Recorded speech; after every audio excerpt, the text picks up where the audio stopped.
Tai Ta's gaze was locked onto the black space belt for a while, before he shook his head and said, "Teacher, I would like to keep this space belt under your care. I still have Class 2 monster cores." "What? You also have Class 2 monster cores?" Hearing this, the appraising elder looked at him with an extremely shocked expression, with a hint of disbelief hidden as well. Hearing Tai Ta's words, the other teachers that were sitting on the platform exchanged glances of disbelief with each other.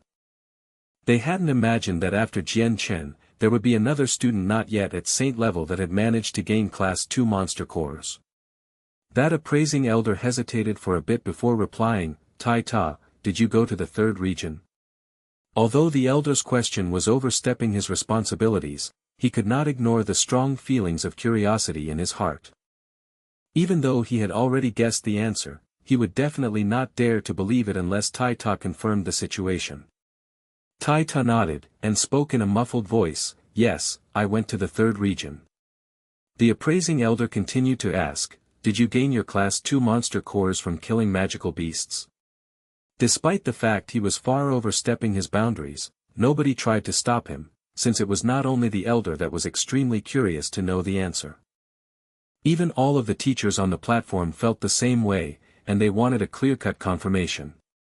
A portion of it was gained from Chongyang Xiang Tian and I killing magical beasts. Tai Ta had no intention of hiding anything, but he only said half of the story. Hearing this, the elder asked in shock and disbelief, "What? You're saying that you and Chongyang Xiang Tian killed Class 2 magical beasts?" Tai Ta nodded and replied, "Yes." This answer made all of the teachers on the platform stunned. Many of them couldn't believe what they had just heard, for two students not yet saints to have killed Class 2 magical beasts was unprecedented in the history of Kargath Academy. Afterwards, Tai Ta stowed away his monster cores and walked off the platform. He joined the group of people waiting for Class 2 monster cores evaluations, and stood behind Jian Chen. However, at this point, Tai Ta and Jian Chen had already become the center of everyone's attention, and the people who had failed the task that were currently standing behind them looked at the two with quite a lot of jealousy. There were many of them that had been pathetically running all over the place to escape from the pursuits of Class 1 magical beasts, and they had never imagined that Jian Chen and Tai Ta, who were not at higher levels than them, would manage to not only gain 100 Class 1 monster cores in the second area, but also gain Class 2 monster cores. This made them feel extremely disoriented, and quite a few of the upperclassmen felt embarrassed as well. Soon afterwards, the Class 1 monster cores evaluation ended. The one that had the highest number of monster cores was Jian Chen, with a total of 98 monster cores, while Tai Ta was in second place, with one less monster core. The two of them had many more times monster cores than Mu Tian, who was in third place. Amidst the crowd of people, Mu Tian's eyes flashed in astonishment at Jian Chen and Tai Ta, and he murmured to himself, "Tai Ta, Chongyang Xiang Tian, your reputation is well deserved. You two are indeed experts that can defeat saints. I'd love to have a chance to interact with the both of you." Although he had had his spotlight taken away by Jian Chen and Tai Ta, Mu Tian did not show a single trace of dissatisfaction. He was still just as indifferent as before, as if this was an insignificant matter that had absolutely no impact on him. At that moment, Chongyang, who walked up to Jian Chen with a happy expression, and said in a low voice, "Fourth brother, the two of you are really too abnormal.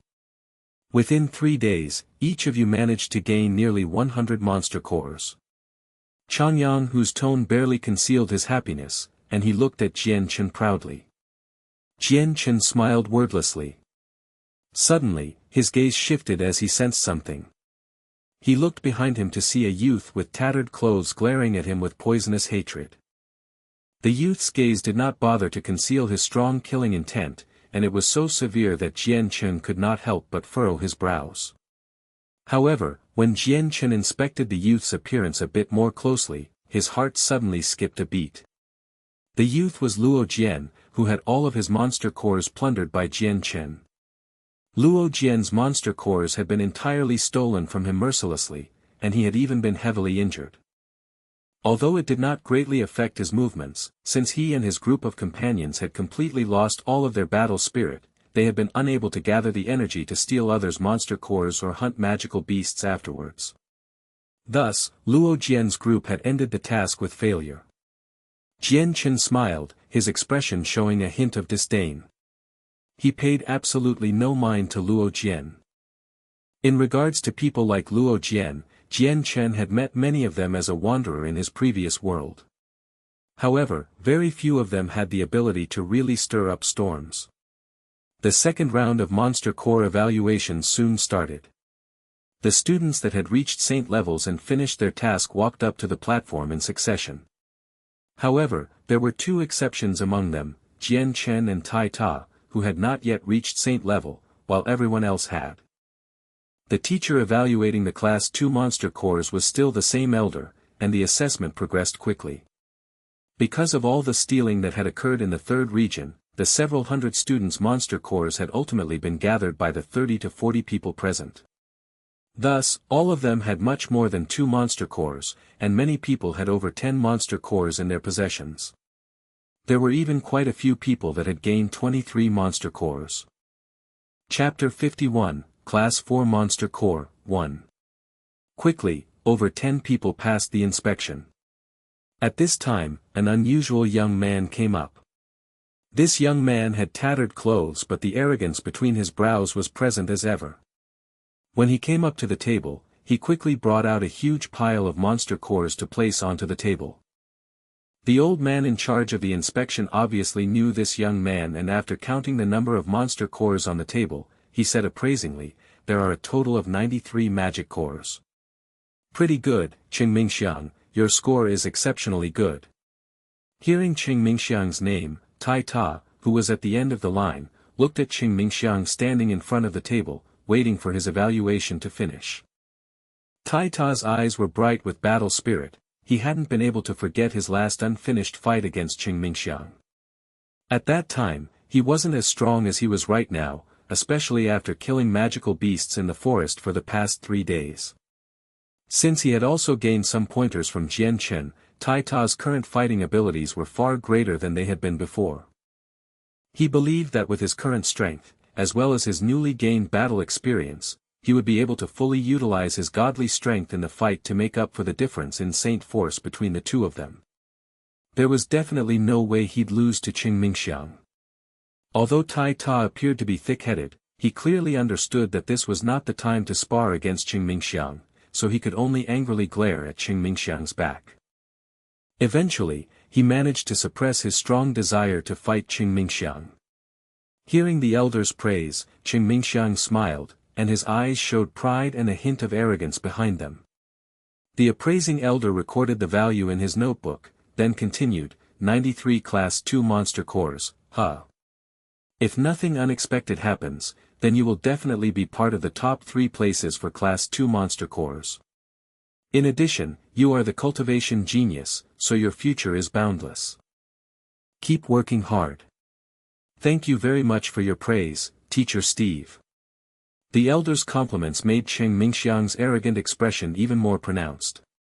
Afterwards, Qing Mingxiang returned the Academy space belt and retrieved his own as well as the badge of glory, before stepping off the platform. After Qing Mingxiang left, another student with similarly tattered clothes walked up to the table.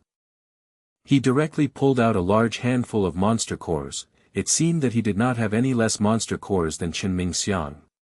The appraising elder smiled and nodded, his gaze resting on the youth's face as he slowly said, "Not bad, Huang Dong. It seems that your harvest this time is quite plentiful." Hearing Huang Dong's name, quite a few students below the platform exclaimed in shock. Jian Chen's expression also shifted, his gaze immediately locking onto that youth's figure. Jian Chen was no stranger to Huang Dong's name. His strength was third on Kargath Academy's top 10 experts list. Jian Chen had heard that his power had already reached the peak saint level last year, and he was only one step away from becoming a great saint. In addition, once he successfully broke through, it would signify that he could graduate.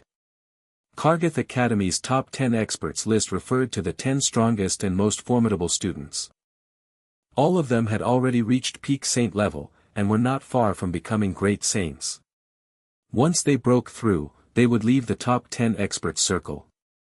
In response to the elder's praise, Huang Dong only smiled, and did not reply. Soon, the elder had already finished counting the monster cores on the table. Huang Dong had earned a total of 91 monster cores, 2 less than Qing Mingxiang. Once Huang Dong had left the platform, more people from the top 10 experts list appeared on the platform. Almost all of them had numerous monster cores, and the first-ranked student on the top 10 experts list, Bogatti, had a total of 103 monster cores. However, among these top 10 experts, only 4 of them had completed the task, the other 6 had all been eliminated. They had encountered people of the same level as they were, but had lost to the opposite party due to a difference in numbers. Thus, their monster cores had been plundered. Very quickly, all the people on the top 10 experts lists had already left the platform. The people remaining were all extremely well known. At this point, the one who had displayed the highest number of monster cores so far was the first ranked on the top 10 experts list, Bogatti, with a total of 103 monster cores. The person in second place was the fifth ranked, one of the top 10 experts list, Jing Mingyu. She was also the sole female on the top 10 experts list. She had earned a total of 101 monster cores, 2 less than Bogatti had. The person in third place was Cheng Mingxiang, with a total of 93 monster cores. Although he was not on the list of top 10 experts, his power had already reached the upper saint levels, and he was also a higher-ranked elite at Kargath Academy. His abilities were not much lower than the people in the list of top 10 experts, and at Kargath Academy, he had acclaimed the title of the cultivation genius. His cultivation speed was much higher than most people's, and his abilities in battle couldn't be underestimated either. After the 3 of them had left, all the people had already determined the top 3 winners, because the only people left in line were people who were not well known in Kargath Academy. Their powers were all only primary or mid-saint levels, and there was, naturally, no way they could compare to the other 3. Chongyang, whose group of 4 had managed to pillage quite a few monster cores thanks to being with Jian Chen. Although the 4 of them had equally split half the cores, each one of them had still managed to get 30 to 40 of them. Even though this did not count as that plentiful of an amount, based on their strengths, this number was already quite good. After all, they were only primary level saints. Very soon, all the saints had already finished their evaluations. Although there were people who had quite a few monster cores, none of them had more than the third place holder. Right now, the only 2 people remaining were Tai Ta and Jian Chen. Currently, both the teachers on the platform and the students below it had their gazes locked onto Jian Chen and Tai Ta. The 2 of them weren't saints yet, but they had reached the level at which they could kill Class 2 magical beasts. This made quite a few people feel intense jealousy and emotions of turmoil. At that moment, everyone was trying to guess how many monster cores were on these 2, who hadn't condensed saint weapons yet. Of course, nobody dared to use the other upperclassmen as a basis for Jian Chen's and Tai Ta's earnings. They all guessed that the 2 of them wouldn't have that many Class 2 monster cores on them. Jian Chen walked up to the appraising elder and removed his space belt. At this moment, the elder was looking at Jian Chen with an expression of praise. The previous prejudices he originally had towards Jian Chen had now completely disappeared. Although he was sure that Jian Chen and Tai Ta would definitely not have more than 10 Class 2 monster cores in their possessions, just the fact that the 2 of them had entered the 3rd region and slayed Class 2 magical beasts without being a saint was already something that the elder had to have a whole new level of respect for. After all, this was the first time non-saints had ever been able to kill Class 2 magical beasts in the history of Kargath Academy. At that moment, the listless teachers sitting on the platform could not help but get excited. One by one, they turned their gaze towards Jian Chen. Jian Chen calmly swept his gaze across the surrounding teachers. When he confirmed that the teachers were staring at him with eyes that were bright with anticipation, his previous indifferent expression could not help a subtle smile. He directly reached into his space belt and removed a handful of Class 2 monster cores and placed them on the table. There seemed to be around 10 of them. After seeing Jian Chen take out the 10 Class 2 monster cores, many of the teachers on the platform had expressions of shock and disbelief. It was very obvious that this number had surpassed most of their expectations. After all, in terms of strength, the difference between Class 2 magical beasts and Class 1 magical beasts was extremely great. Based on their original assumptions, it would have been quite amazing if Jian Chen only had 3 to 4 Class 2 monster cores. However, they hadn't imagined that he would actually have 10 of them. Following this, without waiting for the others' minds to form any more thoughts, Jian Chen once again withdrew a fistful of Class 2 monster cores from his space belt. Currently, the number of Class 2 monster cores on the table had already reached over a dozen in number. This amount was already equal to the number of cores that some of the Saint students had gained the past 3 days. Witnessing this scene, all the teachers on the platform showed incredulous expressions. Even the appraising elder could not help but be shocked speechless at the dozens of monster cores that Jian Chen had pulled out. Although there were only a few dozen Class 2 monster cores, this still made the teacher's emotions surge even more than when Jian Chen had pulled out around 100 Class 1 monster cores in a single breath. After all, these Class 2 monster cores had been pulled out by a person that hadn't reached Saint level yet.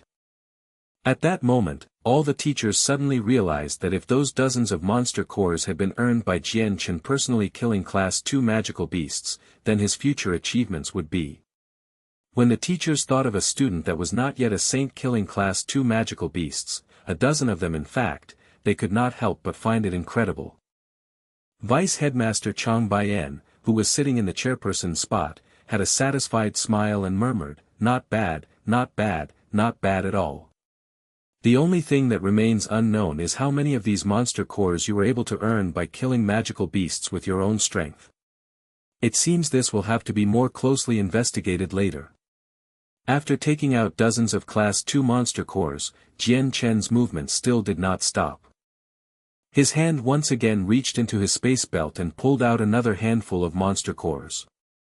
Afterwards, Jian Chen's movements continued to repeat, and under all the incredulous teacher's shocked gazes, he continued to pull out various sized Class 2 monster cores, until the whole table was completely covered. Seeing the table full of Class 2 monster cores, all the teachers on the platform were stuck in a daze. Even the students below the platform that could see what was going on at the table had expressions of disbelief, as if they had just witnessed an unfathomable scene. The appraising elder inhaled deeply, and tried to quell his emotions of shock as well as he could to calm himself down. The monster cores on the table were ones that he had never in his lifetime seen before, and he had seen many more higher-level monster cores before. Yet these Class 2 monster cores could not be described through ordinary means. The appraising elder looked intensely at Jian Chen before lowering his head to count the monster cores. Soon, the assessment had finished. However, the elder had a shocked expression of disbelief on his face, as his emotions that had just calmed down now began to surge uncontrollably once more. He sat in front of the table in a daze, unable to open his mouth and report the number of monster cores. A few breaths later, the Vice Headmaster Chongyang sitting in the chairperson's position could finally no longer wait any longer, and said, "Steve, hurry up and report the number of monster cores." Vice Headmaster Bayan's tone trembled slightly with excitement, although his expression was extremely calm. Hearing the Vice Headmaster's words, the appraising elder took a deep breath, before declaring, "Chongyang Xiang Tian, number of Class 2 monster cores gained, 118. Chapter 52, Class 4 Monster Core, 2. After the appraising elder finished his statement, everyone inhaled sharply in shock. The whole arena instantly became so silent, that one would have been able to hear a pin drop. This number made even the Vice Headmaster Chongyang speechless. His gaze locked onto the huge pile of Class 2 monster cores on the table with an expression of astonishment. This number far surpassed the amount of monster cores that the previous first-place winner, Bogatti, had. A while passed before a student couldn't help but shout out, "No way, that's definitely impossible. How could he, who isn't yet a saint, be able to gain so many monster cores in the third region, and have even way more than the school's top-ranked expert? Bogatti? This is definitely impossible. He definitely brought these monster cores from an outside source." The single input raised a flood of responses. As the student finished speaking, more and more cries of protest rang out.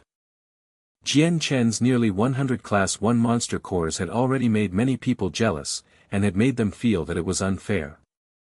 Now that he had taken out 118 Class 2 monster cores, which was an amount even greater than his Class 1 monster cores, the students were no longer able to accept it. Under the platform, the currently number 1 expert in Kargath Academy's rankings, Bogatti, was staring at Jian Chen's back in shock as he murmured, "His strength is obviously not yet at saint level, how could he have gotten so many Class 2 monster cores? Could it be that these monster cores really were taken from an outside source?" Bogatti also couldn't help but think the same way as the others. However, this assumption was immediately rejected by him, since before entering the forest, the school administration had completely confiscated all of the students' space equipment, and the students had all gone through very strict inspections. In addition, the forest only had one entrance, so there was no chance for someone to sneak monster cores in from the outside. Moreover, even if someone really did manage to bring them in, Bogatti believed that nobody would be stupid enough to present 100+ Class 2 monster cores at once. That would undoubtedly make the entire school shocked, and the administration would definitely hire people to investigate the situation. Nearby, a gorgeous girl in tattered clothes looked absent-mindedly at Jian Chen's figure on the platform and muttered, "How could that be? A freshman like him who isn't yet a saint actually managed to get 100+ Class 2 monster cores." The girl's melodious voice was filled with shock and incredulity. On the other side, when he heard the appraising elder announce Jian Chen's monster core amount, Qing Mingxiang gaped in shock as he stared disbelievingly at Jian Chen. However, his expression soon became gloomy, and eventually became completely replaced by wrath. This was because the person in third place for the monster cores competition received rewards. Although these rewards were not worth that much to those born in major clans, like him, instead it's seen as a great honor, a verification of strength. Originally, Qing Mingxiang had been placed as third, but now with Jian Chen in the picture, he had been forcibly pushed out of the top 3. This made him extremely angry. What was even harder to accept was the fact that Jian Chen still wasn't even a saint. Chongyang Xiang Tian, shifting his gaze, Qing Mingxiang's face became beyond gloomy as he looked at Jian Chen with a glare full of poisonous malice. In the crowd, Luo Jia's expression was equally gloomy. He glared hatefully at Jian Chen, as if he could eat Jian Chen alive with his gaze alone. Although Jian Chen's current strength was still quite weak, his spirit was extremely powerful. Perhaps he wouldn't be able to notice an ordinary gaze, but once a particularly severe gaze was pointed towards him, his soul could immediately detect it. Thus, Luo Jian's and Qing Mingxiang's malice-filled glares were immediately sensed by Jian Chen. He turned around and used the aid of his powerful soul to track the glance's sources, and easily found Luo Jian buried in the crowd. Seeing Luo Jian's dark expression, Jian Chen sneered, but did not pay any mind to it. He had swiped all of Luo Jian's monster cores from him, forcing him to fail the task. In addition, Jian Chen had injured Luo Jian as well, so it was completely normal for Luo Jian to hate Jian Chen so much. However, as Jian Chen's vision shifted towards Qing Mingxiang, his brows furrowed as he showed a helpless expression. He didn't have any enmity with Qing Mingxiang. The previous incident in front of the library was so minor that it couldn't have been the cause of such fierce hatred. The main reason was the fact that Jian Chen had forcibly pushed Qing Mingxiang out of the top 3. After all, being able to place as the top 3 among the entire academy was an achievement that was an extreme glory. This was especially true for those born in noble clans, as this honor could directly increase their status by a large amount. If it were any of the top 10 experts that had pushed Qing Mingxiang out of the first 3 places, he definitely wouldn't have felt unhappy at all. However, since the one who had forced Qing Mingxiang out of the top 3 wasn't even on the top 10 list, he was also only a freshman who did not even reach the saint level yet, causing Qing Mingxiang, Kargath Academy's cultivation genius, to feel humiliated. He couldn't imagine that a freshman that had just entered the school would end up reaching his level, and from this feeling, a hatred towards Jian Chen was born. Although there was also Tai Ta, who was the headmaster's apprentice, and thus had a greater power behind him than Qing Mingxiang had. Of course, Qing Mingxiang wouldn't dare to casually offend the headmaster. The appraising elder took a deep breath, forcing himself to calm down.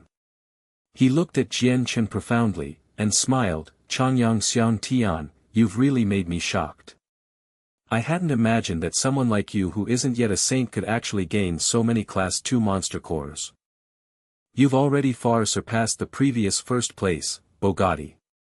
It seems that this competition's first place has definitely been taken by you. The elder handed Jian Chen his own space belt and the badge of glory. Jian Chen laughed, and reached out to accept the items.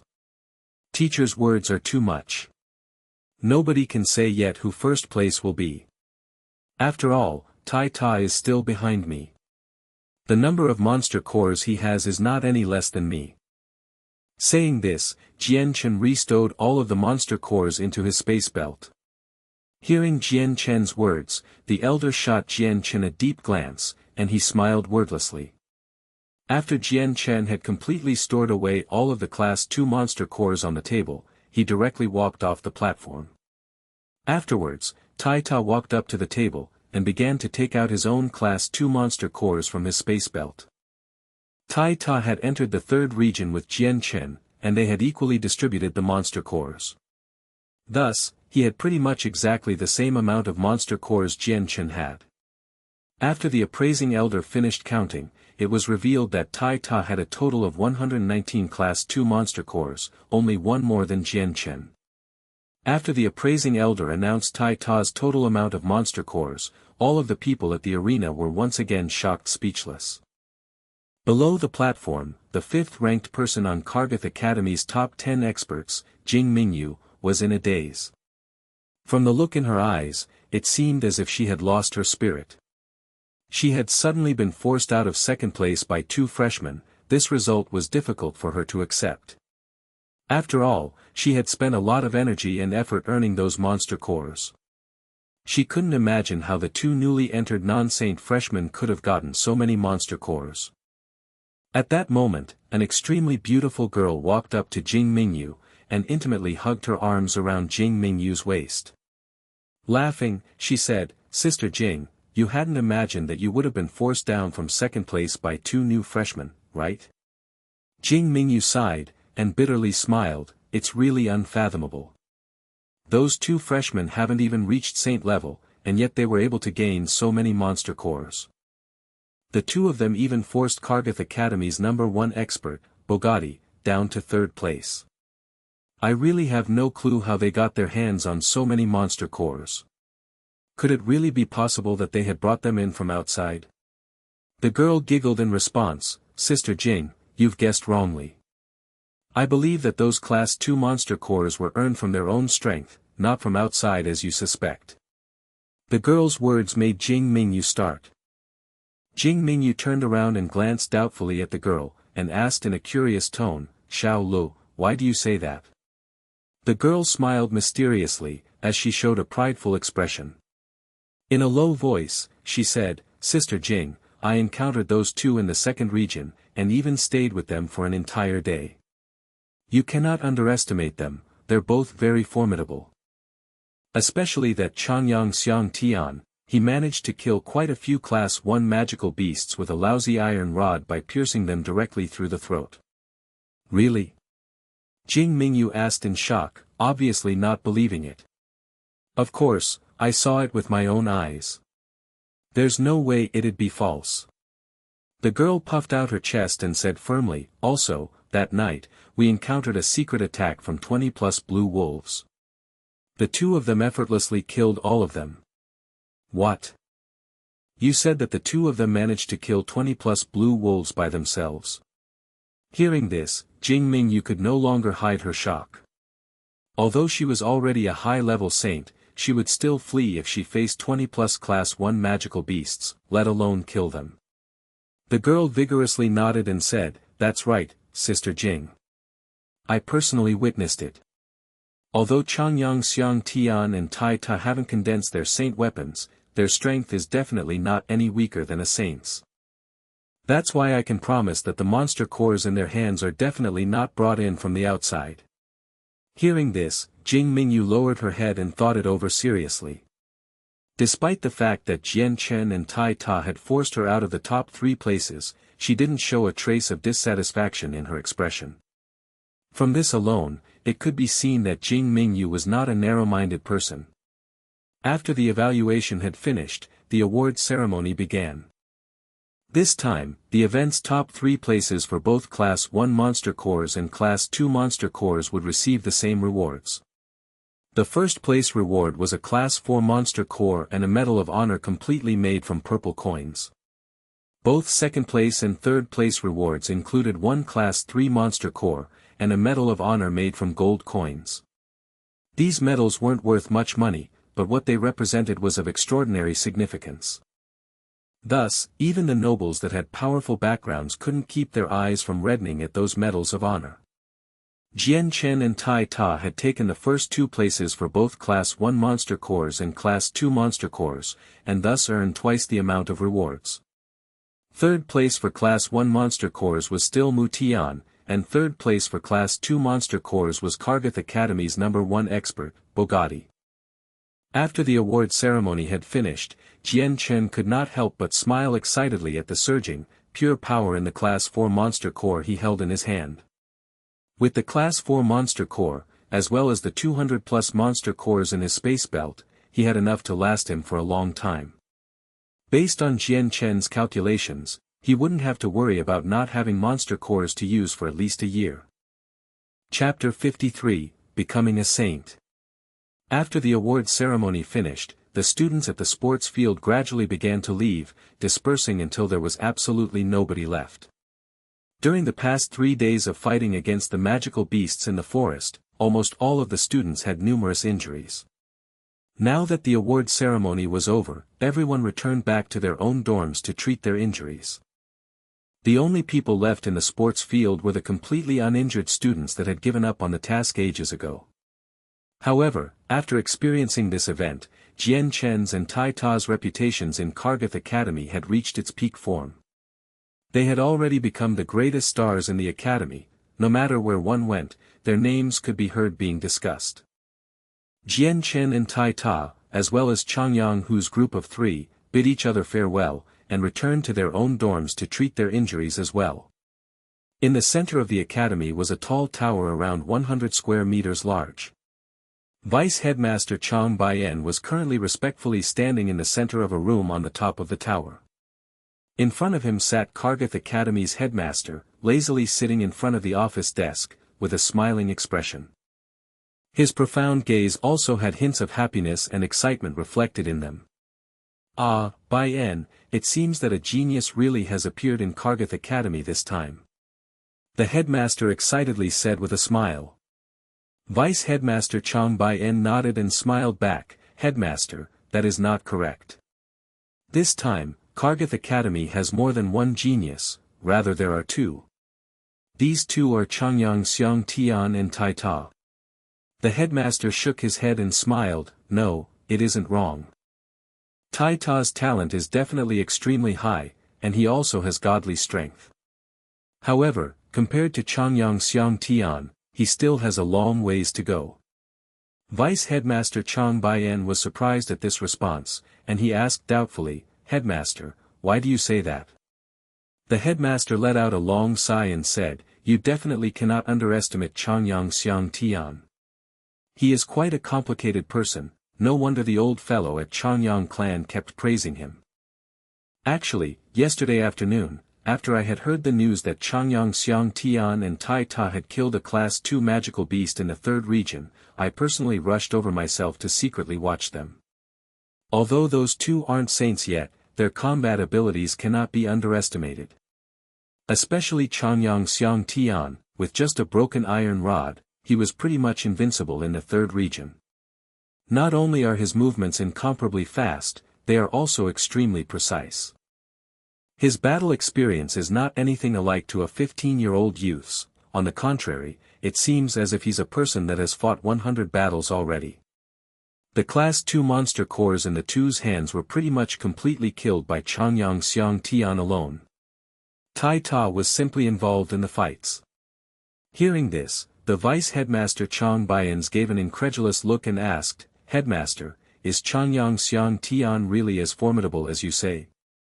The headmaster nodded and said, "If I hadn't personally witnessed it, I wouldn't believe that a 15-year-old could have such powerful strength either. The most important part is his extensive battle experience and combat techniques. These are not something that can be learned just because one wants to learn it. Without experiencing hundreds of battles, these concepts just cannot be grasped." It's no wonder that old man Chong praised Chongyang Xiang Tian so much. He really is an extremely talented genius. It seems these things were all taught by the old man. The vice headmaster Chongyang looked relieved as he said, "Under the great master Chang's guidance, Chongyang Xiang Tian would find it difficult to not be renowned." The headmaster nodded and said, "Even if old man Chong is guiding from the sidelines, if Chongyang Xiang Tian didn't originally have such outstanding talent, then even old man Chong wouldn't be able to teach him much, even under careful teaching. If Chongyang Xiang Tian wasn't Chongyang clan's fourth master, I would really make him my apprentice. After all, such geniuses are rare. If he continues to mature like this, it would be fortunate for Jian Kingdom." After the award ceremony, Jian Chen retrieved a new uniform and then took a shower to completely wash off all of the filth on his body that he had gained from the few days in the forest. After he wore the brand new uniform, he felt refreshed as he headed back the dorm. Although he had battled virtually every single moment during his 3 days in the forest, he didn't show any traces of exhaustion. In his previous world, he had experienced even worse conditions. After returning to his room, Jian Chen sat cross-legged on his bed. He held a Class 1 monster core in each hand, and began to cultivate. Although Jian Chen's power had already reached the peak of the 10th Saint Force layer, he could clearly sense that the Saint Force in his body had not yet reached a state of saturation. As he gradually began to absorb the energy within the monster cores, Jian Chen's Saint Force once again quickly rose. His speed of cultivation was 10 times faster than when he absorbed world essence. For the next 3 days, aside from eating meals, Jian Chen used all of his time to cultivate in his room. Eventually, the Saint Force inside him had already reached a saturated state. No matter how much further Jian Chen tried to absorb the monster core's energies, his inner Saint Force would no longer continue to grow. Jian Chen clearly understood that he needed to rush to Saint level and condense his Saint weapon. Otherwise, the Saint Force within him would come to an eternal standstill. In terms of condensing Saint weapons, Jian Chen had long since clearly learned the procedures to becoming Saint from the school library. It used the principle of condensing all inner Saint Force and slowly shaping it into a Saint weapon. In the end, one uses their soul to perfectly harmonize with it. Once the inner Saint Force is completely condensed into a weapon, then a person is officially a saint. Jian Chen didn't stop. He took out a Class 4 monster core from his space belt, preparing to use it if needed, and immediately began to condense a Saint weapon and rush to Saint level. The Saint Force in Jian Chen's Dantian was firmly contained by his soul. In the presence of his powerful soul, Jian Chen had absolute control over the Saint Force in his Dantian. Jian Chen used his mind to control all the Saint Force within his Dantian and gradually began to gather it together. Slowly, he formed it into the shape of a sword, and he finally began to compress it. Jian Chen's powerful soul was brought over from his previous world. Since birth, it far surpassed other people's, and under this power, the weak Saint Force had no way of resisting it. The Saint Force was firmly suppressed by Jian Chen, and he constantly compressed the sword-shaped Saint Force. As the Saint Force was compressed smaller and smaller, Jian Chen's Dantian that was originally filled with Saint Force quickly began to lessen as well. Despite this, the strength of his Saint Force continued to rise, and the makeshift sword became clearer in form as well. Eventually, it became an extremely tiny sword within his Dantian. At the same time, Jian Chen was still trying to condense it even more. Although Jian Chen had already successfully gathered and condensed his Saint Force into a sword, this didn't mean that he had already become a saint. There was still the last and most difficult step left. This step was precisely what blocked so many people in Tianyun continent from becoming saints for the rest of their lives. In this last step, he had to merge a part of his soul into his dantian to completely condense and form the sword and create a spiritual relationship with it. At the same time, he would have to completely harmonize with the saint weapon. Although this seemed simple, it was extremely difficult to do in reality. Although this step was difficult for most people, to those that had incomparably strong souls like Jian Chen, this was something that could be smoothly performed. Jian Chen directly split a part of his soul and began to merge it with the condensed saint weapon in his dantian. He then used his practiced control to quickly link the two together. Eventually, the two had completely harmonized, they were no longer separate entities. It was at this moment that Jian Chen had finally become a legitimate saint. This last step had provided absolutely no obstruction to him. Just as Jian Chen had perfectly harmonized his soul and his saint weapon, he suddenly felt something strange, as if the condensed sword within him had become his own limb. He could easily control it, and he could also clearly sense every single component of this sword.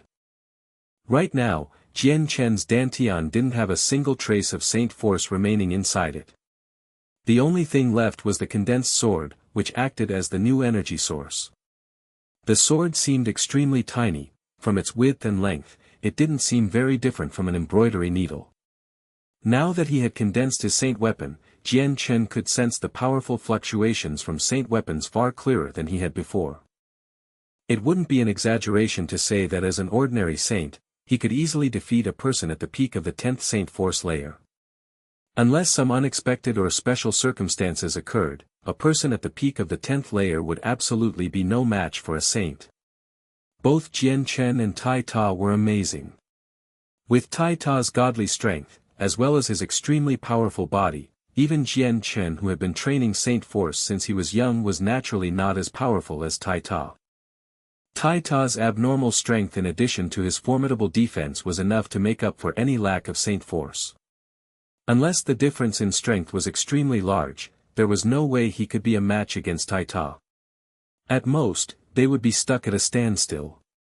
Jian Chen had previously used his power at the peak 10th layer to defeat a middle-ranked saint.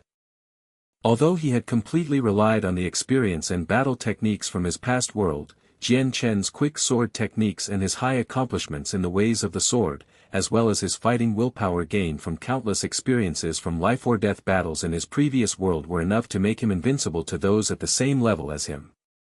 In addition, battles with ranks higher than him weren't even worth mentioning either. At this moment, Jian Chen's expression suddenly changed. Immediately following, his dantian had surprisingly begun to tremble once more. His entire dantian began to fluctuate intensely in an unstable way. As soon as it began fluctuating, before Jian Chen could react, the world essence began to frantically burst forth. The countless surrounding world essence seemed to have been affected by some invisible attractive force, and gradually began to gather where Jian Chen was. At this moment, Jian Chen's body seemed to have left his control, and it felt as though all of his pores had suddenly opened. They frantically began absorbing the dense world essence surrounding him. The energy within the monster core in Jian Chen's hand also fiercely dropped, forming a stream of energy visible to the naked eye which flowed into Jian Chen's body.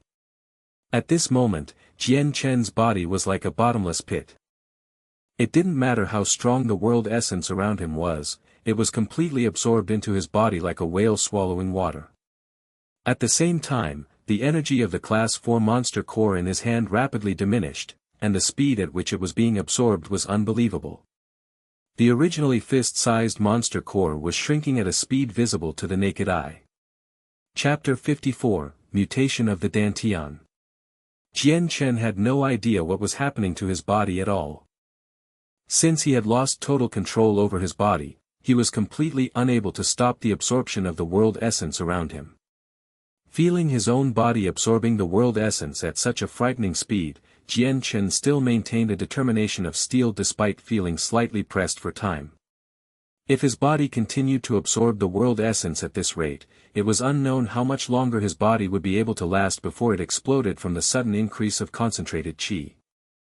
But what puzzled Jian Chen the most was that he had no idea how this happened to begin with. Why did his dantian suddenly start to absorb the world essence out of the blue at such a remarkable speed? This left Jian Chen with no small amount of terror. He knew in his heart that the world essence around him was rapidly congregating and the area around him became like a storm as it flowed at a frantic speed. The gale of chi roared and whistled throughout Kargath Academy as both leaves and loose rocks were sent flying into the air.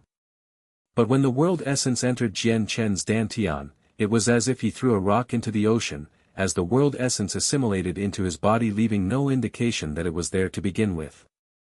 For that reason, Jian Chen let out a sigh of relief. Although he didn't know what had caused his dantian to go through such a dramatic change, he was glad that his body wouldn't explode from the world essence. At the same time, within the high central tower of Kargath Academy, the headmaster of the academy suddenly cried out in shock, "What's happening? The world essence is fluctuating in such a violent way." As he spoke, the headmaster had already flew out of the window, leaving behind an after image. The moment he flew through the window, he soared into the sky at an extreme speed and immediately found himself at the dorm room of Jian Chen after a few seconds. He looked at the dorm with doubt and puzzlement as he continued to stare at the room. Meanwhile, a streak of white light came blurring over and stopped a few hundred meters behind the headmaster. It was the vice headmaster, Bian. Even after the arrival of Bian, another dozen people came flying over in rapid succession before coming to a stop behind Bian to look at where the world essence was congregating at. They were all teachers of the academy with strength stronger than most, and so with the violent fluctuations of the world essence, there would be no way at all for them to not notice. Bian looked at the amassed world essence with amazement as he cried out in wonder, "Headmaster, what has happened here? Why has the world essence gathered itself in this area?" Although the headmaster's face looked focused, his eyes were staring blankly as he replied, "Even I don't know what has happened here, let's go find out." With that, the headmaster plummeted down to the ground with Bian following right behind him. "The rest of you stay here, do not allow anyone else to come close," he called out to the teachers. All the teachers wanted to follow the headmaster to find out the answer to this mystery, but with the words of Bian, the teachers stopped their initial momentum and returned to their original spots obediently. When it came to Bian, no teacher dared to violate his commands. Quickly, both the headmaster and Bian arrived outside of the door to Jian Chen's room, where the world essence was inside. As Bian silently knocked onto the door, it suddenly smashed into pieces and the scene inside was projected towards the two. Inside, they saw Jian Chen sitting cross-legged on his bed with his eyes closed as he continued to cultivate. The world essence was still being absorbed into his dantian with such a terrifying speed that it made his body outline blurry as a fog concealed him slightly. Seeing this phenomenon, both Bian and the headmaster were speechless. They never would have thought that the world essence being concentrated here was because of a single person's cultivation. Not only that, but they were stunned by the amazing speed at which Jian Chen was absorbing the world essence. So it was Chongyang Xiang Tian. How could this be possible? With his strength, how could he bring about such an effect like this? Bian cried out in shock as he watched what was inconceivable to him. Even the headmaster was trembling as his eyes stared deeply at Jian Chen. After a good while, he let out a sigh, "This kid is not ordinary at all." Hearing the headmaster, Bian nodded his head in complete belief in the headmaster. In his heart, he had always known that Jian Chen was never an ordinary student. "Headmaster, what should we do now then?" he asked. "We wait," came the reply. And so, the headmaster and vice-headmaster stood outside Jian Chen's room and waited for him to reawaken. They didn't enter his room, and didn't make a sound, almost as if they were afraid of accidentally disturbing the cultivating Jian Chen. Jian Chen had long since been aware that his door had been smashed apart, but he wasn't able to move both his body and mouth since he wasn't in control. And the Class 4 monster core gripped tightly in his hand was visibly smaller now to the naked eye, its size already roughly the same size of a ping-pong ball. All of the energy and world essence that was being absorbed into Jian Chen's dantian disappeared like a stone falling into the ocean without leaving behind a single ripple of water behind. Regarding this situation within his dantian, Jian Chen was absolutely clueless and didn't understand where all of the world essence was going. Soon after some time had passed, the energy in the Class 4 monster core was completely absorbed by him. Finally within his Dantian a change was happening as light specks of both azure and violet started to appear. The moment the specks appeared, his Dantian suddenly started to absorb the world essence at an even faster rate, and even started to absorb world essence from a farther distance. With the azure and violet light specks, world essence from a dozen feet away felt the pull and began to rush towards Jian Chen before being absorbed through the pores in his body and into the glowing specks. Because of Jian Chen's fast absorption rate of the world essence, a faint white mist was clearly noticeable to the naked eye as it surrounded him. Because of this white mist, his own body was only faintly discernible, making both him and the area around him seem much more mysterious than before. The increase in the rate of absorption did not go unnoticed by the two men standing outside of the door. Staring at each other in the eye, they were both astonished at what they were both seeing. By this point, the entire Kargath Academy was aware of the sudden influx of world essence, but aside from the teachers, each and every student took it to be a sudden gust of wind, and took no more notice to it. Jian Chen's Dantian continued to absorb the world essence for half the day before finally stopping. Jian Chen completely absorbed all of the world essence dozens of kilometers away.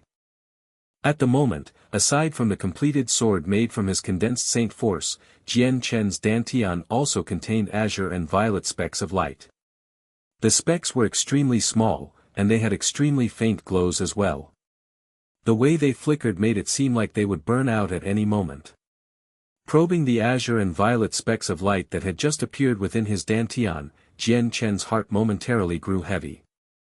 This was the first time he had ever encountered an uncontrollable circumstance within the Dantian. He had no desire to encounter such an issue. However, what he could say for certain was that these azure and violet light specks were definitely related to the uncontrollably crazy absorption of the world essence that he had experienced earlier. Could it be that these azure and violet lights are completely made of the world essence from before? Jian Chen secretly guessed. The great amount of world essence that had entered his Dantian before had completely disappeared without a trace, like a rock in the large sea. This was something completely unfathomable. In addition, after absorbing that vast amount of world essence, these strange light specks had appeared within his Dantian. This made it obvious to Jian Chen that the two events were connected. However, what made Jian Chen really doubtful and worried was the question: what exactly were those strange light specks within his Dantian, and what did they do? Would their existence be of any harm to him? These were the questions Jian Chen was currently most concerned about. The latter question particularly made him feel unrest. After hesitating for a bit, Jian Chen finally tried attempting to control the azure and violet lights. However, after a few experiments, his mood became more and more serious. After some internal inspections, although he could clearly see the specks of light, every time he tried to manipulate them, he would suddenly discover that the light specks existing within his Dantian would become similar to mirages. He could easily pass through them, and was completely unable to grab a hold of them and put them under his control. It was as if they didn't really exist. To every cultivating person, the Dantian was an extremely important part of the body. Jian Chen definitely did not wish to see his Dantian go through some situation beyond his control. Otherwise, for all he knew, it could prove to be fatal during some critical moment later. Whatever. Whether it's good or bad, it's not like I can do anything about it. I'm a person who has died once already anyways. Why should I care about these things? Jian Chen soon came to the conclusion that he wouldn't bother toiling over the strange changes in his Dantian any longer. Since the circumstances were beyond his control, he could only calmly accept them. Jian Chen slowly opened his eyes, his gaze perfectly calm. Although successfully becoming a saint was an exciting achievement, because an uncontrollable circumstance had occurred within his Dantian, he could not bring himself to be happy. Just as Jian Chen opened his eyes, the headmaster and vice-headmaster that had been waiting outside the whole time walked in together. Seeing the headmaster walk in, Jian Chen quickly got off the bed and greeted them, "Headmaster, vice-headmaster." The headmaster had a wide smile across his face as he steadily looked at Jian Chen. Chongyang Xiang Tian, the world essence you just released was abnormal. Did you encounter any problems during your cultivation? If so, don't hold yourself back and tell me. Perhaps I can help you. The headmaster said in a tone of great concern. Thank you for your concern, headmaster. Everything has been going well, as I haven't yet encountered any problems. Jian Chen calmly said. He didn't think his Dantian situation was something that the headmaster could resolve. Saying it would only stir up trouble, and it was better to just stay silent. Chapter 55, The Emperor's Recognition. The headmaster laughed joyously. Chongyang Xiang Tian, it looks like you've broken through to become a saint. Jian Chen nodded his head slightly and said, yes, I have only just condensed my saint weapon. And yet, I am still not sure if you've become an upper-level saint or a middle-level saint. The headmaster beamed. To him, Jian Chen was at the very least the same strength as a middle-level saint. After all, he had personally seen such a tremendous amount of world essence be absorbed by him. Although he didn't know what type of method Jian Chen had used to absorb it all, but he at the very least understood that after absorbing this much world essence, there was no way Jian Chen would only be at the primary saint level. To see Jian Chen immediately cross over the primary level to the middle level of sainthood, the headmaster couldn't help but be extremely happy. With this, his Kargath Academy could finally be proud of having such a talented student. Headmaster, I've only just condensed a saint weapon, so my strength should definitely be at the primary level.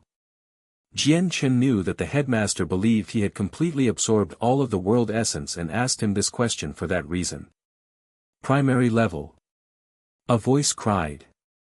This time it wasn't the headmaster who spoke, but Baian who was standing behind him with a look of disbelief. How could that be? You've absorbed such an enormous amount of world essence, so how could you only be at the primary saint level? I also don't know. Jian Chen's face let out a bitter smile.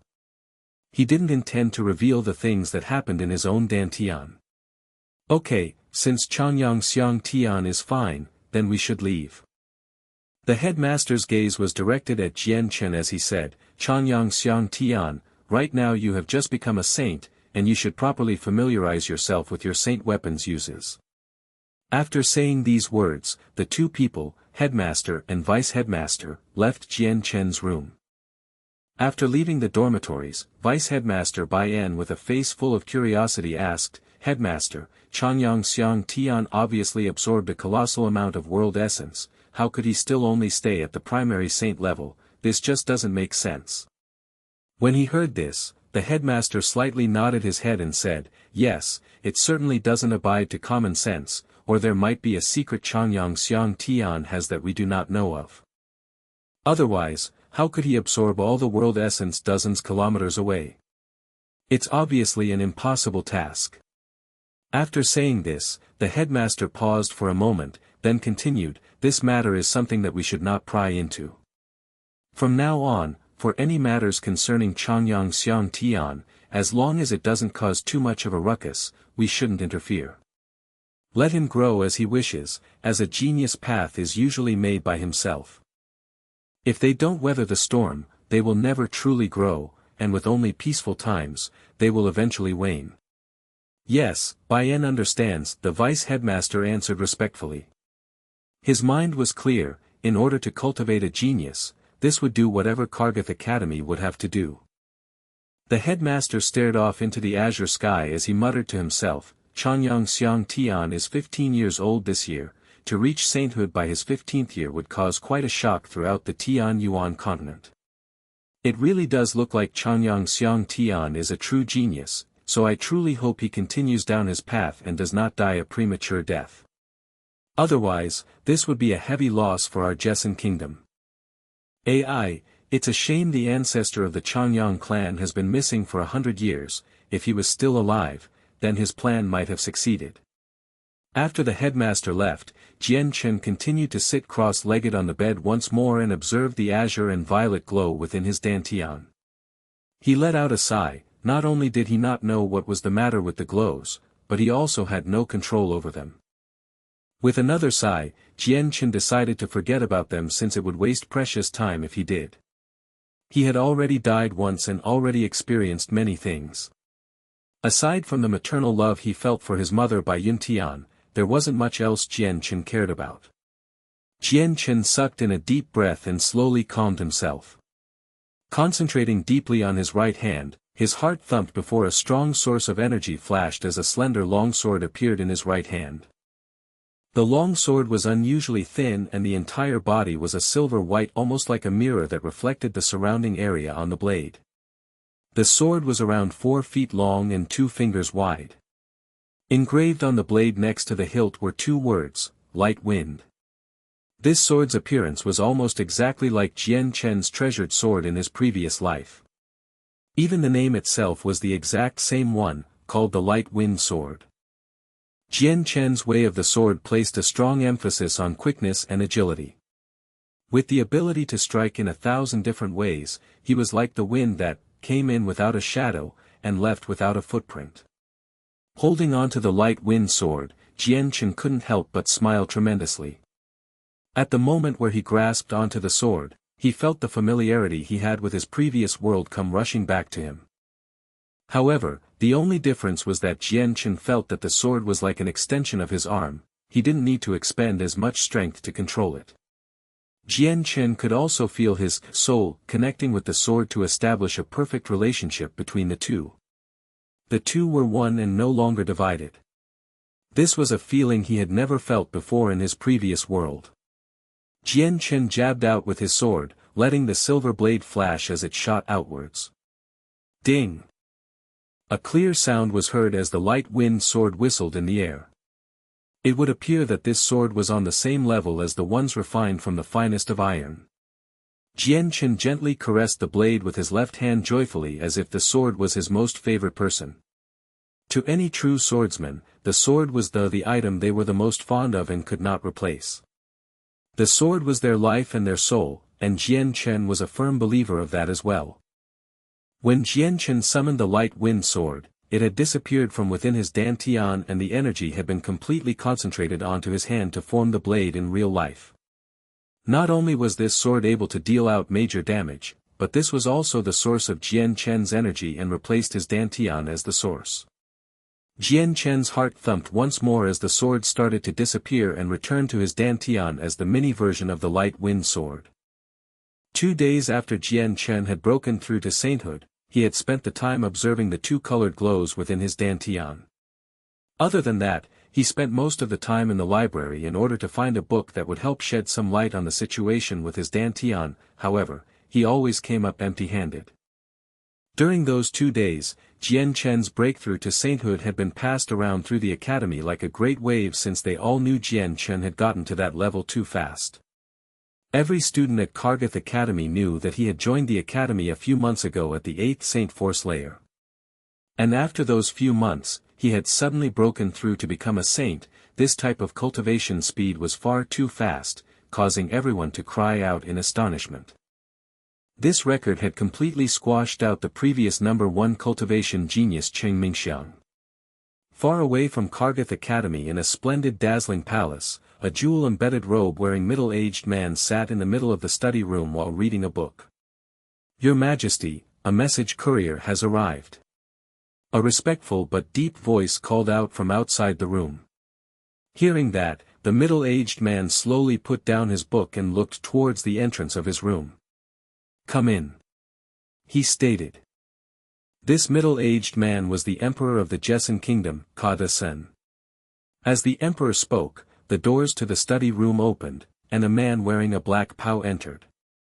He was approximately 30 years old and quickly walked into the room. When he was within 30 steps away from the emperor, he immediately stopped where he was and knelt down onto his knees. "Your Majesty, a letter just came from Headmaster Kafir in Kargath Academy."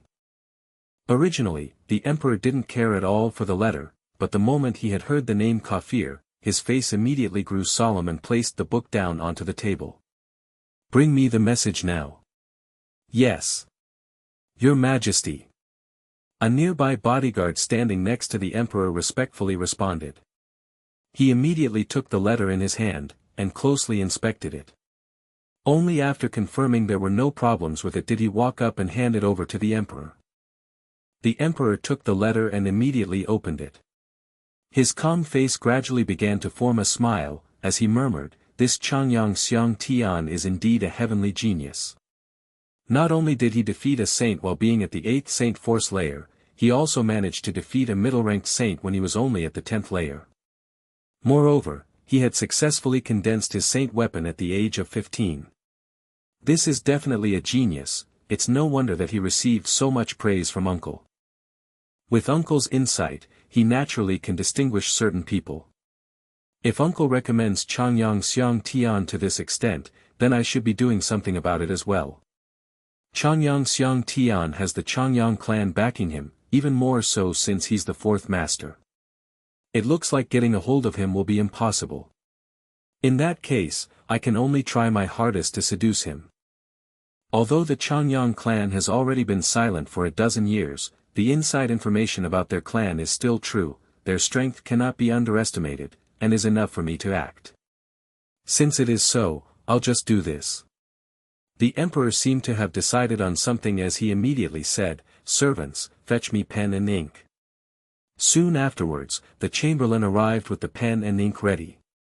The emperor grasped the pen and began to smoothly write out his words. He delicately picked up the paper and reread the words written on it, before slowly folding it up and leaving the study.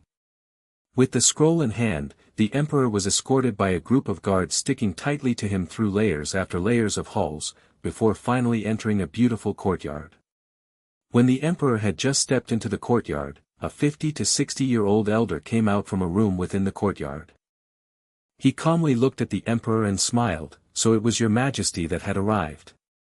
Please come in." The emperor walked up to the elder, not yet entering the room. He handed the scroll in his hand to the elder, and solemnly said, "Senior Yiming, this is an extremely important letter that I want you to personally deliver to Lore City's Chongyang clan." Hearing this, the elder's face grew more serious. He reached out to receive the scroll from the emperor's hand and said, "Your Majesty, don't worry. I will definitely deliver this letter." The elder clearly understood that since he was being sent to personally deliver the letter, it definitely was not just about a simple matter.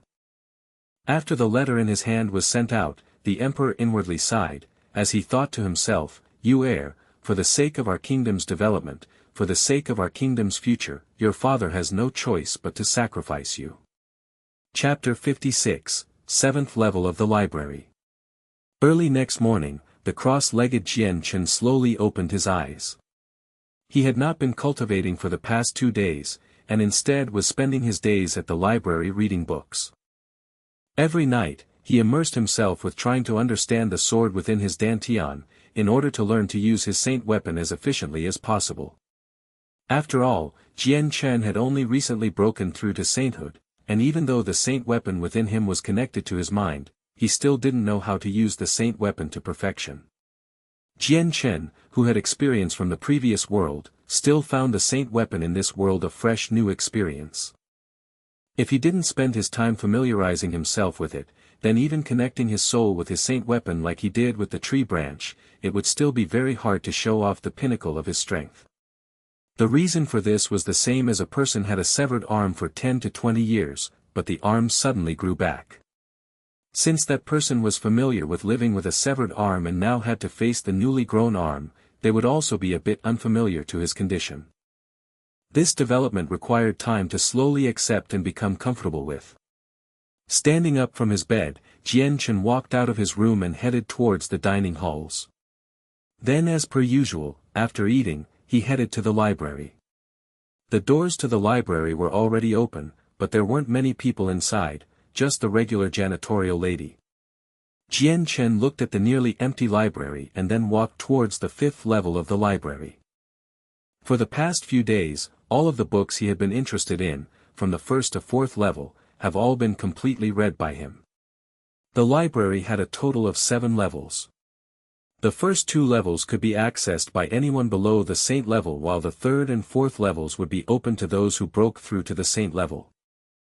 The 5th level of the library wasn't open to any student except for the freshman champion, so for those who wanted to read the books from that level, they would have to be a teacher from the academy. The sixth and seventh layer of the library was protected by very strong bindings, and only the headmaster and vice-headmaster could enter. For those who wanted to enter, they would need the strict approval of either the headmaster or vice-headmaster first. Even though the fifth story of the library wasn't open to the students, Jian Chen, who had achieved the first place in the freshman competition, could freely enter the fifth level. The amount of space the fifth level occupied wasn't really that big, and the number of books weren't very many either. If you added them all up, the number was barely 100, which was incomparable to the 10,000s of books that the first level had. But Jian Chen knew that any one of these 100 books had a value far greater than any of the books he had ever read before. The fifth level of the library was very quiet. Although not many people visited it, Jian Chen could see that this place was cleaned by someone very often. The entire room was clean, one wouldn't be able to find a single speck of dust in it. Jian Chen walked towards the bookshelves and selected a book on cultivation before walking back towards the table. The contents of the book were only about cultivation. Although he didn't know if the contents of the book would help him with his problem, it would at least enrich his mind with other information he deemed helpful. Jian Chen was extremely invested in reading, to the point of addiction. Although the information recorded inside the book had almost nothing that could help him, it still helped open his eyes and broadened his horizons to a whole new world of cultivation. The information he saw was about things he could never think about before in his past life. The information on cultivation written inside the book wasn't too profound and only had a few dozen pages, so he quickly finished the book. After reading it, Jian Chen placed the book back onto the bookshelves and started to mutter to himself, as if he was trying to commit the knowledge to memory. After carefully putting the book back in its original location, Jian Chen grabbed another book and started to repeat the process of reading once more. Within the fifth level of the library, practically all of the books were left behind by predecessors to help people with cultivation techniques. However, the majority of these cultivation techniques were not too strong, most of them were barely above the primary earth tier level. The time slowly went by, as Jian Chen resided on the fifth level to read book after book. He had completely forgotten about the time, he hadn't noticed that he was no longer alone, as two other middle-aged men appeared. Just one look at the two was enough to tell that these were teachers of the academy. The two middle-aged men appeared to know Jian Chen. When they saw him, their eyes let out a very surprised look. However, they did not make a sound to avoid disturbing him. Just then, an old man wearing a light blue and luxurious Chong Pao walked up from below. He looked to be in his 50s or 60s. His hair was as white as a crane, but his appearance was like that of a young man. He had a mysterious expression that constantly flashed in his eyes.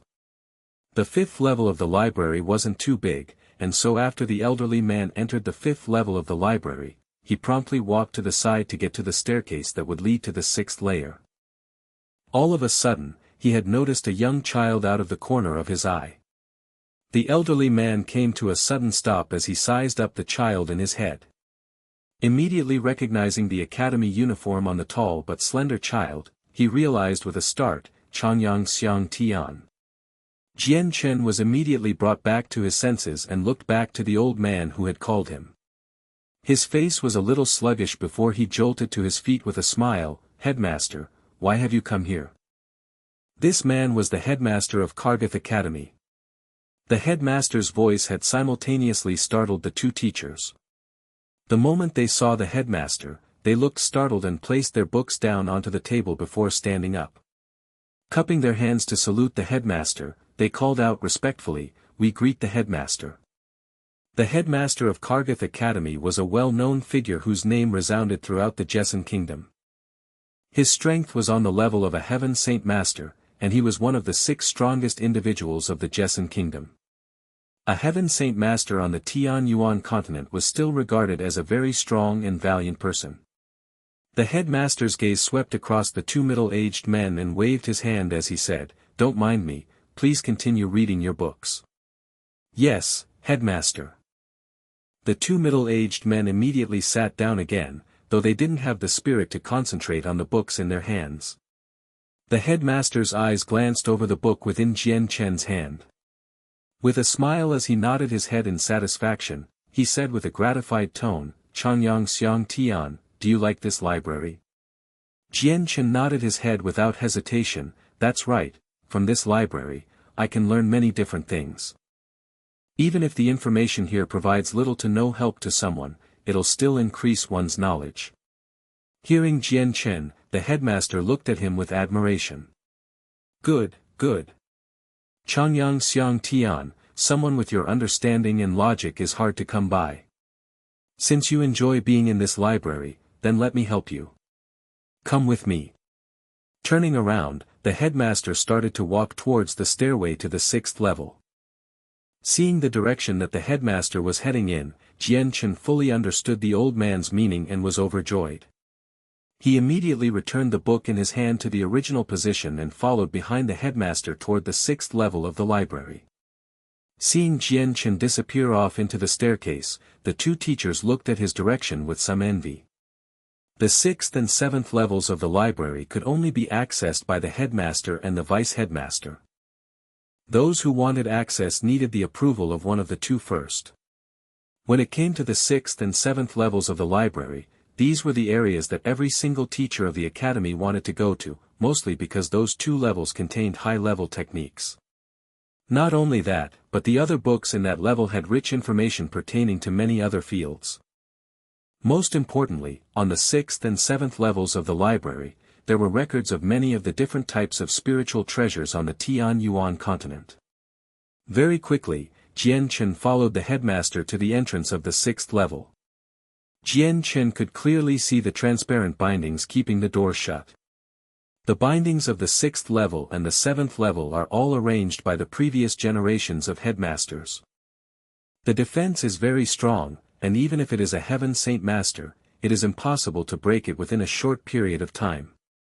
The headmaster's tone carried a bit of pride, and he immediately took out a token constructed from purple coin. The token had very complicated markings on it, and it seemed to be a design of some sort. The purple coin token in the headmaster's hands released a faint purple glow, and soon the purple glow grew more and more bright. At last, a ray of light like a material substance shot out and directly landed on the bindings. The transparent bindings slowly rippled twice like water, and the center slowly split apart to form a large hole that a person could easily enter through. Chongyang Xiang Tian, follow me inside. The headmaster called out to Jian Chen, and directly walked inside. Jian Chen followed behind the headmaster, and they walked straight through the 6th level onto the 7th level. The library's 7th level was very empty. It was only the size of a typical room, and there was a single wooden table placed in the center. In front of the table was a small bookshelf that had a few thin books. There were two boxes on top of the bookshelf. One of the boxes was completely made of extremely precious jade, while the other was entirely made of purple coin. Both of their values were not at all lacking, and it could be seen that the items within these boxes had to be extremely important. Ever since Kargath Academy was first established, this library has always existed. Up until now, it's been here for hundreds of years already. These past few centuries, the number of people aside from the headmaster of each era that have come to this library's 7th level hasn't been small. However, every single one of them was an extremely influential power, if not an impressive expert from the Tianyun continent. You are the first Kargath Academy student to have entered the 7th level these past few centuries. The headmaster explained slowly, with an extremely calm tone.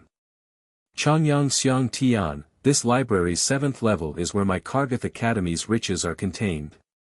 The entire 7th level is enveloped by a layer of powerful bindings. This layer of bindings were painstakingly created by the Saint Ruler, Brian, the first generation's headmaster. The items within all have special tracers. As long as the bindings aren't broken, there is no way they can be brought outside. In addition, the books inside here were all the books about cultivation methods that Headmaster Brian had collected himself, if not personally written by him. These are Kargath Academy's greatest riches. Hearing this, Jian Chen's expression became extremely serious. He hadn't imagined that the library's 7th level would be so important. The fact that Kargath Academy's first-generation headmaster had actually been a saint ruler that was an exceptional expert was also shocking to Jian Chen. The headmaster's gaze brightly looked at Jian Chen, and his expression changed and he said with a strict tone, "Chongyang Xiang Tian, right now I use my authority as the headmaster to allow you to read any book except the one inside the jade box. You only have this one chance, I hope you properly utilize it." Jian Chen solemnly nodded his head, "I thank the headmaster for the help. The jade box contains items that would not be of any use to the current you, and it may even obstruct your growth. Therefore, you must not look at the items within the jade box. However, the purple coin box contains a primary heaven tier cultivation technique that you can read however much you want. However, your Chongyang clan's family heirloom law of Yang Qi isn't any weaker than the Collecting Heart Sutra. Therefore, choosing whatever cultivation method you use isn't something you should be too hasty with. Okay, you can stay here by yourself and take your time to read them. Remember, you only have this once chance to enter the 7th floor of the library, I hope you treasure it. The bindings at the entrance will only prevent the people who are trying to enter, if you want to leave, you can leave directly." After finishing, the headmaster immediately turned and left the place, disappearing outside the bindings on the 7th floor, leaving Jian Chen standing there dazed. Chapter 57, Arranged Marriage. Jian Chen took in a deep breath to calm himself down before walking towards the bookshelves. His eyes swept over the shelves one by one before finally taking out a single book. He walked towards the center of the floor to a table and sat down. The book was for those who gained insights as well as techniques for breaking through a bottleneck. Even Earth Saint Masters could benefit from the notes clearly written on it. Although there weren't many books on this level, but the quality of the content inside was of the utmost quality. If any one of these books were to be released to the common populace, then it would cause a widespread reign of carnage for it. Jian Chen slowly flipped the pages of the book one by one as he read it. Soon the book was finished off by him, causing Jian Chen to sink into meditation. Whatever book he grabbed had led to his eyes being opened wide to the world of possibilities. The cultivation system in this world had already long since toppled the system in his previous world. With this book, Jian Chen felt like he had a stronger understanding of this world's cultivation system now. Not too long after, Jian Chen had finished reading a dozen books from the shelves. Half of the books talked about insights on cultivation as well as the problems a cultivator might experience. The other half were books about cultivation techniques, but the strongest of these techniques were only at the upper earth tier level. What Jian Chen had found most helpful was the personal letter from Kargath Academy's first headmaster Brian. Jian Chen's eyes swept over to the purple coin box. According to the headmaster, the purple coin box contained a primary heaven tier technique. Although Jian Chen didn't have a clear idea of how valuable a heaven tier technique was, but he did know that it was still quite the priceless treasure. After all, the heaven tier techniques was the second strongest type of technique on the Tian Yuan continent. There was only one other tier higher than it, Saint tier. Jian Chen slowly opened the purple coin box only to see a hand-sized book inside. On top of the cover of the book had words, Collecting Heart Sutra written on it in bold cursive. The moment the book touched his hand, Jian Chen felt a soft sensation enter his arm. It was almost as if there was a sense of warmth to the book despite it never being touched before. The book was made of some kind of magical beast leather. It was extremely supple and strong, and hard to damage in any way. He slowly took the book out of the box and carefully started to flip through the pages to read it. He was reading it with a serious face since Jian Chen knew that such a strong cultivational technique was extremely rare to come by. Although he didn't initially plan to practice this technique, just looking at it would bring him some benefits at the very least. Though he wasn't sure if he would be able to find something of value within the book to help him with his problem. 4 hours later, Jian Chen's eyes finally moved away from the book as he bowed his head in contemplation. After he was sure he committed the contents of the book to memory, he returned it to the original box and then walked back to the table. His eyes looked at the bookshelves before he let out a sigh. With no small amount of regret, he began to head down the stairs, however, Jian Chen had profited greatly today in the 7th level of the library. On his way down, Jian Chen took a look at the 6th level of the library. Although the books within the 6th level was not as valuable as the 7th level, the profits in the knowledge gained from them were still great. To Jian Chen, the predecessors had imparted their knowledge and insights in those books, so the knowledge would prove to be extremely beneficial. Jian Chen had learned much about the many different spiritual treasures of the Tianyuan continent, something that couldn't be found anywhere on the first 5 levels of the library.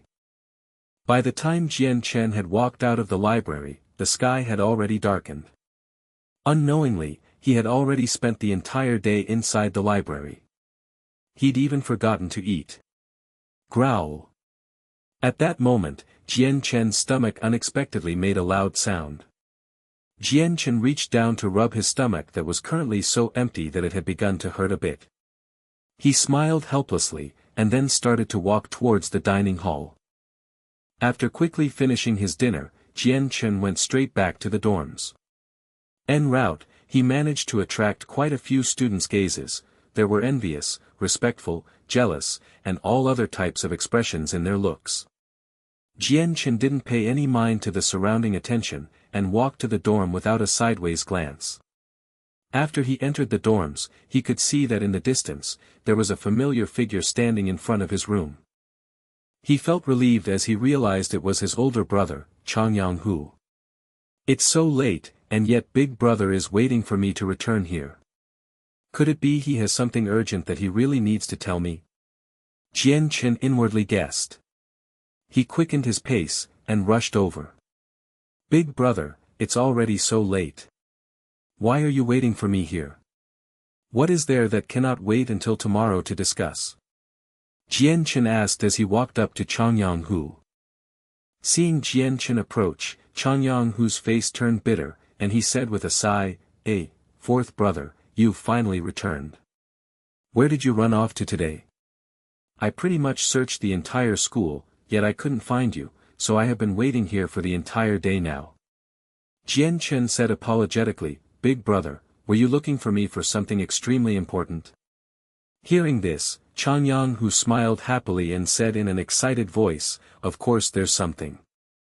Moreover, it's something major. Come, fourth brother, let's enter the room to talk. Jian Chen nodded, and took out the key from his space belt to open the room's door. This room's door was newly replaced, since the old one had been turned to rubble by the vice headmaster. Immediately after they entered the room, Chongyang closed the door, and then urgently said, Fourth brother, the clan just sent a message.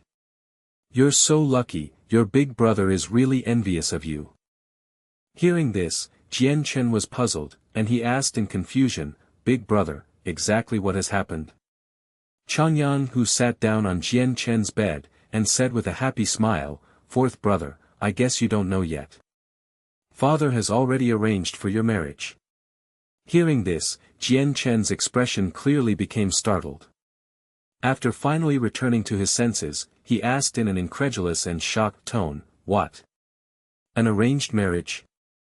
Chongyang fiercely nodded, and excitedly replied, That's right, fourth brother.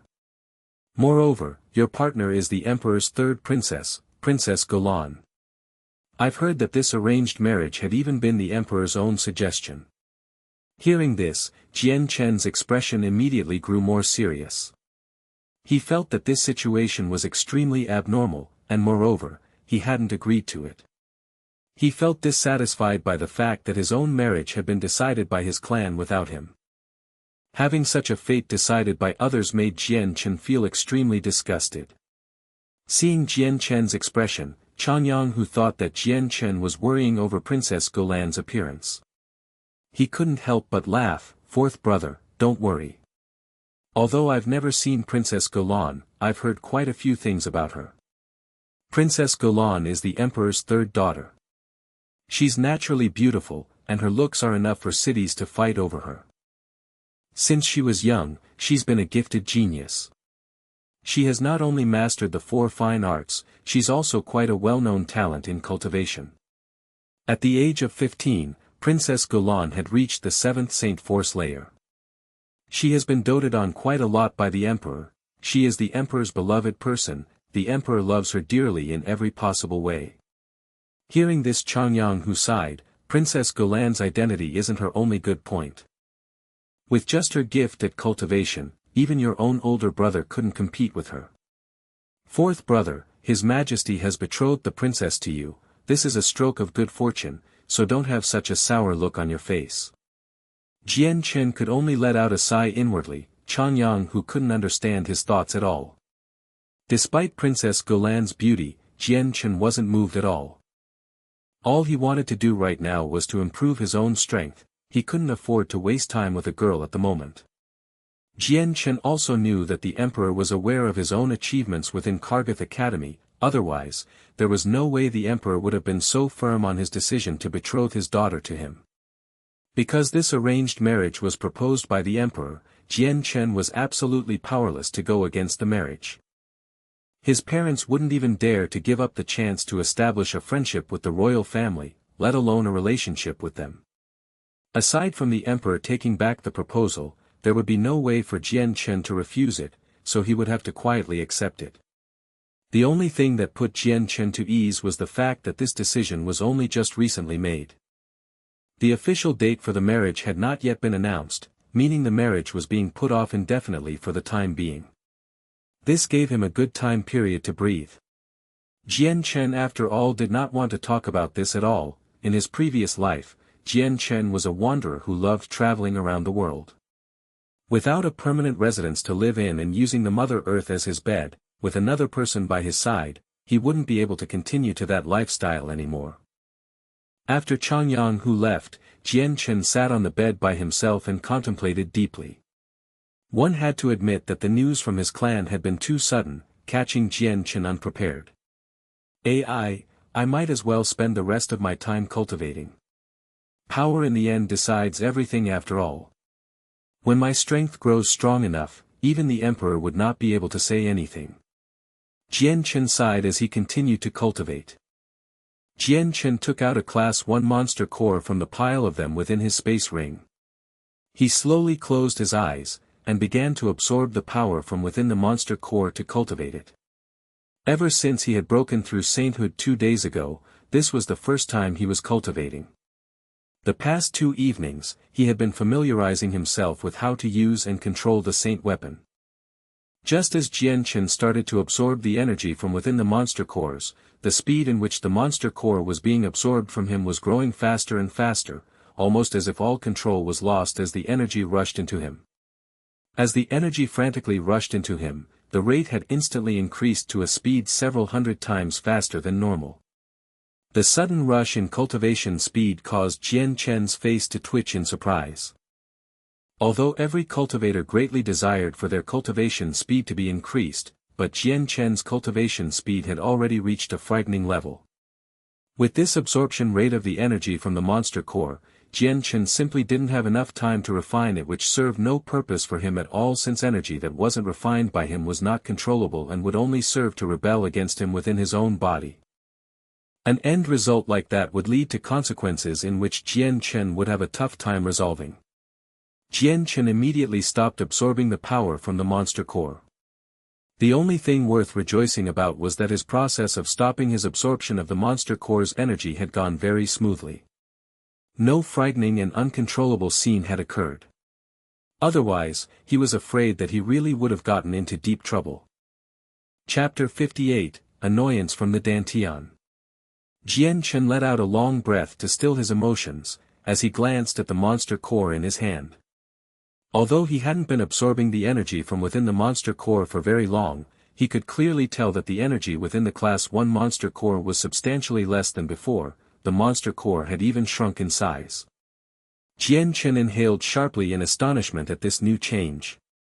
Although a Class 1 monster core did not have a large amount of energy, before he had become a saint, completely absorbing all of the energy within a Class 1 monster core would require him at least 3 nights. In the short amount of time that he had spent absorbing the energy from the Class 1 monster core, the amount of energy inside had already decreased significantly. Jian Chen couldn't possibly dare to imagine just how much energy he had absorbed into his body in that short amount of time. Afterwards, Jian Chen immediately inspected his inner body once more. However, to his surprise, he couldn't detect any of the energy he had just absorbed at all.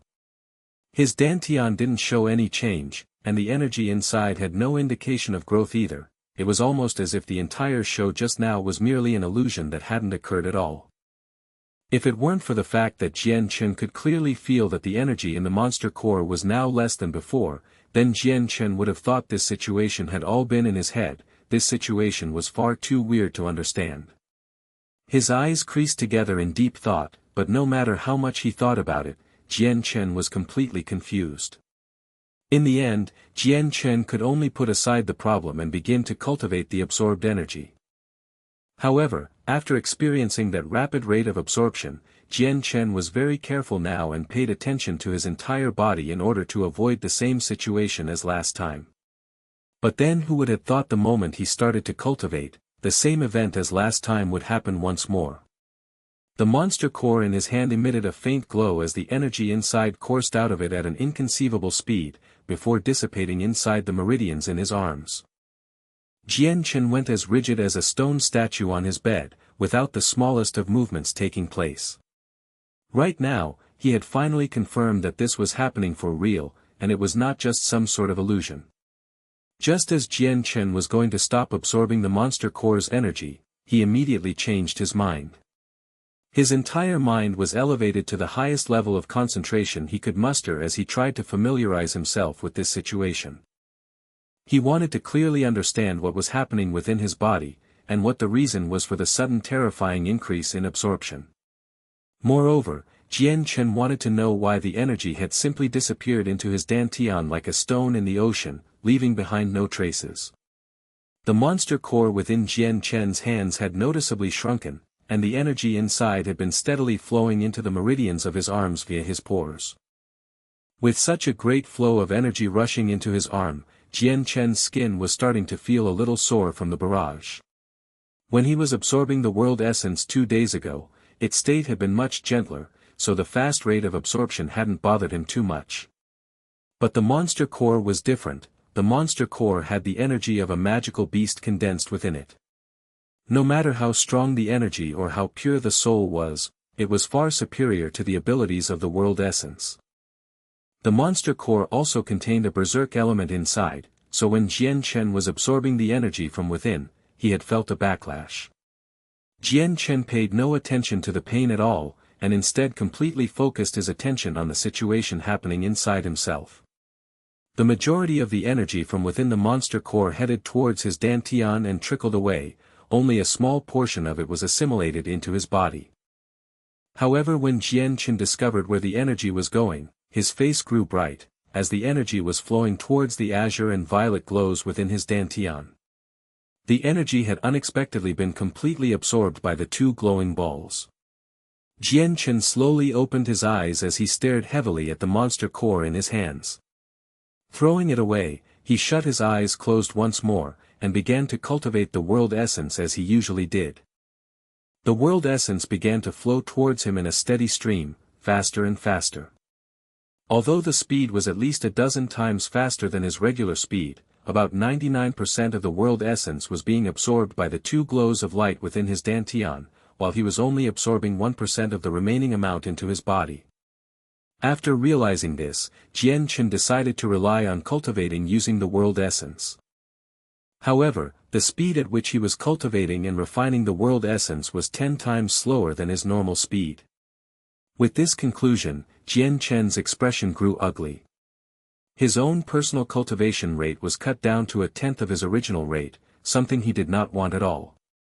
He hadn't imagined that the 2 glows in his dantian would be such an annoyance.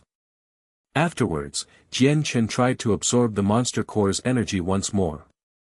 His solemn face gradually loosened up as he began to think. If he were to cultivate using the energy from the monster core, then his cultivation rate wouldn't be as slow as before he became a saint. Instead, it would be 3 times as fast. The most major flaw was that the amount it took to absorb the energy in this way required a lot of effort. Jian Chen had even started to sweat from the exertion. Stopping his cultivation after a while, he looked outside the window to see the pitch-dark skies and helplessly sighed.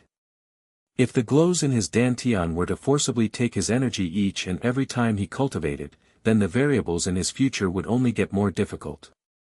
After all, just relying on absorbing the world essence gave him a tenth of his cultivation speed. Absorbing the energy from the monster core tripled his speed, while also consuming more of his personal energy and focus, something Jian Chen couldn't endure. A single Class 1 monster core originally took Jian Chen 3 nights to absorb. Right now, absorbing that same Class 1 monster core required the same amount of time it took to make and drink a cup of tea. This meant that in a single night, Jian Chen could absorb 50 Class 1 monster cores.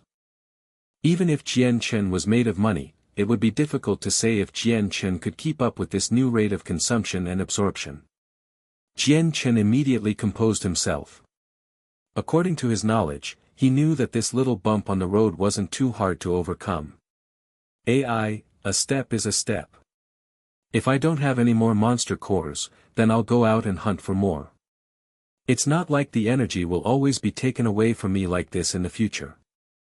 With this thought in mind, Jian Chen took out a batch of monster cores from within his space belt, and continued to cultivate once more. The night passed quickly. The second morning arrived, concluding Jian Chen's daily cultivation period. Taking inventory of the amount of monster cores he used, he sucked in a sharp breath in shock. In the span of a single night, he had unexpectedly consumed the energy from 56 Class 1 monster cores. Jian Chen smiled bitterly. Even though his space belt contained a wealthy amount of monster cores, with this rate of consumption, the monster cores wouldn't last for more than a few days. When there were no more to absorb, Jian Chen would then be forced to rely on the world essence. Right now, Jian Chen could only hope that his dantian and the 2 glows of light inside would become saturated with energy, and stop taking it from him when he cultivated. It looks like I'll have to make a trip to the magical beast forest for some monster cores later. Jian Chen muttered under his breath.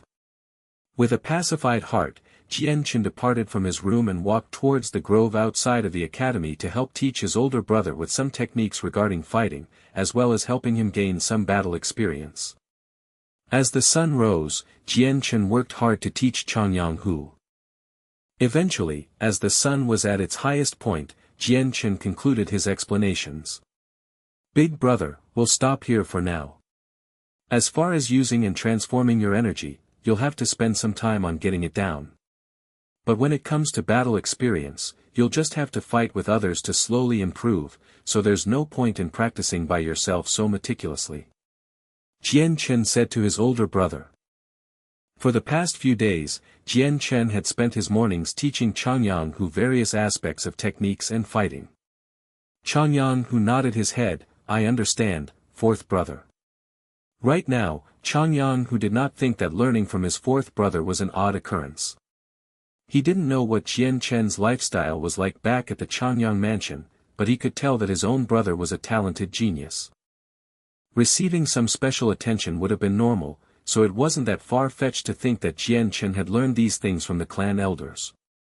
In addition, Chongyang Hu knew that Jian Chen loved to read books, frequently spending entire days inside the academy's library.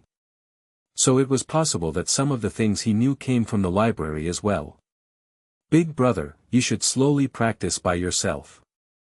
I'll be leaving first. With that, Jian Chen exited the grove, leaving his brother to continue training by himself. In the middle of one of the academy training grounds, 2 youths wearing the same academy uniform were fiercely fighting against each other. One of them held a giant blade burning a fiery red as it emitted a sizzling chi. The owner of such a strong weapon was the gifted cultivation genius of Kargath Academy, Cheng Mingxiang. Cheng Mingxiang's opponent was holding a giant sword that was blue in color. He looked to be older than Cheng Mingxiang. However, his face was dripping with sweat as he concentrated on the fight. They fought ferociously, but a perceptive person would have been able to tell that the blue sword wielder was being forced to blindly defend against the red sword wielder. My lord, I concede. I cannot defend myself any longer. The blue sword holder cried out.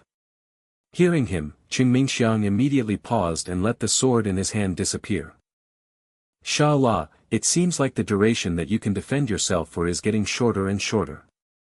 Looks like you have to work harder in the future, the current you is weaker than in the past. The youth gave a bitter smile as he laughed, my lord, it is not that my strength is getting worse, but that your strength is growing faster than mine. I am no longer a suitable opponent for you. Qing Mingxiang looked proud at himself when he heard these words. At that moment, another student wearing the academy uniform came running over towards Qing Mingxiang with an envelope in his hand. Lord Qing, a letter from the clan elders have come. Chapter 59, Revenge. Qing Mingxiang's face became serious as he heard the student yell. Taking the letter from him, Qing Mingxiang began to rip open the letter.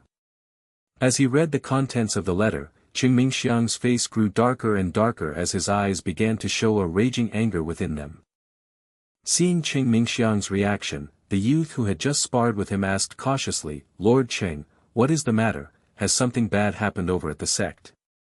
Clenching his hand together to become a fist, the letter became a crumpled-up ball of paper as Qing Mingxiang grew angrier and angrier. The look in his eye had already evolved to contain a look of extreme hatred. Chongyang Xiang Tian, Qing Mingxiang gnashed at his teeth as his fingers clenched tightly into his palms. Just by looking at him one could tell just how angry he was. Hearing Qing Mingxiang mention Chongyang Xiang Tian's name, the youth grew even more confused. Opening his mouth to ask once more, he said, Lord Qing, what in the world has happened? Qing Mingxiang growled with a dark voice, His Majesty has just betrothed Princess Golan to Chongyang Xiang Tian, and has already officiated it. The youth's face changed when he heard him. He knew that Qing Mingxiang had fond feelings for the princess. Ever since Qing Mingxiang had first seen her at the Imperial Palace, he had essentially placed her beauty on the same level as a goddess and developed a deep crush on her. Since then, he had been unable to get over those feelings. Within Qing Mingxiang's own heart, he had already marked Princess Golan as his own. After all, within the Jian kingdom, he was the only suitable match for a princess like her. Whether it be familial background or his own cultivation talent, Qing Mingxiang was not at all lacking in these two fields. With his Huayun sect, they had power that almost rivaled the power of the royal family of the Jian kingdom. Within the sect itself, Qing Mingxiang's status was majestic beyond any other person. In the past, Qing Mingxiang had wanted his parents to ask for the princess's hand in marriage from the emperor multiple times, but his parents had continuously wanted him to focus on cultivation instead. They didn't want his cultivation to be interrupted by a girl in the end.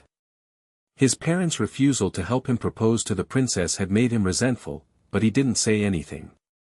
For in his mind, Qing Mingxiang had decided that Princess Golan was already his and that no one else would be able to snatch her away from him.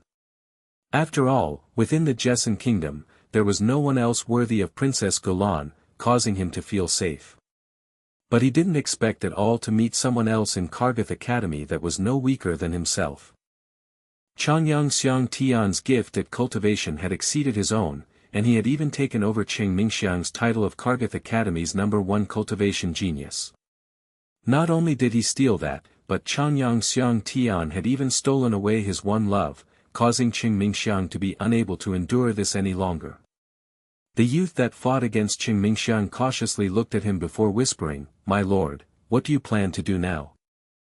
Qing Mingxiang's eyes flashed with a murderous tint as he snarled, Princess Golan is mine, within the Jian kingdom, only I am suitable to be married to her. His voice was filled with an unquenchable hatred, Inshallah, bring some people over, we shall head towards Chongyang Xiang Tian. This time, we will definitely teach him a lesson on trying to steal someone else's woman. Yes, my lord. The youth immediately scurried off in order to gather about people. Due to Qing Mingxiang's strength, he had quickly amassed a large group of people. There were at least 16 of them and all were from noble families and had reached sainthood. Not only that, but the majority of these people had their monster cores taken from them by Jian Chen, causing them to fail the assignment in the forest. So because of that, they all harbored a grudge towards him, and when Qing Mingxiang had started to gather people, each one of them eagerly signed up to take part in this. Among the group, there were two other people Jian Chen was very familiar with. They were Luo Jian of the Luo clan and Ka Di Yun of the Ka Di clan. Qing Mingxiang gave a steady glance at everyone, a great big smile on his face. Good, there's plenty of people here. Even if we were to turn Chongyang Xiang Tian into a cripple, the Chongyang clan wouldn't dare say anything. The people gathered here today have no small amount of influence, even the emperor would get a headache if he were to try protecting Chongyang Xiang Tian. Qing Mingxiang was confident that he could beat Chongyang Xiang Tian in a fair battle, but now that His Majesty had officially declared the wedding between Chongyang Xiang Tian and Princess Golan, his status was like black and white compared to before. Not only did he have the backing of the Chongyang clan, but now he had the royal family supporting him. With this combination, even Qing Mingxiang, who had a considerable amount of power and influence, would need to think carefully before planning. If he wanted to teach a simple lesson, then there would not be as big a problem, but Qing Mingxiang didn't think it would be that easy. So for that reason, he had called many influential people to join him. With a coalition of power like this, the emperor would have to think twice before investigating. The Chongyang clan itself didn't even have a voice at all against this group. Sha La, immediately fetch someone to go look for Chongyang Xiang Tian's location. Remember, this should not be let out at all. If the vice headmaster or the headmaster find out about it, all of our plans will be ruined. Qing Mingxiang ordered his training partner. Yes, my lord. Afterwards, Sha La either directly spent money or relied on connections within the academy to secretly hear of Chongyang Xiang Tian's immediate location. At the same time, he also dispatched quite a few of his trusted people to search the entire academy. It was extremely calm within Kargath Academy, nothing had been riled up by Qing Mingxiang and his group of people's movements. 2 hours later, the 20 students that Sha La had dispatched all returned, one by one.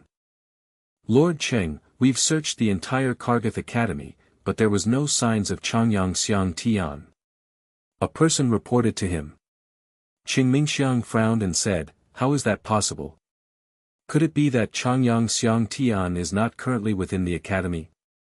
I've heard Chongyang Xiang Tian loved to read in the library, have you searched that building yet?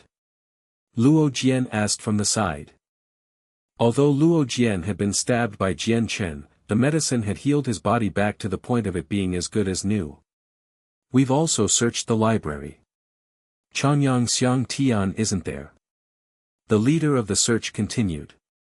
At that moment, a slightly chubby youth said, I heard that Chongyang Xiang Tian is the freshman ruler. The freshman ruler has the special privilege of being able to enter the library's first 5 levels.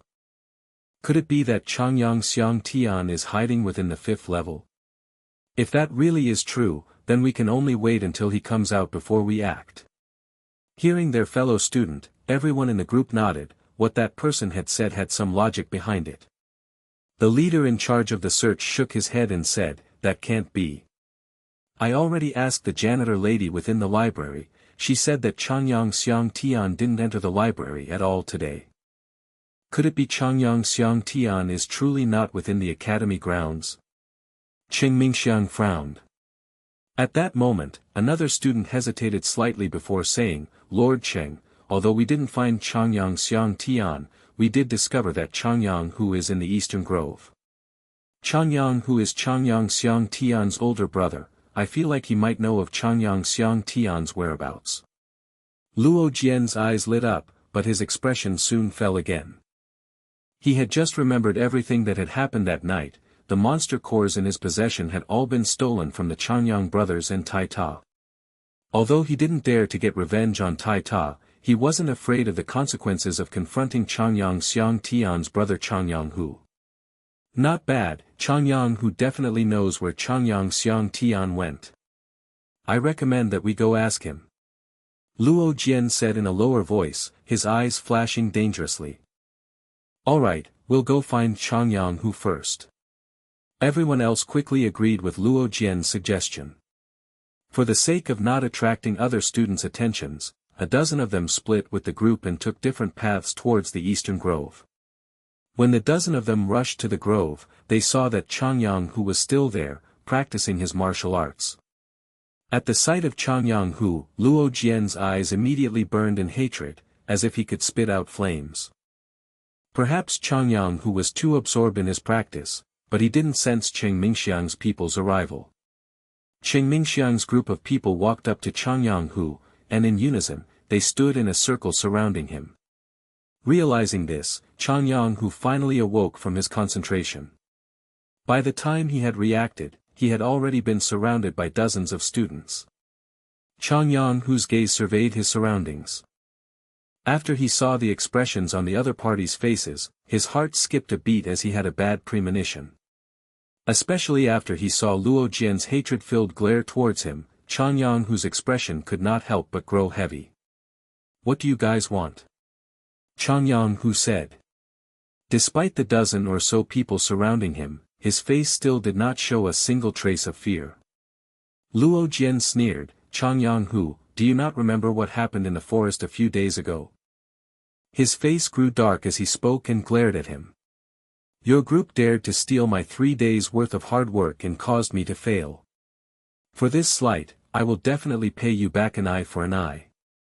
Chongyang Hu snorted, and his gaze at Luo Jian showed no trace of fear as he coldly said, "Luo Jian, that was trouble that you had brought onto yourself, there's no way we are to blame for what happened.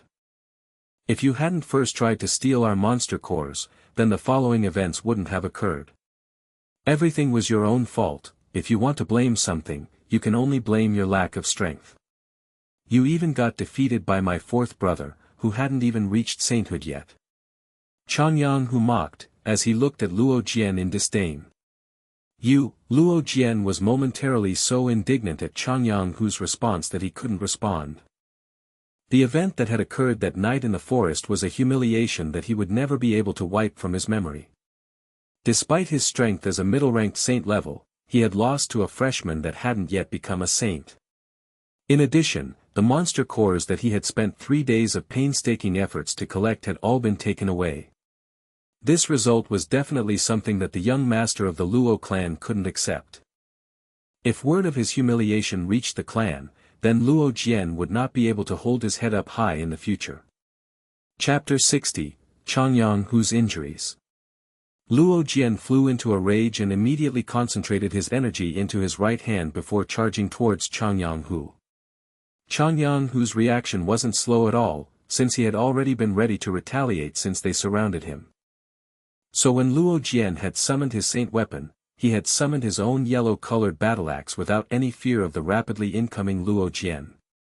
When the two saints started to move, the surrounding circle of people instinctively took a step back in order to avoid injury. Pang! Luo Jian's sword and Chongyang Hu's battle axe clashed against each other, emitting a tremendously loud sound. After the two weapons smashed into each other, the force of their actions caused the two to tremble in reaction. Their feet slowly retreating backwards, with Chongyang Hu going back 4 or 5 steps while Luo Jian slowly retreated 2 or 3 steps. The two started to fight at a very close distance, but the spectators could tell that Chongyang Hu was slowly losing ground. Although Luo Jian's wind attribute Saint Force focused on speed, and his attack was slightly weaker, his strength was still at the middle-ranked Saint level. Even if Chongyang Hu's Earth attribute Saint Force had stronger defense, he wasn't Luo Jian's equal. After all, Chongyang Hu had just reached Saint level not too long ago. Luo Jian didn't plan on letting Chongyang Hu off so easily. His body flashed with a cyan glow, and a wind began to revolve around his body endlessly. Luo Jian's body instantly appeared in front of Chongyang Hu, the great sword raised high in the air, glowing cyan. He slashed it down towards Chongyang Hu at frightening speeds. Since Luo Jian's Saint Force used the wind attribute, his speed was levels higher than other people's. Chongyang Hu's expression suddenly changed. Luo Jian's attack speed was so fast that he had no time to counter. In the end, he barely managed to raise the axe in his hand to block the attack with difficulty. "Chongyang Hu, accept your death." At that moment when Chongyang Hu's axe hit Luo Jian's sword, another voice came crying out from the sidelines. It was Ka Diyun with his own sword coming straight at him and immediately slashed down onto Chongyang Hu's right arm. An intense pain caused Chongyang Hu to let out a groan. It was obvious that this attack had used quite a bit of Ka Di Yun's strength. It left a wound so deep on Chongyang Hu's shoulder that one could see the bone. With his arm having suffered from such a huge attack, Chongyang Hu could no longer maintain the saint weapon in his hand, and the great axe disappeared from his hand. Luo Jian's eyes flashed with a cold look and swung his sword at the stomach of Chongyang Hu.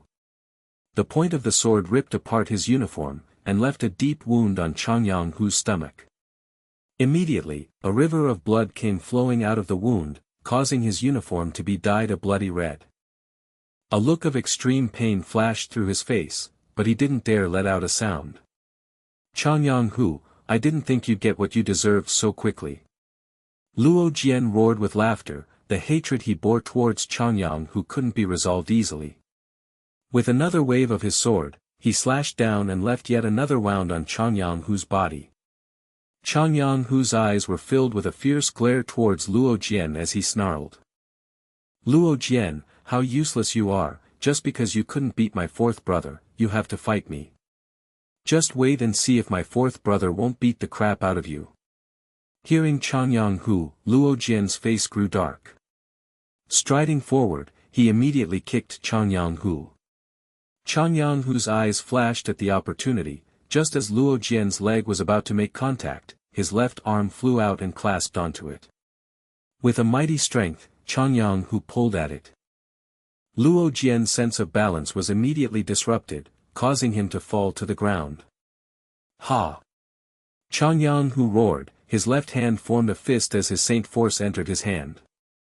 Bringing it down, his fist speeding towards the floored Luo Jian. Luo Jian wasn't slow to react however, as soon as he hit the floor, he rolled sideways away from Chongyang Hu, causing the saint force enhanced fist to miss. Pang! Chongyang Hu's fist smashed against the floor and left behind a giant crater as it sunk into the ground. Chongyang Hu, you really are looking to die. Luo Jian's handsome face went deathly white. With a snarl, the green-colored wind attribute saint force condensed into his fist, and almost as if it were lightning, he slammed his fist into Chongyang Hu's stomach. PFF. Chongyang Hu spat out a glob of blood as his body was sent flying backwards. After 4 or 5 meters his body finally descended to the ground with a loud crash. Just as Luo Jian decided to rush forward to beat Chongyang Hu even more, Qingming Xian blocked his path. Luo Jian, you've taught him a lesson already. Our main goal is Chongyang Xiang Tian, not Chongyang Hu. At the very least let us beat Chongyang Xiang Tian's whereabouts out from him first. Luo Jian slowly nodded his head in silence. If it were someone other than Qingming Xiang, then he would have looked down on the suggestion in contempt. But Qingming Xiang was someone he couldn't afford to offend. Qingming Xiang approached Chongyang Hu with a cold laugh. Chongyang Hu, where is Chongyang Xiang Tian? Chongyang Hu crawled up from the ground with some difficulty, his face was pale from blood loss, and his mouth still had a few drops of blood trailing down his face. But since his saint force had the earth attribute, his defenses were fairly strong. If it were anyone else, that person wouldn't even have the strength to twitch a finger. Chongyang Hu stared at the people surrounding him and growled. I don't know, but even if I did know, I wouldn't tell any of you. Although he had confidence in Jian Chen's strength, every single person here was at the saint level, and he didn't want his younger brother to fight alone against this group. Qingming Xiang's face grew dark as he said coldly, Chongyang Hu, I'll give you one more chance. Where is Chongyang Xiang Tian? Chongyang Hu looked up at him and gave a bloody smile, I already said I don't know. Humph. Qingming Xiang sneered. Smashing his fist against Chongyang Hu's face, he immediately slammed him to the ground once more. Will you speak or not? Chongyang Hu's anger grew tremendously as he crawled up from the floor with the last of his strength. This one won't tell you. Qingming Xiang, you better kill me straight away, or else, I Chongyang Hu, swear that I will make you regret this. Qingming Xiang looked at him with disdain. Chongyang Hu, what right do you have to say that? Could it be because you are the young lord to the Chongyang clan? Humph, it is merely the Chongyang clan, my Huayun sect cares not about your clan. Qing Mingxiang's eyes flashed once more and he kept his right hand backwards. With a bright red glint, the fist burrowed itself into Chongyang's head. Will you speak? Chongyang's body was badly bruised by the punch. Already his head was starting to drip with blood, but his resolute expression was still there, looking as fierce as always. You and I will go down together. Chongyang couldn't take it anymore. With the yellow light gathering in his left hand, he immediately slashed at Qing Mingxiang with his reformed saint weapon. A blazing red sword materialized in Qing Mingxiang's hand and he easily blocked Chongyang's attack. Not only did Chongyang suffer from serious injuries, he also was not accustomed to using his left hand to control his axe. Even if he had been completely fine, he definitely wouldn't have been Qing Mingxiang's equal anyways. Qing Mingxiang looked at Chongyang with a jeering sneer. Chongyang, I recommend you be obedient and tell us where Chongyang Xiang Tian, that way you'll feel less pain. Chongyang gasped for air before going oddly calm. He understood that continuing on this route would only lead to disaster. He looked around the area and surveyed his chances before immediately dispersing his saint weapon and started to run towards the sports field. This grove was pretty remote, normally, very few people passed through it. Thus, whatever happened here would naturally remain unknown to everyone else outside. Chongyang believed that once he ran to a more populated area, Qing Mingxiang's group of people definitely wouldn't dare to act. In addition, he had quite a few good friends within the academy. Although Chongyang didn't hope for them to help him resist Qing Mingxiang, he knew that they would at least run to notify a teacher, or even the vice headmaster.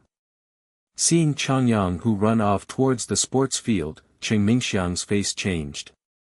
Stop him! He called out.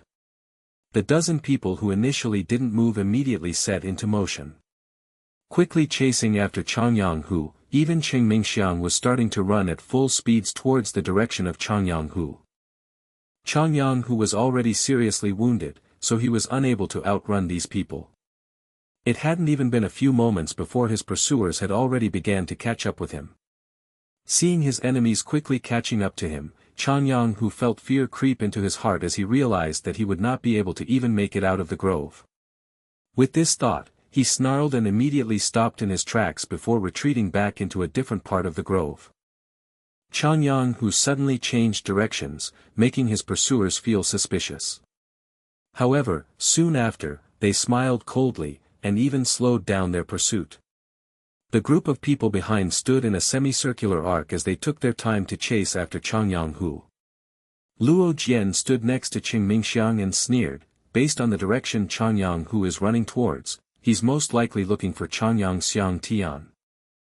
Qing Mingxiang nodded, that is true, so it seems Chongyang Xiang Tian is indeed not in the academy. Chongyang used all his strength to run, but his current state was not looking good. His head was drenched with blood while his uniform was caked with blood and dirt, looking quite miserable all over. He truly had no idea where Jian Chen was, but he knew that within the grove was a small hillside with a complicated layout and a lush plant life that was suitable for hiding. With the idea of fleeing into the school becoming obsolete, Chongyang's only plausible way to escape was to hide away in the hillside and hope to shake off his enemies. However, Chongyang had forgotten that the place where Jian Chen had taught him this morning was currently in the opposite direction. At a waterfall on the hillsides, a uniformed youth was cultivating in a puddle not too far away from the grass. The figure looked quite slender and weak with long black hair that went down to his waist. He looked rather handsome and had a bright glow in his eyes that was similar to the twinkle that reflected off of his sword. The youth had a small, silver sword about 1.3 meters long and 2 fingers wide. On the sword hilt were 2 words written in fancy calligraphy, light wind. The youth calmly stood there. The sword in his hand pointed to the ground, and his whole person was as motionless as a mountain. At that moment, the youth's eyes let out a spark of light. His body fluidly began to move without warning, only mirages from his quick movements could be seen. The silver sword in his hand had entirely become a white blur, and countless shadows of the sword blended together like an illusion that constantly flashed with light. As it moved in the air, only its afterimages could be seen. The youth cried out the words, profound steps, as he moved through the ground quickly as if he was gliding with a great amount of agility and nimbleness. Seeing a rabbit, he quickly stabbed at it with his sword with such an inconceivable speed, anyone that saw him would be astounded. This youth was Jian Chen. After leaving the grove he had directly arrived at this beautiful landscape, remembering the feeling of the use of the sword that he had experienced before in his previous world. Chapter 61, Increasing Murderous Intent. Jian Chen quickly moved through the grass, the light wind sword had already become a streak of white light. He slashed out with his sword at a rapid speed in several directions, his swordplay fast yet sharp. Following Jian Chen's quick movements, the wind scattered dry leaves into the air, fluttering around Jian Chen like gentle dancing butterflies. And at this moment, Jian Chen's swordplay suddenly changed. Although his sword techniques were still fast, but with every stab he made with his sword, the air whistled and left an afterimage that no ordinary person would be able to see easily. A moment after, the rapidly dancing sword in Jian Chen's hand suddenly stopped. But despite after such a long period of intense exercise, he did not even look out of breath and was instead still breathing normally. And at the same time, Jian Chen finally stopped his wild dance, the leaves that were all previously flying around him disintegrated into powder and scattered onto the ground. Only a few leaves were left completely intact, but written on some of them was the word, sword. Although the size was different on each of them, it was written clearly and covered the entire area on each leaf. Although, there were some other leaves with the word, sword, on it that had missing strokes, being either unclear or incomplete.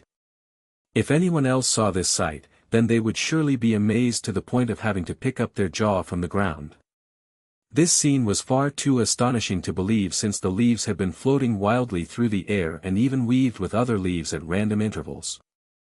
Just focusing on one leaf amid the mess of them, constantly changing positions in the air would definitely cause a person to become dizzy.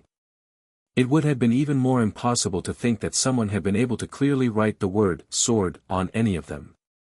Most importantly, the leaves were very fragile and liable to break upon the gentlest of touch. To use a sword to achieve such a feat without leaving a single trace of a tear, was as difficult as ascending to the heavens.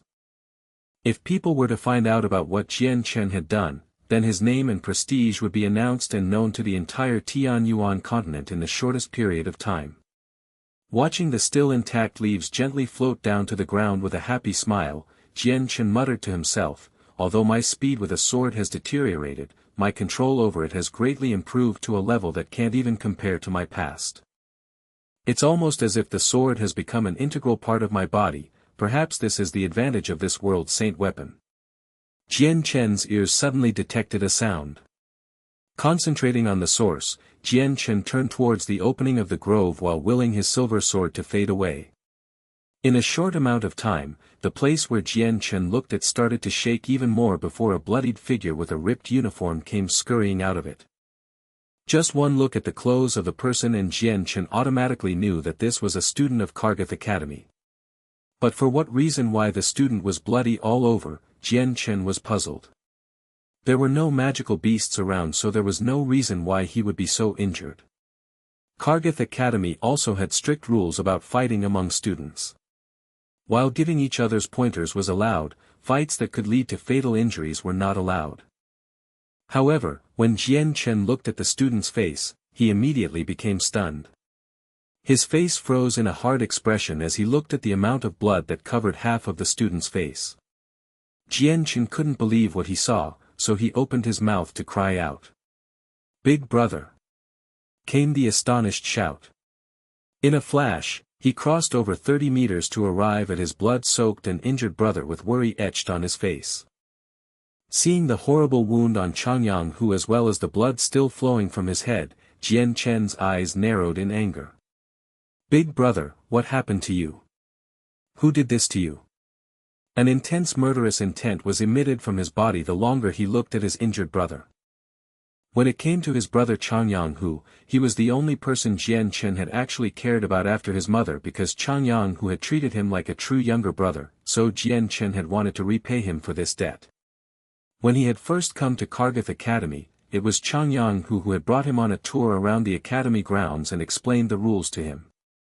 He faced huge amounts of danger after running into the magical beast forest to fight and kill a Class 1 magical beast to gift Jian Chen its monster core without any regard for his own personal health. Although Class 1 magical beasts weren't even a threat to Jian Chen, Chongyang who did not have as much fighting experience or combat skills as Jian Chen. At the time, Chongyang who only had the strength of a peak 10th Saint Force Layer cultivator, so obtaining a Class 1 monster core wouldn't have been an easy task for him. Later on, his brother had even fought against Ka Diyun for him on the platform even after knowing his own strength was lacking in comparison to his opponent, initiating the challenge. Jian Chen had clearly felt that Chongyang who cared for him from the bottom of his heart, and so from then on, Jian Chen had always treated him like close family. In his previous life, Jian Chen was a war orphan who had his parents murdered by the enemy army. From his birth, he had no family or friends and never knew the warm embrace of family. But now that God had arranged such a nice life for him, Jian Chen would definitely treasure this, and Chongyang who held the second biggest spot in his heart after his mother by Yuntian. So seeing Chongyang who beaten into such a state, Jian Chen's heart flew into a rage that was unprecedented. A single look from him gave the feeling that it could injure someone. Seeing Jian Chen suddenly appear, Chongyang who looked at him with a dazed expression. However, his face changed once more as he spoke anxiously, "Fourth brother, why are you here? Hurry up and run. Leave this place, they'll be here in a moment." Chongyang who looked impatient, he hadn't thought that he would run into Jian Chen here. Instead of running, Jian Chen's face darkened as he said in a low voice, "Big brother, who in the world beat you to such a state?" The suppressed rage in his tone could have been identified by anyone. Chongyang whose hands desperately grabbed onto Jian Chen's body as he continued to speak urgently, "Fourth brother, don't bother asking about that right now and leave this place immediately. Take the long route back to the academy, or else they'll definitely find you." Although he knew Jian Chen's strength was enormous since he had beaten a middle saint, Chongyang who did not believe that even Jian Chen could take on a dozen saints, along with Mingxiang, who was an upper saint. But Jian Chen stood right where he was, like a stone statue that could not be budged.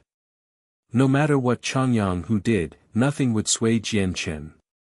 With eyes that spoke volumes of his murderous intent, he glared at the grove, waiting for someone to come out. A dozen uniformed students eventually walked into his range of sight, with Luo Jian and Mingxiang walking in front of the group. When they saw Jian Chen, Mingxiang's and Luo Jian's expressions became excited. With a big smile, Luo Jian said, "Chongyang Xiang Tian, we found you at last. I was beginning to wonder where you had run off to." Without any need for instructions, the group of people immediately surrounded Jian Chen and his brother in a circle. Seeing how he and his brother were surrounded, Chongyang whose face grew ugly and gave a small sigh. But other than that, he said nothing. Despite the arrogant manner of the people around him, Jian Chen did not look scared at all, and instead remained calm. It was almost as if he had not even noticed such weak people were surrounding him at all.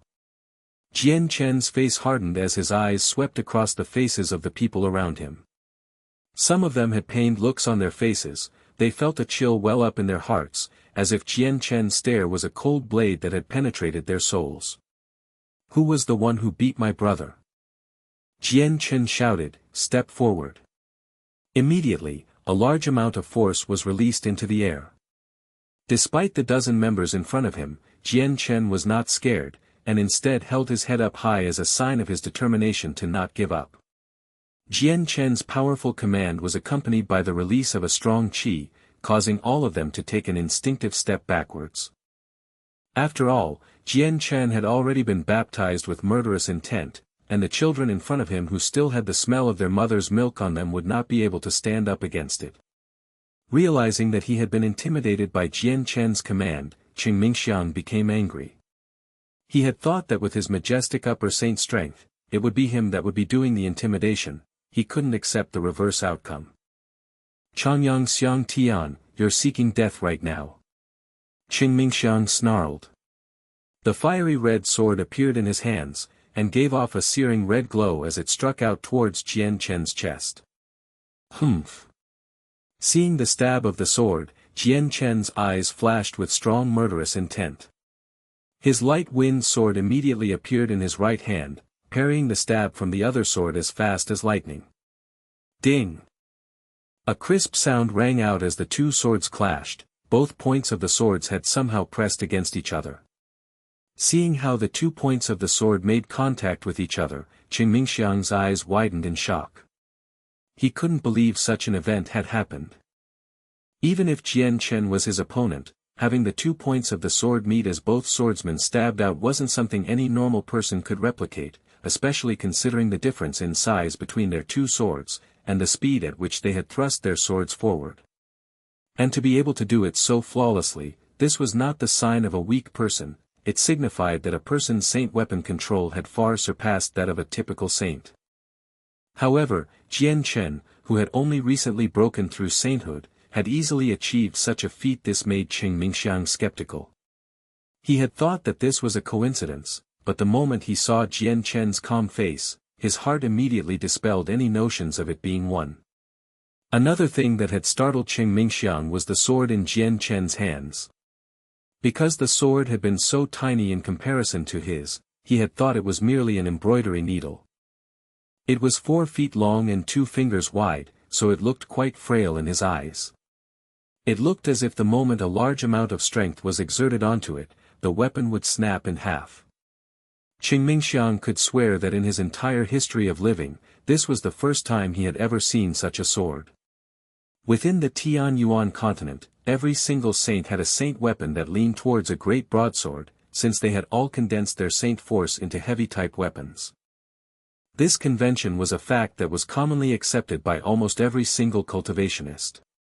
If Jian Chen's delicately small sword wasn't able to block against his attack, then Qing Mingxiang definitely would have ridiculed Jian Chen. Chapter 62, Jian Chen's Strength. Qing Mingxiang's face hardened. This time, although opponent was only a newly broken through saint, he was facing his opponent seriously for the first time. Qing Mingxiang, since you've beaten my big brother, then don't expect to leave from this place unharmed. Jian Chen stated coldly. Qing Mingxiang snorted in response and said, Chongyang Xiang Tian, I admit I've underestimated you, but if you want to beat me with your new saint powers, that won't be possible. Jian Chen snorted as he looked on at Qing Mingxiang with disdain. Whether or not I have the ability to, come and see. Jian Chen immediately rushed forward. His wrist perfectly controlled the light wind sword and escaped the deadlock with Qing Mingxiang's own sword by slapping the side of Qing Mingxiang's sword fiercely. Clang! As the sounds of metal rang in the air, Qing Mingxiang's sword was forced off to the sides by the light wind sword. Jian Chen had struck out with his sword with such force that Qing Mingxiang's sword arm had become numb with pain.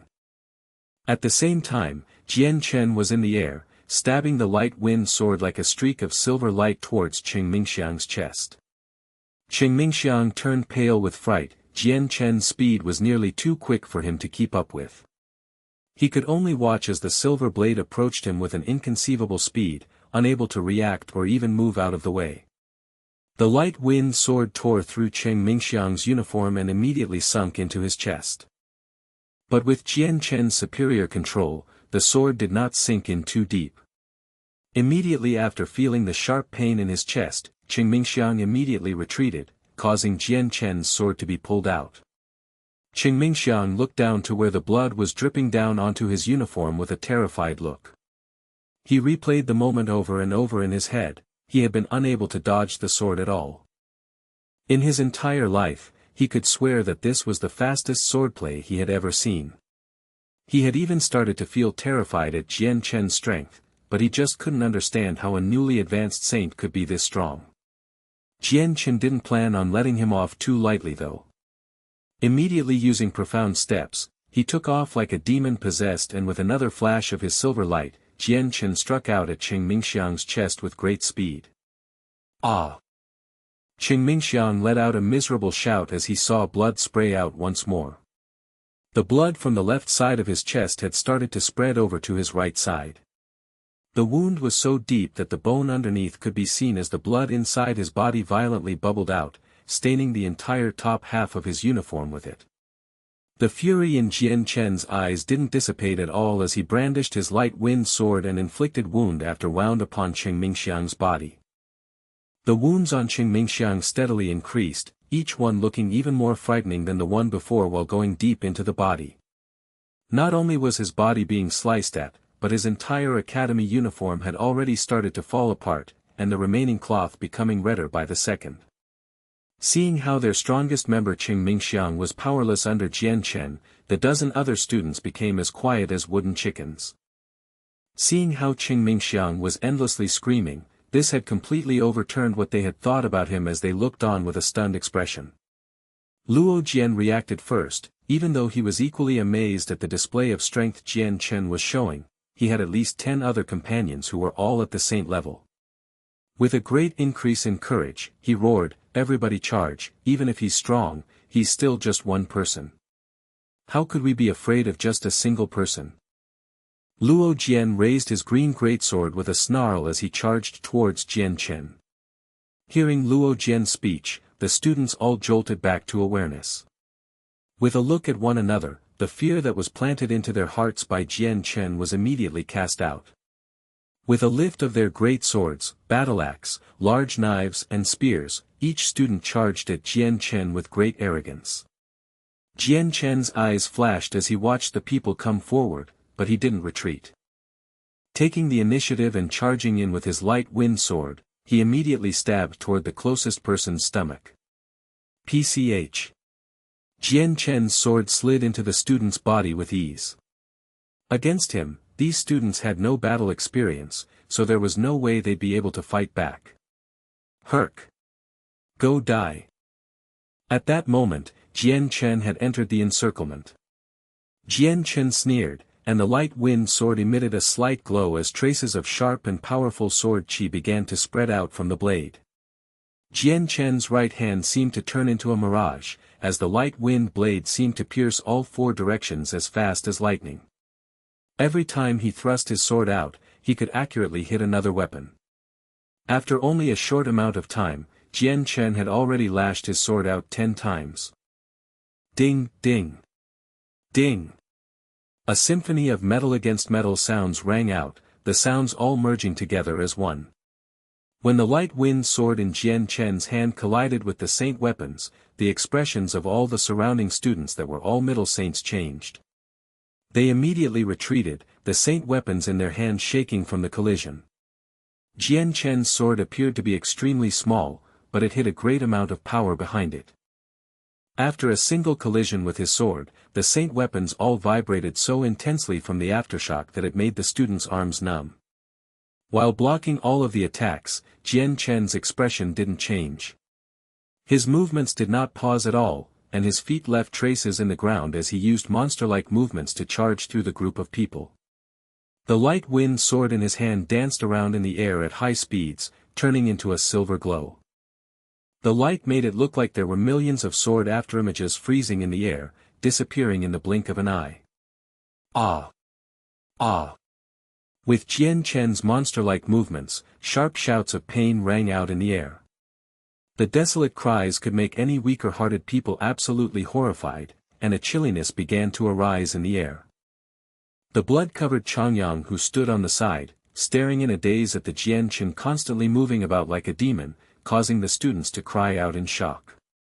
At the moment, his mind had already completely ground to a halt, he had already completely lost his cognitive abilities. At that moment, the dozens of students had already all fallen to the ground. Their ashen faces were filled with pain, and their originally perfectly clean and tidy uniforms were now torn all over the place. Each tear was dripping with blood, dyeing their entire uniforms crimson. Moreover, that white light continuously flashed over their bodies, quickly increasing the number of wounds on their bodies. From their upper torso down to their legs, their entire bodies were covered with frightening wounds. Their blood flowed like rivers out from their injuries, and they quickly began to look like they were made of blood. Jian Chen circled the students at high speeds. The light wind sword in Jian Chen's hand slashed at their bodies continuously, causing splashes of blood and torn pieces of clothing to fly out in the air. Chongyang, whose injuries greatly affected Jian Chen's emotions. Although Jian Chen didn't kill these dozens of students, he would definitely not let them go lightly. If these people weren't attending the same school as Jian Chen was, and if Jian Chen wasn't worried about stirring trouble within their families, he would definitely end their lives without hesitation. Senior Chongyang Xiang Tian, please have mercy on us. We won't dare to do this ever again. Senior Chongyang Xiang Tian, please let us go this time. We won't ever do it again.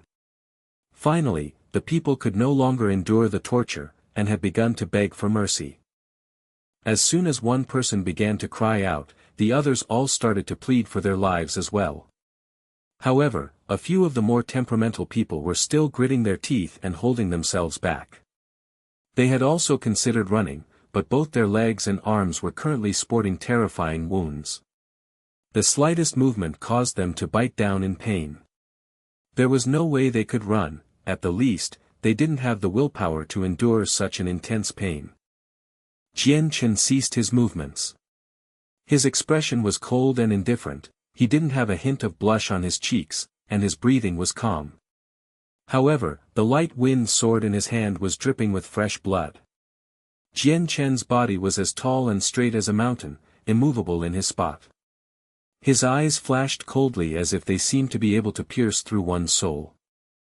He slowly swept his gaze across the dozen students lying on the ground and said, I can let you guys go, but you have to answer this, who injured my older brother?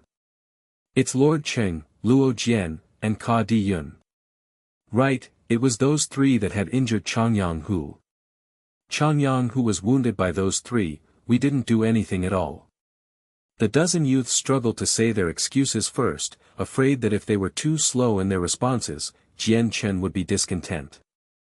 At the moment, they had already long abandoned any thoughts of retaliation against Jian Chen, and wholeheartedly regretted their actions.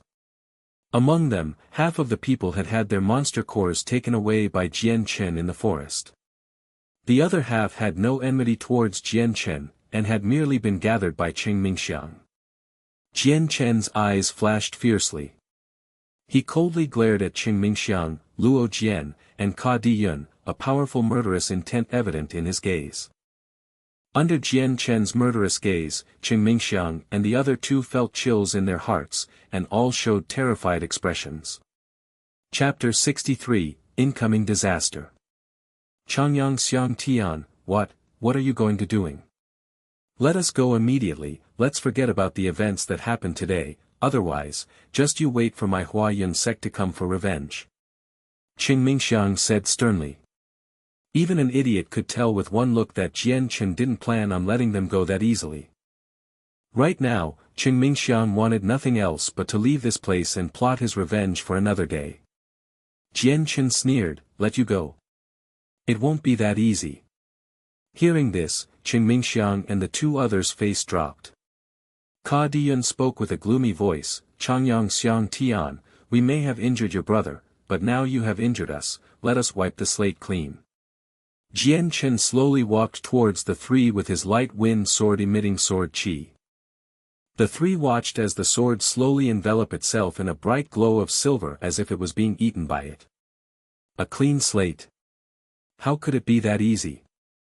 Today, you three will leave an arm behind, and if there is another time in the future, then it will be your life. Jian Chen had already arrived in front of Ka Di Yun, his light wind sword already swishing down in an arc like silver lightning towards Ka Di Yun's shoulder. Ah! Ka Di Yun let out a desolate scream as the intense feeling of pain racked his face. Already all color had drained away from it.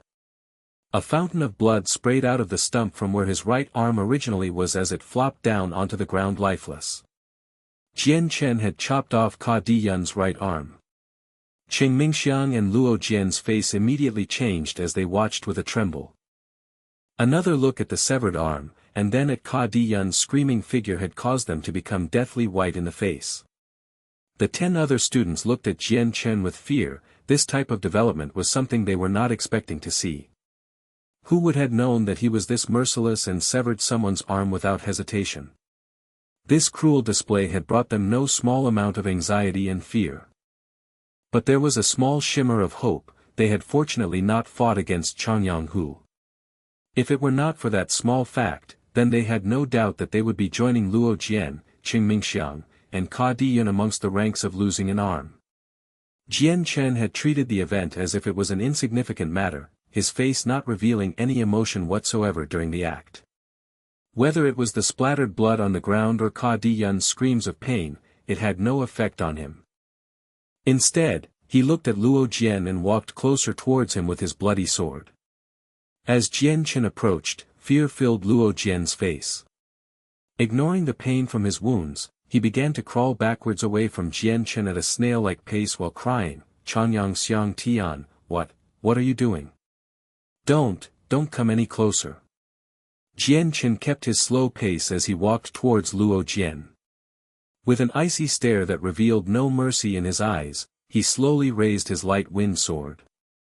Seeing Jian Chen lift his silver sword, Luo Jian became even more terrified.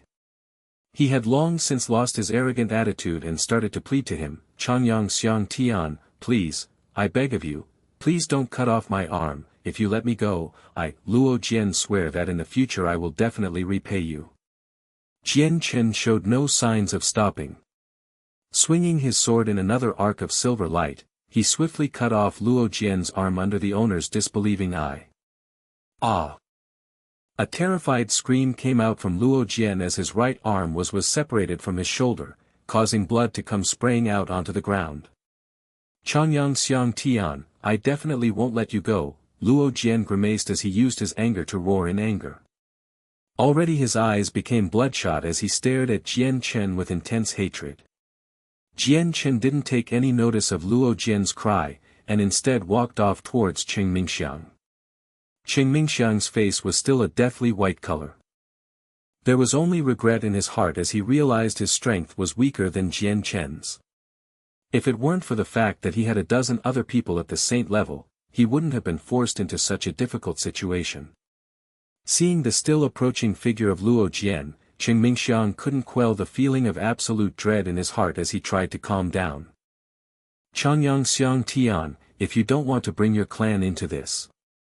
Hearing Qingmingxiang's words immediately caused a reaction from Jian Chen. A glare appeared on his eyes as he immediately flashed forward to where Qingmingxiang was. Before he could even finish his sentence, Jian Chen had already lopped off his right arm.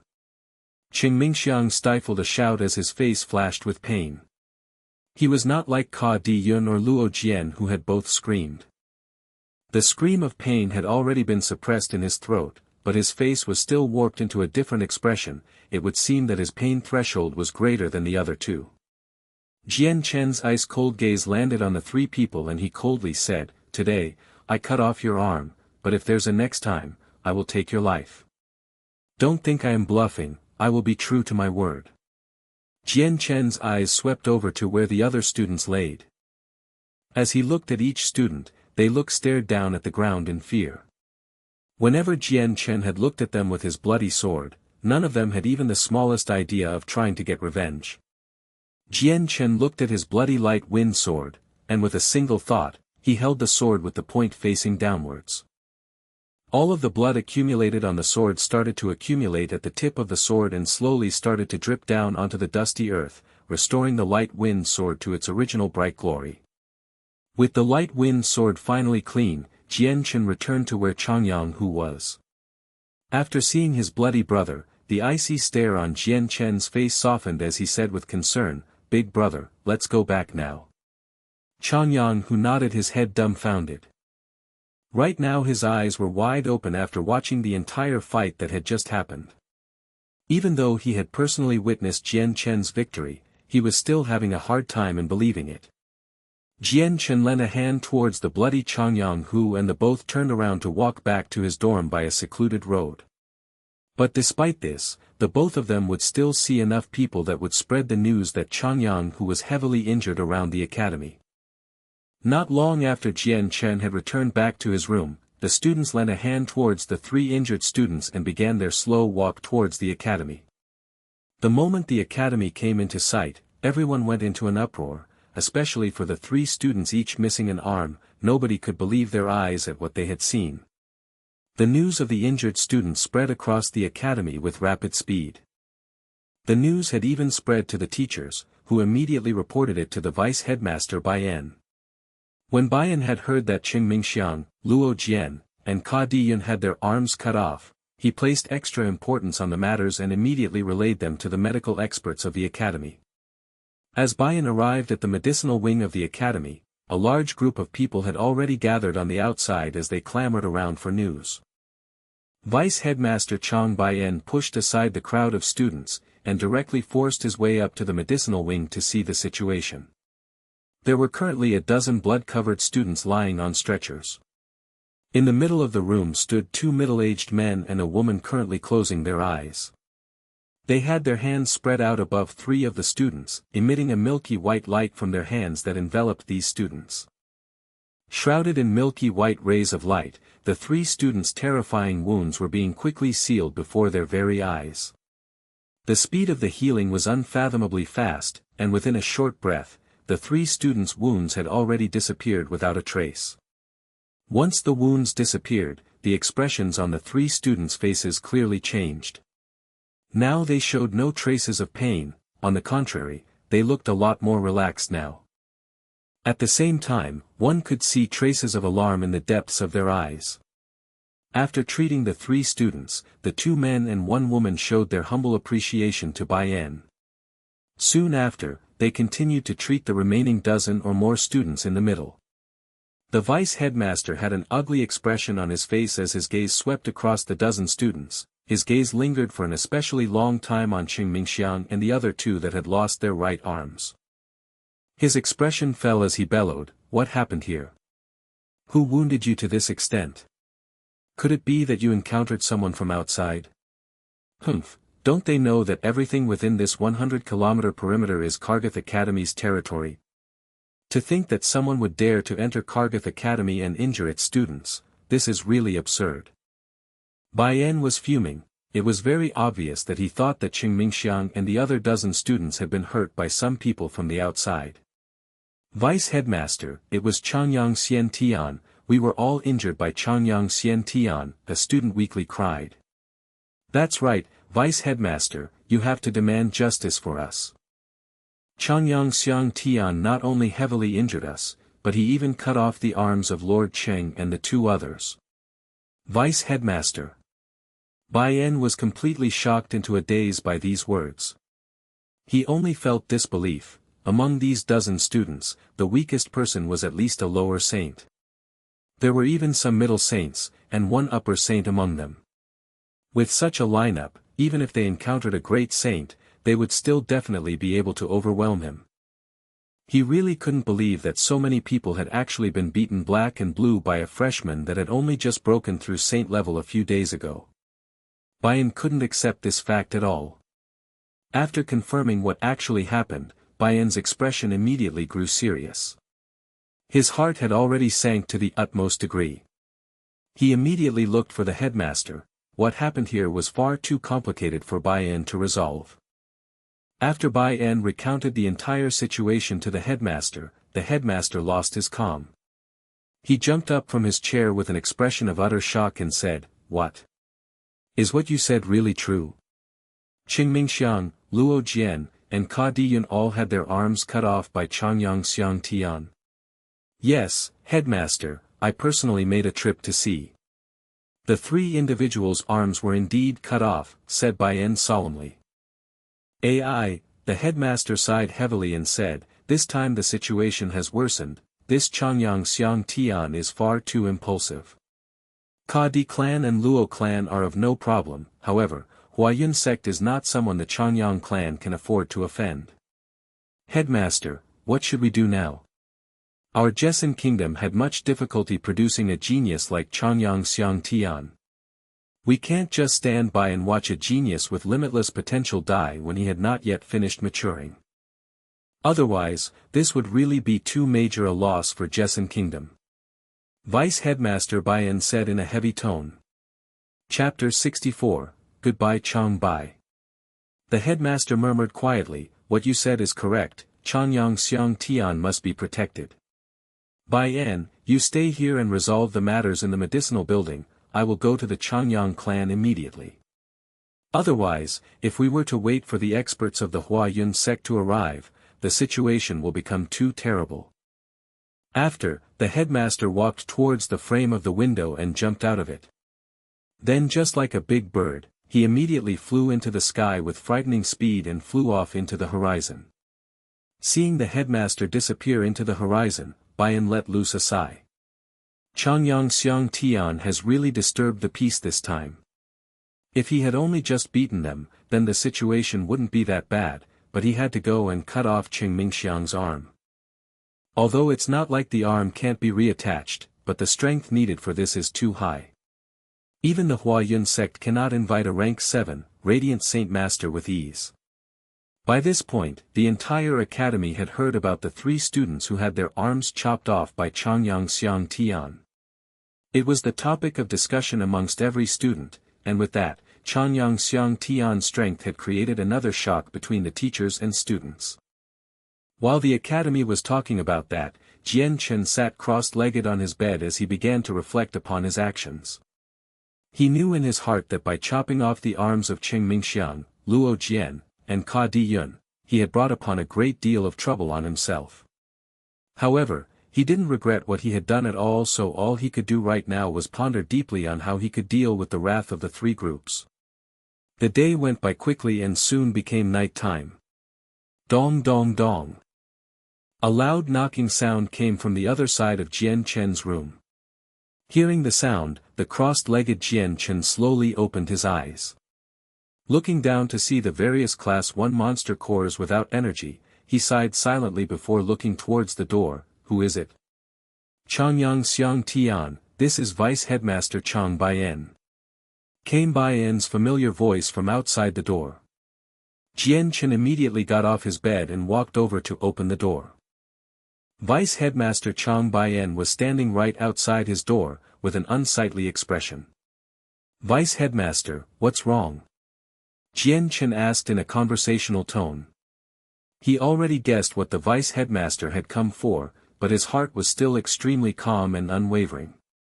Vice Headmaster Chong Bai En glanced at Jian Chen with a complicated look inside. Chongyang Xiang Tian, please pack up, then immediately follow me to the headmaster's office. Oh. Jian Chen indifferently replied. He did not say anything afterwards, and quietly went back to his room to pack up his things. Jian Chen didn't have many belongings. He grabbed some of his own medicines and stored them into his space belt. Then he followed Bai En to the center of the academy where the single, lone tower stood. Ah, look over there, isn't that Chongyang Xiang Tian? It is, looks like he's walking together with the vice headmaster. Maybe he received a super strict punishment. As they walked through the sports field, a crowd of students started to gather and chatter amongst themselves. Jian Chen turned a deaf ear to the discussions that had arisen around him. He followed behind Vice Headmaster Bai En, and they soon arrived at the central tower, and directly entered the headmaster's office. Right next to the Vice Headmaster's table sat 2 elders. One of them was a relieved headmaster while the other elder was wearing a cyan-colored pow and had long black hair that was tied back. From behind the desk, the old man looked quite ordinary, just like any other old man. Headmaster, Chongyang Xiang Tian has been brought. Vice Headmaster greeted politely. Hearing this, the headmaster's gaze immediately settled onto Jian Chen, and he said in a calm voice, Bai En, you may leave. Yes sir. Bai En quickly left. At that moment, the only people left inside the office were Jian Chen and Kargath Academy's headmaster, as well as an elder in a blue/green robe. Ever since Jian Chen first entered, his line of vision had been fixed on the blue/green clad elder. This elder wasn't any stranger to Jian Chen, it was Chongyang clan's butler, Chong Bai. Chong Bai, why have you come? Jian Chen said while looking at the elder. Chong Bai gave a complicated look at Jian Chen before sighing, Fourth Master, from all of your days at Kargath Academy, we have been watching you and your achievements. Whether it be your mother or father, they both feel extremely proud, but this act of yours today was too impulsive. Jian Chen naturally understood what Changbai was saying, and said firmly, Changbai, I don't regret anything. They brought this onto themselves. My older brother hadn't offended them in any way, but they still heavily injured him. Even if I relived this experience, I would still do the same thing. Changbai sighed, Fourth Master, I don't disagree with your methods. After all, in the Tianyuan continent, it is strength that rules over others. Although their strength was weaker than yours, you did not think about the powers they had backing them up. If it was just the Kadi clan or Luo clan, then our Chongyang clan would not have much trouble with dealing with them, but Qingmingxiang is the treasured son of the Huayun sect's leader.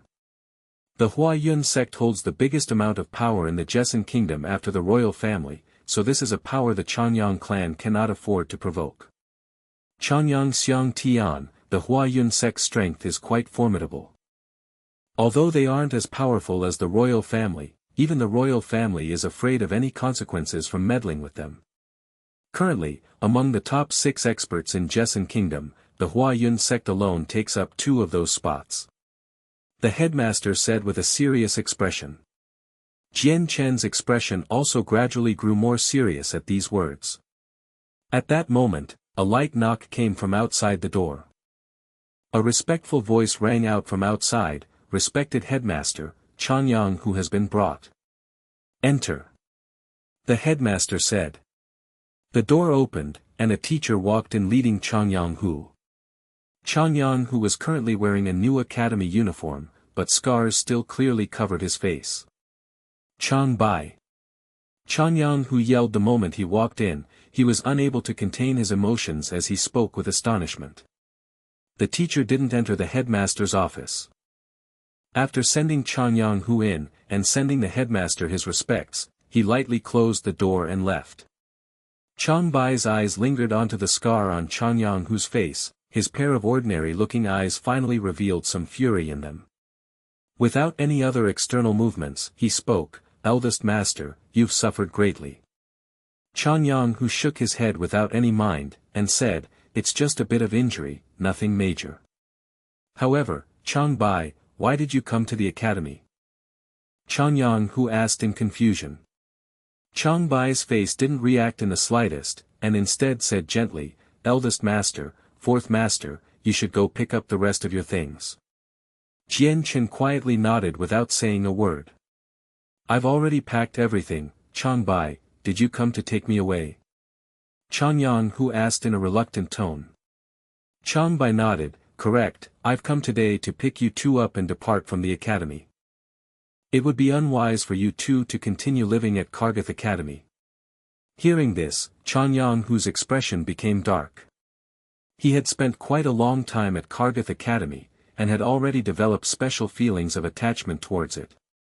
Chongyang Hu, Chongyang Xiang Tian, you 2 should first head out, I still have a few things I want to discuss with Changbai. The headmaster said. Jian Chen and Chongyang Hu didn't have any objections, and they immediately turned around to walk out of the headmaster's office. Jian Chen and Chongyang Hu weren't kept waiting for long, Changbai came out from the headmaster's office soon after. However, when he looked at the 2, his face changed to one of happiness. Jian Chen and Chongyang Hu followed Changbai down the tower, and got onto the flying-type magical beast to leave Kargath Academy. It directly flew up into the air, and began heading towards Lore City. Jian Chen and Chongyang Hu didn't speak on the magical beast's back. While the 2 were being rushed home, the both of them seemed to be extremely heavy-hearted. Within Jian Chen's head, he couldn't help but to think about the motherly affections he had received.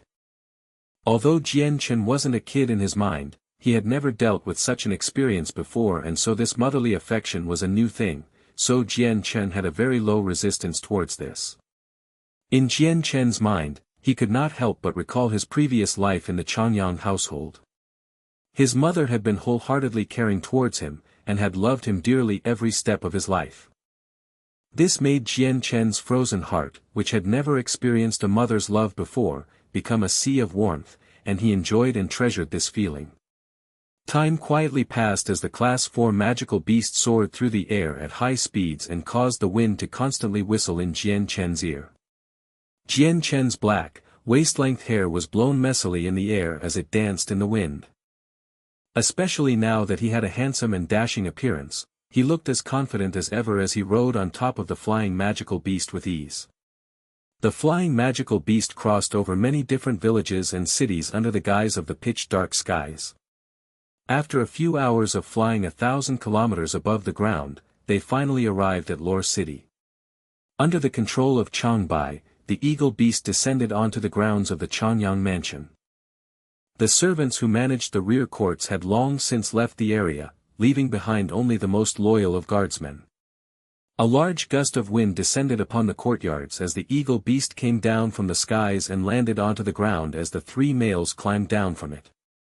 A group of people had already gathered around the eagle beast with a middle-aged man wearing a black and white POW leading the group. This was the master of Chongyang Mansion and the father of Jian Chen, Chongyang Ba. By his side were four very beautiful women, Jian Chen's mother by Yuntian and his three aunts. Standing by his fourth aunt's side was a girl who looked to be around 18 years old. This was his second sister he hadn't seen in a few months, Chongyang Mingyue. Standing right next to her was another person who looked to be around Jian Chen's age, it was Chongyang Ku, his third brother. However, in Chongyang Ku's eyes was a look of mirth as if he was happy to see Jian Chen in such misery after leaving Kargath Academy. Standing behind the family were a few middle-aged men and elders, they were high-ranking members of the clan, but each one of them had a grave expression on their faces as they looked at Jian Chen with a complicated stare. Some looked at him with happiness, others with an expectant expression, and some who just sighed. Chongbai walked towards Chongyang Ba and gave a small smile, "Clan leader, I have not failed you. I have brought the eldest master and fourth master back home safely," he stated. Chongyang Ba looked at Chongbai and clasped his hands together. "Chongbai, thank you very much for your trouble. Clan leader is being too courteous, this is just part of my duty," Chongbai said. Chongyang Ba swept his gaze across Jian Chen and Chongyang Hu. His eyes held both expressions of gratification and admiration as he looked at Jian Chen, and his expression had also become excited, although it was still nevertheless worried. Finally, he let out a long sigh and said, "Xianger, Hu, both of you come with me to the main hall." Chongyang Ba turned around and began to walk out. Chapter 65, The People from the Imperial Palace, 1. Jian Chen and Chongyang Hu returned to their respective mother's side and walked with the others towards the main hall of the Chongyang mansion. Hu, you've suffered greatly at the academy, just look at your scars." On the way, Jian Chen's eldest aunt, Ling Long, looked at the scars on Chongyang Hu's face with eyes wet with tears that never seemed to cease. Chongyang Hu could only laugh as he replied, "Mother, these are only small injuries, nothing to worry about. It was a good thing fourth brother found me, otherwise, your child would have been left unable to even move from bed." Hearing this, Ling Long turned her head to look at Jian Chen with a gentle smile on her face. "Xiangtian, I really must thank you for helping Hu." Jian Chen smiled back, "Eldest aunt, what are you saying? If my big brother has a problem, of course I'd help. Besides, this happened because of me and big brother was caught up into it. As long as eldest aunt doesn't blame me, then I be happy enough." Ling Long still had a smile on her face. "Xiangtian, you're becoming more and more intelligent. You're almost becoming just like Hu now." Praise from eldest aunt. Jian Chen laughed, he could clearly tell that eldest aunt Ling Long's attitude towards him had improved. She was no longer so solemn and unmoving towards him. No longer was she like before, always wearing a neutral face. "Mother, you should say it right, fourth brother's strength is really amazing.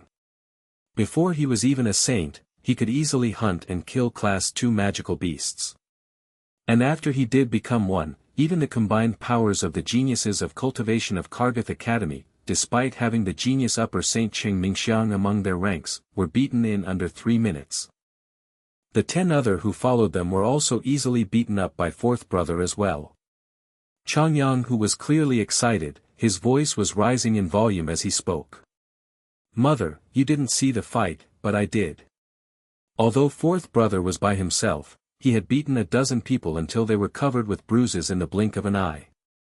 These dozen people were all at the rank of a saint at the very least, but against fourth brother, they were no match at all.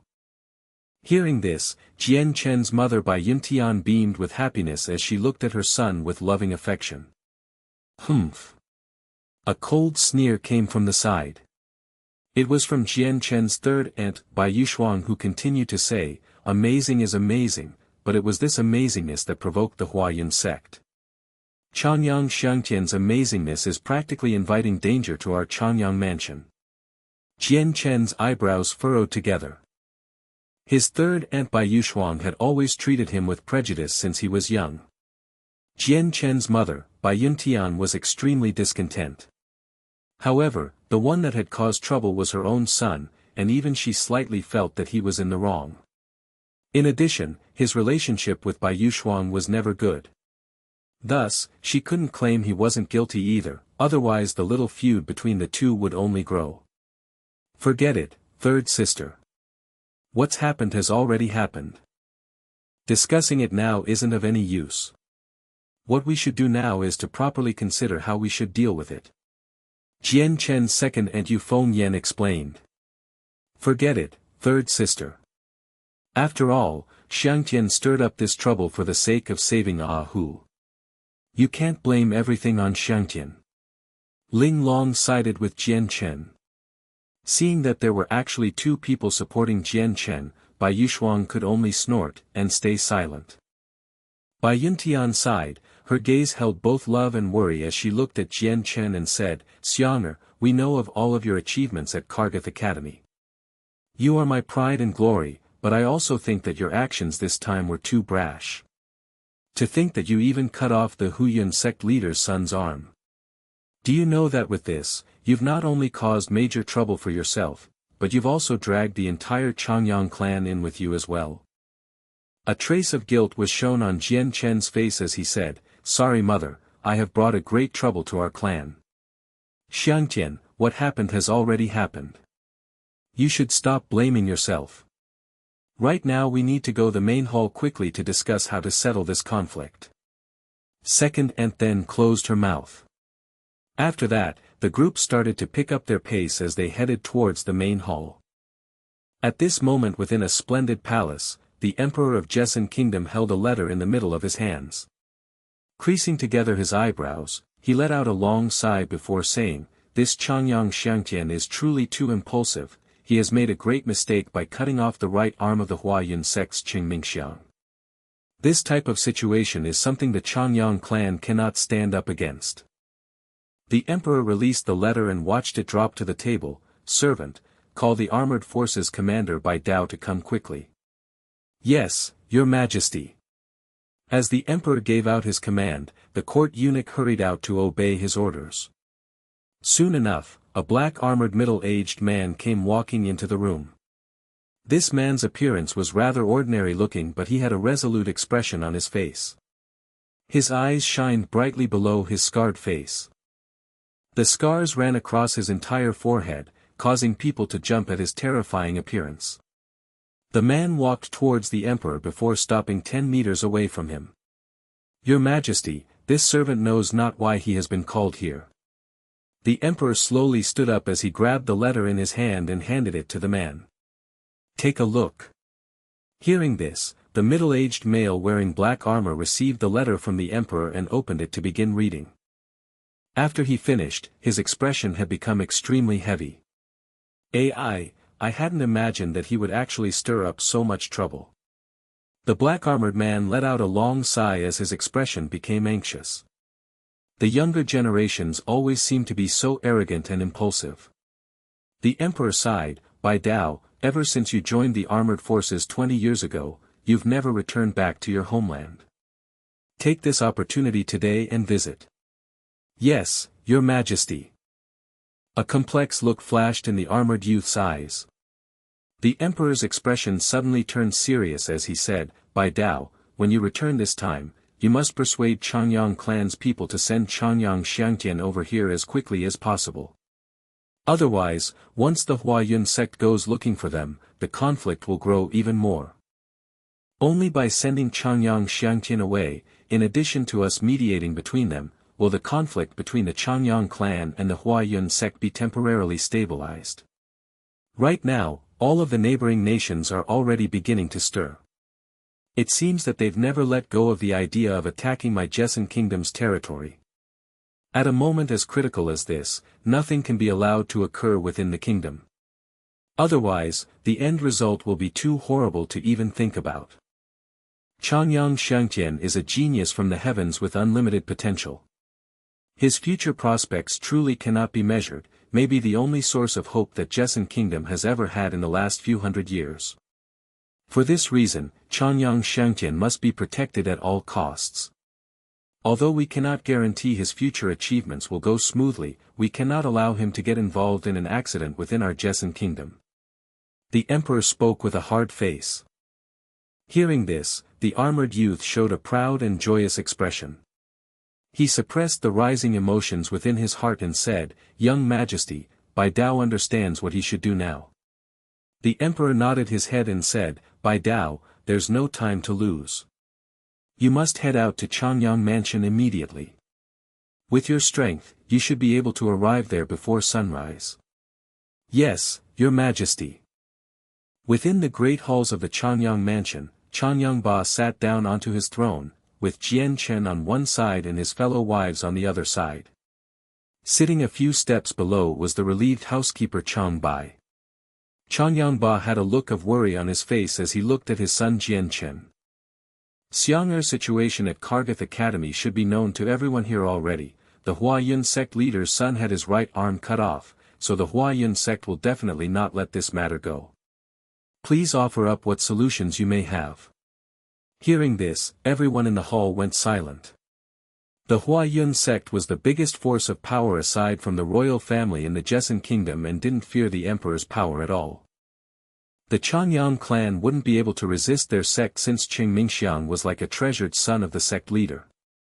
Since he was a genius that far exceeded the others, to have his arm chopped off by Jian Chen would definitely influence his future road of achievements. It could be said with no exaggeration that Jian Chen had completely destroyed Qing Mingxiang.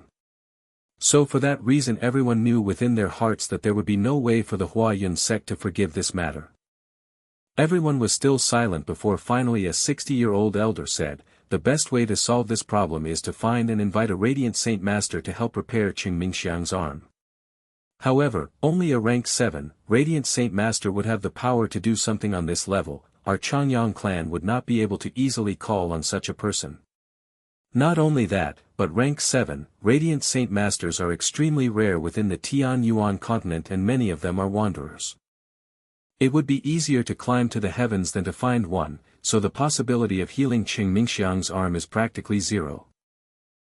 What you're saying is correct.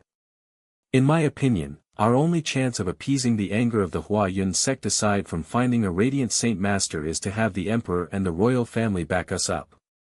However, the Huayun sect would definitely not give up their chances. What is guaranteed is that the fourth master will not be easy to protect. A middle-aged person said. Standing by the middle-aged man were a few other elders who had high amounts of influence within the clan. They have long since heard about Jian Chen's achievements within the academy, and in their hearts, they had already started to place their hopes for the clan's survivals onto Jian Chen. So even though the clan was being troubled by a big problem, no one had blamed him for it and instead tried their best to find ways to protect him.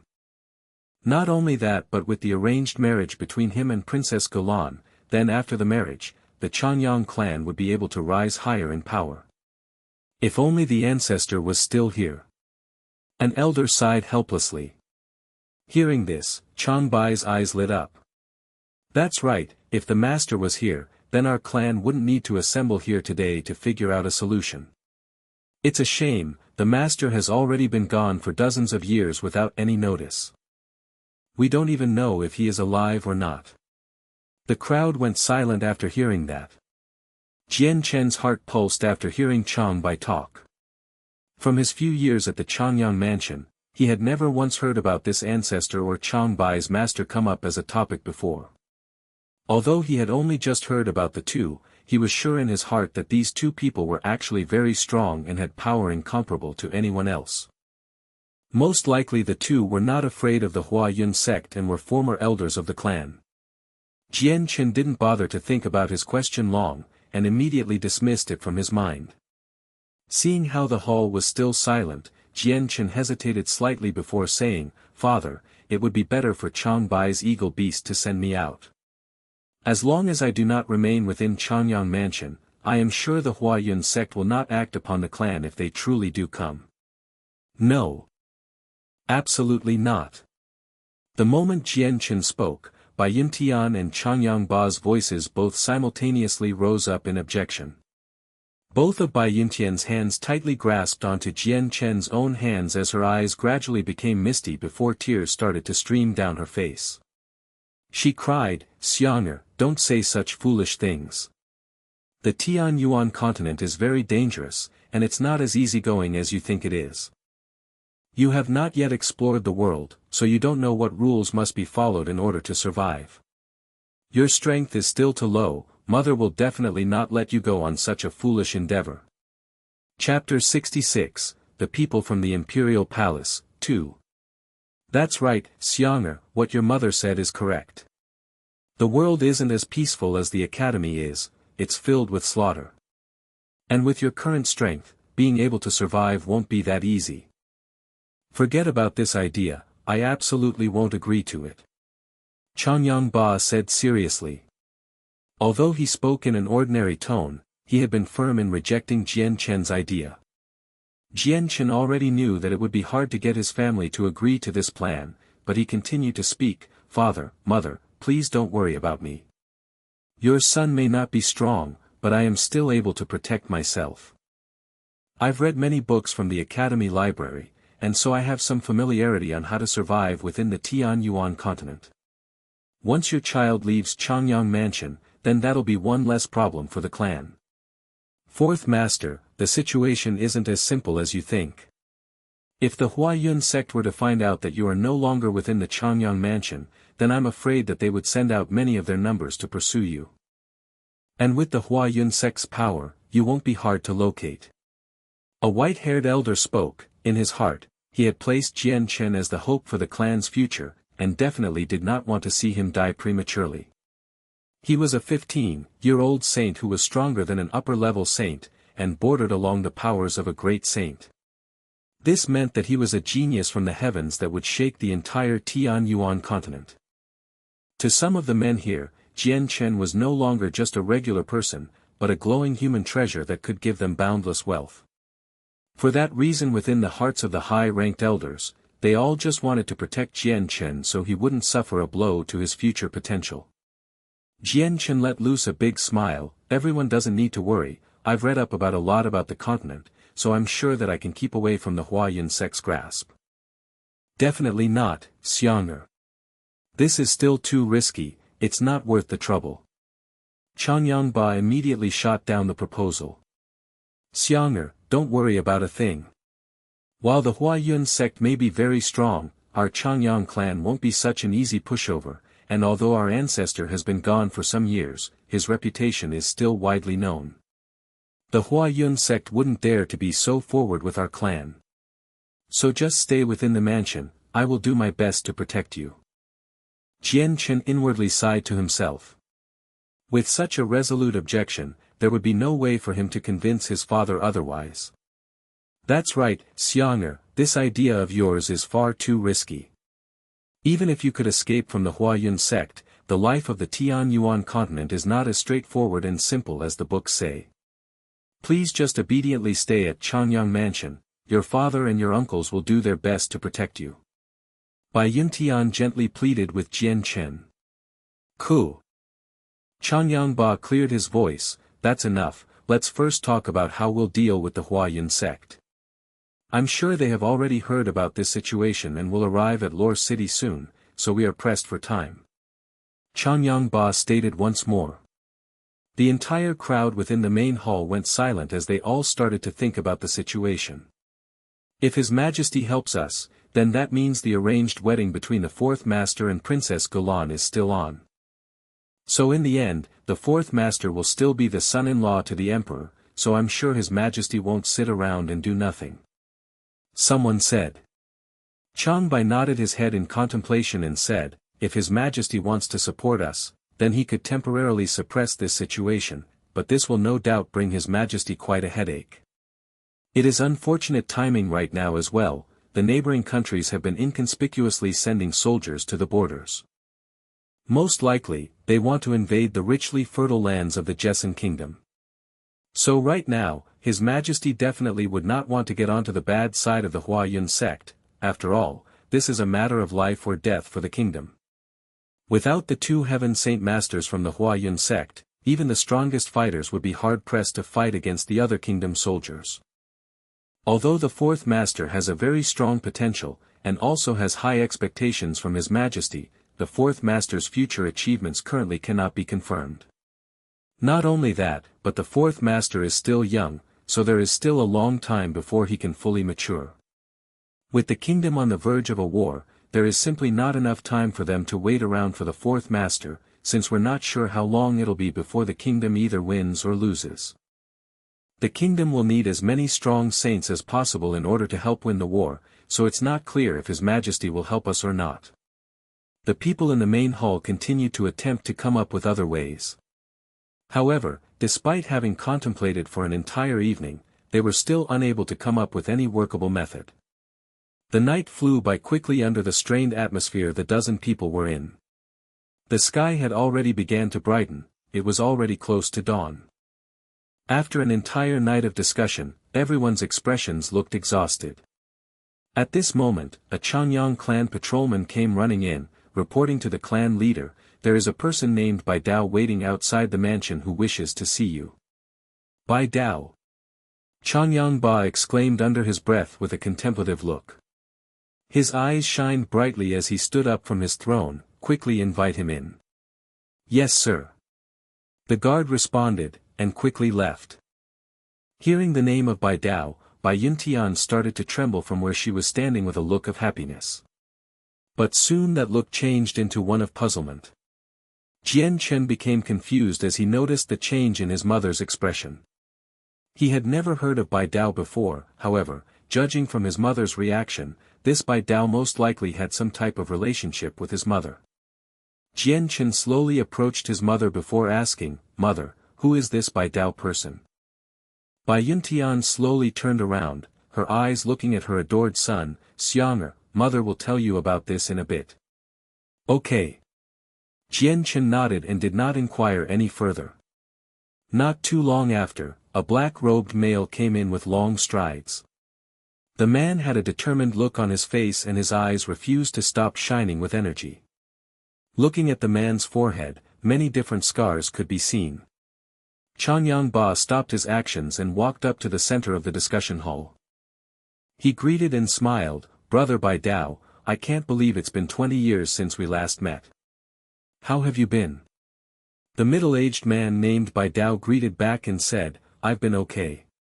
He paused for a moment, his gaze stopping on Jian Chen and his mother, before continuing, it's probably better if I just get straight to the point. I've come this time under the Emperor's orders. At the same time, I've come to transmit his orders.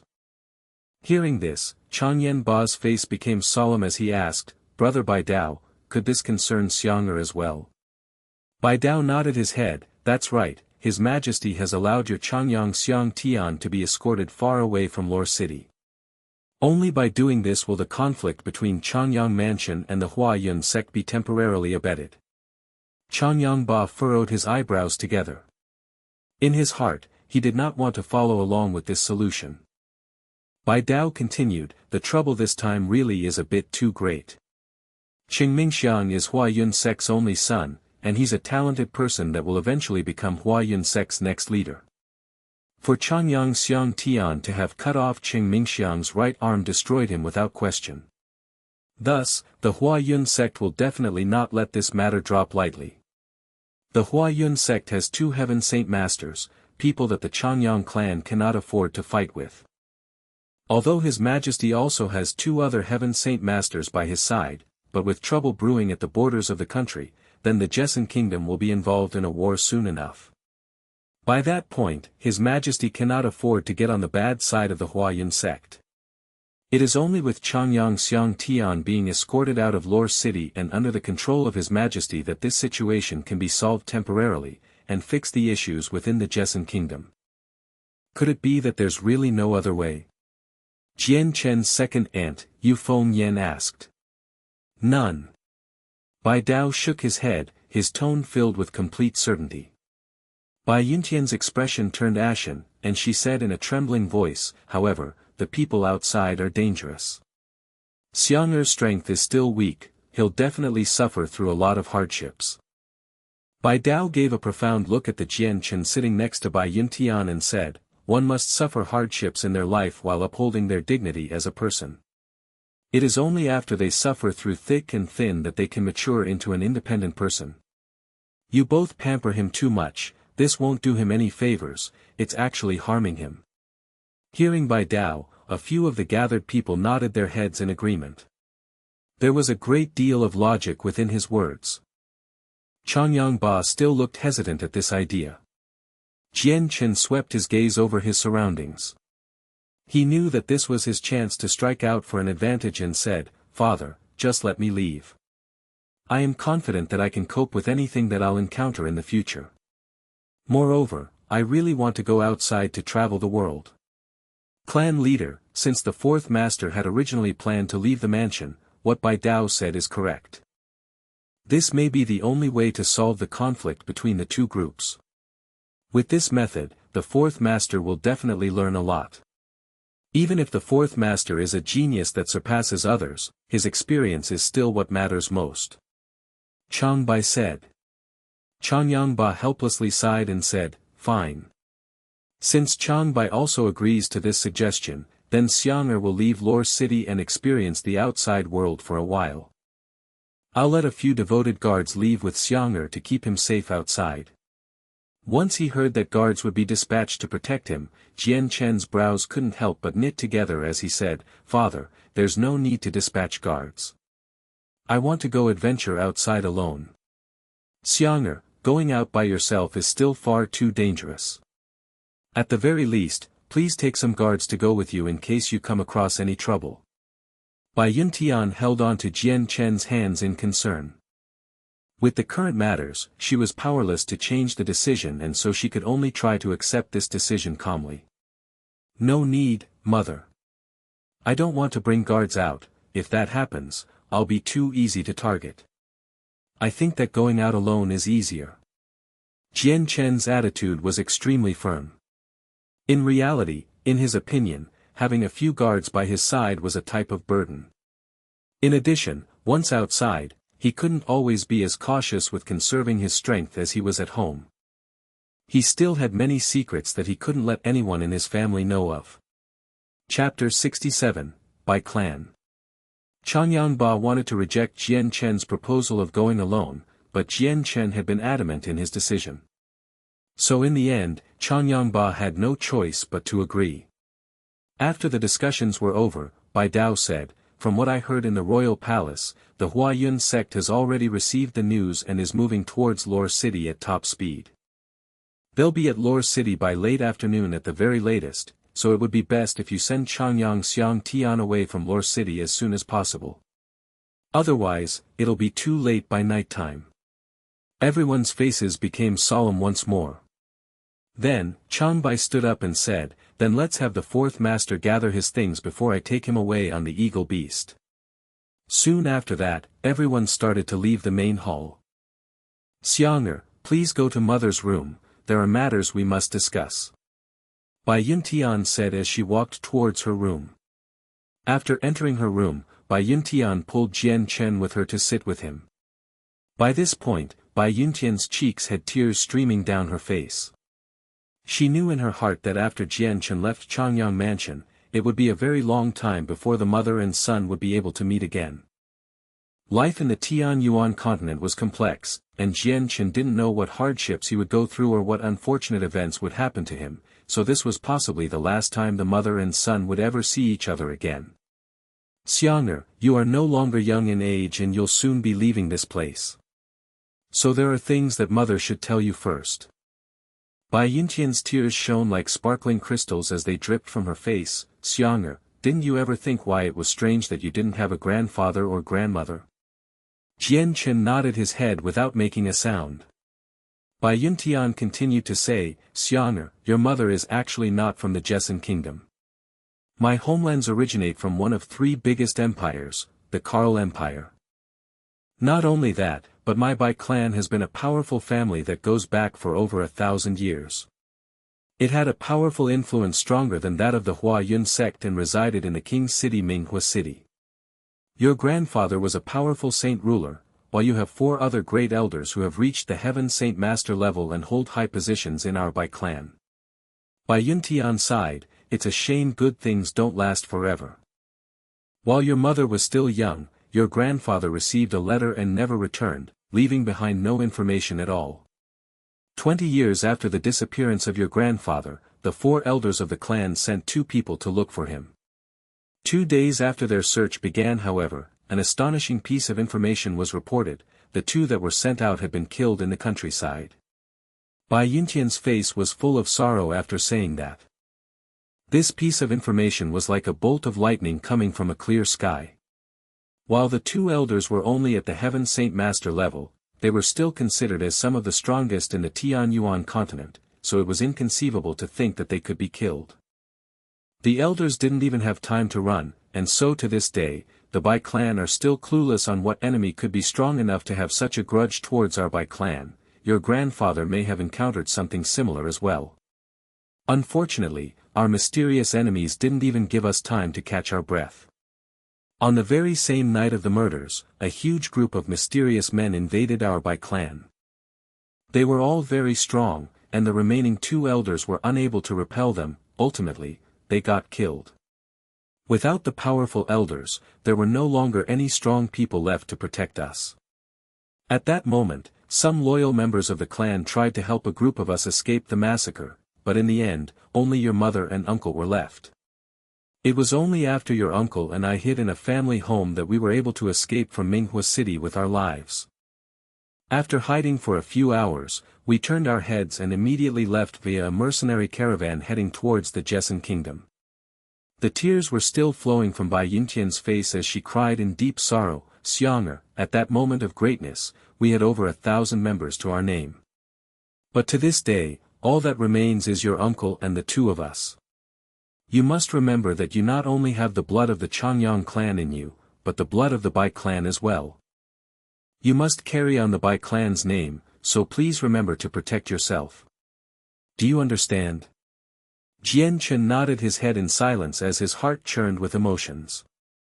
For a very long time he couldn't calm himself, since the news his mother had told him had struck the very core of his emotions. After some time, Jian Chen finally calmed himself down and said, Mother, could it be that we still haven't figured out our mysterious enemy's identity or how strong they are? Bai Yuntian shook her head, I have no idea. Your mother and uncle were still young at the time and so we didn't understand much. So we had no idea who they were. If anyone knew, it would be the elders, but they're dead now. Afterwards, Bai Yuntian fished out a red embroidered pouch and looked at it as if it was bringing back old memories. Xiang'er, before your grandfather disappeared, he gave me this red pouch and said it was a family heirloom passed down from generation to generation. By this point, it's well over 1,000 years old, so please take care of it. Those mysterious men had most likely exterminated our Bai clan for treasures like this. Jian Chen's eyes looked at the embroidered red pouch and said, Mother, what exactly is in this then? There's only a small piece of fur that's smaller than the size of one's palms inside. Your mother has no idea what it's used for.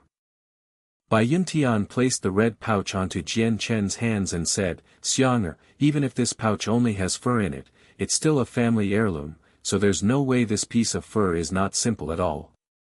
Right now you are the Bai clan's only hope, so passing down the family heirloom should be a given.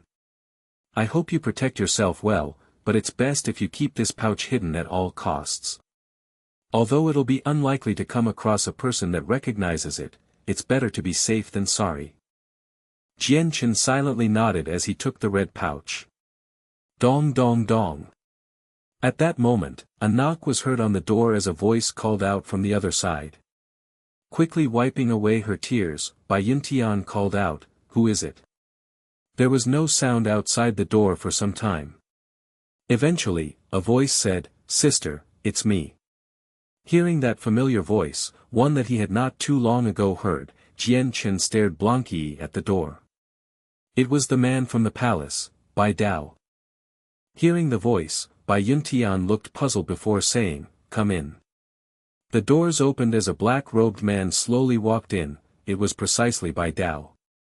Bai Yuntian slowly stood up from her chair as she looked at him with a pained expression. "Brother, it has been 20 years since you last saw me.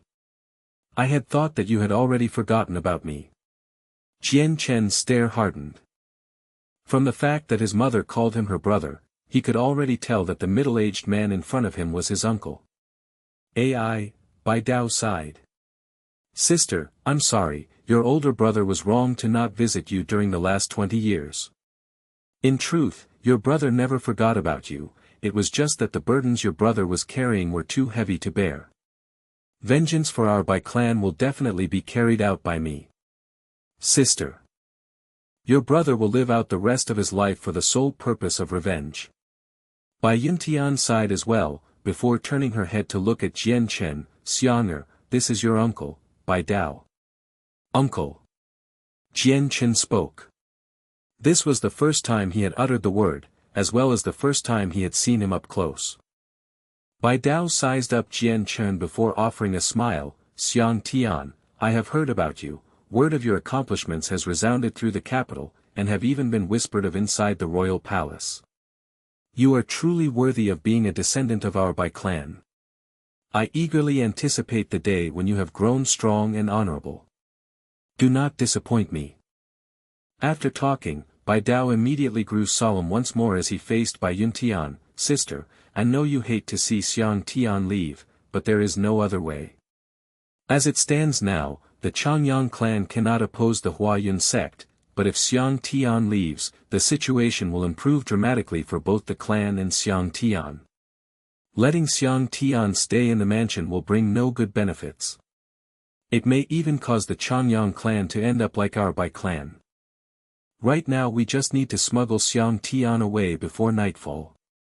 Otherwise, he won't be able to leave, even if you agree to let him go." Bai Yuntian nodded her head slowly. Since the emperor wasn't willing to help them publicly right now, how could she not understand this reasoning? Afterwards, the tear-streaked Bai Yuntian helped Jian Chen gather some clothes and items before escorting him out. As the two of them arrived at the rear courtyard, they found Jian Chen's aunts, his father, and Chang Bai were there waiting for him. Right behind them stood a gigantic and majestic, eagle beast. Chongyang, who grabbed Jian Chen's arm, his expression downtrodden as he spoke with concern, "Fourth brother, you'd better be careful in the outside world, understand?" Jian Chen nodded before saying with a smile, "Don't worry big brother, I will definitely protect myself. But after I go, you'd better not goof off. You must continue practicing the battle techniques." Chongyang, who nodded his head fiercely and said, "I will, fourth brother. Your elder brother's lack of strength has burdened you. From now on, I will strive even harder to cultivate and grow stronger." Jian Chen's second sister, Chongyang Mingyue, walked up to him and gave him a spice bag. "Fourth brother, your second sister made you a safety charms and wishes you safe travels. You'd better wear it." Right now, Chongyang Mingyue was already 18. She had become a tall yet slender beautiful girl that was capable of causing an entire city to fight for her. Jian Chen took the safety charm from her. Although he knew that the charm wouldn't provide any substantial amount of defense, it was still a gift from his sister that was filled with concern. "Thank you, second sister. I will definitely take care of this charm," he said with a smile. Chongyang Ba walked forward with a ring and spoke, "Xianger, this is a space ring your father had long since prepared for you. This was meant to be your graduation present from Kargath Academy, but I don't believe you need to wait that long for it anymore. Your father will give you this space ring, there is already something I have prepared for you inside. Thank you, father. With a grateful look, Jian Chen took the space ring. Xiang'er, the space ring is absolutely a precious item within the Tianyuan continent. In order to avoid unnecessary troubles, don't reveal your space ring to anyone, even under the most dire circumstances. Chongyang Ba said. Jian Chen nodded, Father, Xiang'er understands. Chapter 68, White Cloud City.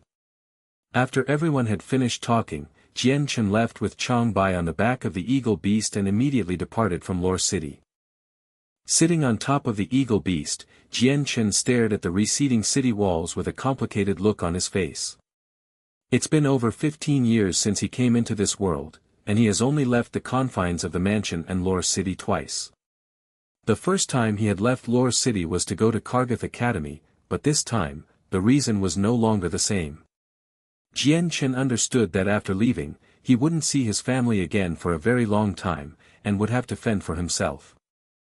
In this dangerous environment known as the Tianyuan continent, Jian Chen could only rely on himself. Jian Chen personally didn't think he would be able to see his family again, but he had read from the books that this world was dominated by the strong.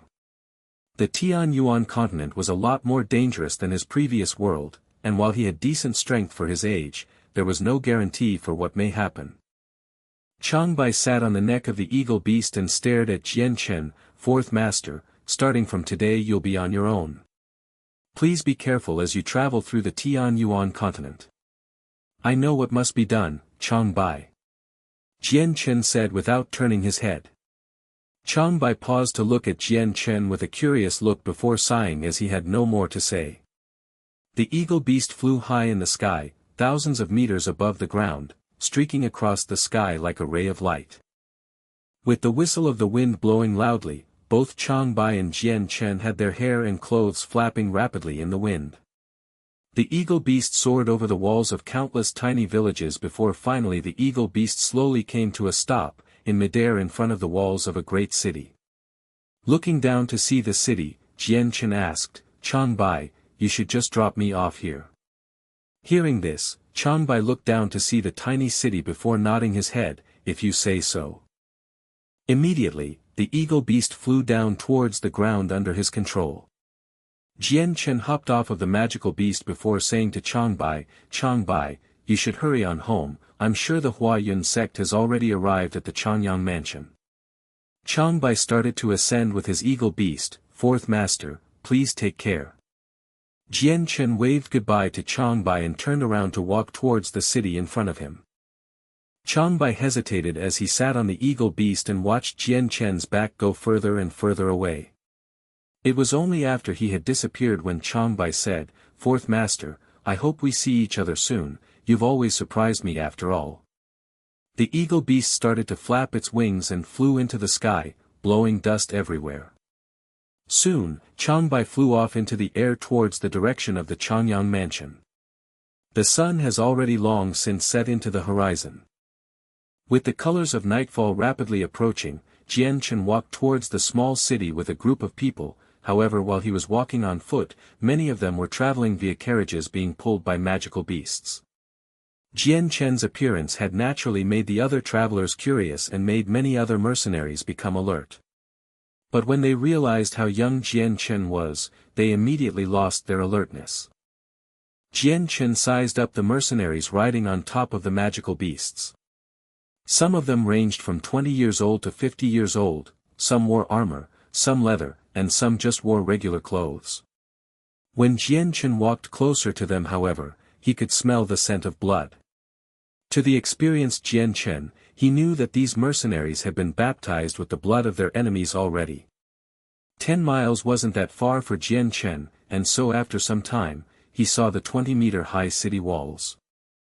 Jian Chen didn't know how old the walls were, but the constant battle with time seemed to have left its mark on them.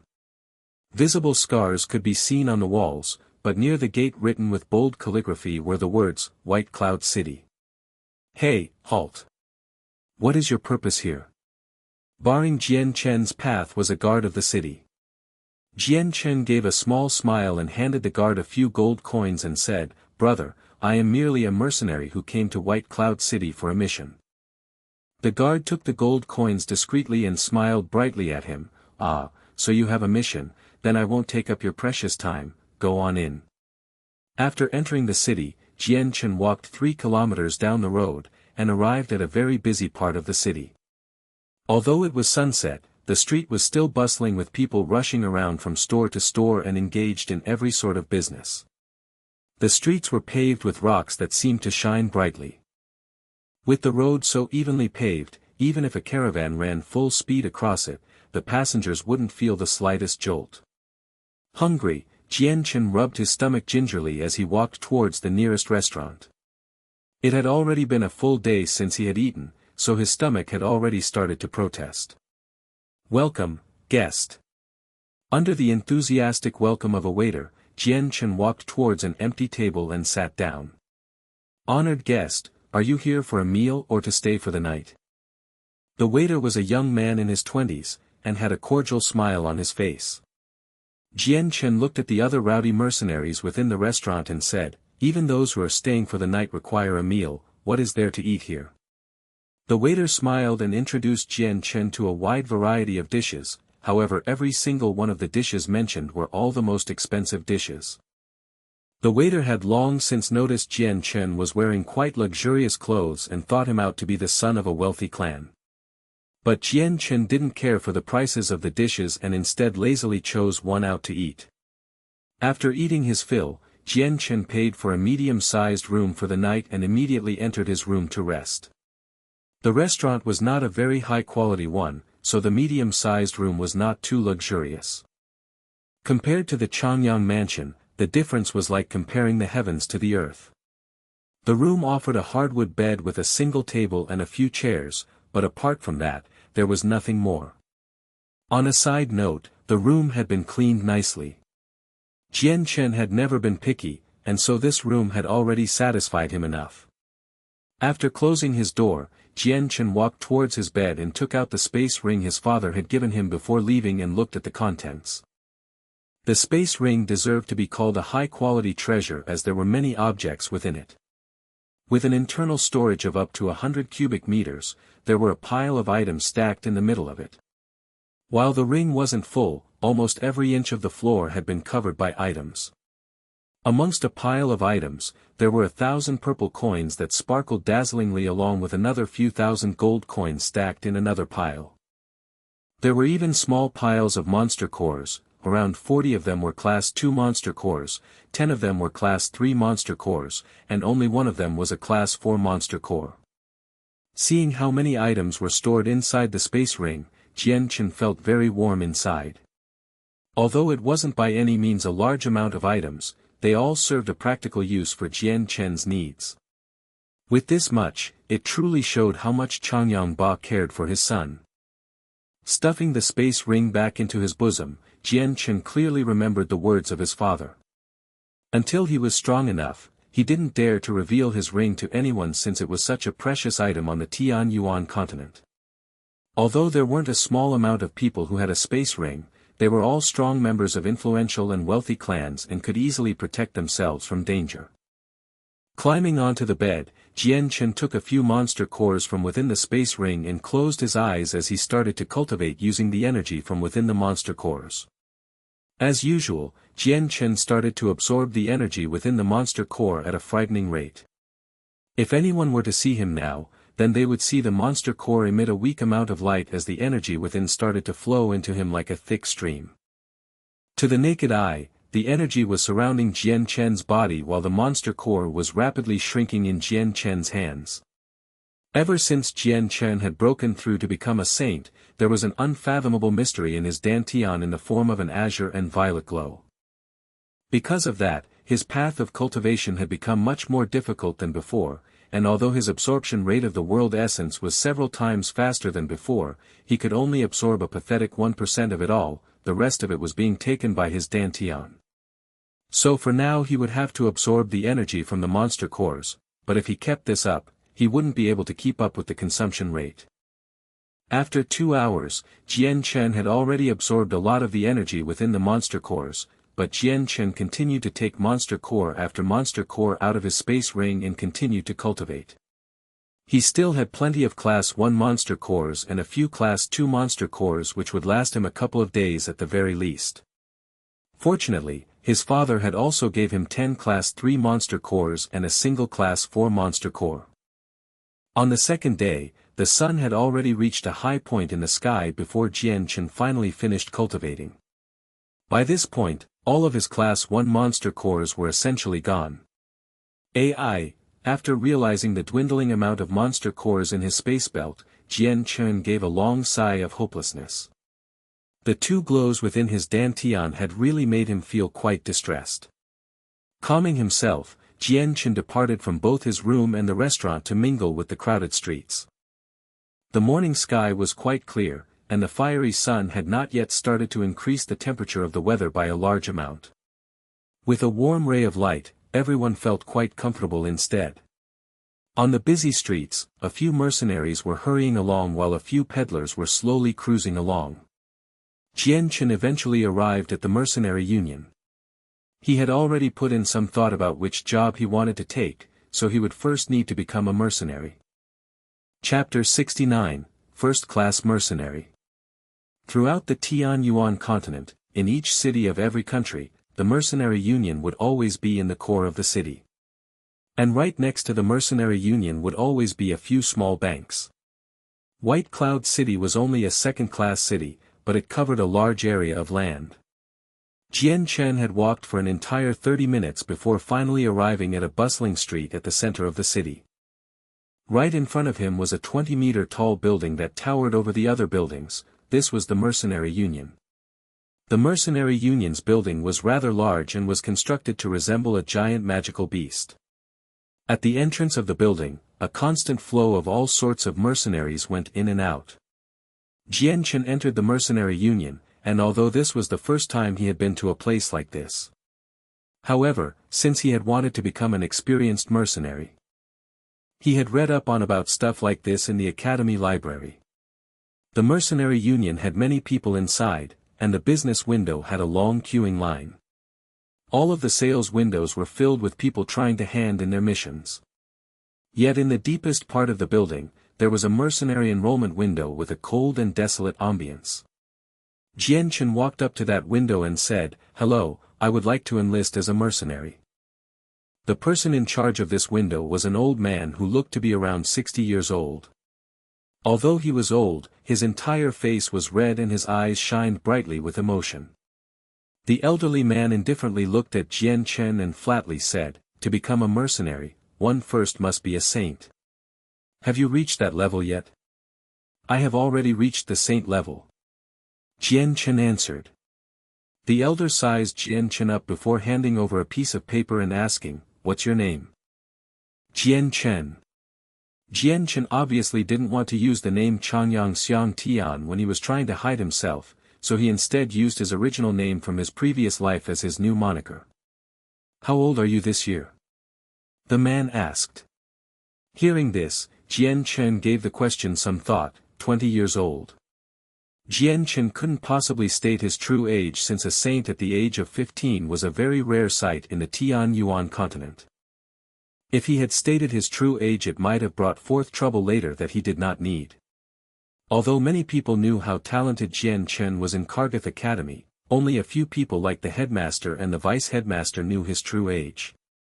A 20-year-old was the normal age for one to be a saint, and since his physical growth had long since outstripped the others, no one would think otherwise if he said he was 20. With his current appearance, there was almost no difference between a regular 20-year-old and himself. "What degree of strength have you reached?" The man began to write on the piece of paper with a pen. "Primary saint," Jian Chen said. The rest of the process to become a mercenary was rather simple. After paying the tax of 1 silver coin, Jian Chen had officially become a mercenary. He took his mercenary badge, which was that of the lowest rank since he was only a primary saint. After collecting his badge, Jian Chen didn't bother to stay behind at the mercenary union, he instead quickly left the building, and asked for directions to a medicine shop. Although the Tianyuan continent had radiant Saint Masters who could heal a wide variety of injuries, their numbers were incredibly small. Because of this, the status of any single radiant Saint Master was very high, especially for mercenaries, who would be hard-pressed to be able to invite a radiant Saint Master into their group. Only the biggest and strongest groups could successfully invite one. Those who were alone or weren't strong enough would find it impossible to enjoy the benefits a radiant Saint Master would bring unless they paid extensive amounts of money. With an uncountable amount of mercenaries on the Tianyuan continent, there were also an equally uncountable amount of injured people every day. Since the supply of radiant Saint Masters did not meet the demand of those who needed them, a new method of using drugs and herbs was created to combat injuries. Using these medicines was vastly inferior to the healing capabilities of a radiant Saint Master, but it was widely accepted by mercenaries. This was because aside from the high-grade drugs, the normal medicines were very cheap. The medicine store wasn't small and was crowded inside. It was not at all like the mercenary union which had soundproofed walls all around. While in the mercenary union, all of the mercenaries there would loudly shout amongst each other to be heard, in the medicine store, people could easily converse with each other. The medicine store had many long lines of people. After sweeping a glance around the shop, Jian Chen finally found a line with relatively few people and waited. "Might I ask what you want to order?" Finally it was Jian Chen's turn. He was enthusiastically greeted by the person behind the counter. "I'll need a few herbs, do you have them in stock?" Jian Chen asked. The assistant looked at Jian Chen with an odd stare. This was the first time he had seen a person not come in to buy medicine for their wounds. Instead, this person was buying herbs. Despite the curiosity he had towards Jian Chen, the assistant replied, "Of course we sell them. I don't know what the honored customer wants, but whatever is in the store is for sale. I need some Chilan grass, rubbing grass, sweet grass, skeleton grass, sawtooth grass, antelope flower, root flower, lilies and turtle tubers. Do you have these?" Jian Chen named almost 10 different types of herbs. The assistant immediately nodded, "We do, these herbs are very common and are not pricey at all. We have them all, but I don't know how much the honored customer wants." Jian Chen had a happy smile on his face. He took out a gold coin and placed it onto the counter as he said, "Give me a few of every item." These herbs were all extremely common goods, a single gold coin was enough to buy a cartful of them. Seeing the gold coin on the counter, the man smiled brightly, "Okay, please wait for one moment, honored guest. I'll bring them to you in a moment." With that said, he entered the back room to gather the materials. After paying for the herbs he needed, Jian Chen left the store and headed outside of the city. He arrived 10 miles outside of the city walls, and entered into the small forest. There, he dug a few mounds of earth and plucked some tree leaves. He then stored them within his space belt and walked back to White Cloud City. After returning to White Cloud City, Jian Chen purchased a new set of ordinary clothes and ducked into an uninhabited alleyway that was hidden by the general populace. After looking left and right to check if the coast was clear, he took out a small bunch of each herb he had bought earlier. He first grinded the herbs up into a fine powder using his hands and feet, before mixing it with the water he collected. Adding to the mixture some of the soft mud and leaves, he grinded it into powder as well. He continued to mix it before squeezing out some of the residual juice. Jian Chen took the result of this juice and immediately smeared it onto his face. Quickly, Jian Chen lifted his head, the complete transformation of his face could clearly be seen. At this moment, Jian Chen's looked entirely different. Even a person who was familiar with his appearance wouldn't be able to recognize him now. For all intents and purposes, Jian Chen was now a completely different person. His previously handsome looks had become average, and even his eyebrows and eyelashes had been altered to become shorter. The only features that hadn't changed were his pair of alluring eyes and his weak-looking figure. Jian Chen didn't stop there. The silver light wind sword appeared in his hands. He suddenly placed the sword on the back of his waist as his waist-length hair blowing slightly into the air. With a silver flash of light, the light wind sword quickly cut through his long hair with a speed that was almost hard to see with the naked eye. His hair was now at his shoulders. He changed into a new set of clothes from his previously luxurious set of clothes made from hand-spun silk. It was quite the change going from the finest silk to coarse leather. By this point, there was nothing about Jian Chen that would remind even those who knew him best of the original Jian Chen. Jian Chen took another few moments to ensure he hadn't overlooked anything to perfect his new appearance. Satisfied, he immediately burned his old clothes in a fire and exited the alley. Once again entering the mercenary union, Jian Chen walked towards the mission place. The mission hall in the mercenary union split its missions into 5 grades, S, A, B, C, and D. The highest grade was S, and the lowest was D. At the same time, the mercenaries were also split into these same 5 categories. At the moment, Jian Chen was only a D-ranked mercenary, and so he could only take on D-ranked missions. A mercenary's rank was determined by the amount of missions accomplished, their honor and strength. AD-ranked mercenaries had to be at least saints, while C-ranked mercenaries had the power of great saints at the very minimum. With this system, S-ranked mercenaries had to reach the strength and honor of Earth Saint Masters. Even if one had the same strength as an Earth Saint Master, if they didn't have the same amount of reputation, then they wouldn't be considered an S-ranked mercenary. Therefore, this mercenary grading system had no shortcuts. D-ranked missions were bountiful, but the majority of them were very boring. The majority of them were about finding lost items, or to help a store buy and deliver their items to another store. None of the missions were of any interest to Jian Chen. Right now, Jian Chen only wanted a mission that would let him leave the Jessen kingdom because he knew the Huayun sect was a major power in the kingdom. Although he had completely changed his looks, there was no guarantee that a person wouldn't discover his real identity and set off the Huayun sect's pursuit to capture him.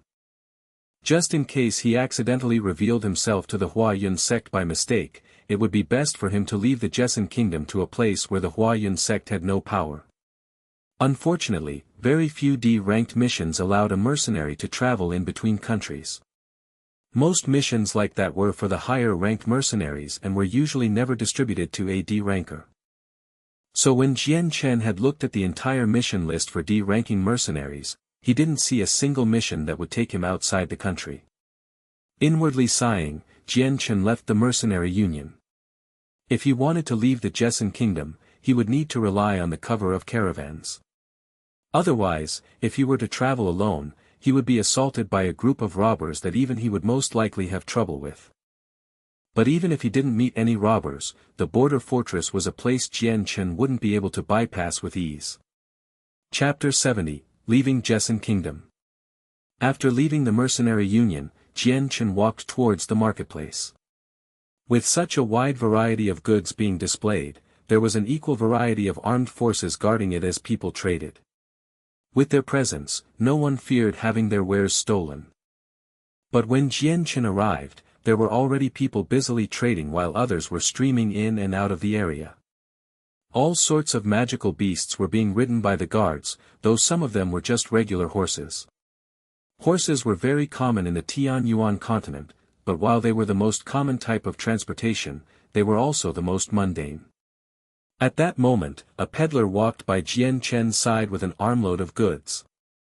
Holding out his hand, Jian Chen asked the peddler, "Fellow brother, might I ask if you know of any traders leaving the Jessen kingdom?" The trader looked at Jian Chen with suspicion before pointing towards a big caravan. "That caravan is preparing to leave the Jessen kingdom." Jian Chen followed the youth's finger with his eye and saw 10 caravans grouped together. Surrounding the caravans was a large group of mercenaries protecting the items, while a middle-aged man wearing a luxurious-looking robe was commanding the people to load up the items onto the caravan. With only a single glance, Jian Chen knew that this middle-aged man was the one responsible for the caravans. Immediately walking on over, he asked the man, "Uncle, might I ask if your caravans are leaving Jessen kingdom?" Hearing Jian Chen, the middle-aged man turned around to take a look at him. "Why do you ask?" Laughing, Jian Chen said, "Uncle, if your caravans are leaving Jessen kingdom, might I join you? Although my strength is not all that strong, I am still a mercenary nonetheless. I don't need a reward for this either, how about it?" The middle-aged man looked relieved at Jian Chen's last sentence and said, "Fine. However, you must stick close to us during the trip. Also, any roadside fares must be paid by you and won't be compensated for by us. Lastly, if we are attacked, then you must help protect the group and fight together with us." On the Tianyuan continent, most of the weaker mercenaries would usually either form their own large group, or join a caravan group in order to travel from kingdom to kingdom. Since the roads connecting the kingdoms were long and dangerous, there was a very high chance of encountering highwaymen. Ambushes from magical beasts were also a common occurrence, and in some areas, those attacks happened frequently. Because of this, every caravan would welcome a mercenary's presence with wide arms, and generally wouldn't refuse anyone. After all, even one man could add to the overall strength, and could help protect someone's life. Jian Chen didn't hesitate at all to agree to the man's conditions. "Our caravan will depart in an hour, so go make your preparations." With that said, the man didn't pay any more attention to Jian Chen and resumed commanding the transporters to work. Afterwards, Jian Chen headed towards the White Cloud City stables and spent 50 gold coins to buy a single horse. Leading the horse back, he patiently waited for the caravan to depart. An hour quickly passed as Jian Chen mounted his horse and followed the caravans from behind. The mercenaries that were originally hired to protect the caravan sent many inquisitive looks at him, but none bothered to talk to him. Since there were 3 caravan groups that combined into one, there were naturally 3 groups of mercenaries. Aside from those 3 groups, there were also many mercenaries going by themselves. It was because of the unknown dangers that the caravans had to group together both themselves and their mercenaries, resulting in a total of about 500 people. It was even normal for one to recognize a familiar face. Soon they left the city gates. Although the caravan representative had a few bodyguards and mercenaries, he didn't stay at the gates for long, and immediately ordered the caravans to move out once the negotiations were over. One moment. At that moment, before everyone could move, an armored man came down from the city towers with a scroll of paper. The middle-aged man crossed the city gates and handed the scroll to one of the bodyguards. "Take this portrait and stick it to the city gates. Then find the best portrait master and send him to me. I want him to duplicate this portrait and post it everywhere in the city. If anyone can find the person described on the portrait, capture him, and if there's any resistance, kill him." "Yes, sir." A soldier took the scroll and immediately tacked it to the city wall. The picture on the portrait is a wanted criminal in the Jian kingdom. "Take a good look now, look for this person in every single city you stop at. By all means, you must not let the criminal get away. Do you understand?" The man repeated with a commanding tone that could be heard clearly even from far away. As the bodyguard posted the portrait onto the city gates, everyone glanced at the figure on it. The person looked to be no younger than 16 years old, and no older than 20. Although the person looked very young, his looks were handsome and actually looked very lifelike despite it being a drawing. Whoever had drawn this portrait was a true master of art. After posting the portrait, the man waved his arm at the caravan representative. "That'll be all, you can leave now." With no further interruptions, the caravan began to move once more. However, the guards at the city gates had already went from 10 in number to 100.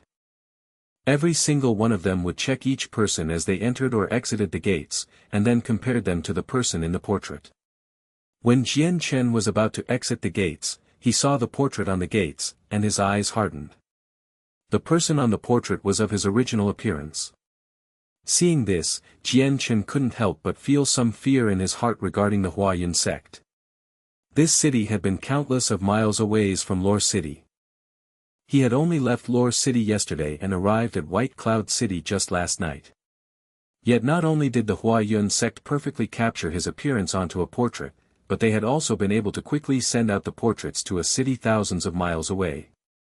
This type of efficiency make any person quake in fear, and Jian Chen doubted that the Huayun sect had only sent out portraits to White Cloud City.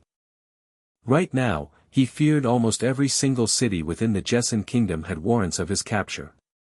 Jian Chen secretly rejoiced at his decision to change his appearance, otherwise, he would have been hard-pressed to escape White Cloud City. As Jian Chen rode his horse forward, the two soldiers at the gate scrutinized him with a heavy stare. However, Jian Chen had already changed his appearance, he was completely different from before. If people who had been familiar with him wouldn't be able to recognize him, then how would some strangers be able to find out who he was? With no more hindrances, Jian Chen mixed in with the other mercenaries and departed from White Cloud City in a long line. The final destination for the three caravans was the neighboring country, Blue Wind Kingdom. But because the caravans had many precious goods in them, they were going at a slow pace.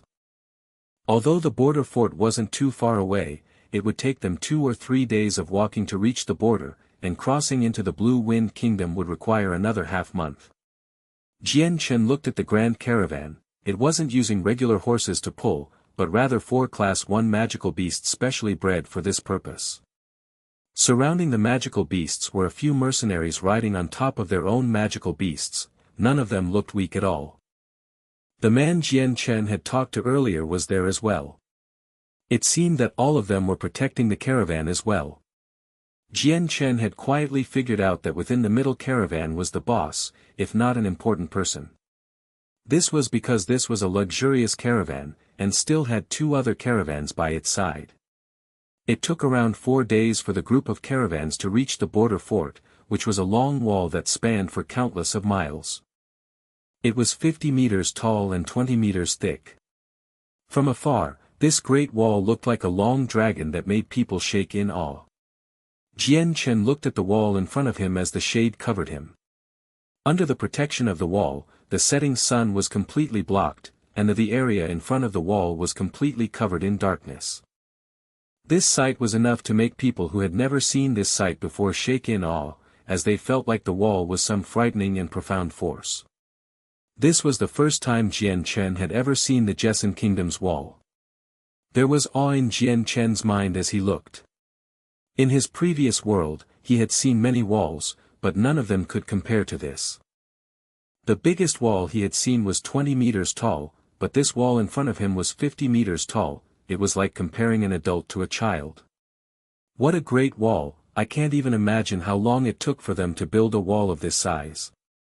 Jian Chen sighed in admiration.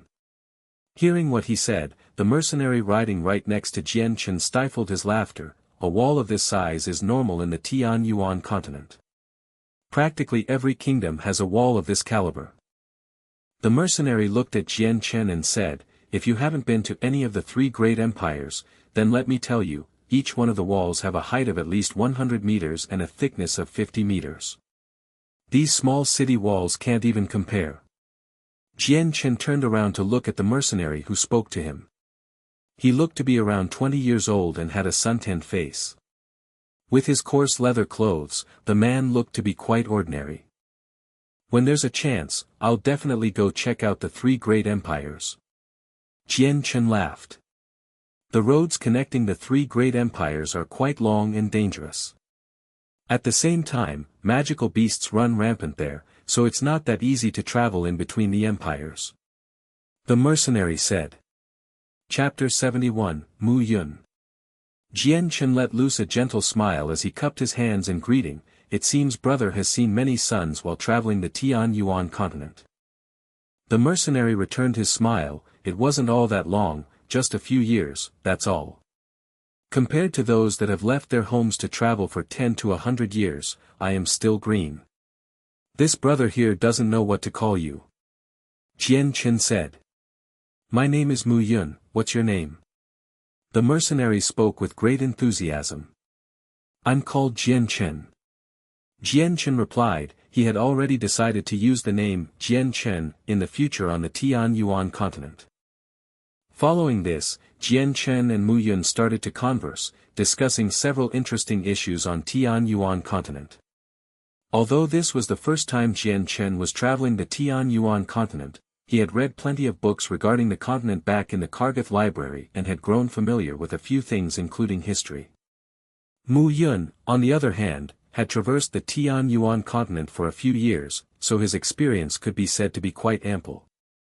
The two had actually complemented each other nicely, and so as they enthusiastically talked to each other, they unconsciously formed a close bond with each other. As the caravan got closer to the gates of the border fort, Jian Chen noticed a portrait tacked to the side of one of the gates. On the portrait, the name, Chongyang Xiang Tian, was inscribed on it with a generous reward printed below it.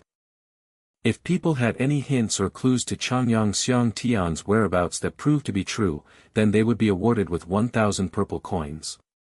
If their information led to the capture of the person, then they would be rewarded with another 4,000 purple coins.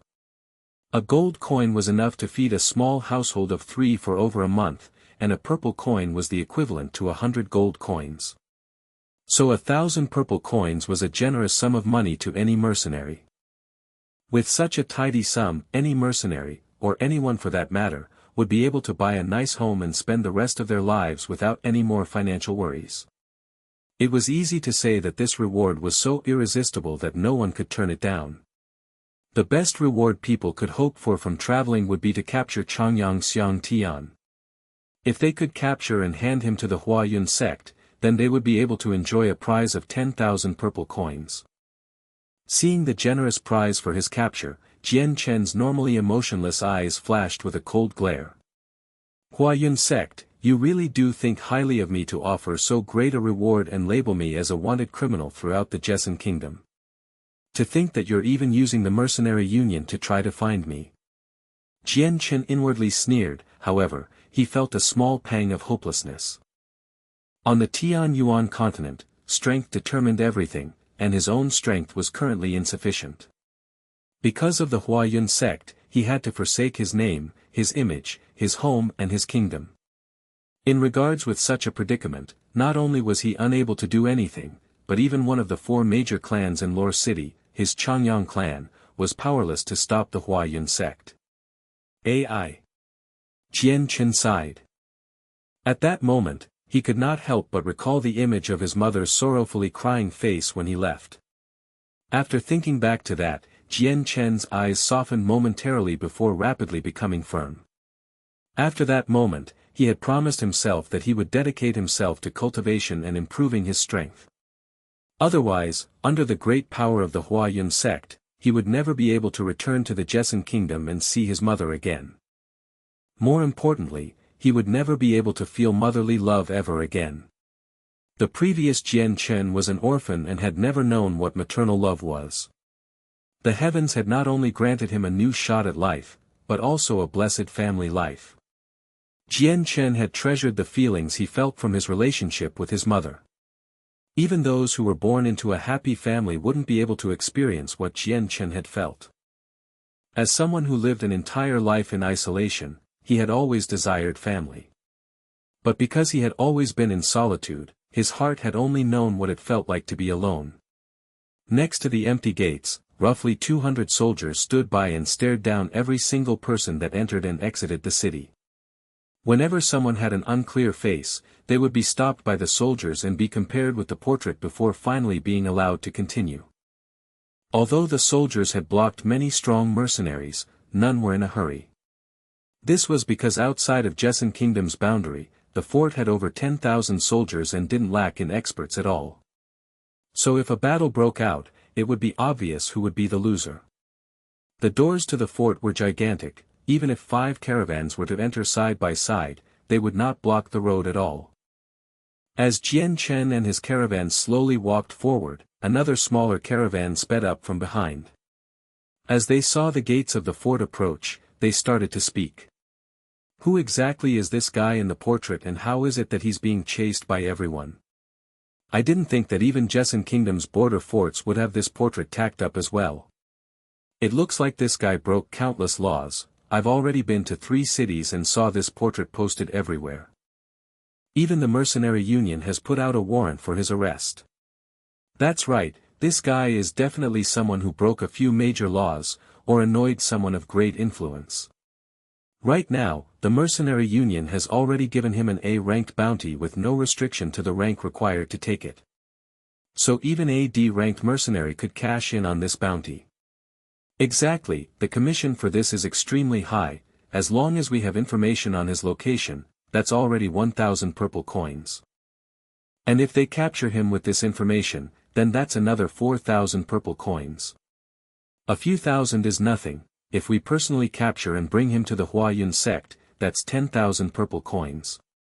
10,000 coins, the thought is terrifying. I wouldn't be able to spend 10,000 purple coins in a single lifetime. Hearing the merchants talk about the portrait, Mu Yun turned to Jian Chen and laughed. I don't know what type of crime this Chongyang Xiang Tian committed in order to have the Huayun sect spend so much money to go after him, but it can't possibly be a justifiable sentence, since the portrait there says he is only at the level of a primary saint. How strange, how could a primary saint garner so much hate from the Huayun sect? Could it be that this Chongyang Xiang Tian got caught peeking at the Huayun sect's daughter while she took a bath? Hearing Mu Yun talk, Jian Chen could only laugh. He helplessly looked at Mu Yuan. Brother Mu Yun, I have lived in the Jessen kingdom for over a dozen years and more, and heard much about the Huayun sect. However, I have only heard about the sect leader having a son, not a daughter. So sneakily watching his daughter take a bath doesn't seem to be possible. Mu Yun threw a dirty look at Jian Chen. What do you know? Who says the Huayun sect leader has no daughter? This can't possibly be confirmed. Maybe she's hidden from the rest of the world. Jian Chen helplessly shook his head, deciding in his heart to no longer argue with Mu Yun about whether the Huayun sect leader really had a daughter or not. The caravan didn't run into any obstructions at the fort, and Jian Chen's appearance easily passed through without trouble. No one could tell his looks were fake since Jian Chen was an expert of disguise, so even though he had only used a few common herbs, his disguise was flawless. Moreover, this disguise technique was something that was passed down to Jian Chen as he wandered about in his previous world. It looked simple, but was actually quite profound, and couldn't be learned easily.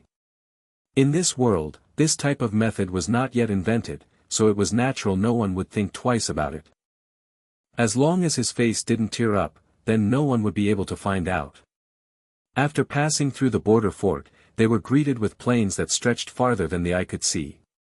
There were very few people, and the road only had a few caravans on it.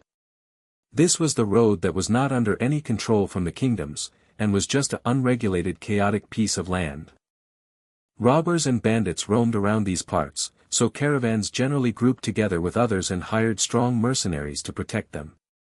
This stretch of land was very large as well. A single day of traveling only got them a quarter of the way there.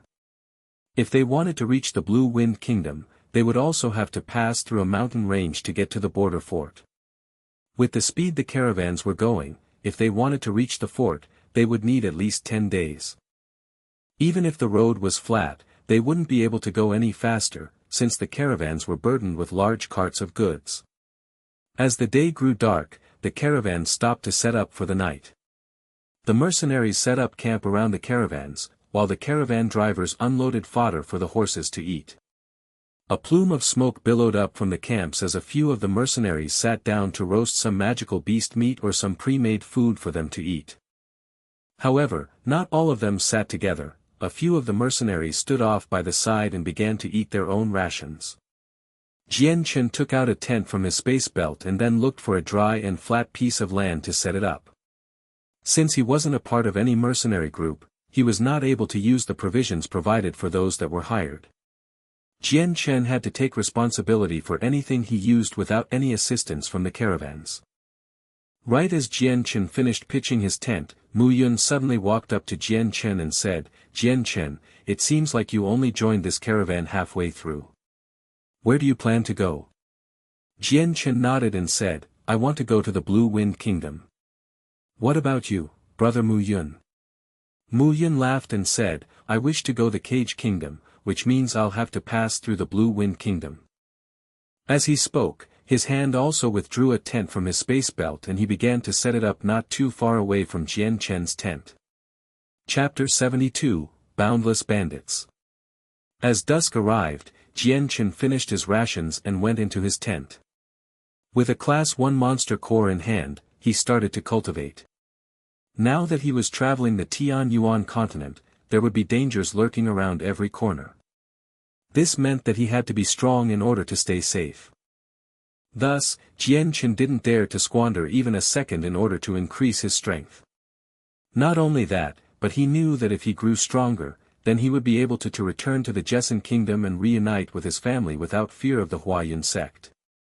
Otherwise, if he dared to show his face there, he would be chased to the ends of the earth by the sect.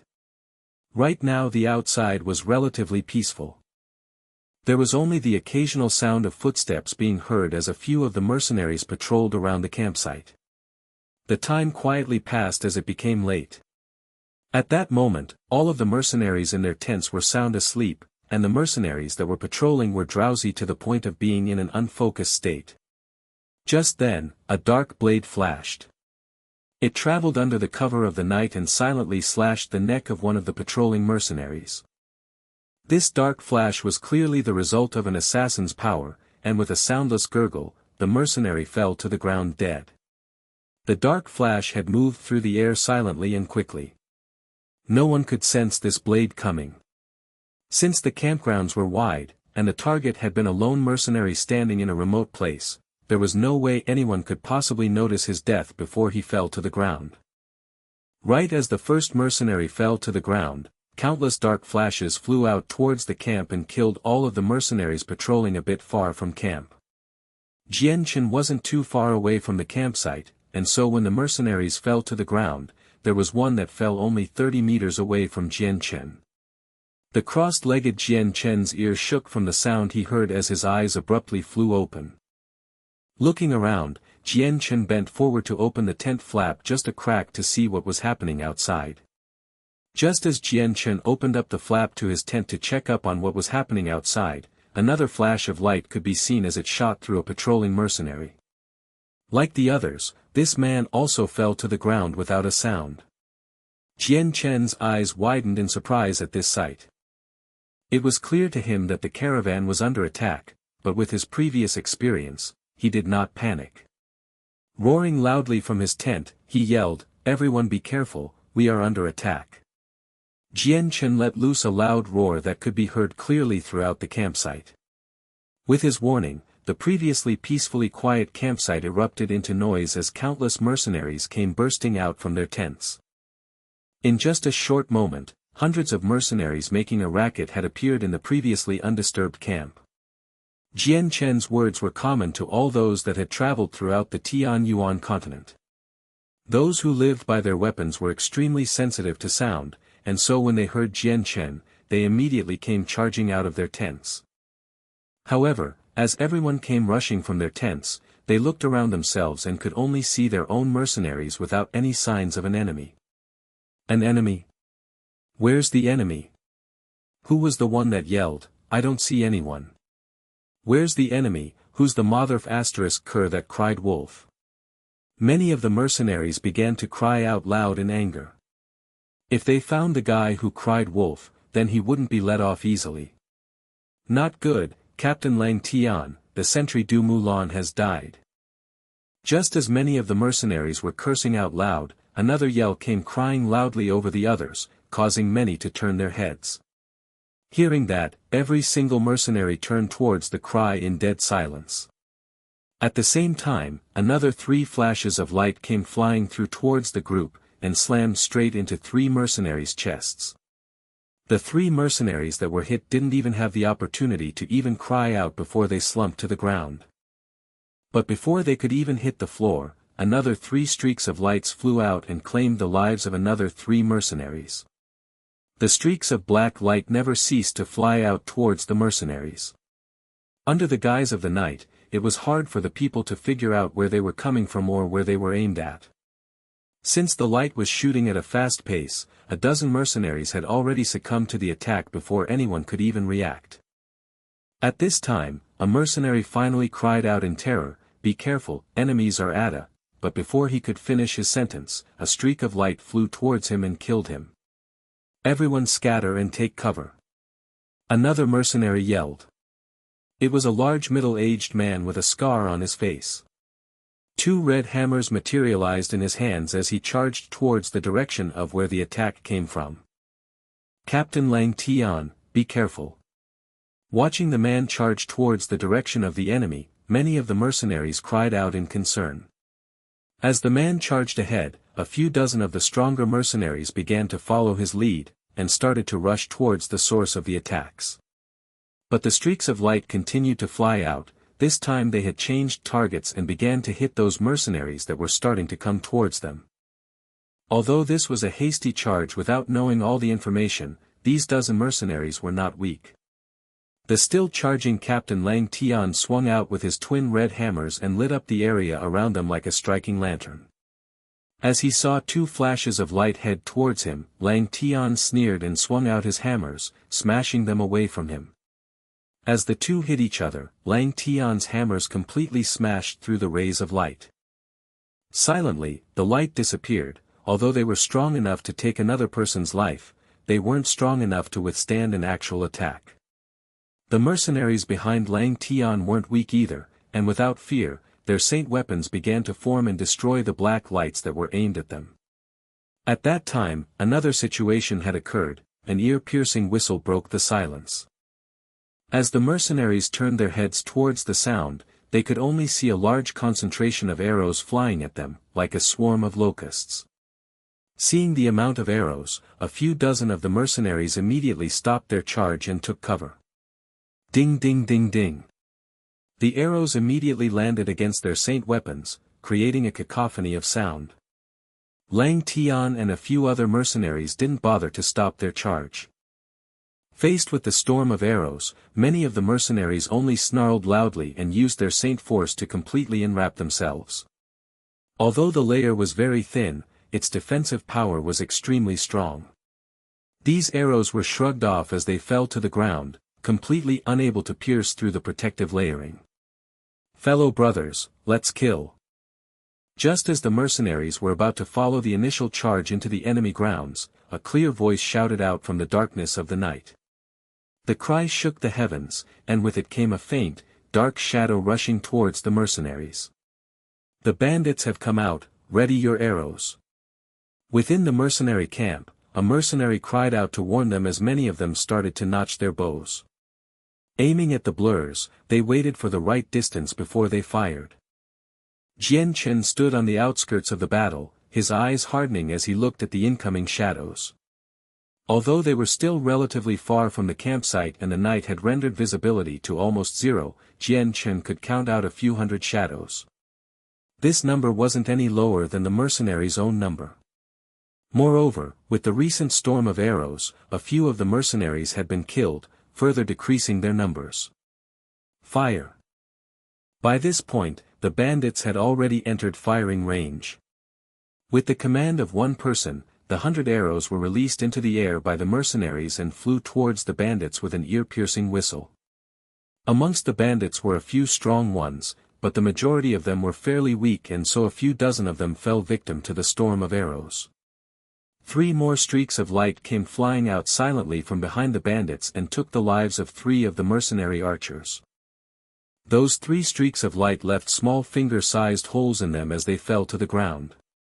The frequency of the streaks of light was high and always came in groups of 3. In a short while, a total of 9 archers fell dead. Seeing the wounds on the mercenaries' corpses, a middle-aged man called out, "Everyone be careful, there's a dark attribute saint amongst the bandits." As he spoke, another 3 rays of light came flying out towards the man that had just spoke. The middle-aged man was by no means weak. His face hardened as a shiny axe appeared in his right hand, which he then used to chop the streaks of black light. Bang!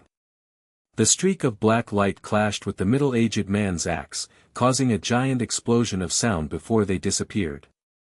The man shook slightly as his face hardened. Damn it, the enemies have 3 dark attributed saints who are specialized archers. In this area, only the boundless bandits have this type of power. Vice Captain Liu, what are you saying? Could it be these are the boundless bandits? Good heavens, these are the boundless bandits. What a disaster, to think we came across the boundless bandits. Chapter 73, Boundless Bandit, 2. Upon hearing the name Boundless Bandits, every mercenary's face fell. Boundless Bandits. Jian Chen's eyebrows furrowed together. He wasn't very familiar with this bandit group. When he had read the books in both Chongyang Mansion and Kargath Library, the only thing he was able to learn about the Boundless Bandits was that they were a very strong bandit group that had existed for 200 years already. The Boundless Bandits were a strong group from the very beginning. They wandered about the borders of several kingdoms and were any caravan's worst nightmare. The Boundless Bandits were ruthless, and whenever they robbed merchants, they never left any survivors. Countless mercenaries died due to the Boundless Bandits, and the Boundless Bandits had occasionally attacked many villages and even some minor cities. In the past, 2 Class 3 cities had been plundered by them, and a Class 2 city had suffered tremendous damage from them. With every village they massacred, it further enhanced their reign of terror and caused merchants to fear traveling to faraway places. This in turn incurred great losses for some of the major kingdoms.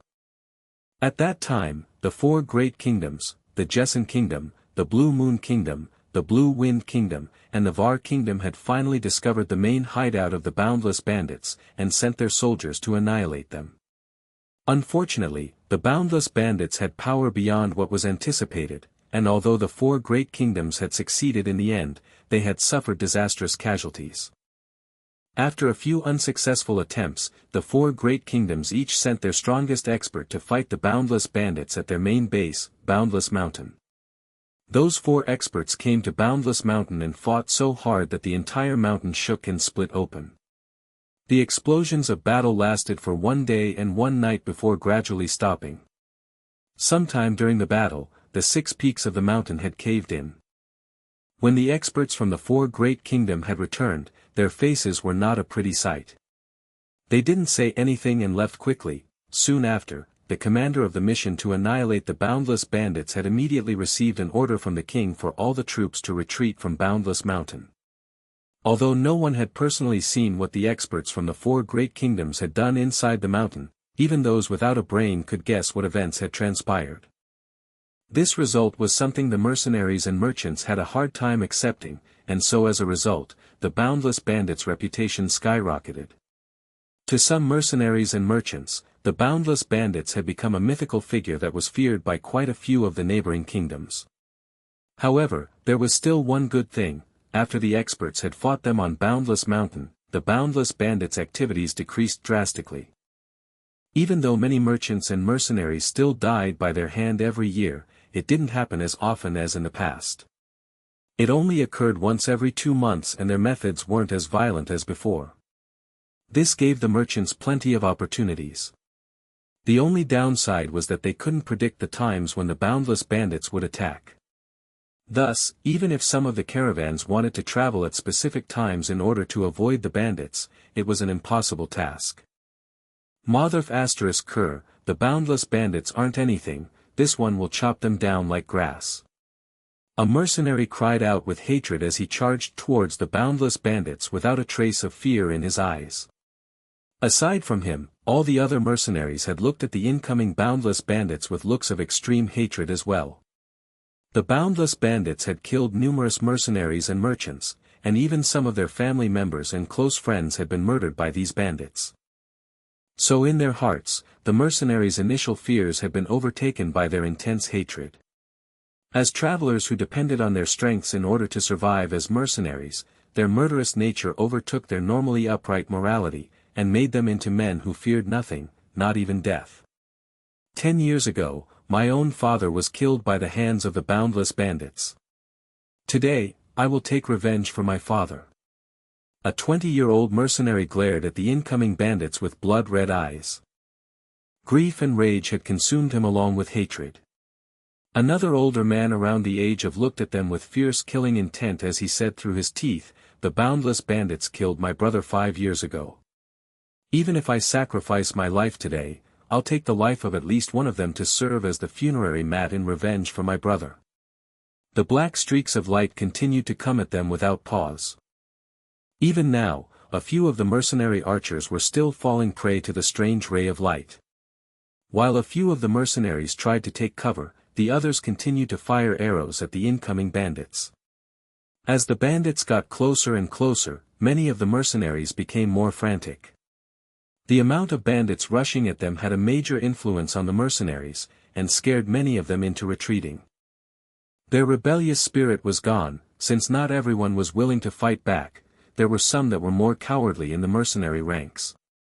Seeing how the mercenaries were slowly losing control of the situation, a middle-aged man began to worry and shouted, "Do not panic. These are only a small portion of the boundless bandits, they're no stronger than us. As long as we work together, we can defeat them. Otherwise, we will all die together. Brothers, for our lives, we must come together." Hearing the middle-aged man, even the most cowardly mercenaries had felt some courage return to their hearts. If they wanted to survive, they would need to fight. Their fierce desire to survive forced them to abandon their cowardly nature, and they were now prepared to risk their lives. The mercenaries tried to think of any possible ways to dodge the dark streaks of light while continuing to shoot at the bandits. After a good 100 bandits were killed, the boundless bandits finally arrived in front of the mercenaries. By this point, each mercenary had already fired their last arrow, and so they dropped their bows and summoned their saint weapons to engage the boundless bandits in close combat. Ah! Ah! The two sides began to roar, their cries piercing the heavens as their weapons collided against each other. But the mercenaries were still not able to see behind the bandits, and the streaks of black lights were still able to precisely strike at each mercenary without fail. Within a few moments, a dozen mercenaries had fallen.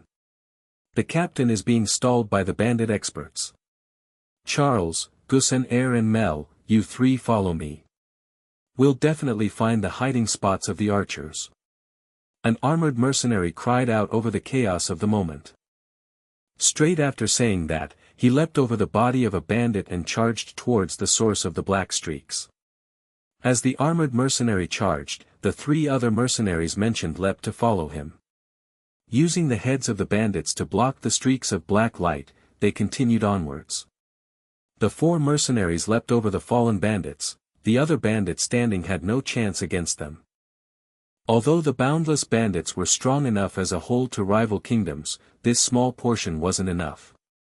Moreover, their elite members were already blocked by a few experts during the initial charge, so there weren't any strong bandits remaining to block the four mercenaries.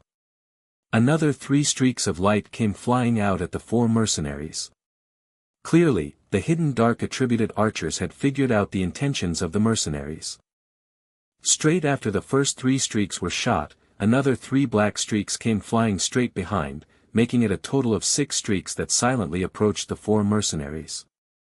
The 4 mercenaries weren't weak and were actually far stronger than the mercenaries on patrol. Each one of them summoned their saint weapons and smashed against the streaks of light with them. When the two collided, the black lights directly dissipated. The mercenaries' paces didn't falter in the slightest as they continued to charge towards the bandit archers. All 4 of them knew that if they didn't resolve the issues with the archers, then their mercenary group would continue to take on heavy losses. Although the 3 mercenary groups had several hundred people, their strengths in the mercenary world were all lower-ranked ones. The mercenaries were generally at the level of a saint. Those who were a great saint were very few. There were only a few great saint masters in this group, the 3 mercenary captains and the vice-captain. However, the 4 of them were currently engaged in battle with the experts on the bandit side, and did not have time to find the archers. The moment the 4 mercenaries escaped from view, the streaks of black light stopped as well. Whether or not they had taken care of the archers, they at the very least had gained some precious time for the mercenaries. After all, the black streaks of light were detrimental to the mercenaries, since they couldn't be easily seen under the night. Their travel speeds were also extremely fast, and so the weaker mercenaries would have no way of spotting the lights. With the hidden danger gone, the mercenaries no longer had to protect themselves from any long-ranged attacks. They could now fight against the bandits with 100% of their power and tear them apart. By this point, every single mercenary threw away all fear they had for the boundless bandits. For the sake of surviving, all of them were using their utmost efforts to kill the bandits, only hoping to end up victorious. The battle rose to an ear-deafening point as saint weapons clashed against each other and blood splashed everywhere throughout the battlefield. As the war went on, dozens of people from both sides fell victim to the other side. Jian Chen had also entered the battle, despite using only his saint power. However, his formidable fighting strength was definitely enough to shock anyone. They could only see Jian Chen use his profound steps to evade the attacks coming from every direction.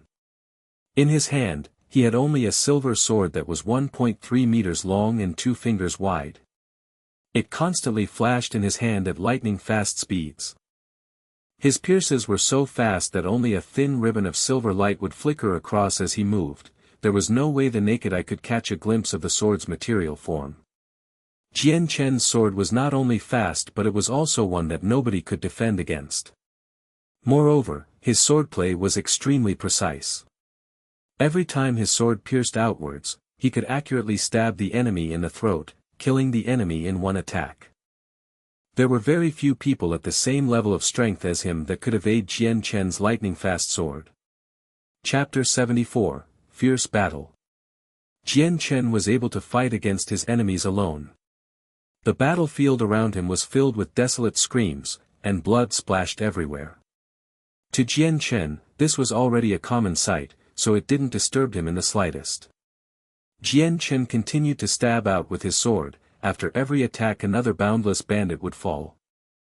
With his lightning-fast speed, enemies of equal strength weren't able to keep up with Jian Chen's flow for more than 3 moves, and even more of them were instantly killed with only a single blow to the throat. In terms of strength, Jian Chen was lower ranked when compared to the bandits. However, when it came to killing bandits, no one could compare to Jian Chen. In the span of a few minutes, over a few dozen bandits had been killed by him, drenching his light wind sword with blood. Jian Chen's clothes on the other hand, still maintained their pure, cottony, white and brown, as not a single splash of blood landed on them. Unknowingly, Jian Chen had penetrated into the core of the bandits. Boundless bandits surrounded him for 20 meters in every direction with no fellow mercenary in sight. The closest few were fighting in small groups of 3 to 5 on the outskirts of the bandits' vanguard. Kill! 3 of the boundless bandits cried as they charged at Jian Chen with a bloodthirsty roar. With a lift of their saint weapons, they slashed down in hopes of chopping Jian Chen in half. Jian Chen immediately flew forward like a speed demon towards one of the incoming bandits. His light wind sword flashed with a blood-red color as it shot towards the bandit's throat.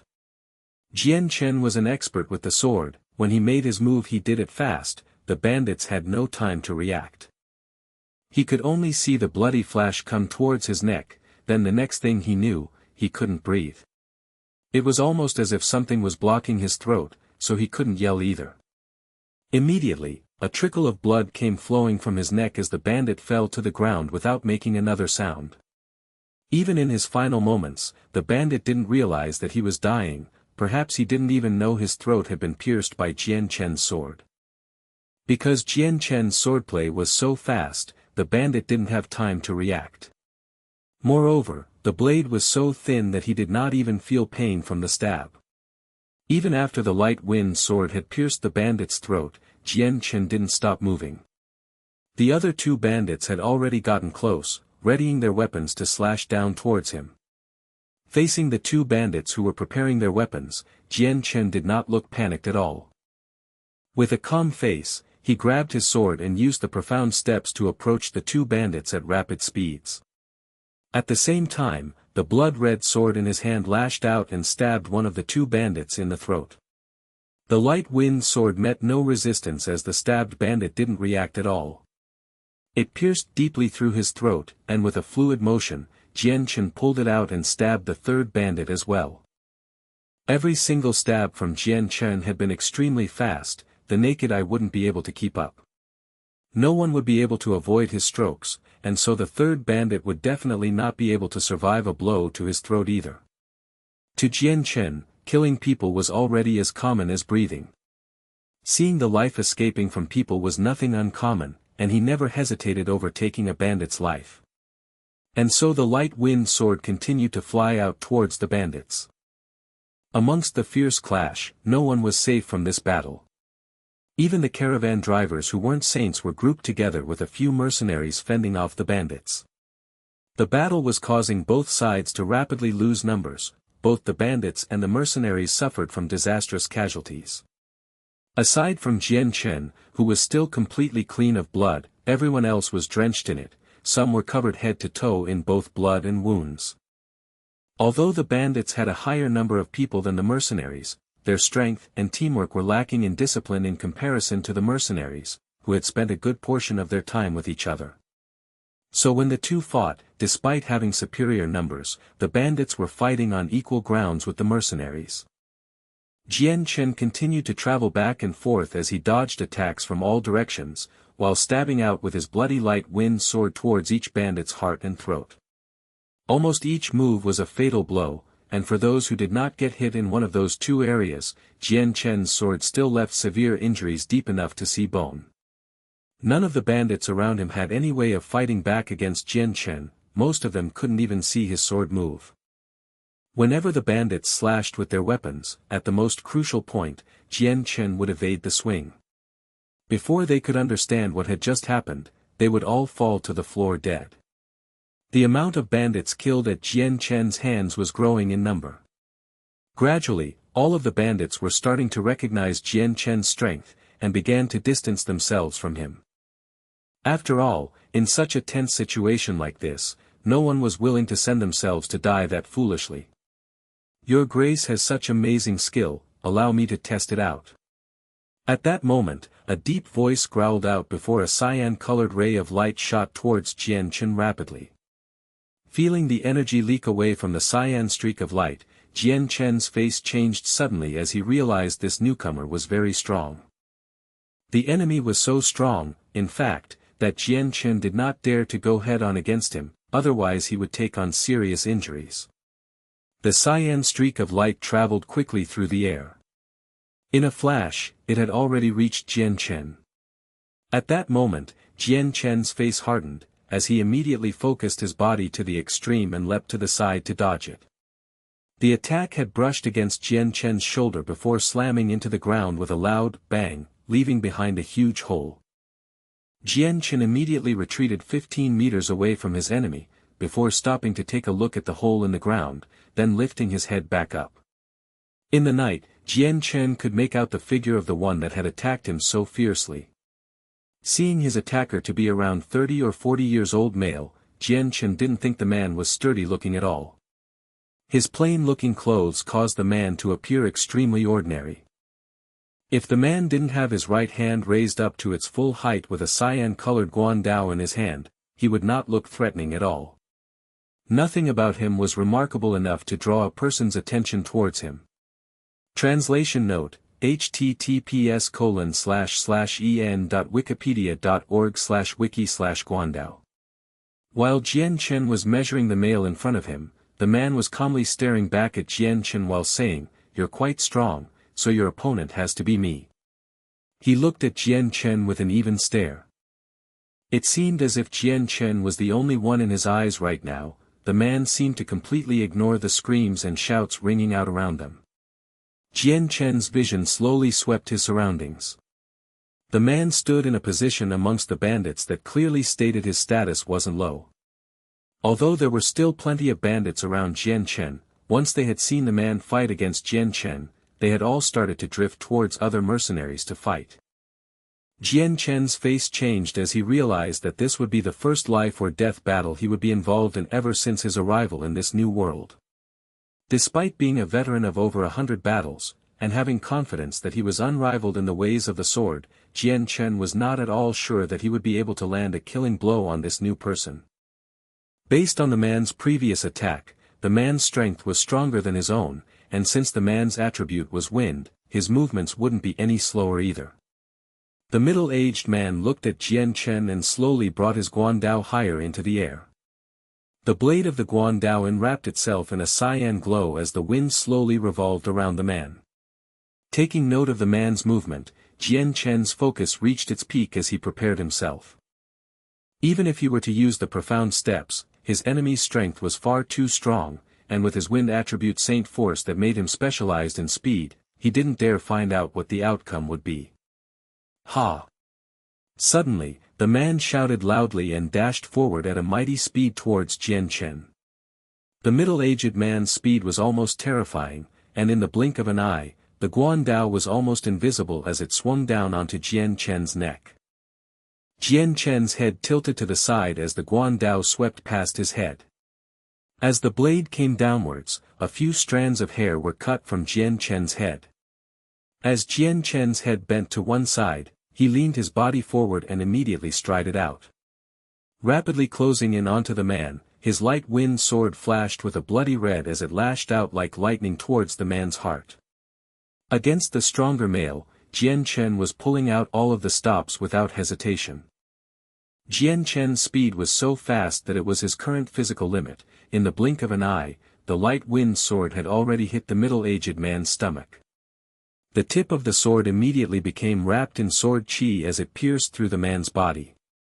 Seeing the tip of the sword pierced his body, the middle-aged man's expression suddenly changed to one of shock. However, the middle-aged man reacted soon afterwards, and the strong saint force from within him had been drained. The ultimate form of a weapon being to able to fiercely attack and defend at close range was important. Although, the saint force surrounding his body was just as thin as he thought it was initially. Chapter 75, Fighting a Saint Master. The light wind sword was like a hot knife cutting through butter as it split apart the man's saint force. Despite this, the force of his thrust decreased as it was forced through his protective shell. The tip of the sword didn't falter at all as it continued to stab through towards the middle-aged man. The initial two defenses the man had put up had been smashed to pieces, but by the time the light wind sword broke through the hindrances, the man had already drawn upon his wind attribute saint force to immediately propel himself backwards. The middle-aged man stood a few meters away as he stared at Jian Chen hard in the face. His own expression hardened as he spoke, "What incredible speed." Jian Chen looked back at the man without saying a word. He felt okay even after pushing himself to his limits. He had pushed his speed to a rate he had never achieved before. But his attack was essentially dodged by the man, so if Jian Chen wanted to land a killing blow on this man in the future, it would be a lot harder. After all, the man's strength was not weaker than Jian Chen's, and he was also a wind attribute saint. He would definitely specialize in speed. In other words, it could be said that against this middle-aged man, Jian Chen had lost any type of advantage. Regardless of how exquisite his swordplay was, if it wasn't faster than the opponent's reaction time, everything would be of no use. In addition, since there was a great difference in their strengths, Jian Chen didn't dare to fight the middle-aged man at close quarters. "Your strength has already reached Saint Master, right?" Jian Chen asked, his gaze fixed on the middle-aged man opposite of him. The man didn't bother to hide his shock. "Correct, my strength is at the middle Saint Master level." After saying that, he broke off from talking before looking at Jian Chen with an odd stare. "Your strength on the other hand isn't all that strong, and neither is your wind attribute. Your speed just now wasn't slow at all though, so I'm not sure how exactly you reached such a speed," the man said in a curious tone. Right now his mind really wanted to know the answer. As a person with the wind attribute, if he was beaten in any other aspects, he wouldn't have thought much about it. But in terms of surpassing him in speed, this raised a question that he couldn't easily give up on solving. Jian Chen had beaten him in speed while having much less strength than him and without having a wind-attributed saint force, so the man couldn't help but be curious. "My apologies, but I have no comment about this question," Jian Chen replied evenly.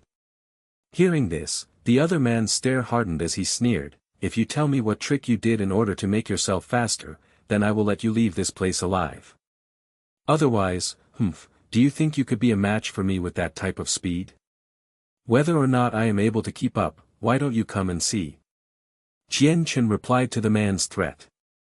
Jian Chen wasn't scared, on the contrary, he was now fully prepared to fight as he clenched the still bloody light wind sword. It continued to emit sword chi from the tip of the blade, and it surrounded Jian Chen's entire body.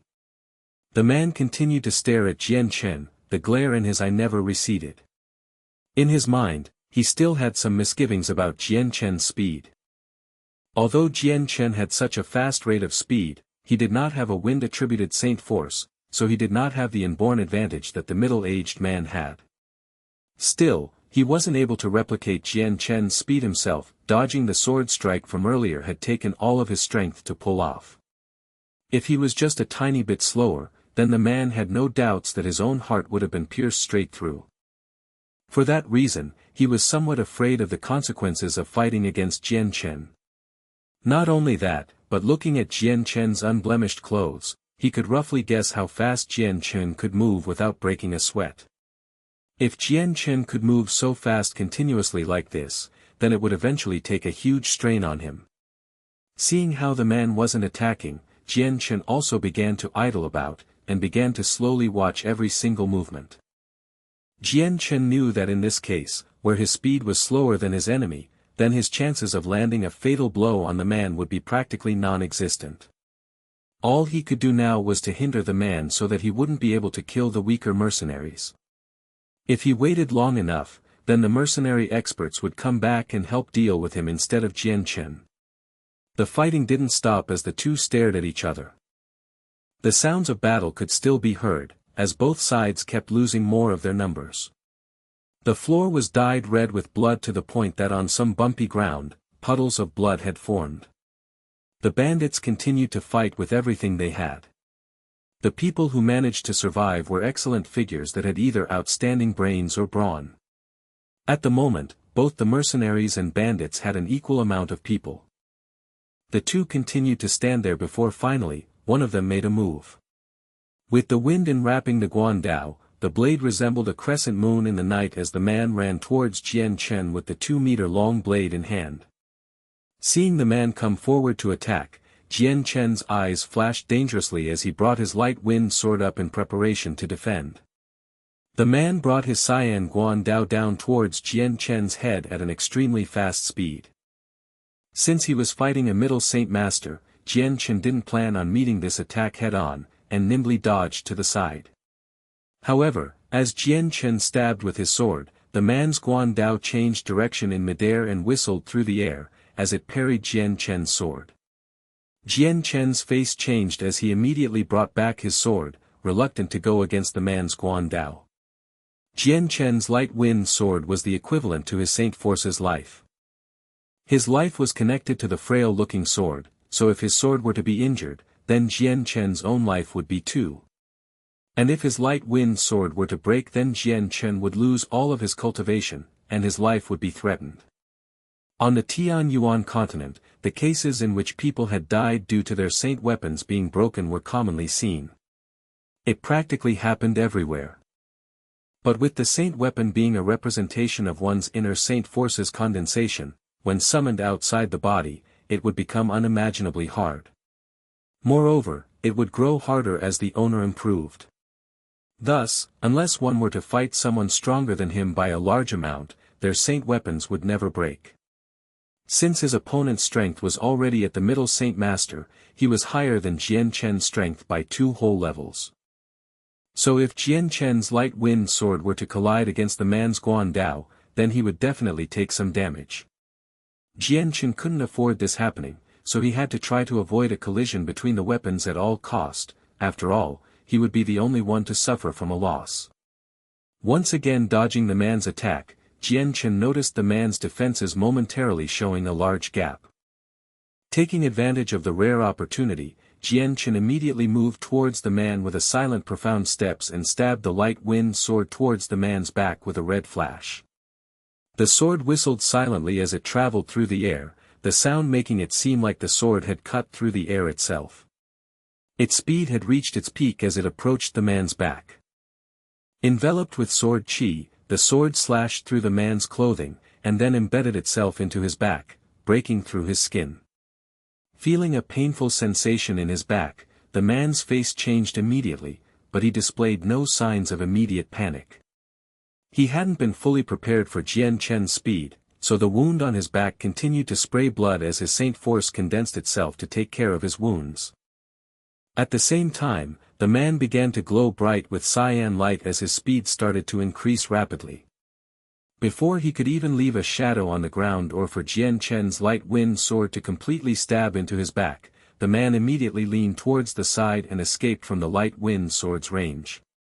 The man had already guessed that Jian Chen would stab out with all his strength. At this moment Jian Chen's own guard was at its weakest. Thus, the middle-aged man also grasped onto this difficult opportunity. Dodging the stab, he immediately brought his guandao high into the air, causing the twinkling cyan color of light to resemble a dazzling moon in the night. With the guandao left high in the air, it emitted a sharp glow as it flew towards Jian Chen. This blow contained all of the man's remaining strength. Seeing how Jian Chen had fought earlier, the man had already known from previous experiences that Jian Chen would be a hard opponent. Due to Jian Chen's bountiful battle experience, he never had any holes in his defenses. So no matter if it was his attack or defense, his style of fighting could be said to be flawless, with absolutely no gaps. This was especially true since his sword had used all of Jian Chen's abilities this time. Most likely, the only situation where the man could have heavily damaged Jian Chen was if Jian Chen's technique wasn't strong enough.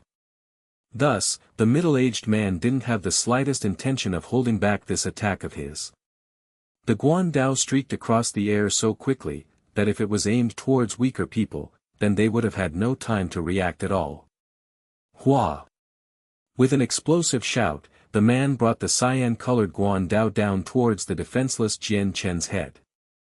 From his upper body stroke, the guandao did not decrease in speed at all and smashed fiercely into the ground. The smash contained all of the man's strength as the guandao exploded into the ground.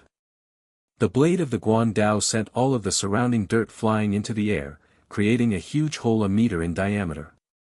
At the same time, Jian Chen's silhouette had completely disintegrated due to this sudden move.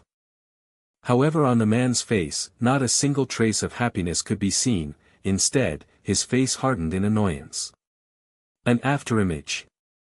The man cried out in alarm. However, as his mind came to this conclusion, an intense feeling of a crisis struck the man's thoughts. Without hesitation, the man leapt towards the side with his natural reflexes, simultaneously picking up his guandao from the ground and blindly swinging it behind himself. Ding! A loud sound could be heard as the man's guandao swung back and suddenly collided with the Jian Chen's bloody sword. Just as the sword and guandao collided, Jian Chen's face suddenly changed. He immediately paled as he felt an intense churning sensation in his stomach, and he immediately retreated. Chapter 76, Using Tai Chi Against the Enemy. Jian Chen retreated 20 meters before stopping. There was no longer an easygoing look on his face. Instead, he was now deathly pale. There was just too much of a difference between their strengths. Jian Chen could only compete on even ground in terms of agility, but he had just taken a huge loss from the collision between their saint weapons. Although it hadn't done too much damage to him, the middle-aged man's saint force was many times stronger than Jian Chen's, and that blow alone had caused his light wind sword to transmit a huge shock wave which caused some minor internal injuries. The man steadied himself as he stared down Jian Chen. This had been the third time he had nearly taken damage, so he didn't dare belittle Jian Chen anymore. Although Jian Chen was weaker than him, he was relying on a speed that was faster than the man's own. This was a major threat to the man, and he had acknowledged that Jian Chen was stronger than someone of the man's level. However, as he looked at the state Jian Chen was in, he suddenly understood what had just happened and began to laugh. "Brat, I admit that you are very fast, but your strength is just far too weak." Without even waiting for Jian Chen to catch his breath, he immediately flew forward with his 2-meter-long guandao ready to cleave him in two. Because of the collision between the light wind sword and the guandao, Jian Chen had suffered some damage. Since his opponent was 2 levels higher than himself and had reached middle saint level, the impacts of these light injuries were fatal. After all, Jian Chen had been able to use the profound steps to fight against his opponent during his peak state only. But now that he was in an injured state, he was no longer capable of being so nimble. Dodging attacks had already expended his energy. As the man continued to exchange blows with Jian Chen, he had realized that the threat Jian Chen originally was to him was slowly decreasing, causing his guard to similarly slacken. Using all of his strength, he struck out towards Jian Chen, hoping for a fatal blow. His speed was even faster than before. With the man's speed growing faster, Jian Chen was using up more and more energy. If he was in perfect condition, then not only would Jian Chen have an easier time dodging the man, but he would have been able to fight back as well. But now that he was injured, he could only dodge without attacking, and since the man was quickly increasing his movement speed, Jian Chen's every dodge was getting more and more dangerous.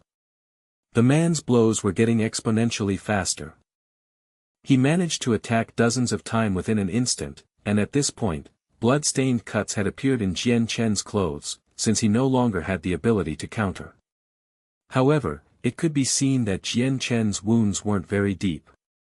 The cyan-colored light lit up the night as the man's Guan Dao cut through the night air towards Jian Chen. Although Jian Chen tried his best to dodge the blade, his movements had already become a lot slower than before, and so he failed to dodge it completely. The Guan Dao left a cut so deep that the bone could be seen on his chest, and a torrent of blood started to leak out onto Jian Chen's clothes. The man gave a fierce laugh as he continued to slash at him. Taking advantage of how Jian Chen didn't move away, the man drew closer. Lightning fast, he kicked out his right foot covered in a cyan light at Jian Chen's chest. Bang! The man's kick sent Jian Chen flying backwards like a bullet. While his body was in the air, Jian Chen couldn't help but spit out a mouthful of blood. As he flew 20 meters backwards past a few bandits before falling to the ground. Afterwards, Jian Chen spat out another mouthful of blood. By now, his face had turned deathly white. With a cyan flash of light, the man strode over 20 meters towards the floored Jian Chen and sneered, "I'll give you this one last chance. If you tell me whatever secret it is that made you so fast, then I'll spare your life. If not, then you will die."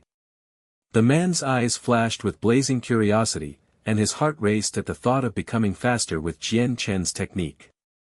To a wind-attributed person, speed was an extremely crucial thing to him. Although he didn't dare to think that his speed would reach a new level, he was certain it would improve his strength and increase his position within the boundless bandits. Thinking about this, the man felt extremely excited. He trembled almost as if he was angry, but he was actually stirred up from his emotions. Jian Chen wiped away the blood from his mouth and slowly stood back up as he glared at the man with an icy look. With a small sneer, he said, "I'm afraid you're not strong enough for it." Despite just being dealt a serious injury, Jian Chen didn't seem to fear the difference in strength between them. As he talked, Jian Chen was readjusting himself into a relaxed position, almost as if he wasn't bothering to guard himself. His right hand had loosened up his grip on his sword. His current state was completely different from the previous him. Jian Chen's words caused the other man's face to sink. He snorted, "Brat, with your strength, you don't have the qualifications to say that. If you're not willing to tell me, then you'd better be prepared to suffer for your own actions." Mid-speech, the man had already started to run towards Jian Chen with his Guan Dao swinging down at Jian Chen's right shoulder. Despite seeing the man approach, Jian Chen showed no signs of wanting to dodge. Instead, he brought his sword back up. Although his sword was moving at the same speed, it appeared as if the sword was as light as a feather, and was floating elegantly in the air. This was completely different from the killing intent he had previously displayed. The light wind sword and Guan Dao collided with each other without making any sound. Afterwards, the softer-looking light wind sword attached onto the Guan Dao like a maggot on a wound, and diverted the Guan Dao's original trajectory. The sword twisted itself in a circle a few times, and immediately transferred the momentum of the Guan Dao cleanly towards the side, causing it to fall to the ground. The man's face changed as he looked at Jian Chen with amazement. Just now, he had been unable to control the movements of his own Guan Dao. If he had been facing an opponent that was only slightly weaker than him, then he wouldn't have been so amazed. But against Jian Chen, who was by far the inferior person, the man was not really able to accept what had just happened. "What technique was that?" the man asked with a look of disbelief. "Tai Ji Jian," Jian Chen answered. When it came to Tai Ji Jian, he wasn't all that proficient at it. However, he had still been in contact with it enough times to understand the Tai Chi Jian's philosophy of using softness to conquer strength. It was the principle of deflecting weapons. Now that he was not only weaker than his opponent, but also in a state where his energy was all but gone now, Jian Chen was forced to use the Tai Chi Jian techniques that he wasn't very proficient in to block the attack. Tai Chi Jian emphasized the idea of using softness to conquer strength, in order for the weak to beat the strong. With the ability to deflect attacks in such a way, this would prove to be extremely beneficial to Jian Chen at this current moment. The only flaw was that Jian Chen only had a few ideas on what Tai Chi Jian was like, and was not good at it at all. After all, he was a master of the one-hand swift sword style. Nonetheless, it was proving helpful to Jian Chen against the man at that moment. The man's eyebrows creased together as he ran the word through his head. Soon after, he shook his head and said, Tai Chi Jian, I've never heard of it. His eyes looked at Jian Chen in a confused manner before laughing, brat, although you're quite weak, I didn't think you would know so many techniques. It seems that killing you would be a waste, I should capture you instead. This would be a pretty great favor towards you as well. The man moved towards Jian Chen once more with his Saint Force enhanced Guan Dao in hand. He had came to a decision that no matter what, he would capture Jian Chen.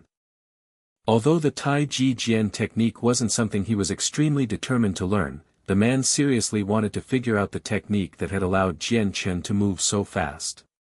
Jian Chen used his Tai Chi Jian to deal with his opponent. With its profound ways of dealing with each attack from the man felt as if he no longer had any control over his own Guan Dao. Although he wasn't very proficient in it, Jian Chen's Tai Chi Jian made the man's strong strength seem practically non-existent. However, it was taking an extraordinary amount of effort on Jian Chen's part. Despite Tai Chi Jian allowing one to deflect and divert another person's attacks, Jian Chen was only just a saint, so it was taking all of his energy to break away the man's monstrous strength from his Guan Dao and send it elsewhere. So while it looked easy to do, it was actually hard to pull off. But using Tai Chi Jian was only a temporary defensive method, and not an offensive one. He could only block attacks without being able to capitalize on an opportunity to attack.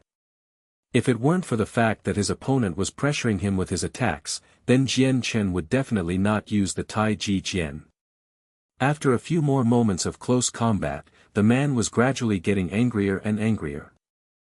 Every single time he had struck out towards the weaker person, Jian Chen had used his strange technique to change the trajectory of his attack.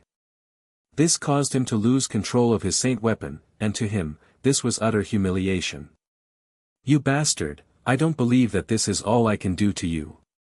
The man flew into a rage. He was no longer able to contain his fury, as he continued to curse at Jian Chen fiercely.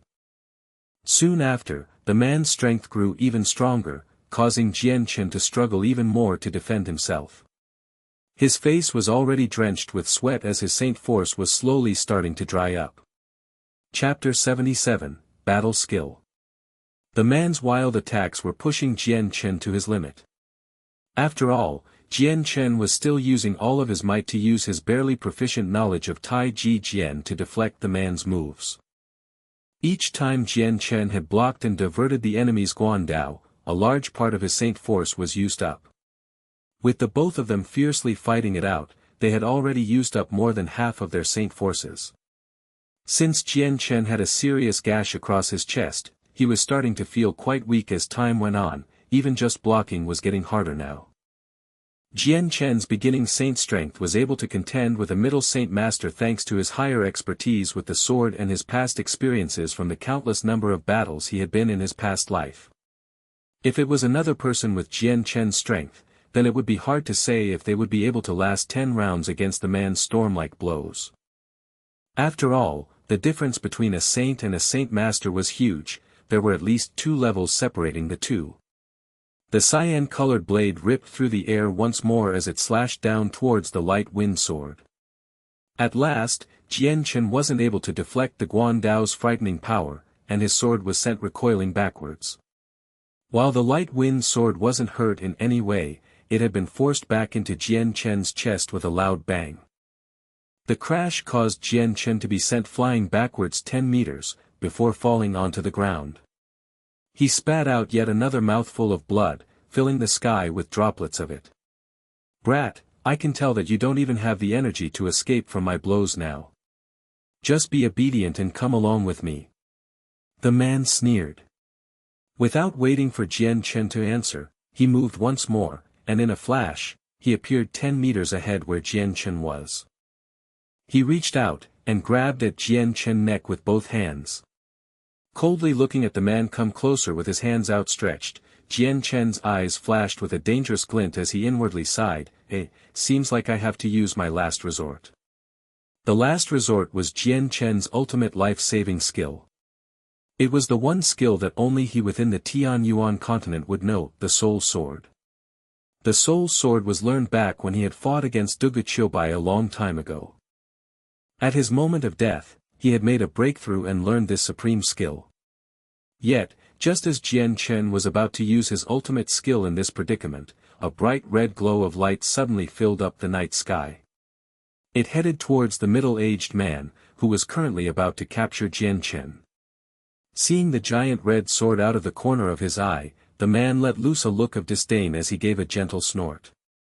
Moving away from Jian Chen, the cyan-colored glow in his right arm began to brighten dramatically, essentially covering his entire arm in a shroud. The man's wind-attributed Saint Force-enhanced arm lashed towards the fiery red sword, firmly catching it in his hand. Taking advantage of this situation, Jian Chen immediately crawled up from the ground and looked at the person who had rescued him with a gratuitous look. The owner of the red sword was a mercenary that looked to be around 20 or 30 years old with an ordinary appearance, the type of person that would blend in with a crowd easily.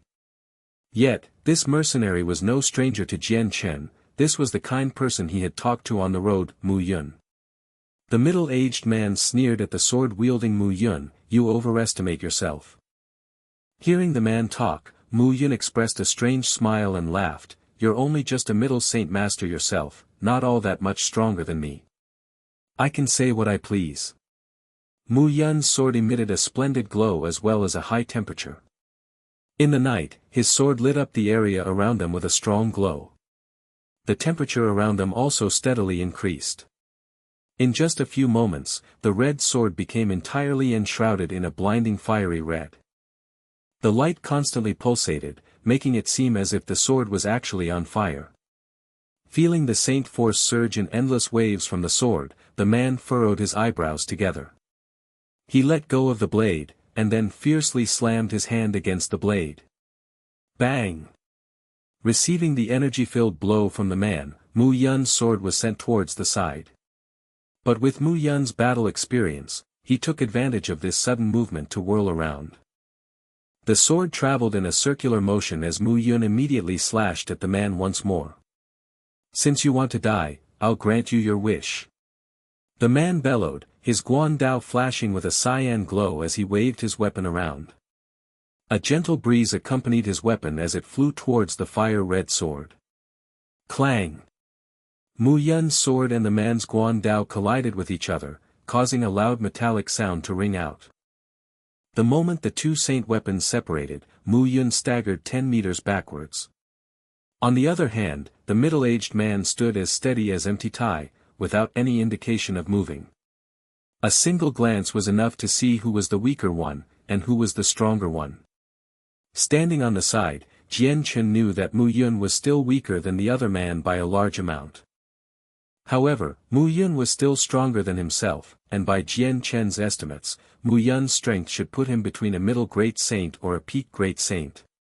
Despite this, he was still much weaker than the other man.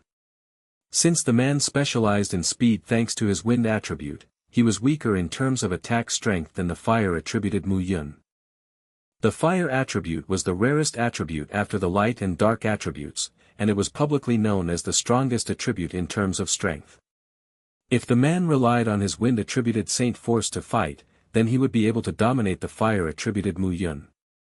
And if the man were to show the special characteristics of his wind attribute and fight against Mu Yun, then Jian Chen was certain that Mu Yun would not be able to last long in a fight against him. But if he and Mu Yun were to join together and fight, then he was sure that they would be able to beat the middle-aged man. The unfortunate thing was that Jian Chen had taken in heavy damages already, the vital parts of his body had each taken a beating from the fight. In his current state, helping Mu Yun was out of the question. Just standing there was already an abnormally strenuous task. Attacking Mu Yun, the middle-aged man's eyes flashed with strong killing intent. He didn't give Mu Yun time to even readjust himself before gathering the wind around his guandao, and rushing forward, leaving only an after-image where he had stood earlier. In an instant, he appeared in front of Mu Yun, and chopped at his head with extreme speed. When it came to Mu Yun, the other man didn't restrain himself. The moment Mu Yun appeared, the man had tried to kill him. After all, Mu Yun didn't have any special characteristics that piqued his interest. Mu Yun's face hardened. He shouted in anger as the sword in his hand suddenly grew even more red, emitting a boiling hot temperature. At the same time, a flame burst into existence and engulfed the sword within itself. With the fire sword, Mu Yun then brandished it towards the wind-wrapped guandao. The moment Mu Yun waved his sword, it transformed into 3 giant snakes of fire. The first 2 flew out towards the guandao, while the last one flew towards the enemy himself. Bang! The guandao and the fire snakes collided with a huge crash. The 2 flaming snakes had been cut in half by the guandao, causing sparks to fly out everywhere. If one were to look at it from far away, the sight looked like it was a flower that was getting ready to bloom. While the first 2 snakes had been stopped by the guandao, the third snake had become like a fierce tiger, increasing in temperature as it traveled through the air towards the man. Just as the third fire snake was flying towards the middle-aged man, his right hand loosened its grip on the guandao. The man gathered the wind saint force into his fist, and blew it out towards the fire snake. The fist made contact with the fire snake, causing a resonating crash. Dispersing into the air, the fire snake sent sparks flying throughout the night sky for a while before disappearing into the night. After blowing the fire snake apart with his fist, the man stopped his attack to glance at Mu Yu in astonishment as he cried out in alarm, "This is a battle skill, to think you actually knew one." No one had discovered that the man's right fist had actually turned bright red, and had even swelled up in size. Hearing what the man said, Jian Chen looked at Mu Yun with an amazed look. Jian Chen wasn't very familiar with battle skills, but he knew that they were a cultivational treasure within the Tianyuan continent. It was possible to increase one's strength multiple times with them, and were not things that ordinary people would be able to get their hands on. Jian Chen hadn't thought that the ordinary-looking mercenary like Mu Yun would unexpectedly have such an expensive item. Since battle skills were so rare and expensive, even great Saint Masters couldn't possibly possess them. Battle skills had both high and low points. Although this was the first time Jian Chen had left his home to travel in the Tianyuan continent, he had read many books in the library, and thus was not inferior in any way to some of the more experienced mercenaries in terms of knowledge. With his foresight, he could tell with a single glance that both Mu Yun's battle skills and cultivation methods were definitely top-ranked. This was because ordinary battle skills and cultivation methods were nowhere adequate enough to be able to produce material flames based on just Mu Yun's strength as a great saint. Chapter 78, Cruel Victory. Mu Yun smiled coldly and said, "You do know something after all." "That's right, this is indeed a battle skill." The man inhaled sharply as he looked at Mu Yun with a greedy expression. Battle skills were highly treasured on the Tianyuan continent, and aside from the clans that spanned across multiple generations and experts, no other ordinary cultivator would have one. Although some cultivators came across some battle skills by luck, such occurrences were very few in Tianyuan continent. If one didn't have a profound destiny and extreme fortune, then the chances of getting a battle skill were practically non-existent. Although the man was a middle Saint Master and was considered a strong expert in the boundless bandits, he still hadn't grasped a battle skill yet. Just the sight of one had him drooling. Unfortunately for him, his strength didn't reach the qualifications necessary to receive a battle skill from the bandits. The middle-aged man lightly moved his right fist, and felt a flash of burning hot pain. But he did not have any anger in his heart, and was feeling quite excited instead. With his knowledge, one look was enough to distinguish that the battle skill that Mu Yun had used was highly advanced. Although he was a wind attribute, this did not stop the man from desiring the fire-attributed battle skill at all.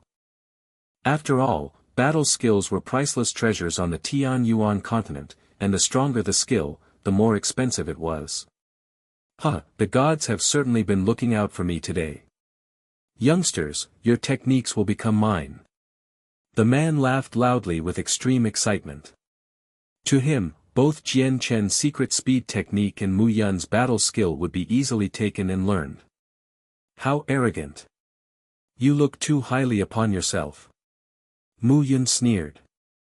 Raising his hand, the red sword immediately ignited as the flames lit up the night. Slashing at the man, the hidden aura of the sword spread out in every direction. However, the amount was so small that its aura was virtually undetectable. But for someone like Jian Chen who had a powerful soul, this faint aura could clearly be detected. The moment he had realized the source of the aura, his eyes widened in surprise. Seeing the sword bring forth a blatantly powerful pressure, the man sneered, "Brat, although you have a special battle skill, your strength is still far too weak." The moment the fiery greatsword made contact with the man's clothes, he disappeared into an after-image, causing Mu Yun's sword to swish into empty air. The instant the man disappeared from sight, Mu Yun's face hardened in concentration. Suddenly, an ear-piercing whistle of a blade could be heard coming from the back. Mu Yun instantaneously changed his sword into 3 giant snakes and made it fly behind him. While in mid-air, the 3 snakes fused together, and turned into an even bigger fire serpent. Clang! The sound of metal hitting something resonated through the air as the fire serpent engulfed both Mu Yun and his opponent. The collision had caused the fire to spread out in every direction for a few dozen meters. When the red ripple of energy swept past Jian Chen, their extremely hot temperatures caused Jian Chen's clothes to blacken from the heat. If it were not for the fact that his clothes were already damp from his blood, then his clothes might have spontaneously ignited into flames. In the brilliant blaze, both Mu Yun and the middle-aged man staggered backwards, the both of them looked haggard from the trade-off. Mu Yun's originally tidy hair had become messy, while his face had become pale in color. Even his fiery greatsword had started to lose a bit of its luster. As for the middle-aged man, while he had been enveloped by his wind-attributed saint force, his clean clothes had already started to show signs of burn spots. Both of his sleeves had already been blown apart. Because of the use of a battle skill, the fight between Mu Yun and the middle-aged man was on a much larger scale than the man's fight with Jian Chen. The blaze attracted both the mercenaries and bandits around them, causing both sides to immediately notice the fight out of the corners of their eyes. The moment they saw the radiant blaze, some of the mercenaries further away cried out in astonishment. Those are real flames.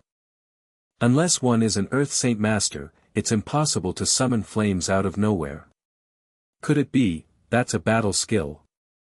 Battle skill? It's a battle skill. So someone here knew a battle skill. Whether it was a bandit or mercenary, when they saw that Mu Yun possessed a battle skill, they all cried out in amazement. None of them could believe what they were seeing. Battle skills were extremely rare and expensive on the Tianyuan continent. Common mercenaries would normally live their lives without even once witnessing a battle skill. After their shocks wore off, every mercenary's and bandit's eyes started to fill with greed. Battle skills were what cultivators in the Tianyuan continent desired most. Their thirst for these skills far surpassed their desires for cultivation methods. Battle skills allowed one to increase their strength many times more than usual, so many people often fought to the death for these skills. Having a battle skill meant gaining an additional source of protection. Seeing the greed in their eyes, Jian Chen couldn't help but to narrow his eyes. He knew just as much as anyone that people would become jealous of another person's strength. Mu Yun's battle skill had far surpassed what Jian Chen had thought, and now it had been revealed in front of all the mercenaries. Battle skills were treasured greatly, and would bring great trouble to those that had them. Even losing his life over this battle skill wasn't unlikely, since Mu Yun was still considered weak. Right now, not only did Jian Chen take comfort from Mu Yun, but he was also worried for his well-being. Although the two hadn't known each other for very long, and had only met due to chance, Jian Chen knew that Mu Yun had fought the middle-aged man and revealed his battle skill for the sake of rescuing him. Looking at Mu Yun fervently, the man laughed, "What an amazing battle skill. You even managed to block an attack that contained all my power as a great saint." He paused for a while before sneering once more, "However, you could only temporarily block my great saint attack with the aid of the battle skill. Ultimately, it's not your own strength. I wonder how long you can last." After talking, he lifted his Guan Dao high into the air. Just as he prepared to slash down onto Mu Yun, another strong source of energy suddenly came flying over from the distance. Feeling the source of energy, the middle-aged man grew joyous. He assumed that it was from the experts that the mercenary captains were trying to kill but failed, and his comrades were now coming to provide assistance for him. Arriving from the far-away shadows, a few figures were running towards them at a rapid pace. In a few moments, the figures suddenly came into everyone's line of sight. The moment everyone could clearly see who they were, all the mercenaries cried out in joy. The captains! The captains came back! Captain Lang Tian, the captain came back victorious. There's Captain Xia Ho as well, they killed the experts of the boundless bandits. Lit up by the intense blaze nearby, everyone could see that the 5 returning members had wounds of all sizes on them. Their clothes were drenched with blood, and some of them were even carrying corpses over their shoulders. Hearing the shouts from the mercenaries, the middle-aged man and the other bandits all turned unsightly. Immediately, the man turned his head and stared at the returning Xia Ho and his men with a look of disbelief. Just how were you able to return alive?" The man asked in disbelief as he swallowed some saliva nervously as he tried to get the words out. The middle-aged man knew that their return indicated that his bandit group had already faced imminent disaster. Otherwise, the ones returning would have been his own faction's experts, not the mercenary group's people. The man's words caused all 5 members to look at him. Immediately, the 5 slowly put down the bodies they were carrying and glared at him with powerful murderous intent. Feeling the killing intent of the 5, the middle-aged man's heart raced. Without hesitation, he opened his mouth to say, "The situation is looking bad, everyone retreat." Without even finishing his sentence, the middle-aged man had already dismissed his Guan Dao and used his fastest speed to run away. Although the 5 mercenaries were all somewhat injured, a starving camel was still bigger than a horse. With 5 people, the middle-aged man had no hopes of winning. The moment the man had started to move, 2 of the 5 mercenaries immediately chased after him. Hearing the man's earlier words, the bandits all started to give up the fight and scattered in all 4 directions. "Kill! Don't leave a single one alive!" Hearing that one command, all of the remaining mercenaries immediately sprung to follow it, and began to chase down the fleeing bandits. The mercenaries hated the boundless bandits down to their very bones, so they would have never let the bandits run off that easily. With their experts all dead and the only capable member running away, all of the bandits immediately focused on running away. All of their fighting spirit had practically been wiped out. On the other hand, the mercenaries had their courage bolstered after their captains had returned alive after defeating the experts from the boundless bandits. Even the ones who were exhausted had suddenly gained a new spurt of energy and did everything they could to chase and kill the bandits. The sounds of slaughter rang through the night, but it quickly became peaceful once more as the remaining 3 mercenary experts led the mercenaries and killed the majority of the bandits. Only a few of the really fast ones had managed to run away with their lives. Victory! We've won! The boundless bandits were beaten by us. We've beaten the boundless bandits. Once the battle came to a close, the remaining mercenaries all started to cheer loudly. The boundless bandits were a great nightmare to the mercenaries, the personification of the gods of death that couldn't be beaten. Beating the boundless bandits was definitely an achievement they were extremely proud of. Chapter 79, Picking Up the Pieces. At that moment, 2 shadowy figures came running back, only to stop in front of a group of mercenaries. These were the mercenaries that had chased after the middle-aged man. The two males looked to be around 30 or 40 years old. Both of their faces were covered with blood and their bodies were filled with wounds which dyed their clothes scarlet with blood. However, while their faces were pale from their fatigue, their eyes were still full of vigor. Seeing the two come back empty-handed, it was clear that the middle-aged man had escaped. That guy has a wind attribute, so he had an advantage over us in speed.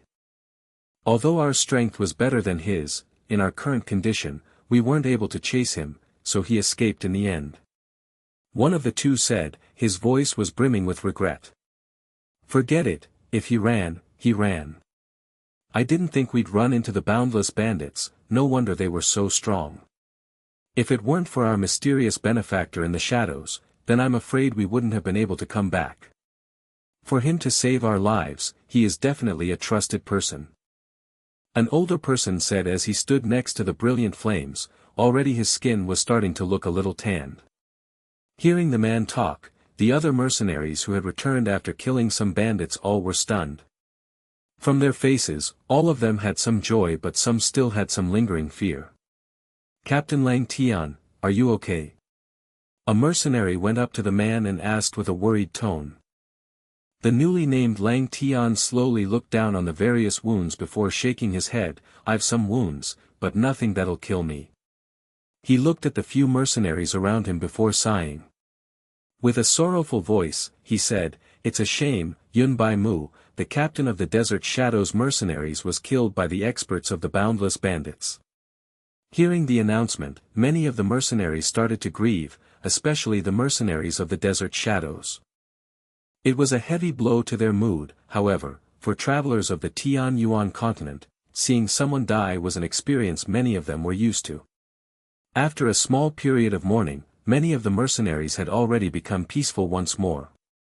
My comrades, although we managed to beat back the boundless bandits, this was only just a small group. If we were to come across a larger group or even their elites, then we will die on the road. So we cannot afford to stay here for long, hurry up and dress your wounds and bury our dead brothers. We will have to leave immediately afterwards. Lang Tian announced. Each mercenary immediately got to work by helping each other bandage their wounds and applying herbal medicine. Those who were healthier and less injured went to help dig holes and transport the bodies. Everyone set themselves to do their tasks in silence. No one talked at all, and as each mercenary did their own thing, the atmosphere was incomparably heavy. Jian Chen looked around himself before inwardly sighing. They had ultimately won against the boundless bandits, but to him, this was a wretched victory. After the course of one battle, the three mercenary groups had dwindled down to less than 100 people that were for the most part injured. Their entire fighting capabilities had been reduced to a third of their original power, and from the original 10 experts that had led the charge, only 5 of them returned with heavy wounds. One of the mercenary captains was killed in battle, causing another sharp decline in their power. Jian Chen, are you all right? Are your wounds serious? A familiar voice called out behind Jian Chen. Hearing this, Jian Chen turned his head around to see Mu Yun. He didn't know when Mu Yun had got behind him, but he was there now. At the moment Mu Yun's condition wasn't all that good. His facial color was an abnormally pale one, and although he had looked fine while fighting against the middle-aged man, the battle skill placed a heavy burden on Mu Yun after using it to surpass his strength. Jian Chen softly shook his head. I'm fine. Pausing slightly, he looked at Mu Yun with a complicated look. Mu Yun, your battle skill was revealed to every mercenary here. On the road, you'll have to be even more careful now, and when you reach a safe spot, get away from the group as far as possible. Otherwise, I'm afraid they'll try to do something. Mu Yun looked around at the busy mercenaries. Jian Chen, I thank you for your concerns. I'll be careful from now on. Although he had said that, Mu Yun's expression did not look at all concerned at the people around him. When it came to mercenaries, Mu Yun did not see them as a challenge at all. Taking note of Mu Yun's unconcerned stare, Jian Chen was slightly amazed. Despite the strength Mu Yun had shown during his fight, Jian Chen didn't think would be able to protect himself within the group. Mu Yun took out a white jade bottle from his space ring and held it towards Jian Chen. This is a top-notch healing medication, drink it and heal yourself up. Thanks. Jian Chen didn't decline his offer and took the bottle from him. Don't worry about it, I'm going to treat my own wounds first and then go help the others. Mu Yun waved before walking away from Jian Chen. 2 hours later, everything was in order as all the dead mercenaries were buried while ignoring the corpses of the boundless bandits. The mercenaries hated the boundless bandits even after they died, and so they wouldn't bother to pay their respects by burying their bodies. During those 2 hours, Jian Chen had casually treated his wounds and already swapped out the bloody clothes from his fight with the middle-aged man with a new set. Before they had set out on the trip, Jian Chen had prepared a few dozen sets of clothes, so he wasn't worried about running out. Let's go. After everyone was ready, someone called out for them all to start moving. Everyone was prepared to move into the night without stopping for rest or sleep. Ever since the ambush by the boundless bandits, the caravans no longer wished to stay around any longer. Even taking a break would not do. After the ambush from the boundless bandits, the caravan's strength had been greatly diminished, leaving them with very little manpower. Since many members of the boundless bandits had escaped, if they were to bring back a bigger unit to attack them, then the caravan would not be able to survive, let alone think about trying to reverse such an abysmal situation. Jian Chen painstakingly climbed onto his own horse, and began to blindly follow the caravans in the dark. Atop the horse's back, Jian Chen sat with his eyes closed, as he quietly manipulated his Saint Force to heal his internal injuries. He had previously received quite a few heavy attacks from the middle-aged man, so the damage Jian Chen was suffering was quite severe. Moreover, he had consumed a large chunk of his internal Saint Force already, so his current body's condition made even the simplest movements difficult to carry out, let alone fighting. Since Jian Chen was currently traversing the Tianyuan continent, and could encounter danger at any moment, his strength was most important. Thus, Jian Chen continued to expend all his effort in trying to recover his own strength, without daring to stop for even a second. The caravan quickly advanced on the road.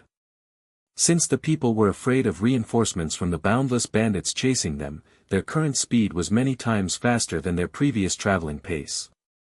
Despite this, it was still only slightly faster than the average person running at their peak speed. After all, the carriages contained many goods, so speeding up further was impossible, even if they wanted to. The current speed had already nearly flipped the carriages multiple times whenever they had passed through uneven parts of the road. Because of the current situation, Jian Chen didn't dare to completely enter a self-healing state.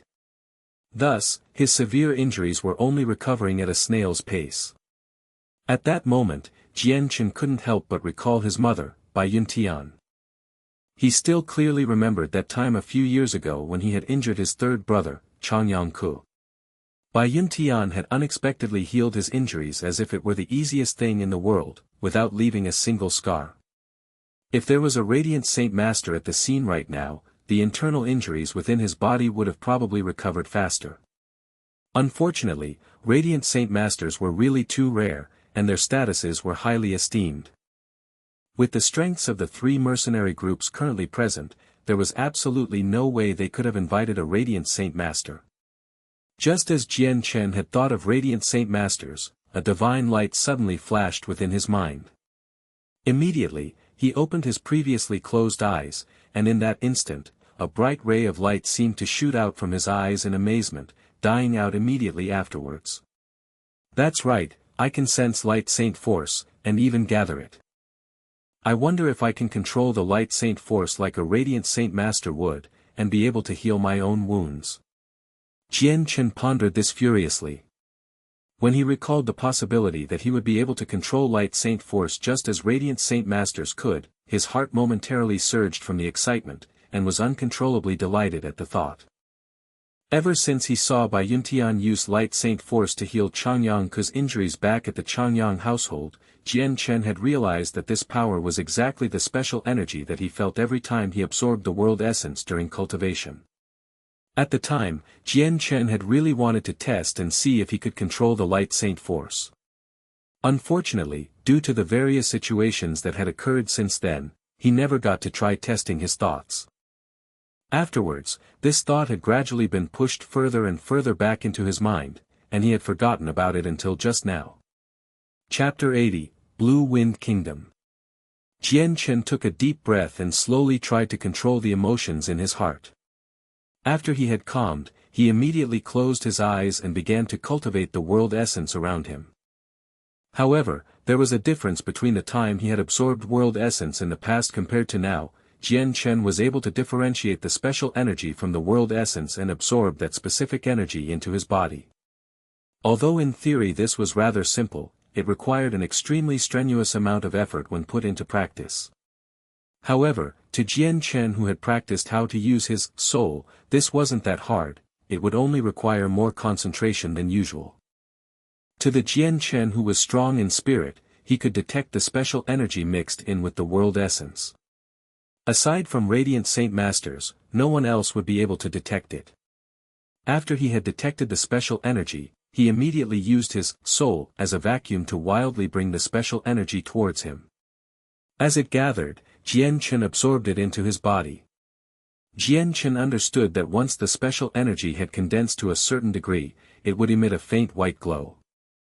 To prevent this from happening, Jian Chen absorbed the energy extremely slowly, almost at a snail's pace. After Jian Chen absorbed the special energy into his body, a reinvigorating sensation immediately spread throughout his body. It traveled so quickly that Jian Chen felt as if a ball of warmth had enveloped him.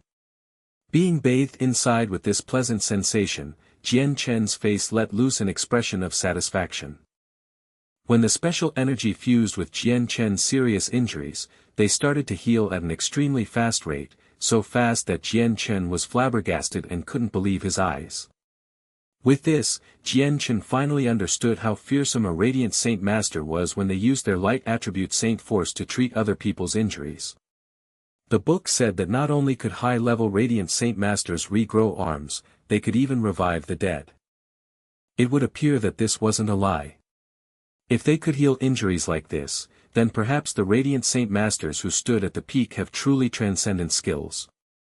Before, Jian Chen had doubted that radiant Saint Masters could regrow an arm and revive the dead, but after seeing the effectiveness of the energy they used, Jian Chen firmly believed that this was the truth. While riding, Jian Chen continued to use his soul to take the light Saint Force from within the world essence, before slowly absorbing it into his body. As a result of this constant absorbance, Jian Chen was enveloped in a strange misty fog. It was the special energy that radiant Saint Masters used. Although there were countless mercenaries nearby, some of them being great Saint Masters, none of them had noticed Jian Chen's strange appearance. This light Saint Force was a special type of energy that, aside from radiant Saint Masters, no other cultivators would ever be able to perceive. Even if there was an expert at the peak of the Heaven Saint Master level, they wouldn't be able to perceive it. Because of this, radiant Saint Masters were exceedingly rare within the Tianyuan continent, since every single radiant Saint Master had to be born with this innate ability. From birth, their spirits had made special contracts with the light Saint Force. Thus, radiant Saint Masters were able to perceive its existence. And as their souls grew, they would gradually be able to control the energy. When the concentration of the light Saint Force grew to a certain degree, it would become milky white in color. At this point, a cultivator would be able to see the existence of it with their eyes. However, they would not be able to see the light Saint Force like they would see the world essence. The light Saint Force would only be seen as a blank space. The night went by quickly for the caravan and its mercenaries. For the entire night, no one slept at all. If they were not trying to clean their wounds, they were trying to heighten their concentration to detect movements in their environment. No one wanted to be ambushed by the boundless bandits once again. Under the tense environment of the mercenaries, the night quickly passed and became day. However, the mood did not lighten at all. Although they had long since departed from their previous resting spot, they weren't safe yet.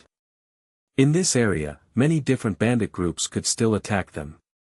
If the mercenaries were in their prime conditions, then they would not fear any bandit group. However, after the boundless bandits, they were all heavily injured, and had lost many of their numbers. With their current strength, if they were to come across another bandit group, then they would only be able to put up a bitter struggle. Although they knew that abandoning some of their goods would help them stay alive, the things that they were delivering were quite precious. Unless it was a last resort, neither the mercenaries nor the merchants were willing to make such a decision. As the bright, red sun rose overhead, Jian Chen, who had sat without moving for the entire night, finally opened his eyes. Jian Chen could feel a very pleasant and joyous sensation within as he stretched his limbs. After a single night of therapy, Jian Chen's body, which would have normally taken 5 or 6 days to heal from the grievous wounds, had been completely restored. Even his nearly used-up Saint Force had reached a level of saturation that put Jian Chen back at the peak of his strength. Not only that, but Jian Chen could clearly tell that his Saint Force was even bigger than before. I didn't think that I would be able to control light Saint Force like a radiant Saint Master could. Jian Chen cheered internally. He was quite ecstatic to discover this, as it was a pleasant surprise to him. Equipped with this special power, his life would gain an additional source of protection. No matter how serious of an injury he would get in the future, he would be able to quickly heal it at any given place or time. While being happy at this discovery, Jian Chen was also greatly shocked at how effective the light Saint Force was at healing. If he were to use herbal medicines, then it would have taken him 4 or 5 days to completely heal from his wounds. But using the light Saint Force, he had been completely healed in a single night. In addition, Jian Chen had been absorbing the light Saint Force slowly. He didn't want to speed up his absorption rate just in case it was revealed that he could do such a thing. However, Jian Chen knew that he could only use the light Saint Force as a last resort. It was better to keep it a secret. He had considered this issue very thoroughly. There was a possibility that his ability to control light Saint Force would raise unexpected issues during a critical moment. Although Radiant Saint Masters were highly revered in Tian Yuan continent, this empty glory meant nothing compared to what he wanted for his life. Meanwhile, the road was relatively peaceful for the caravan. There was nothing aside from the occasional weak magical beast. They didn't come across any bandits or stronger magical beasts. With the increased traveling speed, they traveled what would have taken 10 days in 6, and after the 3rd day, the caravan had finally passed the dangerous roads into a peaceful one. They were finally at the border fort of the Blue Wind Kingdom. Seeing the huge faraway walls, every single mercenary let loose a smile, as if a huge burden was lifted off their backs. Although they still had a ways to go, the usually unruly road seemed relatively peaceful. There were few cities that were scattered about Blue Wind Kingdom's vicinity. The caravan would be able to hire some new mercenaries at each of these cities to replenish their battle strength. We've reached the Blue Wind Kingdom, we've finally reached the Blue Wind Kingdom. We're safe now, we don't need to worry about the boundless bandits chasing us. Many of the mercenaries started to cheer out loud with joyous expressions. Even Jian Chen couldn't help but smile faintly. At this moment, his heart felt lighter. After all, he was still quite weak, so if he were to leave the mercenaries and get attacked by bandits, then even he would be in dire straits. Although the massive wall could be seen in the distance, there was still 5,000 meters of road. On the way, many people and caravans could be seen traveling about. The caravan finally arrived at the gates to the border fort. However, a guard soldier blocked their path. "Halt, where did you all come from?" he asked as his eyes swept over to look at the head merchant representative. This type of event was already prepared by the merchants, who immediately had one of the mercenaries negotiate with him.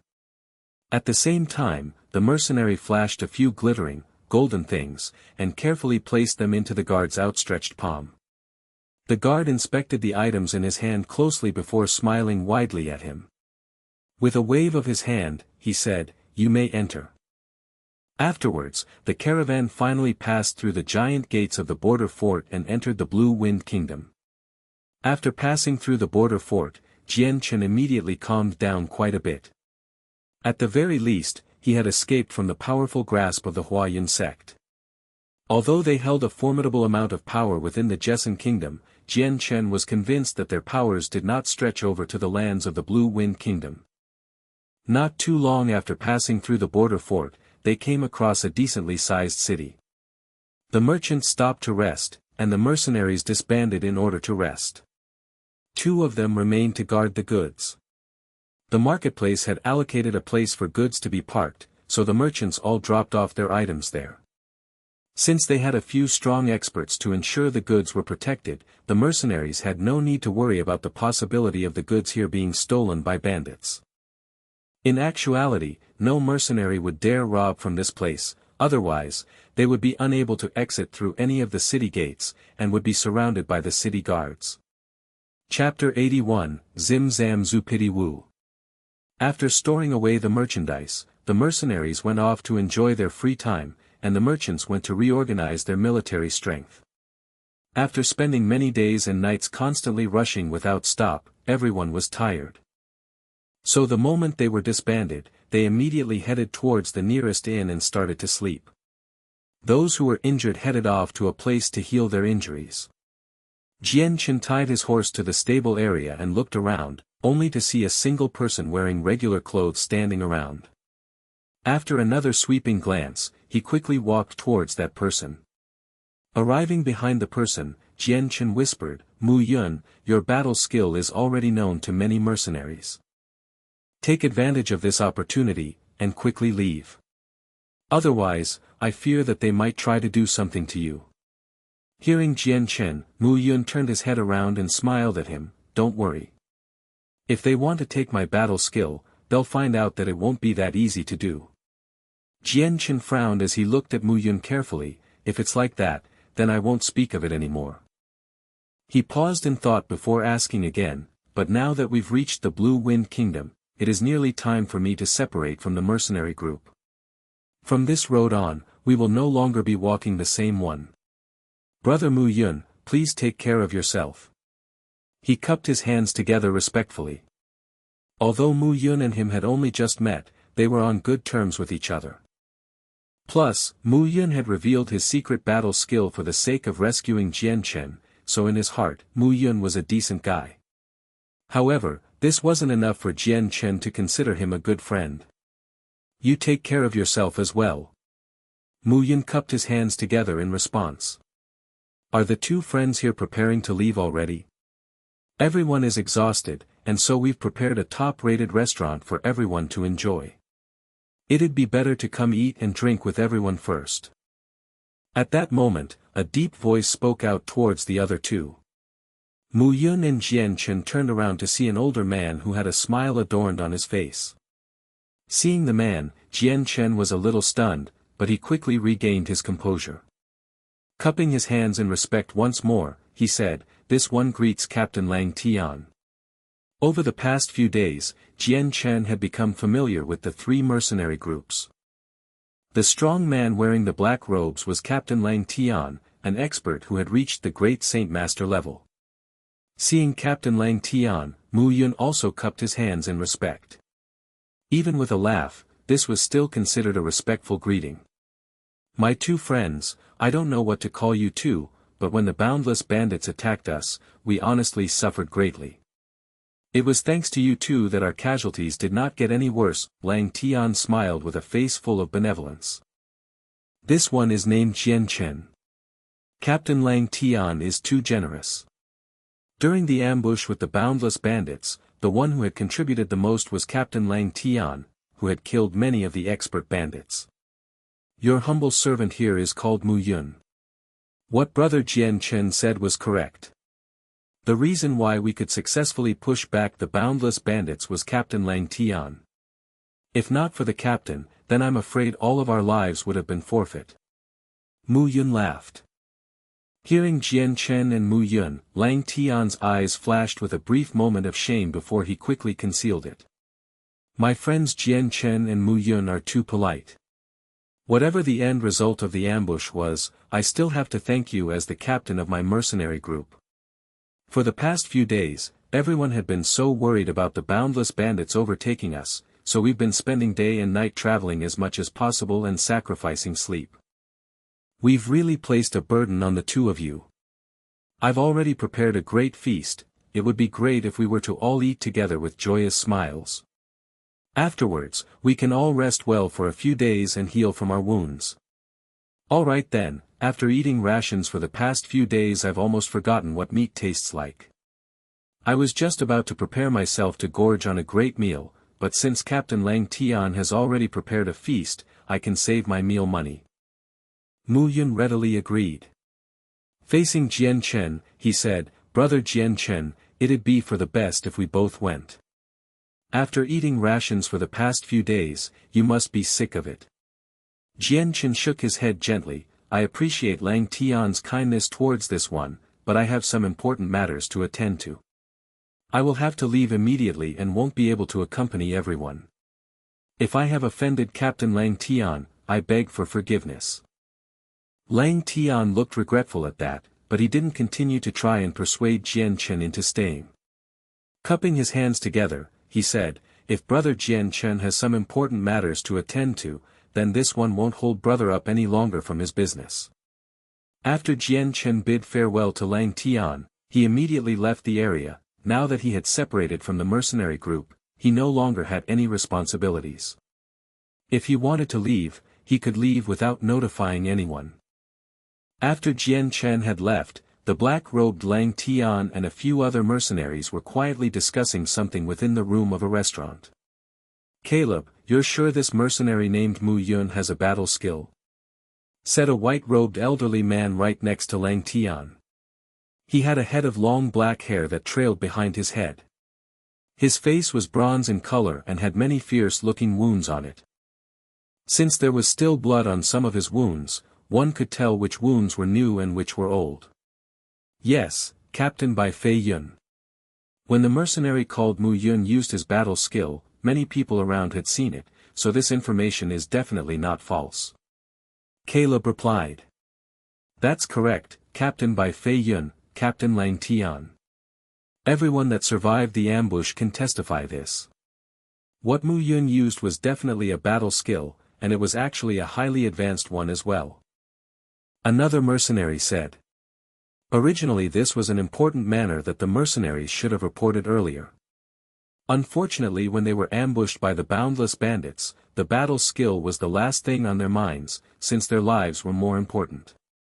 Even if they were to learn the battle skill, if they weren't alive to enjoy it, it would be completely pointless in the end. Moreover, the current situation was different.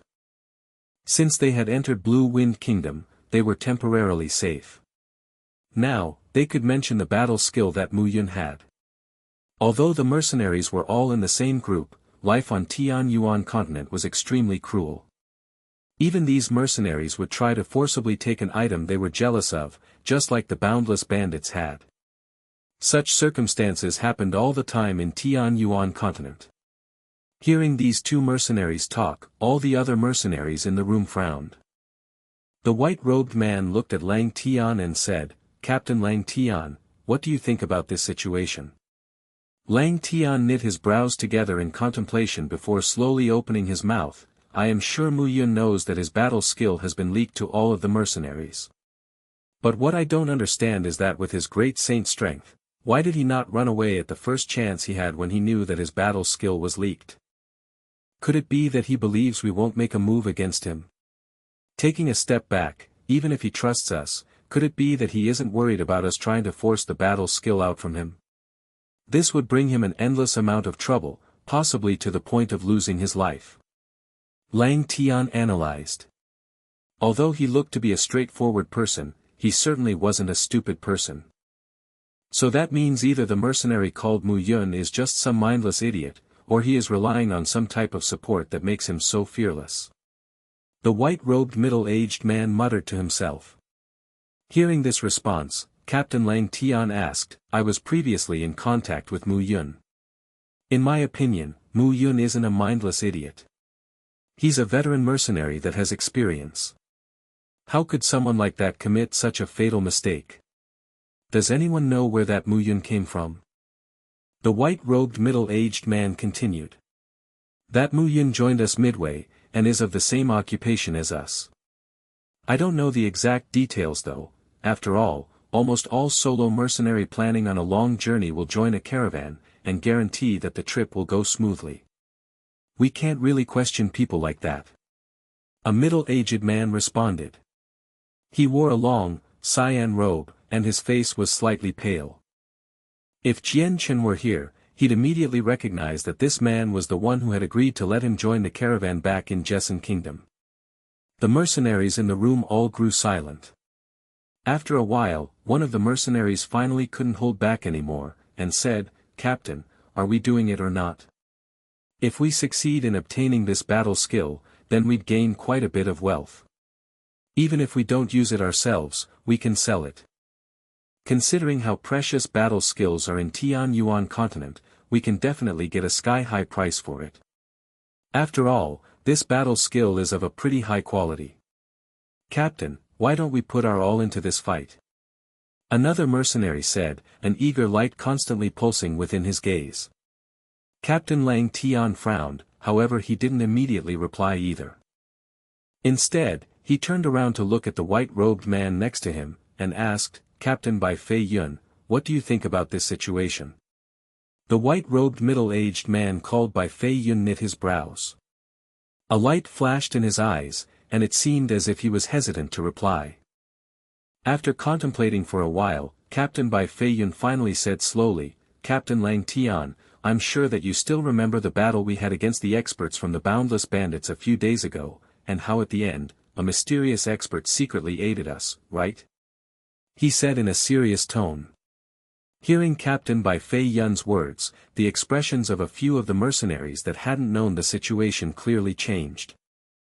Aside from the 5 that had returned, nobody else knew about what had happened earlier. Originally, these mercenaries had naturally assumed that the experts from the Boundless Bandits had been killed by their own elite captains. However, it seemed that the circumstances were completely different. Captain Lang Tian was slightly moved by this, and said in a voice heavy with emotions, "Of course I remember. If that mysterious expert hadn't helped from the darkness, I'm afraid that we wouldn't have survived the ordeal." Chapter 82, Accident at the Restaurant. Hearing what Lang Tian said, the mercenaries in the room all looked each other in the eyes with stunned expressions. None of them could believe what they had just heard. Lang Tian continued to say, "Captain Bai Fei Yun, I am guessing that you suspect the mysterious stranger and Mu Yun are working together." Bai Fei Yun nodded. If it were not for the fact that Mu Yun had leaked his battle skill at the same time the mysterious stranger showed up, I would not have linked them together. "There's logic in your words," Lang Tian said. "If Mu Yun is really working with the mysterious stranger, then we definitely cannot make a move on him. Otherwise, we would be in grave danger if we were to run into the mysterious stranger. That mysterious stranger would definitely be able to wipe us out with ease." Bai Fei Yun said. "Send the order that Mu Yun is not to be touched, and that everyone must pretend that they saw nothing." After he bid farewell to Mu Yun, Jian Chen took a stroll in Black Wind City. While it wasn't a big city, it was close to the border fort. So for that reason, all 4 directions of the city were filled with the bustling traders and travelers, as well as caravans with mercenaries. After arriving not too far away from the mercenary union, Jian Chen walked into a nearby restaurant since it had been a long time since he had last eaten meat. He had been rushing for so many days that the taste was almost forgotten to him. After eating and drinking to his heart's content, Jian Chen was led to his room by a waiter. Sitting on the bed, Jian Chen took out some Class 1 monster cores in order to cultivate. Right now, Jian Chen didn't want to waste any time and cultivate slowly. He wanted to use every single monster core to help him cultivate, to help him grow so strong, that even the Huayun sect would be afraid of him. Then he would be able to return to his family with pride. Although he could secretly sneak back without the Huayun sect noticing, Jian Chen was too prideful for that, so he wouldn't do such a thing. The energy within the monster cores was rapidly being drained away at a frightening speed and being absorbed into every single pore of his body. However, Jian Chen could only absorb the 1% of the massive amount of energy, while the other 99% was absorbed into his dantian. The 2 glows inside his dantian were like bottomless pits that absorbed all of the energy without a single change. When it came to his dantian, Jian Chen couldn't do much since it wasn't under his control. Although the two glows within his dantian were taking up all of the energy, what made Jian Chen happy was that his absorption speed was much faster than before. Even his cultivation rate was slightly faster, which comforted Jian Chen just a bit. During the next morning, the rays of the sun shined down onto the ground as Jian Chen woke from his cultivational slumber. The Class 1 monster core he was holding in his hand was completely devoid of energy. He couldn't help but to laugh bitterly. This consumption rate is too much. I've used up 50 Class 1 monster core in a single night. Even if I still have a few monster cores left within the space ring, I'll be all out in 10 days at this rate. Jian Chen got off of his bed, and moved his feet about. Afterwards, he walked up to the window and looked out at the constant stream of people walking about the main street. He murmured to himself, cultivation definitely cannot be stopped. But if I don't have any monster cores and just rely on absorbing the world essence, the cultivation speed will only be 10% of the normal speed, an undesirable result. It looks like I'll have to think of a way to replenish my monster cores. Jian Chen walked out of the room, and went to the restaurant's lower floor to look for an empty table to sit at. "Customer, what would you like to order?" A cordial waiter welcomed Jian Chen with a smile as Jian Chen sat down in his seat. "A plate of stir-fried flour tiger meat, as well as any 2 side dishes. I also want a bowl of white rice." Jian Chen casually ordered a few dishes. "All right. Customer, please wait for a bit." Sitting at the table in boredom, Jian Chen casually looked around the restaurant. It wasn't that large, and within Black Wind City, it could only be qualified as middle-sized. However, it was currently breakfast time, and quite a few merchants and mercenaries had gathered within the restaurant to eat. The majority of the 30 to 40 tables had been filled, only 5 remained open. The restaurant was extremely noisy, as quite a few mercenaries were speaking loudly to each other, without any consideration for those around them. "Customer, your food has arrived." Without giving much time for Jian Chen to wait, the waiter quickly brought over the dishes that Jian Chen had ordered, and carefully placed them on his table. While Jian Chen ate breakfast, he also listened in on the idle gossip from the surrounding mercenaries. Although the restaurant was extremely chaotic, the mercenaries gathered here had all traveled extensively, and quite a bit of interesting and up-to-date matters could be learned from their words. At this moment, a few mercenaries walked into the restaurant. There was a total of 5 men, 3 of them looked like 20 to 30-year-old youths, while the other 2 looked like 40-year-old middle-aged men. They wore the same cyan-colored robes, and identical silver-colored emblems in front of their chests. All of them were from the same mercenary group, and judging by their emblems, the group wasn't of a low level either. 5 people entered the restaurant together.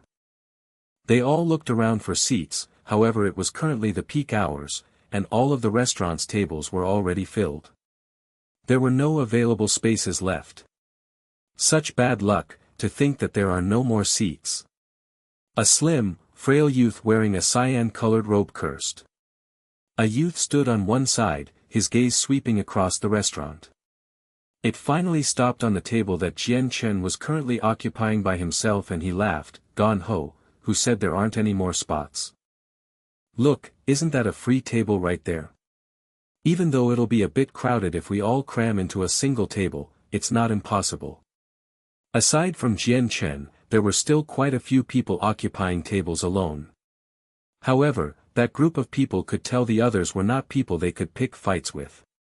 Only Jian Chen appeared to be completely powerless. Thus, the youth's attention naturally locked onto Jian Chen. The people's gazes all gathered onto the white-clad Jian Chen.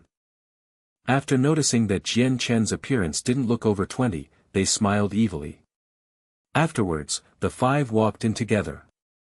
Once he arrived in front of Jian Chen, the youth called "Gone ho," patted Jian Chen's shoulder, and said with a smile that didn't quite reach his eyes, "Young friend, this table is now occupied by us. It's better if you switch to another." Jian Chen knit his brows and raised his head. His gaze swept across the expressions of the 5 people. Once his soul determined that the 5 weren't actually that strong, his heart immediately calmed, and said, "I'm sorry, but I also need this table right now." Jian Chen wasn't at all afraid of the consequences. Although two of the people were quite old, their strength wasn't very significant. After all, the strength of one's power didn't solely depend on age. There were some people with outstanding talent, and had become renowned peak-level experts at a young age. On the other hand, some of the more mediocre people would spend their whole lives unable to condense spirit weapons and overcome the threshold to becoming a saint. Gan Ho's expression sank, and coldly stared at Jian Chen as he said, "Brat, don't refuse a toast only to be forced to drink a forfeit. If you're wise, get out of my sight right now." Although Jian Chen's situation was naturally drawing the attentions of others in the restaurant, however such things happened quite often on Tianyuan continent, and wasn't anything new. Therefore, everyone watched the situation unfold, as if watching a show, and had no intention to help out. Chapter 83, Desert Mercenary Group. Upon hearing Gan Ho's words, Jian Chen's originally nonchalant face turned into one full of killing intent. Although Jian Chen was currently rather weak, that did not mean he was easily intimidated. Gingerly putting down his chopsticks, Jian Chen's lips moved slowly as he spoke, "With your paltry numbers, you don't have the right to make me move from this table." Gan Ho looked stunned at this answer for a moment before sneering at Jian Chen coldly. There was a hint of undisguised killing intent within his eyes. It appeared that Jian Chen didn't know what mercy was when it was given to him. Gan Ho wouldn't mind teaching him a lesson. To Gan Ho, Jian Chen's weak appearance along with his young age made him look like someone who wasn't an expert. "Kid, you really don't know kindness when it's handed to you, so why don't you let brother Gan Ho teach you a lesson? Be sure to remember it." He immediately swung out with his palm towards Jian Chen's face. His palm was traveling so fast, that before it had even reached its destination, a fierce palm wind blew across Jian Chen's hair. This signified that Gan Ho's hand was not lacking in strength at all. Jian Chen's eyes flashed dangerously as his right hand grabbed onto the chopsticks and stabbed into Gan Ho's outstretched palm. Jian Chen's right hand moved so fast that no one could see his movements. Before Gan Ho could even react, Jian Chen's right hand had already made contact with Gan Ho's palm. All people could see was Jian Chen's chopstick stabbing deeply through Gan Ho's palm, piercing through it as easily as if it were a hot metal knife cutting through butter. Ah! The intense pain from his palm caused Gan Ho to cry miserably as he held his injured hand. His screams echoed throughout the restaurant, causing everyone to hear him clearly. Immediately afterwards, the restaurant was filled with gasps of shock.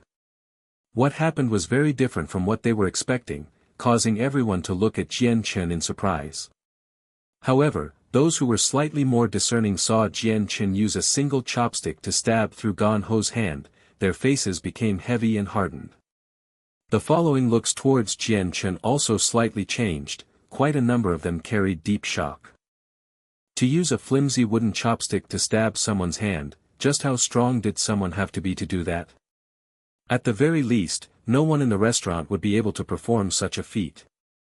Immediately after stabbing Gan Ho, Jian Chen's right leg lashed out and connected with Gan Ho's chest. The kick had sent Gan Ho's weak body flying back 3 meters before he crashed into a table and pitifully fell to the ground. The mercenaries who had been sitting at that table quickly left the area to avoid getting involved.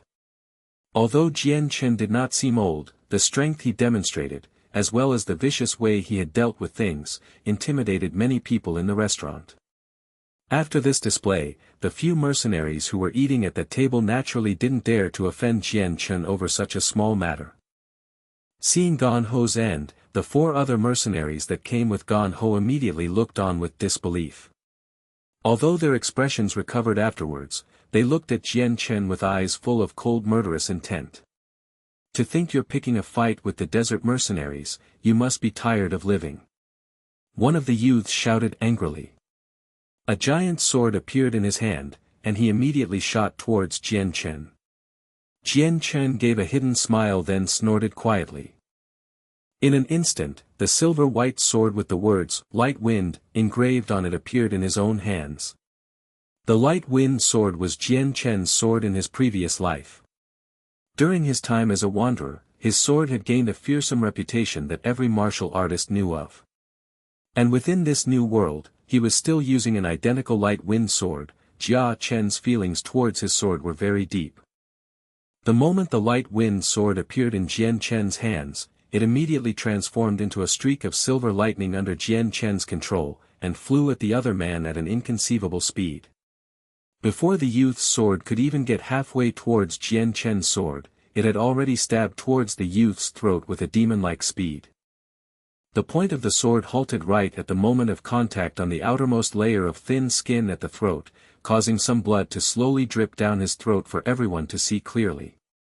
Feeling a tinge of pain from his throat, the youth's expression became deathly pale in an instant, completely drained of blood. Sweat began to gather, covering his whole forehead in the blink of eye. He made a great effort to keep the great sword in his hand frozen in midair. His body was locked into a firm posture, as he didn't dare to move even a single inch. The youth's appearance looked as if a mysterious force was keeping him locked in place. Seeing how nobody knew when the silver sword had appeared at the youth's throat, the clamor around them had descended into a strange silence. Everyone's eyes went wide as they looked at Jian Chen wield his light wind sword. No one could believe what had just happened. In regards to how the sword arrived at the youth's throat, only 2 or 3 people in the restaurant had caught a glimpse of the sword traveling through the air. Most of the people there weren't even able to see the flash of silver, and only saw the point of the blade appear before the youth's throat. It was as if time had stood still as everyone held their breaths. After a while, the sounds of everyone inhaling cold breaths could be heard breaking the silence of the restaurant. At that moment, everyone was looking at Jian Chen with expressions of surprise. As for the youth who was being held at sword point, he didn't dare move. His fear was that if he were to move, the sword would pierce into his throat. "My fellow brother, please stay your hand.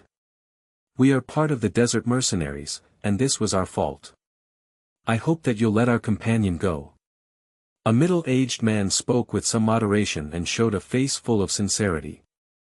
Hearing this, Jian Chen's gaze shifted towards the middle-aged man who spoke. After a brief moment of hesitation, he slowly lowered the light wind sword in his hand and said to the youth, "Scram."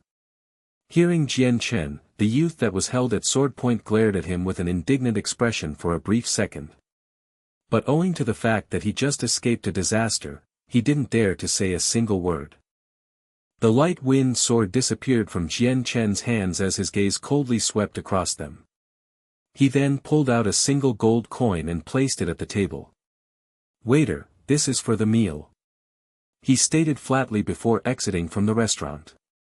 After such an event, Jian Chen didn't wish to stay there any longer. Since he had already eaten and drank, he was content. Afterwards, the youth that was released by Jian Chen, he glared at Jian Chen with murderous intent. Glancing at his 3 other companions with a knowing look, they all nodded at the same time. Following this, the 4 of them acted in unison, as if they had long since prepared for this to happen. They all summoned their saint weapons and immediately charged at Jian Chen from different positions, aiming towards several vital parts on Jian Chen's body at the same time. Hearing the sounds of activity happening behind him, Jian Chen's eyes narrowed as he started to leak an intense killing intent from within his eyes. Swaying slightly, his body had already flashed forwards 2 meters with an extreme speed just as the weapons slashed at where his back was just moments ago, causing them to just narrowly miss him. Using sheer skill, he had managed to escape the encirclement. At that moment, Jian Chen's light wind sword materialized in his right hand once more as Jian Chen immediately turned around to face the 4 men. With just a single step he closed the gap between himself and the 4 people. His right arm abruptly shook, and his light wind sword stabbed at the closest middle-aged man with an insane speed. Just like a silver streak of lightning, the light wind sword had already closed in on the middle-aged man, stabbing towards his throat. The middle-aged man wasn't weak at all and was much stronger than the first youth. The moment he saw Jian Chen's light wind sword stabbing towards him, the middle-aged man's face immediately hardened, before bringing back his sword that he already slashed outwards to replace it protectively across his neck. Ting! Just as the middle-aged man finished this movement, the light wind sword's tip pierced the flat side of his sword, causing a metallic sound to ring out. A small, shallow mark appeared on the flat side of his blade. Seeing how his sword was blocked, Jian Chen sneered, and his eyes flashed once more. The next moment, the light wind sword had a hazy glow burst out from the blade. It did not look very strong, but it was actually concealing its sharpness. No one from the restaurant could detect that hidden power, however, and when Jian Chen stamped forward, he simultaneously twisted his body in midair to form a horizontal rotating line. His light wind sword began to rotate at high speeds as well, before flying forward with sword chi adding to its power. Hisses. An unpleasant sound echoed throughout the restaurant as the light wind sword began to rotate at a lightning-quick speed. That violently strong penetrating power bored a 2-finger-wide hole through the man's sword like a hot knife through butter, leaving behind a deep cavity through the sword. Entering through the cavity and under the disbelieving gaze of the middle-aged man, Jian Chen's sword pierced deeply into his throat.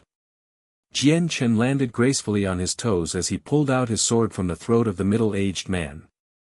Without stopping, he moved towards the other three before they could react, and with another silver flash of his sword, he stabbed at the youth who had originally attacked him. AI. Against the extremely fast movements of Jian Chen's sword, the first youth was far too weak to do anything to resist. Before he could even react, the light wind sword had already pierced through his neck, spilling blood everywhere. Before anyone could even take a breath, Jian Chen had already killed 2 people with extreme haste. This type of speed was absolutely unimaginable to everyone watching. Even after killing 2 people, Jian Chen showed no change in emotions. Instead, he stared at the remaining 2 people and his sword abruptly shook again. But as he was about to set forward to kill the 2, unimaginably, they immediately recalled their saint weapons. They began to kowtow onto the ground while crying out loudly, "Spare our lives, oh, great swordsman! Spare our lives! We beg of you to spare us, we will never bear our weapons towards you ever again." Chapter 84, Wake City. Seeing the 2 remaining mercenaries act in such a way, everyone in the restaurant looked on in shock. Not long after, their expressions changed to a just as expected attitude. There were all sorts of people in Tianyuan continent. Some would rather lose their lives than to bow their heads and admit their errors. Others only clung on to their lives and were scared of death. These people would sooner sell off their brothers, and even their friends, when their lives were threatened. Jian Chen slowly lowered his sword, the point of the sword now faced the ground. Staring coldly at the 2 people begging for their lives, Jian Chen's brows furrowed as he gazed at the 2 with contempt. When it came to people who were afraid of death like this, he was disgusted by them. Upon seeing Jian Chen lower his sword, the 2 mercenaries that were kowtowing really thought that he was letting them go, and they smiled in relief. But before they could be happy for too long, a single phrase made the smiles on their faces go rigid. "I had already let you go before, but it's a shame that you didn't cherish it. The time for forgiveness is over." A cold and indifferent voice came from Jian Chen's mouth.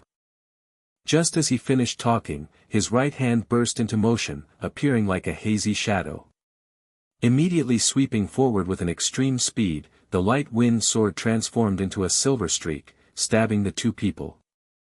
The light wind sword moved so fast that the 2 people didn't even get a chance to react.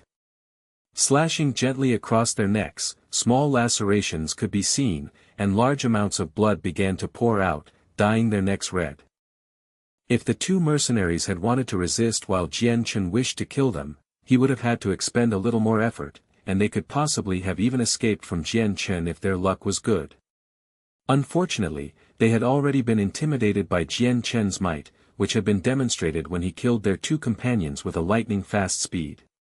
This blew away any notions of running away or resisting, making it easier for Jian Chen to kill them.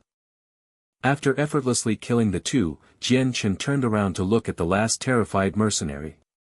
Like a shining beam of light, the light wind sword slashed at his neck as well.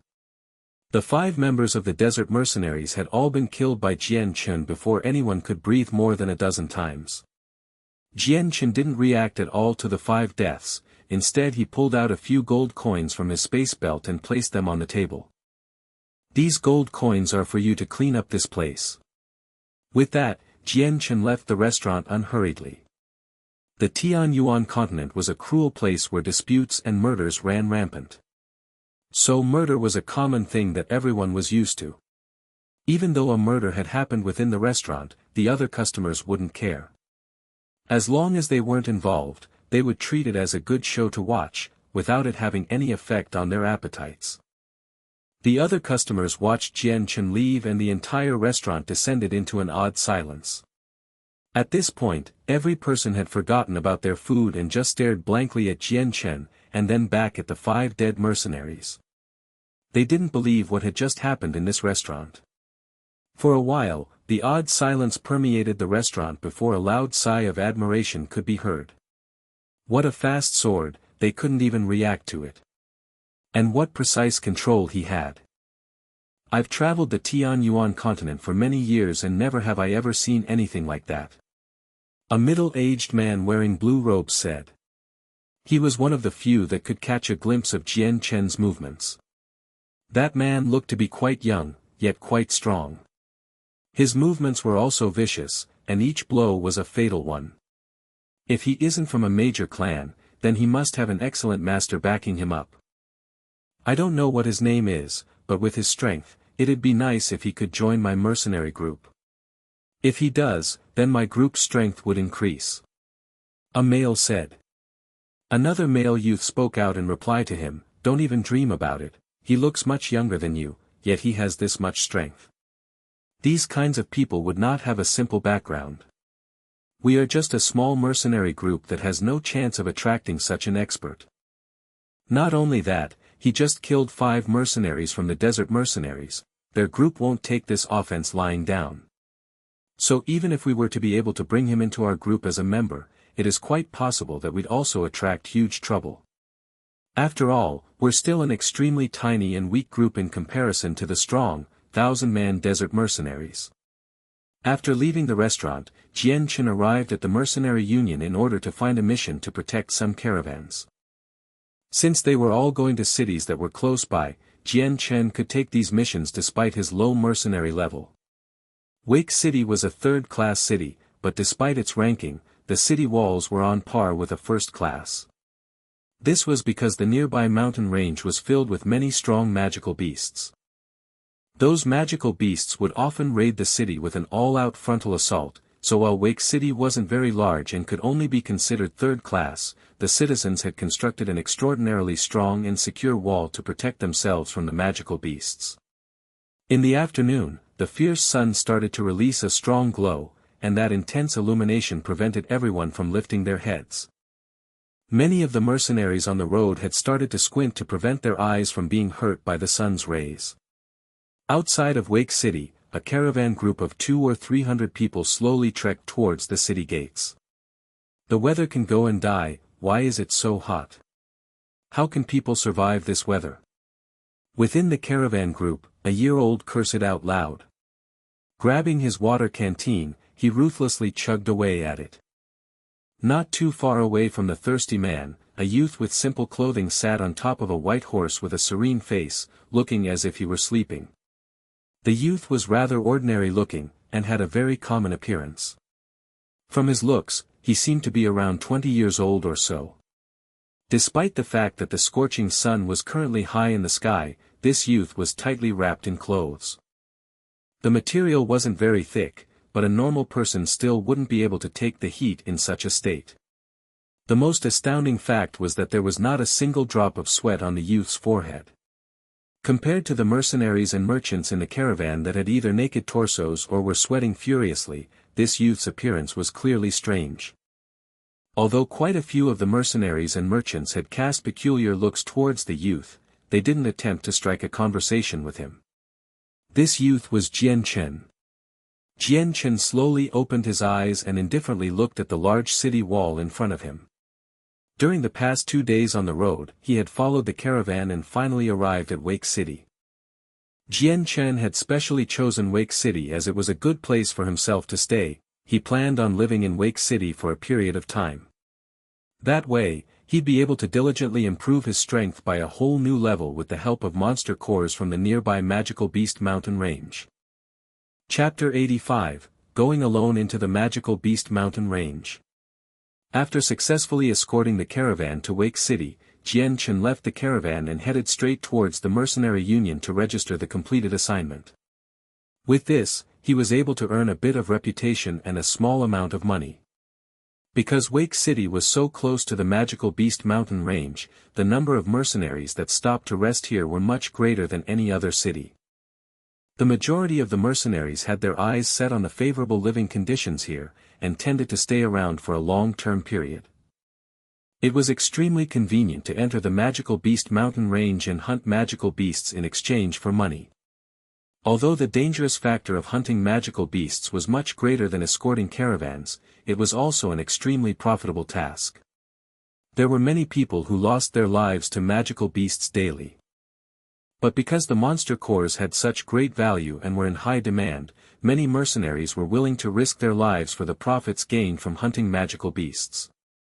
After all, monster cores were simply too precious in Tian Yuan continent.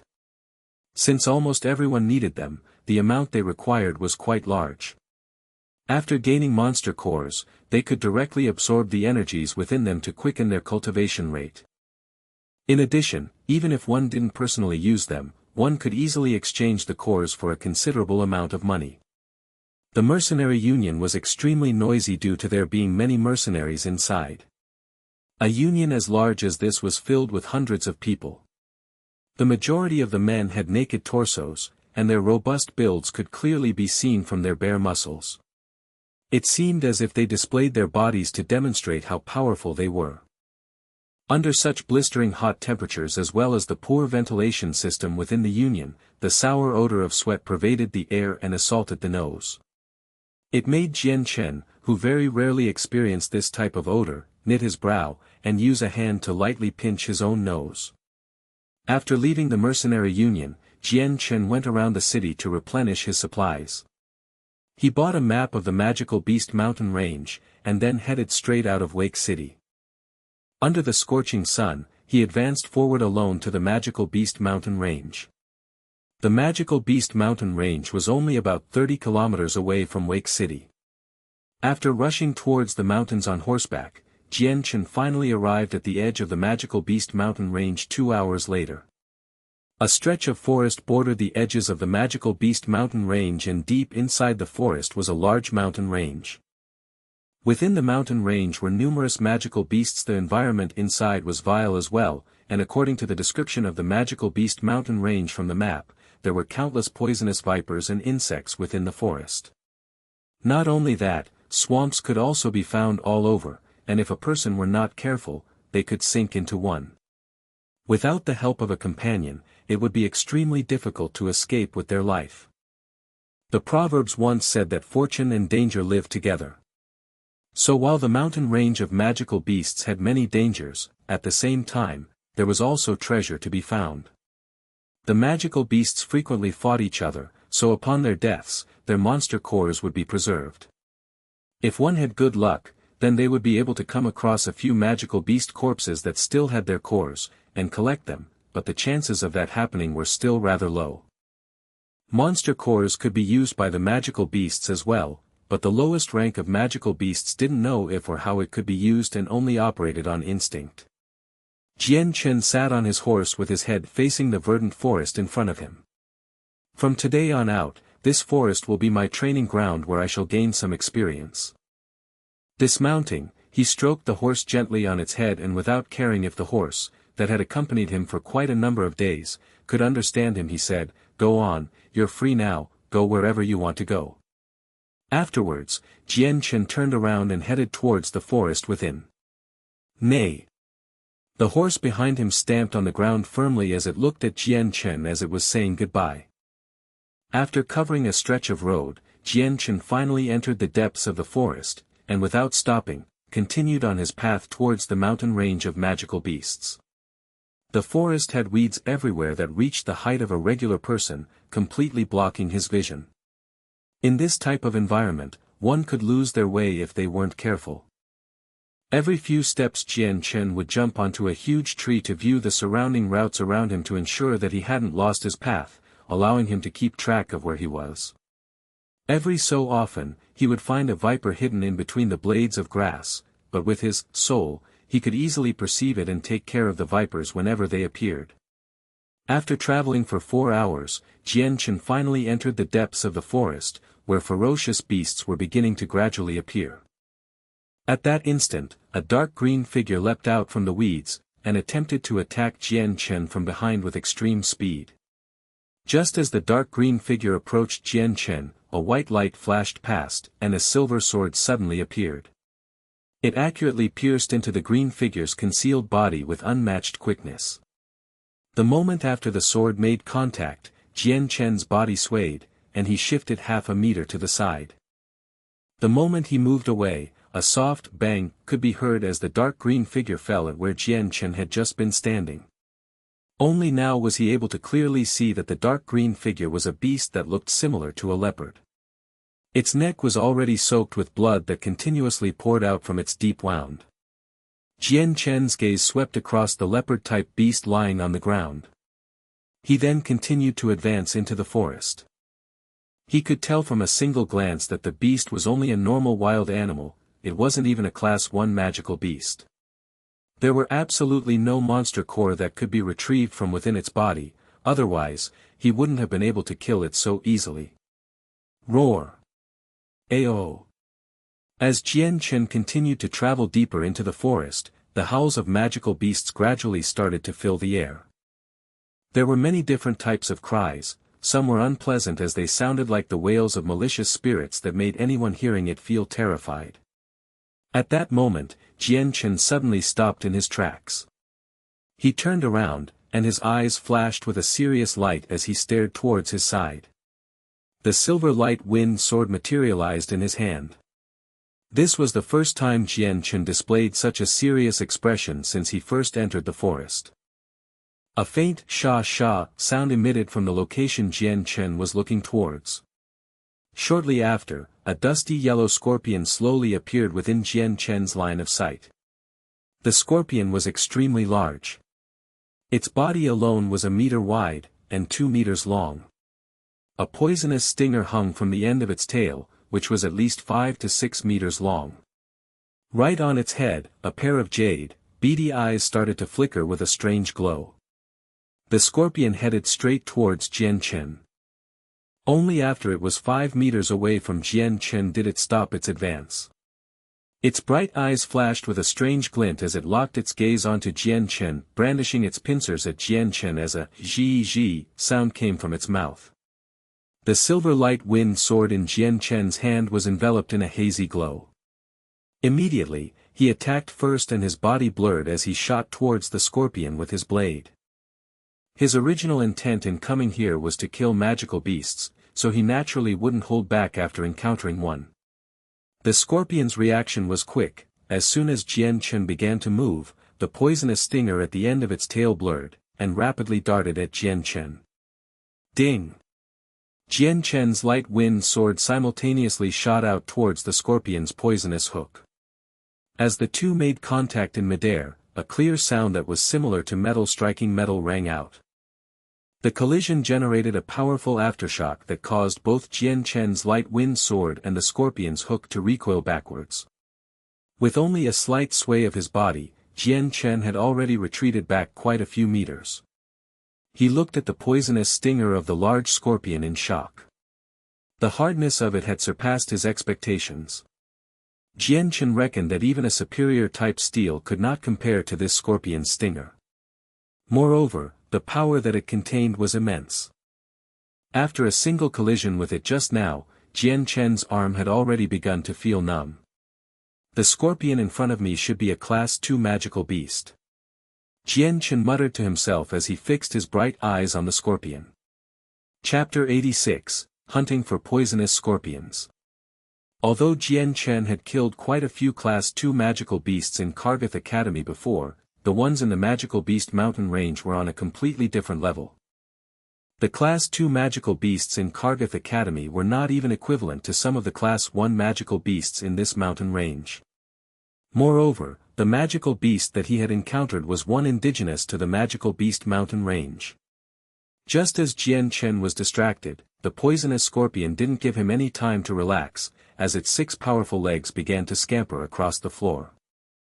In a blink of an eye it covered dozens of meters and arrived in front of Jian Chen as its poisonous green pincers widened menacingly and pincered towards Jian Chen's head.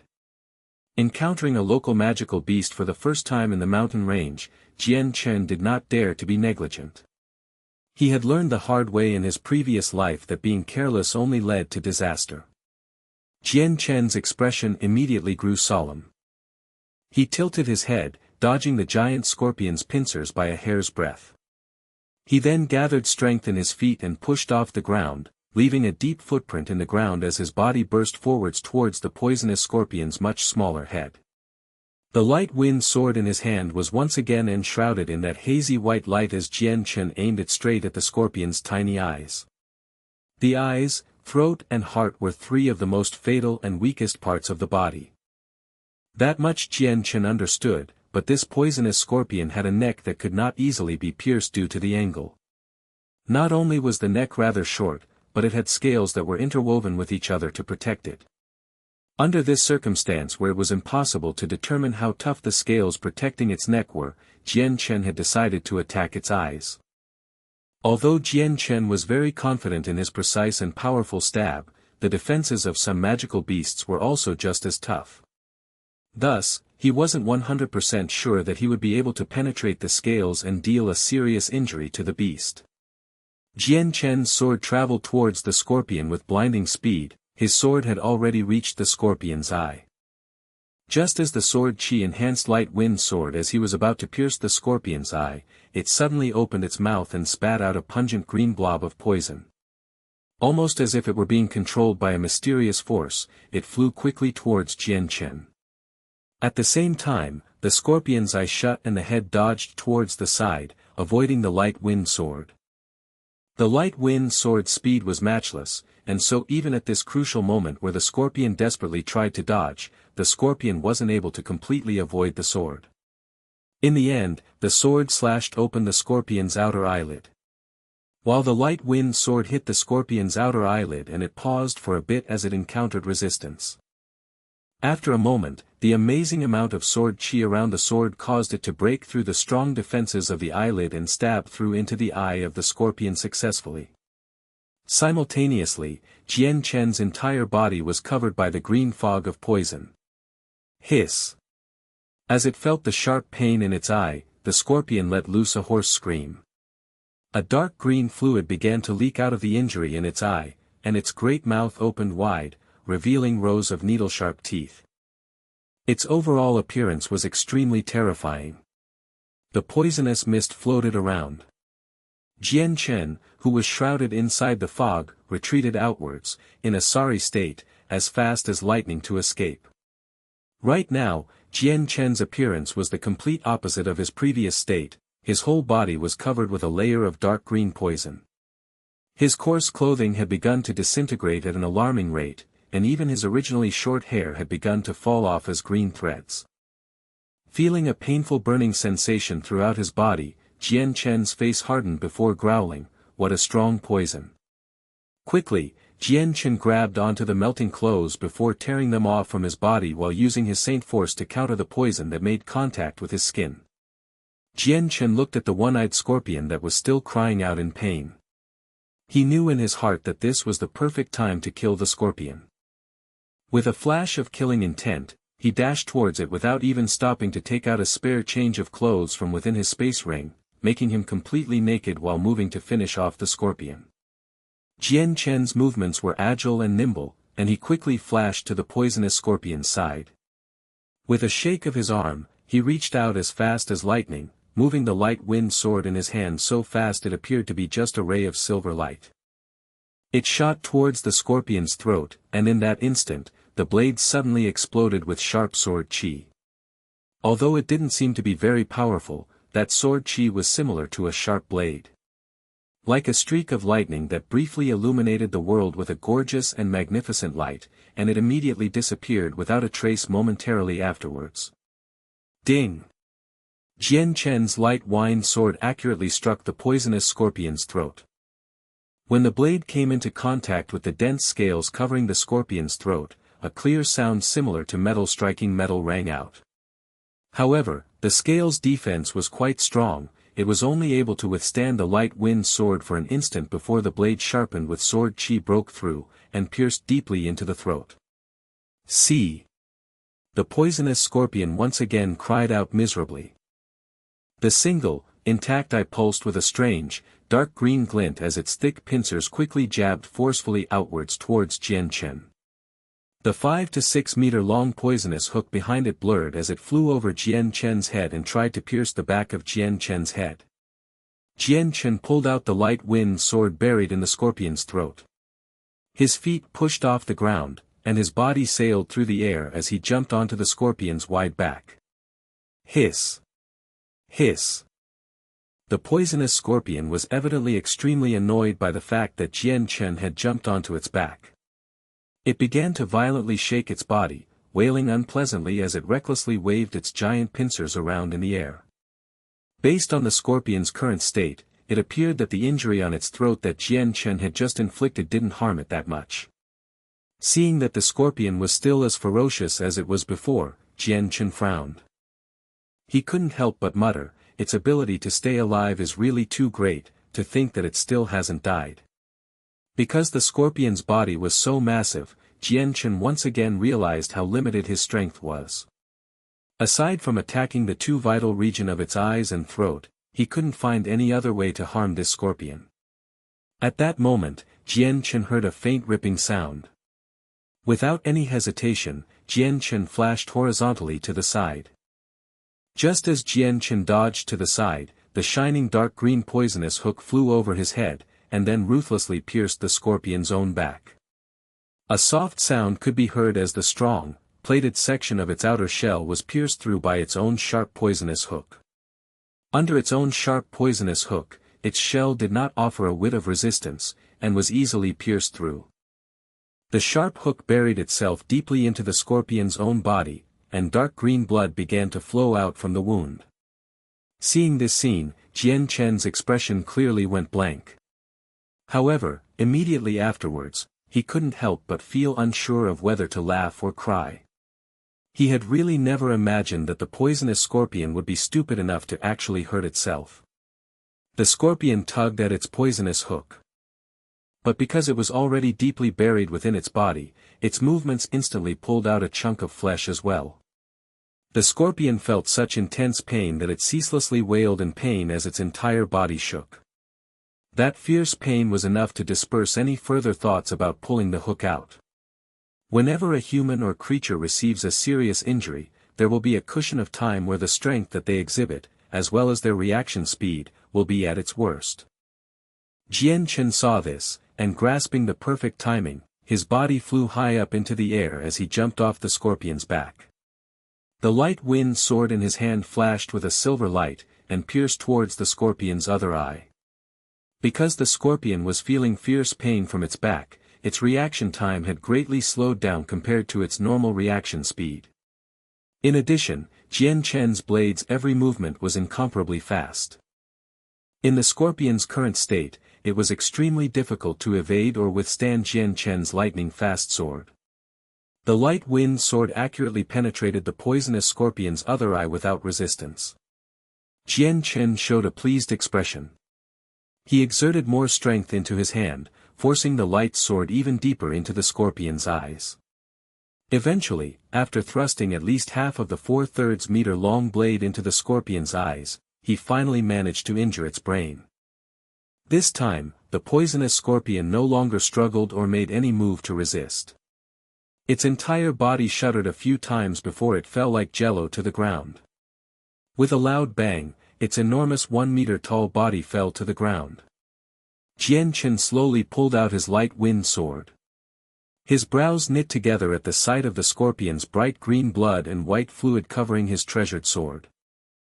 With a single thought, the green and white fluids covering his sword slid off the blade, and it instantly returned to its original appearance. Jian Chen's gaze circled around the poisonous scorpion corpse for a bit, then raised his light-wind sword to pierce through the skull. However, the light-wind sword had just gone through the outer shell of the head before getting blocked. Even though the poisonous scorpion was already dead, its outer shell's defense was still just as strong as before. There was no way Jian Chen could break through its defense with a casual wave of his sword. This snake skin is really thick. Jian Chen furrowed his brows, and sighed, forget it, I might as well conserve my energy. The magical beasts here come and go randomly. If I preserve my extra strength, then that is an extra layer of protection for my life. I'll just retrieve this monster cores by going through its eyes. Saying this, Jian Chen resumed his actions. After great effort, he was finally able to retrieve the monster core stored within the scorpion's skull. Chapter 87, Surviving in the Mountain Range. Looking at the thumb-sized monster core, Jian Chen couldn't help but smile. It really was a Class 2 monster core. Look at the purity of the energy inside. Not only that, this Class 2 monster core is much better than the ones I found at Kargath Academy. It really is true that the magical beasts in the Magical Beast Mountain Range are stronger than the ones in the Kargath forests. After collecting the monster core, Jian Chen lowered his head to look at his body that was now dark shade of green. However, his body wasn't injured at all. Since he had been refining his body since he was young with the special techniques from Azulite Sword Law, his physique was really strong. So even though the poison caused his body to feel some pain, it couldn't get past his skin and enter his body. The majority of the damage was being counteracted with his inner saint force. So while his entire body was tainted with a green poison, the only symptom he felt was a slight burning sensation. Jian Chen looked around himself and listened attentively. There probably isn't a water source here, so I won't be able to wash this off. I guess I'll have to handle this roughly. Plucking a few tree leaves, he began to wipe off the excess venom while pulling out a new change of clothing from within his space belt. Although this place was extremely large and there wasn't anyone around, Jian Chen had no hobby of walking around naked. After changing his clothes, Jian Chen walked away from where the carcass of the scorpion lay without a care at all for it. Although magical beasts had many important parts that could be harvested and sold off for a high price, this scorpion was just a Class 2 magical beast. If he were to sell this, he wouldn't be getting much since it wasn't a precious type of material. Plus, Jian Chen had plenty of purple coins to spare, so the him today did not care for such a little sum of money. While the beasts that were born and grew in the mountain range of magical beasts were much more powerful than those in Kargath Forest, they were much rarer than the ones in Kargath Forest. After all, while the mountain range of magical beasts may not be the largest in the Tianyuan continent, it was still vast in its own right.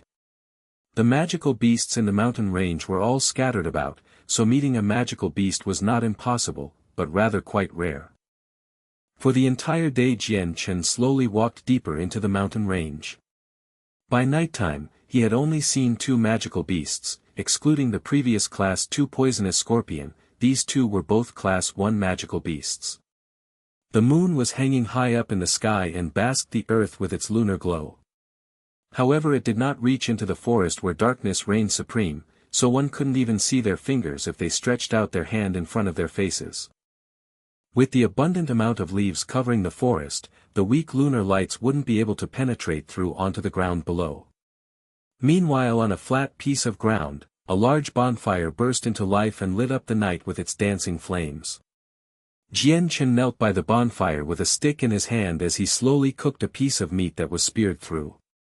Slowly, the meat began to caramelize as the fat began to slowly drip off onto the fire below, sputtering it out. After eating his fill, Jian Chen pulled out a unique-smelling herb from his space ring and sprinkled it on the surroundings. This herb was one of the few things that every mercenary entering the forest would need to prepare. Before resting, if one were to sprinkle this herb in his surroundings, it would be able to repel the majority of poisonous creatures from disturbing him. Of course, this medicine was only useful towards normal animals, and had no effect on magical beasts. After using the herb, Jian Chen immediately leapt onto a nearby tree. Sitting cross-legged on a slightly flatter branch, Jian Chen took out another faintly sweet-smelling herb from within his space ring and started to sprinkle it on his body. This white-colored herb was very effective in suppressing one's qi, preventing his qi from escaping, which might attract any kind of wild beasts while he was sleeping at night. After all, both the wild animals and the magical beasts in this mountain range had extremely acute senses of smell. Although this powder wouldn't be able to completely hide Jian Chen's qi, it could at least conceal it from the senses of normal animals. The mountain range had many magical beasts as well as wild animals.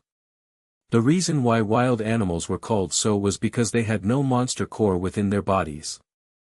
Wild animals were also not as strong as a Class 1 magical beast, similar to humans that hadn't yet manifested their saint weapons. Although the wild animals weren't strong and anyone who dared to enter the mountain range of mystical beasts could easily kill them, when it came to cultivating or sleeping at night, no one would want to be bothered by a wild animal.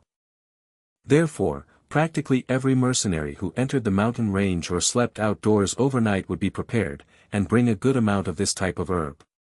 After the safety preparations were complete, Jian Chen took out a big handful of monster cores and distributed them between his two hands. Jian Chen slowly closed his eyes and began to absorb the energy from the monster cores. The energy from the monster cores started to flow out at an extremely terrifying speed towards Jian Chen, before funneling into his body via his pores and nostrils crazily. This absorption rate naturally placed a slight burden on Jian Chen, causing his pores to feel a slight ache from expanding. Throughout his entire body, there was no area that did not hurt. Although it was aching a little, this was not enough for Jian Chen, who had a strong willpower, to mind it much. The energy of the monster cores had a berserk element to it. If it weren't for Jian Chen using the world essence to strengthen his body since he was young, which meant that his internal organs and his fundamentals were made to be a lot stronger than most others, he would have been heavily injured alone by the berserk element contained within the energy of the cores, never mind the fact that he was absorbing the energy into his body so crazily. Following the absorption of the large amount of energy, the berserk element accumulated inside Jian Chen's body. When the berserk element reached a certain point, a large absorption power started to surge from Jian Chen's dantian, pulling these elements continuously towards the dantian, before finally being absorbed by the two glows of azure and violet. On Tianyuan continent, if a practitioner wanted to rely on the monster cores to cultivate, then they would need to clear away the berserk element within the energy and absorb the pure energy remaining. Just removing that element from the energy would take a lot of time, and even then, the berserk element wouldn't be completely removed, and would leave behind some harmful effects within the body. So while there were many people who relied on using monster cores to cultivate, not many would continue down that path. Every so often, a person would need to stop using monster cores and completely refine the energy absorbed, in order to not suffer from any negative effects. Though with Jian Chen, he could absorb and refine the energy from the monster core without fear of the consequences, which was possibly due to the glows within his dantian. The moment the energy entered his body, the berserk element would immediately be absorbed by them, allowing for Jian Chen to absorb the energy from the monster cores without fear. This was why Jian Chen had such a large advantage over the other cultivators. Following the steady absorption of the monster cores, Jian Chen could clearly feel the saint force slowly growing larger and larger in his dantian. Although it might look slow to the naked eye, Jian Chen understood that this speed compared to others was really fast. At this rate, it would not be long until he would break through to become a great saint. On the second day, when the sunlight passed through the small chinks between the dense tree leaves, Jian Chen, who was sitting cross-legged and cultivating, slowly opened his eyes. He then flipped in the air, jumping down from the tree, and smoothly landed on the ground below. Jian Chen stretched his body for a bit. After consciously feeling his inner saint force, he couldn't help but smile. He could clearly sense that his current saint force was much more powerful than when he had first condensed his saint weapon. Based on his calculations, his current strength was most likely already at the level of a middle saint. Although he was only a middle saint, it had been less than a month since Jian Chen had first condensed his saint weapon and broken through to sainthood. If anyone else heard that Jian Chen had managed to become a middle saint only less than a month after, they would definitely find it hard to believe. After eating some food to fill his stomach, Jian Chen once again continued on his journey. Time quickly passed by. In the blink of an eye, a month had already passed. At the foot of the magical beast mountain range, a youth wearing a coarse set of clothing was currently facing a pitch-black, panther-type magical beast that was 1 meter tall and 3 meters long. The youth held a long, thin, silver sword. He stood tall and straight, seeming to be as immovable as a mountain. His face was brightly colored by mud and dust, making it impossible to make out any of his facial features. The panther-type magical beast was glaring at the youth opposite of it with a ferocious glint in its eyes. It roared deeply, and began to fall into a crouching position. Its hind legs firmly planted into the ground, preparing to attack at any moment. Chapter 88, Great Saint. Ho! Suddenly, the loud growl of the panther-like magical beast was heard. It leapt into the air with such force that its pawprint was visibly imprinted on the ground, as its entirely black body transformed into a black shadow that shot towards the youth 10 meters away. While in midair, the black panther began to open its large jaw that revealed its sharp teeth that could fill a person's heart with dread. The youth smiled coldly as the silver-white sword within his hand started to emit a faint white glow. With a single slash, the sword tip flew towards the black panther's opened mouth. The sword was traveling extremely fast, just like a flash of lightning. However, the black panther's reaction was very fast, so when the sword reached its jaws, the black panther tilted its head to the side, barely dodging the incoming attack. However, the sword was still traveling too fast to be evaded completely, so it grazed its head. It left a very noticeable wound on the black panther's shaggy head. However, the black panther's speed did not slow down at all, maintaining its previous speed, it shot towards the youth in front of it. The corners of the youth's mouth tilted upwards, as if revealing a mocking expression. His eyes radiated a flash of killing intent. Hoisting the sword in his right hand, he immediately stabbed towards the black panther once more. This speed was faster than before, almost bordering the inconceivable. The black panther wasn't able to dodge the sword this time, and so the sword speared through its throat before it could even react. Due to the panther's momentum, the sword in its throat penetrated even more deeply. The sword only stopped after it was completely buried in the panther's throat up to its hilt. The other side of the sword was already covered in blood as it pierced through the back of the panther's neck. Blood started to drip from the inclined sword onto the back of the black panther. The youth slowly pulled out his sword from the black panther.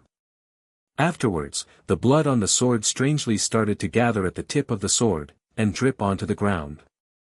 In the blink of an eye, the originally bloody sword had regained its original bright luster. On the hilt of the sword were 2 words, Light Wind. This youth was Jian Chen, who was adventuring around the mountain range of magical beasts alone. Unknowingly, he had already stayed in the mountain range of magical beasts for a month. This whole month, Jian Chen had remained in the outskirts of the mountain range, not going deeper in or farther out. During this month, Jian Chen would explore the outskirts of the mountain range during the day, and cultivate during the night. During this period of time, he had focused primarily on improving his strength, unlike back in Chongyang mansion where he had to slow down his cultivation speed so that his performance wouldn't be too outstanding. Because of that, Jian Chen's strength had practically skyrocketed in the course of a month. He had already broken through from a peak saint to become a great saint. In this short month, Jian Chen went from a primary saint to a great saint. If this speed was to be found out by the public, then it would send a huge shockwave throughout the continent. This was because for any regular person, it would take 2 or 3 years to go from a primary saint to a great saint. Even geniuses would need around a year, so Jian Chen's frightening speed was unheard of. Unbeknownst to everyone else, he had already set a new record in the history of Tianyuan continent. But this would be a piece of history that would be buried deep, never to be heard about by anyone. Since he had broken through to the great saint level, Jian Chen's fighting strength had skyrocketed as well. The current him could easily hunt down a class 2 magical beasts, and he had already set his sights on Class 3 magical beasts. The light wind sword dissected the Black Panther, before a bloodstained but white monster core came bouncing out, which was caught by Jian Chen. Jian Chen casually used a handful of grass to wipe the bloody monster core clean, even though he himself could care less about the amount of blood on it. Looking at the single core in his hand, Jian Chen smiled and murmured to himself, "My luck today is not that bad, I've collected 12 Class 2 monster cores already." After grabbing the core, Jian Chen didn't pay any further mind to the Black Panther's corpse and left the area. Jian Chen carefully trekked inside the mountain range. He was now a great saint, so it could be said that he was a lot stronger than before. However, he was in the mountain range of magical beasts, so he didn't dare to be careless. He knew clearly that while his position was currently in the outskirts of the mountain range, he would still be able to encounter some stronger magical beasts that came from the deeper parts of the mountain range, ones that Jian Chen currently wouldn't be able to handle. It could even be said that the current Jian Chen was very vigilant. Carefully looking around constantly, he had to be extra careful, especially with the hidden swamps since they were very hard to detect. From far away, the flatlands and swamps couldn't really be differentiated. But the moment one walked over a swamp, they would be devoured by it, and wouldn't be able to escape without another person's help. Right at this moment, Jian Chen's ear twitched. He began to shout with a great big smile, "Water, I can hear the sounds of water. There's water around here." Jian Chen immediately headed towards the direction of the water with great speed. Not too long after, Jian Chen passed through some tall weeds and finally reached a small stream. This creek was only 3 meters wide and wasn't too deep. Yet the water was so clear that the stones on the bottom of the river could be clearly seen. Seeing this river, Jian Chen smiled with joy. This was the first time he had come across a water source since entering the mountain range of magical beasts. And after all the time he had spent here, the clean water he had in his space belt was almost all gone. If he hadn't found a water source soon, he had considered leaving the forest. Looking around the place, he inspected it to ensure it was safe, before pulling out a few canteens from within his space belt before kneeling down to fill them with water. After a few more canteens were filled, Jian Chen threw off his clothes and jumped into the stream to wash away the sweat he had built up on his body. Not even a few seconds after Jian Chen started to bathe, his face suddenly changed expression from a relaxed one to a battle-ready expression in an instant. Immediately leaping up into the air from the water, he materialized his light wind sword into his right hand, and stabbed downwards with it. Chapter 89, Silver-Striped Golden Snake. Just as Jian Chen stabbed downwards with his light wind sword, a golden vine-like thing flew out of the water and attacked Jian Chen. When Jian Chen's sword and the golden vine-like thing collided into each other, Jian Chen's downward momentum was stopped. His whole body maintained a stabbing posture while he was suspended in midair. The tip of his sword accurately pierced the head of the golden vine-like creature. This scene lasted for a span of 2 breaths. Suddenly, from the forest next to the river, another golden vine suddenly burst out from the tall grass and flew at Jian Chen. Jian Chen's face didn't change from the sudden ambush. Bracing his arm as he prepared to borrow the power of the golden vine-like thing below him to gain momentum, he kicked off of his attacker and whirled through the air, landing firmly down by the riverside. The moment he hit the ground, he immediately sprinted to where his clothes were and put them on. After putting on his clothes, Jian Chen looked up to assess the golden vine-like thing only to find out that it was a golden snake. Its entire body was golden in color, but there were a few silver lines going from the top of its head to its tail. It was also long in length, just the exposed area alone was almost 6 meters long. The moment Jian Chen noticed the silver streak on its body, he was stunned. It seemed like he had remembered something, as his face suddenly changed dramatically. He couldn't help but exclaim loudly, "Silver-striped golden snake." The silver-striped golden snake was something that Jian Chen had read about before from the books in the Academy's library. It was a rare magical beast that was regarded as the Emperor of Serpents. In the entire Tianyuan continent, considering the tens of thousands of magical beasts, the population size of silver-striped golden snakes barely even reached 3 digits. The silver-striped golden snake wasn't precious because of its rarity, but because of its body. Whether it was for meat or blood, it was very valuable. The venom in its body was especially precious. It belonged to the type of goods in the Tianyuan continent where there was no market, even if people offered high prices for them. This was because if this highly toxic venom was specially refined, it could even kill a peak heaven saint master. Moreover, purging this venom was impossible. Unless one had the blood of the silver-striped golden snake, there was no other method. Even a radiant saint master wouldn't be able to do anything about it. Although the light saint force had mystical healing effects, and could detoxify many poisons, it simply couldn't remove the unique and highly toxic venom that a silver-striped golden snake possessed, as well as several other rather special types of venom. At most, a radiant saint master would only be able to temporarily suppress the poison, however, completely purging it was impossible. Also, the silver-striped golden snake was different compared to any other snake. Not only was it long, it was also relatively thin. It could be said that a few silver-striped golden snakes that reached the Class 5 magical beast rank would reach up to 100 meters long, but their widths would not even be 30 centimeters wide. A Class 6 silver-striped golden snake was able to control the size of its body, and could even shrink its body down to 1 or 2 meters long. Not only were Class 6 silver-striped golden snakes very strong, but rumors said that they could fly through the air and burrow into the ground. Its venom was unrivaled, and even a heaven saint master would be afraid of the consequences of being infected by one. In the ancient records, 100 years ago in the Holy Empire, a Class 6 silver-striped golden snake had laid waste to a king's city with the population of 10 million people in the time it took for a candle wick to burn out. Every single person was killed by the potent venom, even decayed corpses. All that was left in the city was the stench of fresh blood that rose endlessly into the air. After this horrifying event, the Holy Empire sent out over 10 heaven saint masters to go kill the silver-striped golden snake. But before half a day was over, 7 of the heaven saint masters were killed by the poison, with the remaining few having serious injuries or were poisoned heavily. However, not long afterwards, the remaining few experts that were poisoned died as well. This event had caused every single saint ruler in the Holy Empire to become shocked.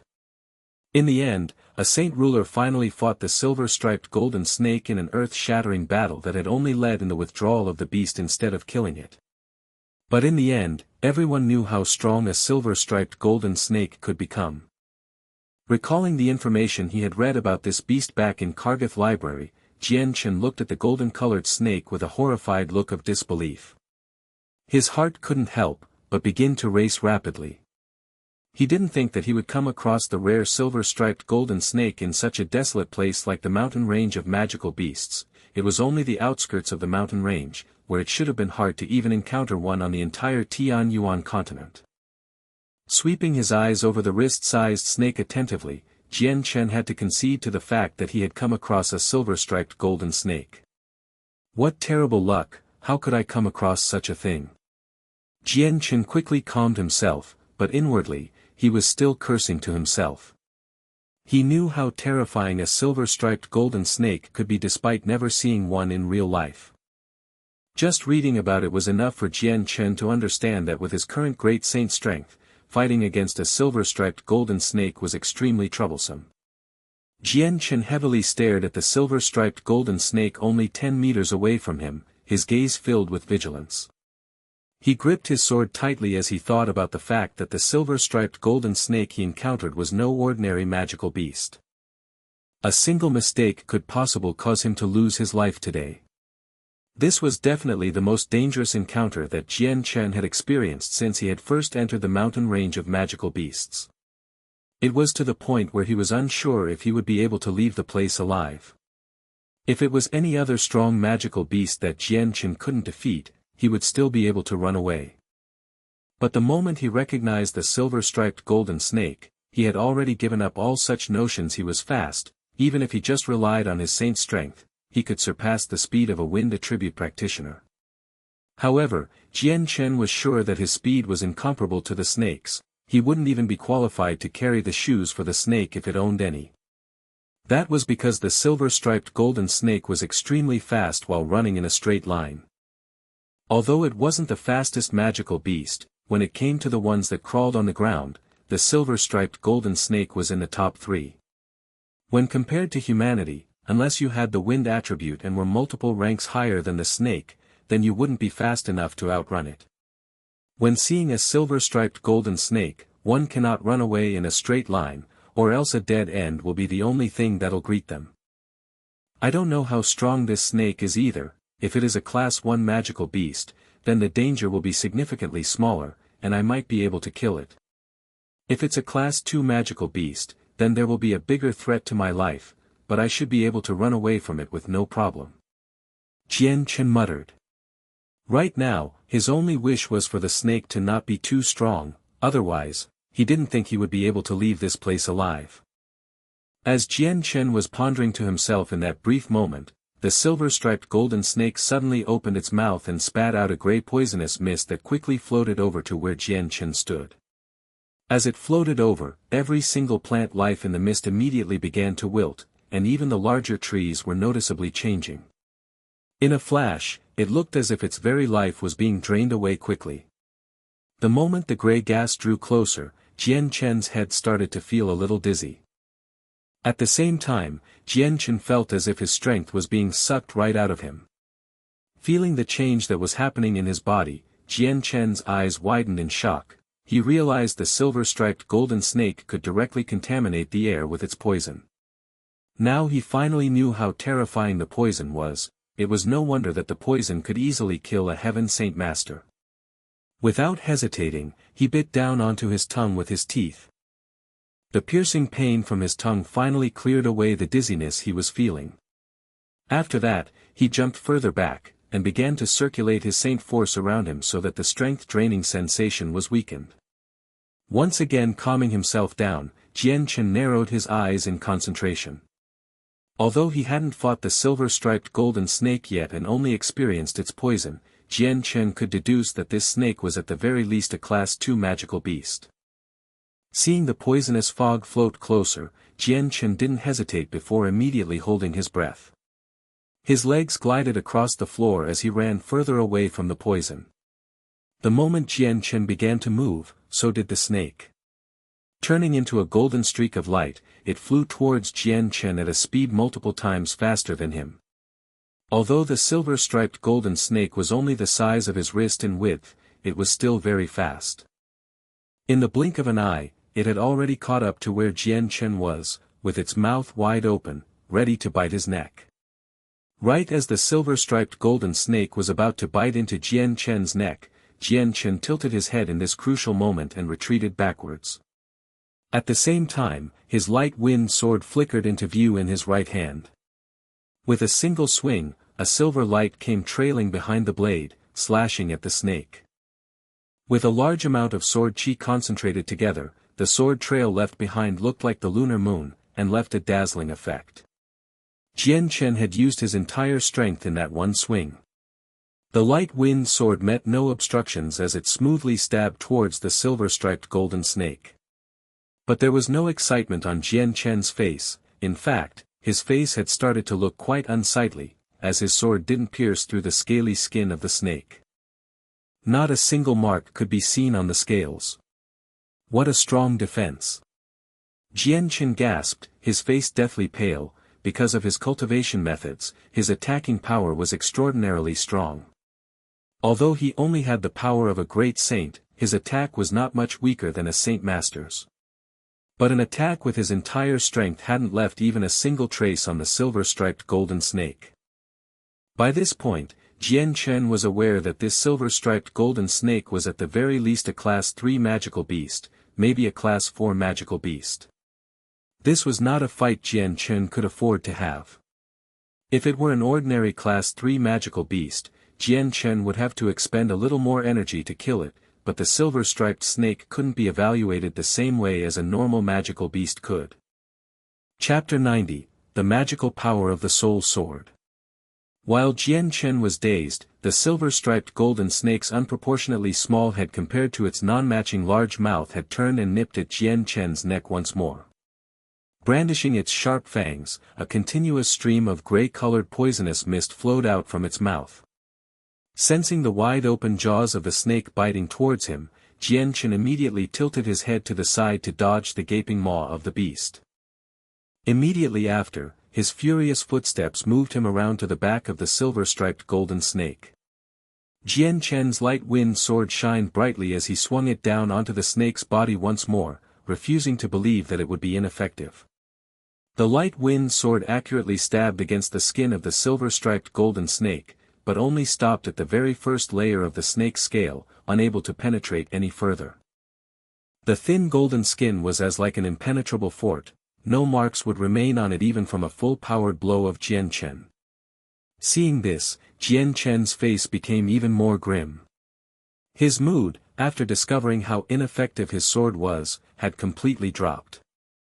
The silver-striped golden snake's powerful defenses had left Jian Chen with no options, as his strongest attacks against the powerful defense of the snake were like a child's scratches, wouldn't cause any harm. Jian Chen didn't hesitate at all. Immediately recalling his sword, he gathered strength in both legs to jump off the ground. Before the snake could react, his body was already high up in the air. After getting his bearings, he borrowed the power of the tree branches and flew towards the abyss of the mountain range of magical beasts. The silver-striped golden snake's strong defense wasn't something Jian Chen could handle. All Jian Chen could do was run away into the depths of the mountain range in hopes that another strong magical beast would somehow attract the silver-striped golden snake's attention. This was the only way Jian Chen would be able to escape. Although this method would be braving huge danger, there was no other choice. Jian Chen knew that there were many mercenaries within the mountain range of magical beasts that he might be able to draw support from to help stall the silver-striped golden snake. However, the mountain range was simply too vast, and the chances of meeting up with another mercenary was quite slim. Jian Chen flew into the air, using the tree branches on either side of him to catapult himself into the direction of the mountain range. Right behind him was the silver-striped golden snake that was in close pursuit, its tongue continuously flickering up and down. The upright part of its body was 6 to 7 meters long. The snake was fairly long, and its body dimensions weren't scaled completely yet. At that moment Jian Chen hadn't seen the features of the snake completely. However, he could estimate that judging from what he had seen from the silver-striped golden snake so far, it was at the very least 50 meters long. Jian Chen continued to run in an S-shaped trajectory while looking for obstacles in hopes that the silver-striped golden snake would be blocked. Roar! Suddenly, the roar of a tiger could be heard nearby. The sound of its arrival quickly headed towards Jian Chen's direction, and soon after, Jian Chen saw a 3-meter-long black tiger appear within his line of sight. The tiger's eyes glinted with an ominous feeling as it looked at Jian Chen, but just as it was about to pounce at him, a golden vine-like body 50 meters long appeared before it. The moment it saw the golden snake, it was as if the black tiger had received an electrical shock. All of the fur on its body flew straight up as the ominous glint in its eye withered away to nothing in an instant. Fear replaced the ominous glint as it looked at the snake. Not daring to stay any longer, the black tiger quickly ran away with its tail between its legs. Although the silver-striped golden snake was a serpent, if put in a crowd of magical beasts, most magical beasts would not dare try to bother it. This type of situation had happened in the mountain range many times before.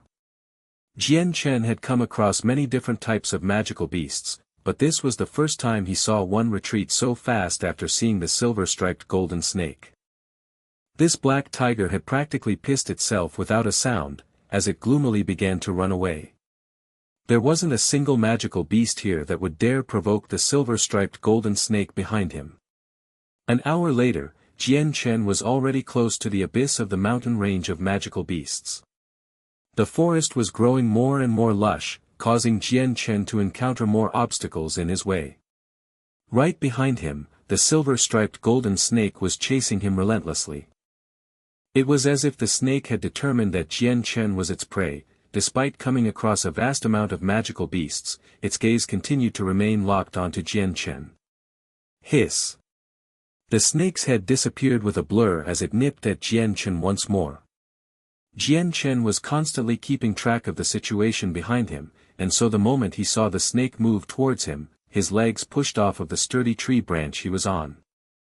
The sudden force propelled him to the side, causing the snake to miss. Over and over again, Jian Chen continued to dodge the snake's attacks. The silver-striped golden snake grew angrier with each failure, as the dangerous glint in its eyes intensified. Suddenly, a long, golden snake tail quickly flew out from the tall grass toward Jian Chen. Jian Chen's expression changed as he noticed the tail come at him. Noticing the sturdy tree branch to his side, he immediately jumped and kicked away from his spot without hesitation. His entire body was then sent flying forward towards a large tree with dense, leafy branches. The tail of the snake immediately changed its angle and shot at Jian Chen with breakneck speeds.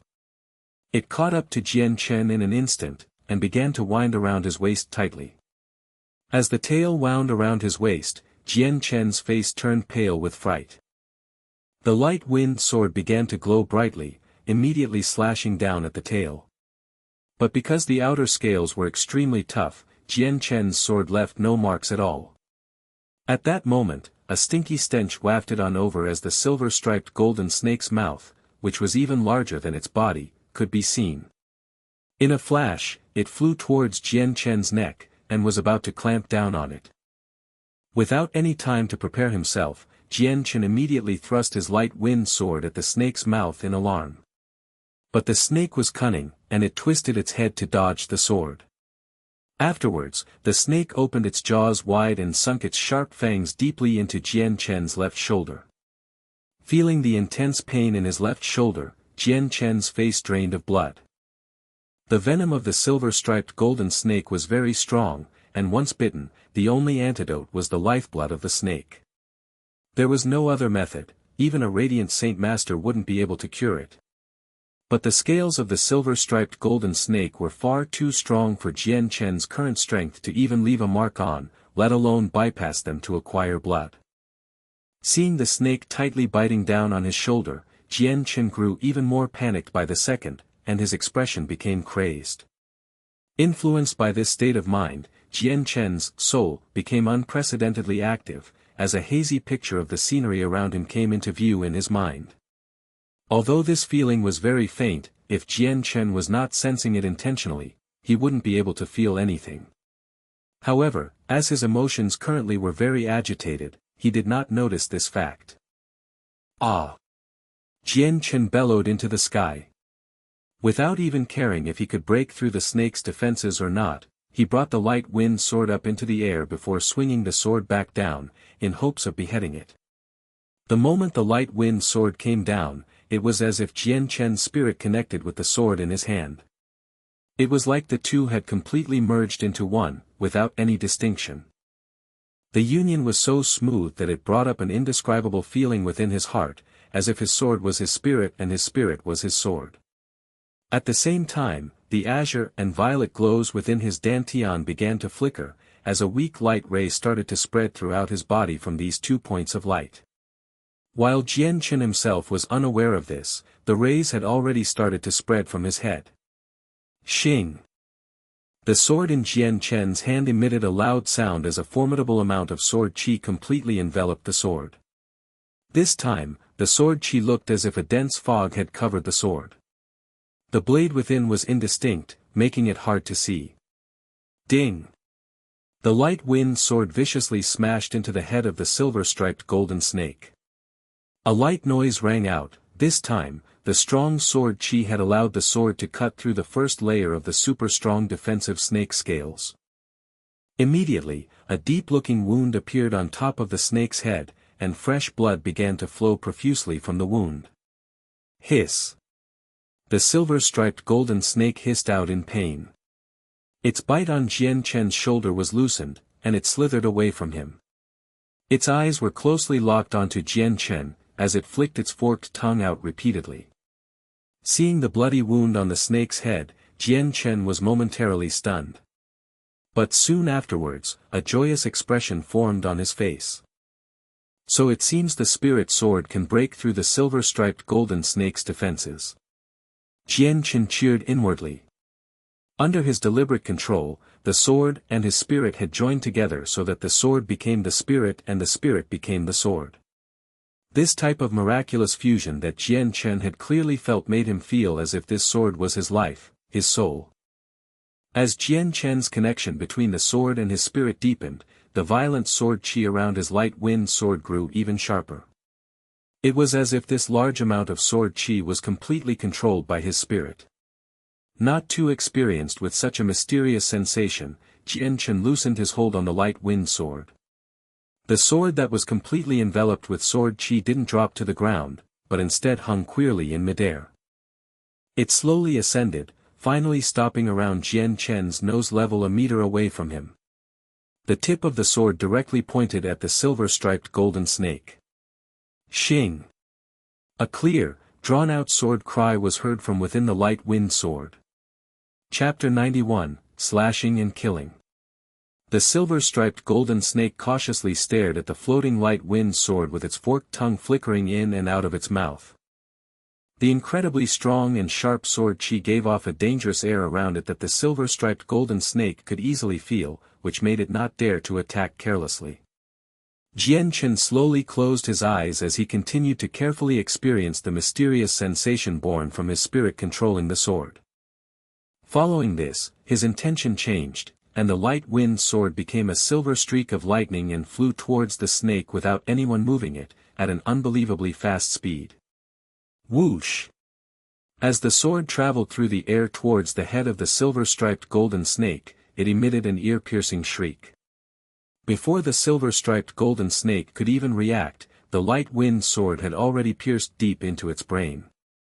Immediately, a deep wound appeared on its head as fresh blood began to flow out from it, dyeing the head of the snake a bloody red. Even though Jian Chen was still bound up by the snake's tail in midair, seeing the wound he inflicted on the snake made him very happy. Since he could break apart the first layer of the snake's defenses, this meant that Jian Chen had a chance of beheading and killing the snake. Jian Chen once again used his spirit-controlled sword technique to continuously attack the snake. Whoosh! The light wind sword under Jian Chen's control appeared to be a silver-white flash of lightning as it stabbed towards the silver-striped golden snake repeatedly. However, the direction he was attacking toward was now the body of the snake. Following the silver streak of light that flashed into the body of the silver-striped golden snake, another deep bloody wound appeared. Although the wound wasn't a light one, it clearly hadn't damaged the vital regions of the snake. The snake's heart was located 7 inches away from its head. Although this attack had broken the snake's skin right above its heart, its defense provided such a powerful resistance that the light wind sword couldn't harm the heart at all.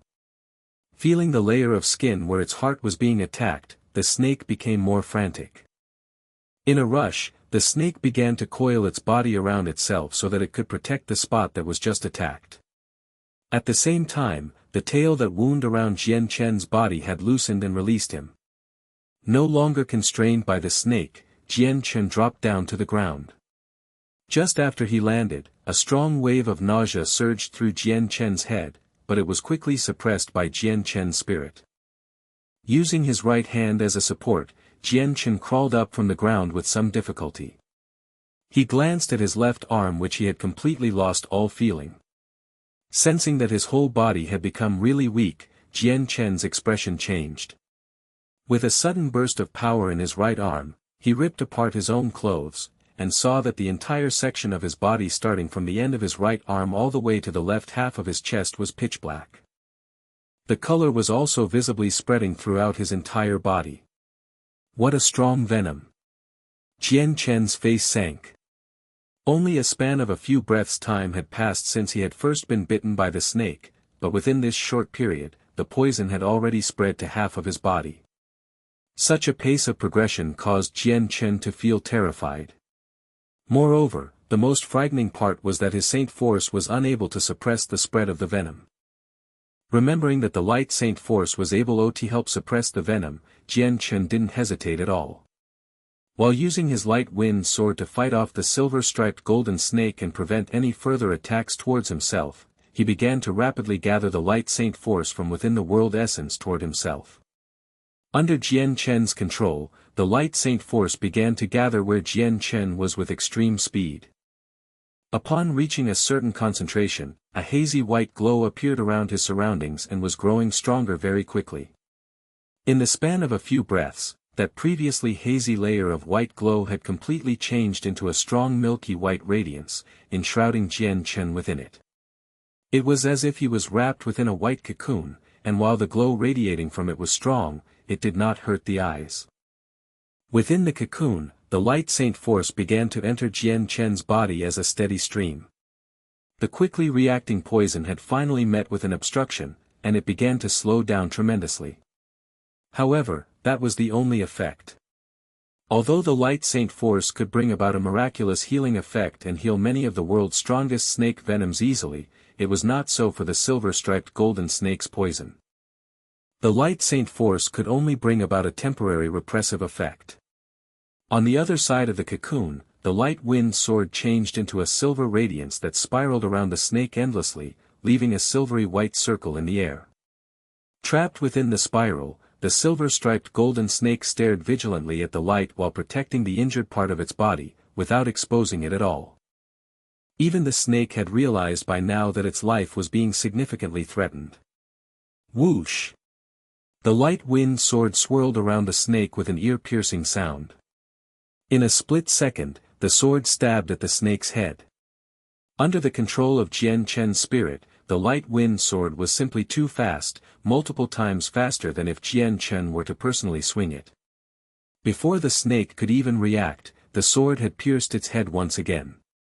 Hiss! Feeling a sharp pain, the silver-striped golden snake began to hiss in pain while its forked tongue flicked about. Finally, it opened its mouth wide, and a thick gray fog of snake venom began to float out. The fog quickly spread out to the rest of the environment. In a flash, the plant life began to wilt rapidly. Even the nearby trees that had very strong vitality couldn't resist this venom. They withered as the previously lush leaves became orange, falling down to the ground slowly, as if it was autumn. As the poisonous fog permeated the air of the surrounding area and dissipated into the surroundings, the previously verdant and lush trees began to wither and wilt as they came into contact with the fog. When the poisonous fog had first appeared, Jian Chen had immediately held his breath, as the milky white cocoon rapidly dissipated. Even with the light saint force, the extremely dangerous snake venom could not be cured, so Jian Chen was very afraid of this fog. Borrowing the cover of its poisonous fog, the silver-striped golden snake began to move. It immediately slithered backwards to escape. The infamous snake that had spread fear with its name alone was feeling dread in its heart from the speed of the light wind sword, as the snake couldn't follow the blade's movements. In a life-threatening situation like this one, the silver-striped golden snake had given up on chasing Jian Chen. Seeing the snake trying to run away, Jian Chen became anxious. Without hesitation, he commanded the light wind sword to chase after it at the fastest speed possible. Since he was poisoned by the venom from earlier, he definitely needed the blood of the silver-striped golden snake to cure himself.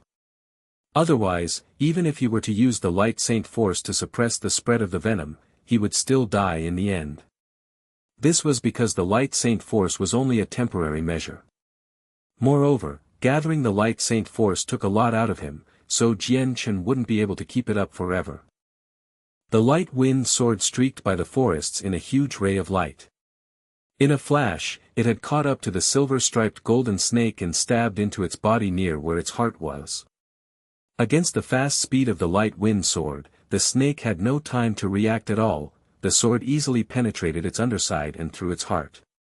When the sword stabbed into its heart, the silver-striped golden snake shook heavily a final time before it came to a grinding halt. With a loud desolate hiss that shook the heavens, it fell to the ground lifelessly. Phew! Jian Chen let out a long breath of air. The heart that had previously leapt into his throat had finally calmed down, as Jian Chen had finally protected his life successfully. A loud metallic sound was heard as the light wind sword flew out of the silver-striped golden snake's body before flying around in the sky. Then it flashed towards Jian Chen, and returned back to his right hand. Seeing the sword in his hand, Jian Chen suppressed the elation in his heart. He immediately ran over to the body of the silver-striped golden snake. he needed to absorb the blood in order to detoxify himself. He had to do it now since in the magical Beast Mountain range, every moment delayed added to the unknown danger that existed. Walking shakily toward the nearly 50 meters long carcass of the snake, Jian Chen knelt down, grabbed onto the bleeding part of the snake's body to bring it to his mouth, and began to suck the blood without any hesitation. Gudong! Gudong! Without stopping, Jian Chen continued to swallow the snake's blood in large gulps. He could clearly feel the special energy from within the snake's blood as it entered his stomach. Wherever this blood flowed to, the slowly creeping poison there instantly began to lessen, as the blood quickly counteracted and cured the poison. Feeling the changes within his body, Jian Chen started to drink even more of the snake's blood at an even quicker rate, as if it was a delicious delicacy he couldn't get enough of. Chapter 92, Misfortune. Until Jian Chen was completely full from the fresh blood of the silver-striped golden snake, unable to drink another drop of snake blood, he then finally stopped drinking. Ah! Jian Chen tilted his head backwards and let loose a comfortable sound, then gasped for air. Inside his body, the massive amount of energy from the snake blood had accumulates in his stomach. Finally it began to assimilate into his veins at an extremely slow speed, absorbed by the body. At the same time, on the left part of his body including his shoulder where the venom was, the previously black skin color was rapidly fading, returning back to a normal skin color. Although the toxicity of the silver-striped golden snake's poison was incomparably strong, with only the snake's blood as the cure, this detoxifying process was also extremely fast. Not too long after, the poison inside Jian Chen's body was completely detoxified. Aside from the 2 initial bite marks left on his shoulder, the skin color of his body was back to normal. Whew! Seeing how his body was healthy once more, Jian Chen let out a sigh of relief. It was fortunate that in the very last moment when he was fighting the silver-striped golden snake, he had managed to successfully kill it. If not, even if he had had the Light Saint force to temporarily help him suppress the spread of the venom, he would not have been able to live past 3 days. After all, he was not able to maintain Light Saint force for a long period, since using his spirit consumed an extremely large amount of energy. Slowly standing on both feet, Jian Chen sized up the golden-colored snake that lay on the floor before him with no small amount of excitement. The silver-striped golden snake population didn't surpass 3 digits on the Tianyuan continent, so it could be said to be a very rare species. In addition, the body of the silver-striped golden snake was an extremely treasured commodity. This was no exaggeration, while the virulence of the poison was unmatched, its whole body was a treasure trove. It was said that the snake meat could not only help one improve their poison resistance, but also strengthen one's inner body. Although it would not be as monstrous as the defense of a silver-striped golden snake, it would still make one significantly stronger than before. And the gall of the silver-striped golden snake was said to be an extremely high-grade medicinal ingredient that could increase one's poison immunity if refined together with the blood of the silver-striped golden snake with a special method.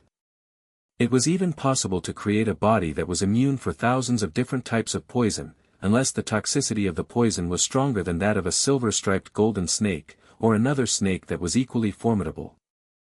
In all other cases, no poison under the heavens would pose a threat to the 10,000 immunity. The fangs of the silver-striped golden snake could also be synthesized into an extremely horrifying killing weapon.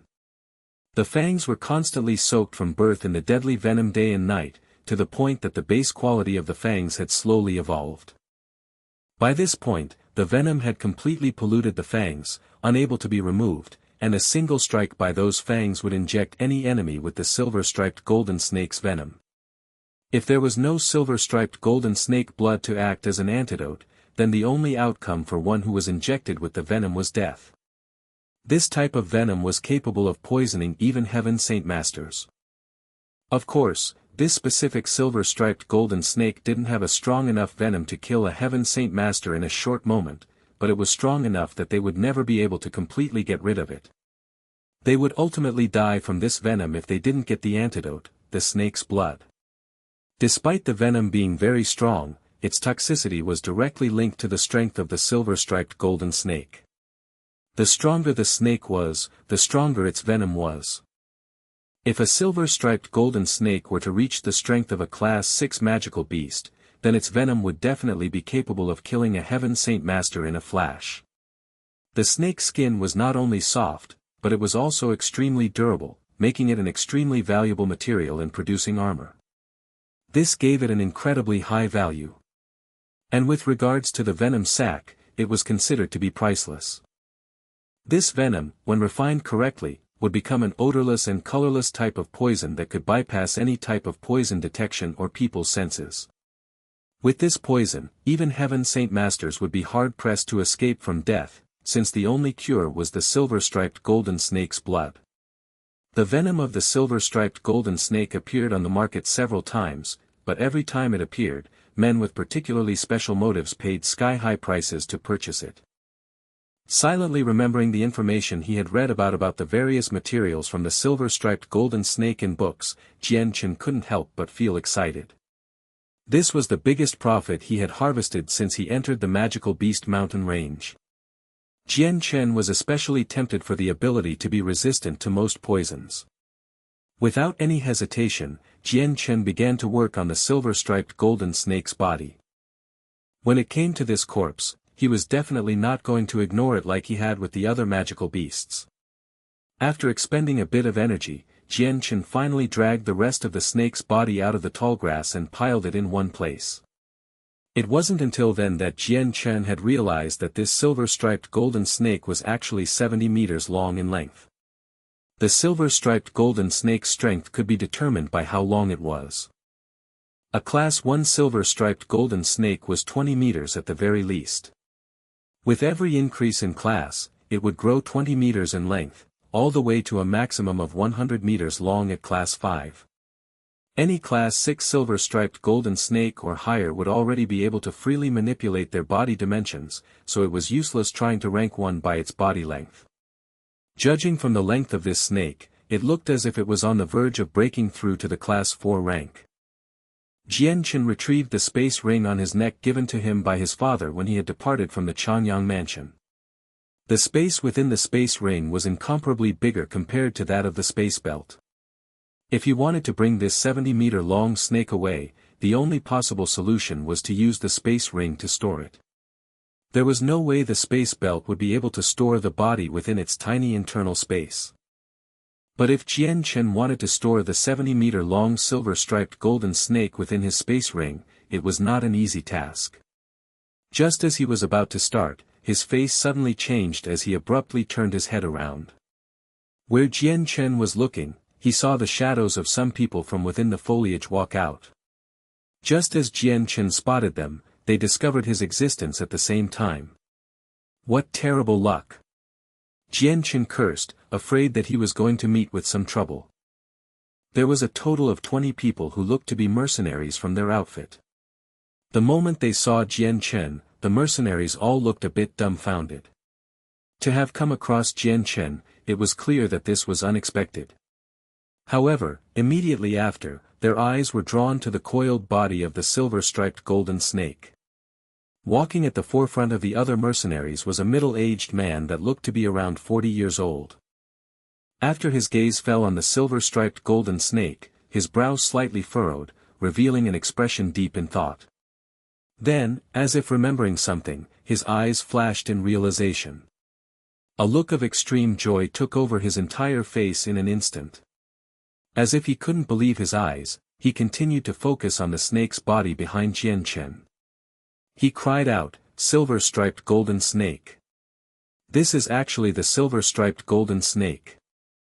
The words of the mercenary caused every other mercenary behind him to be stunned, as if they had never heard of such a magical beast before. Not too long after, the memories they had regarding the silver-striped golden snake came back to them, causing their faces to change one by one. Looks of amazement and doubt filled their faces as they looked at the snake's corpse behind Jian Chen, and evaluated it. After closer inspection, more and more shouts of surprise that they were not able to repress rang through the air.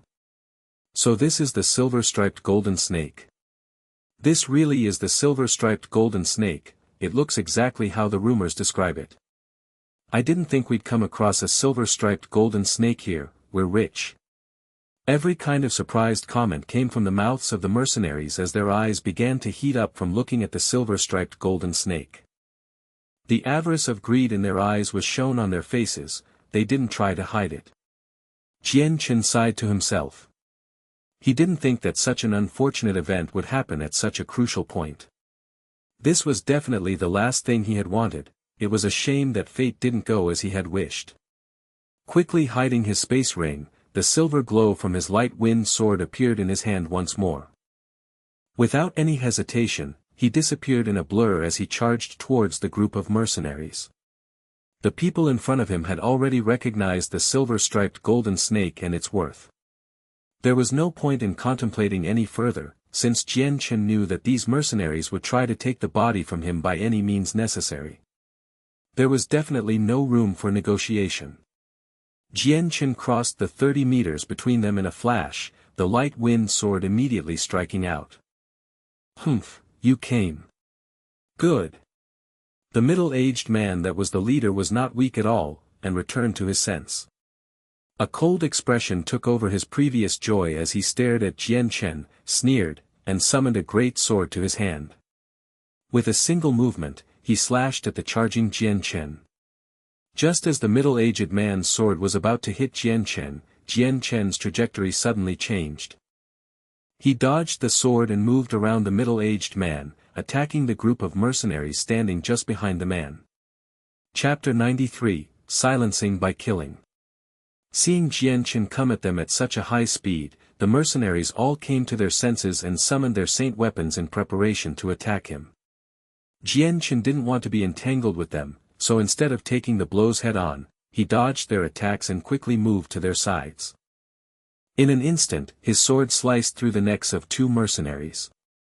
As the silver light disappeared, the two mercenaries became rigid as the light in their eyes slowly faded away. From their necks, a slow trickle of blood started to flow out for everyone to see. In the next instant, the blood suddenly began to surge out from their wounds as the bodies slowly toppled to the ground. Without slowing down, Jian Chen swept past the two dead bodies and charged at the hindmost mercenaries in the blink of an eye. These were the weakest of the group and thus were Jian Chen's first targets. Although there were around 20 mercenaries total, the majority of them were only saints and great saints. Only the first middle-aged man and one other were saint masters. Using the profound steps, Jian Chen immediately flickered behind the group. His light wind sword flashed as mercenaries continued to fall to his blade. The mercenaries who were only saints were unable to do anything against such a fast attack. Since they were unable to react at all, there was no way they could possibly resist.